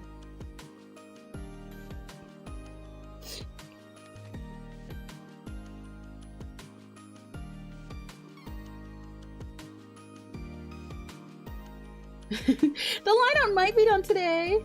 Oh, maybe. I am you for real. Yeah, the voice change whenever I talk to my Echo is very funny. It's because I kind of go into my customer service voice to make sure it can hear me fully.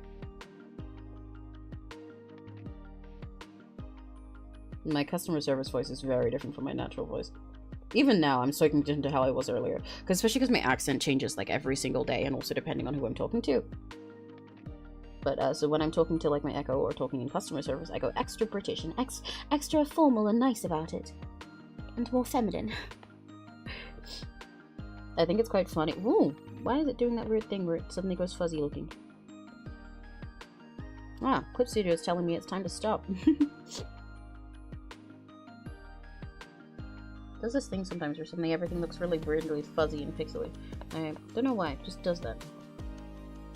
And that normally means that I need to close it and reopen it, so I might take that as a chance to stop, but no, I'm not going to. I would take that as a chance to stop if I was a little bitch, but I'm not. I'm a pro gamer on the grind set. Oh my god, Sora's dancing. He's throwing it back. So let me close that and reopen it. There we go.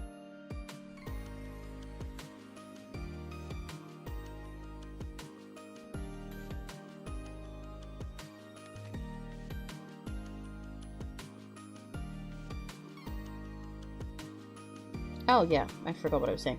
I find it really funny sometimes when I'm in customer service voice, especially if I'm working like retail jobs, whenever I switch back to my natural voice, especially if I've had a whole day of doing customer service stuff and I'm really tired, because then I drop like 3 octaves.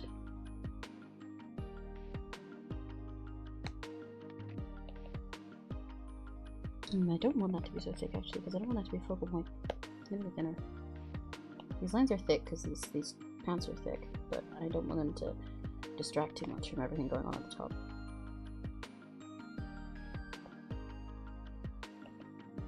Yeah, that's better. They're also thick because of the parts that are coming to the front here. It helps make it more clearly stuff that's close to the front part of the drawing. That's why this hand is drawn super thick, even though this one's drawn a bit thinner.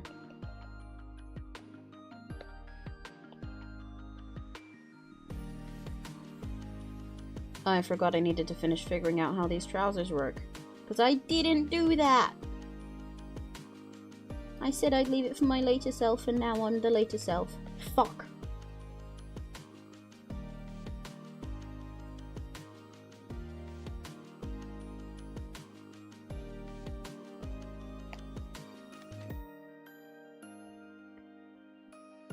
That kind of works.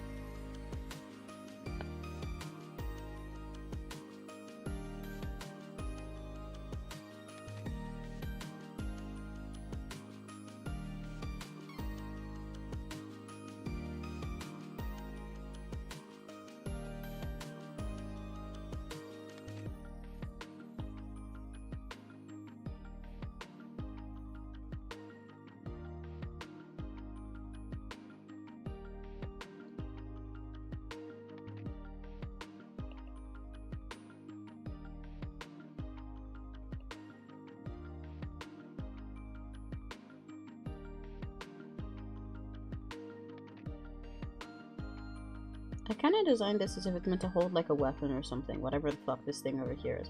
But I didn't really clarify what the fuck it is, so I guess I'll just bowl with it and pretend it's like that.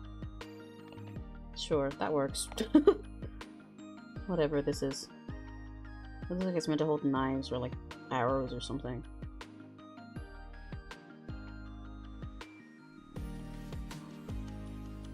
I can always fix it up next time I do this.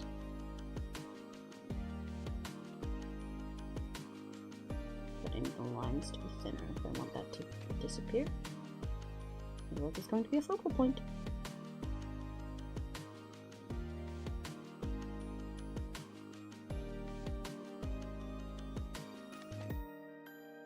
Ooh. Not sure what's going on there.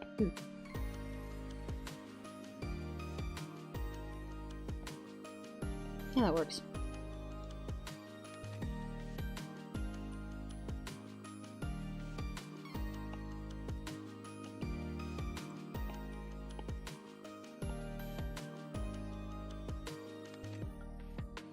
Okay, you know what? The pants don't look entirely stupid. That's a win. I'll take that as a win.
Viewers, I'm actually doing it. I'm finishing it before 10 p.m. Let's go.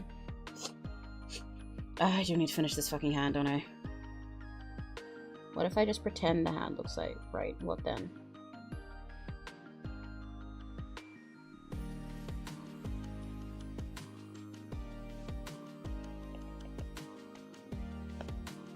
Then it looks bad. Okay, that's what then. Alexa, stop.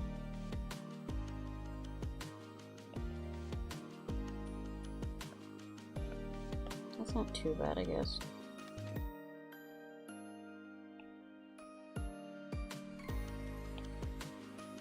I can fix this tomorrow. Well, next time I do it, technically. I suppose.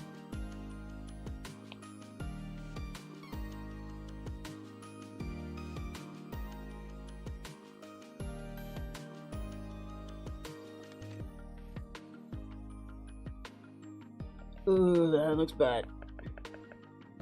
I don't want to fix it though. Oh, okay, I might have found a fix.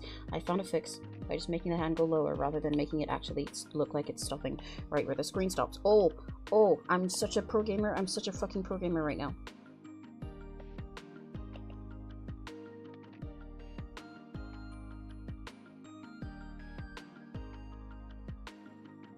It looks more normal that way.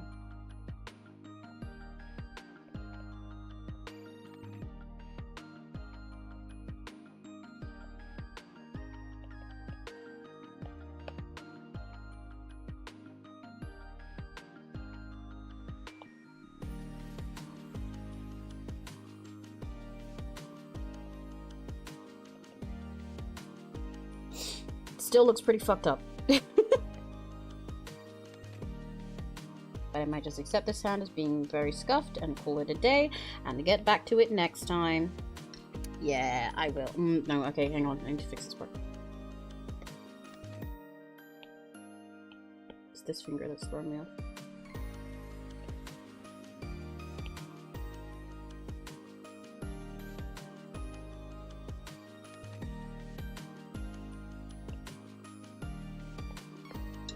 Maybe that whole hand is throwing me off, and I should actually, you know, work on making it look right, but I don't want to!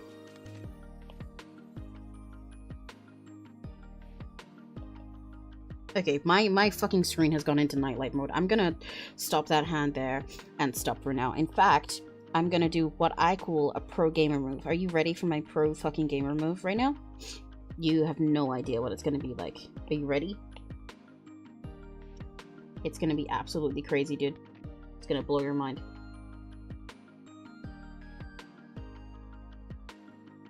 Pro gamer move.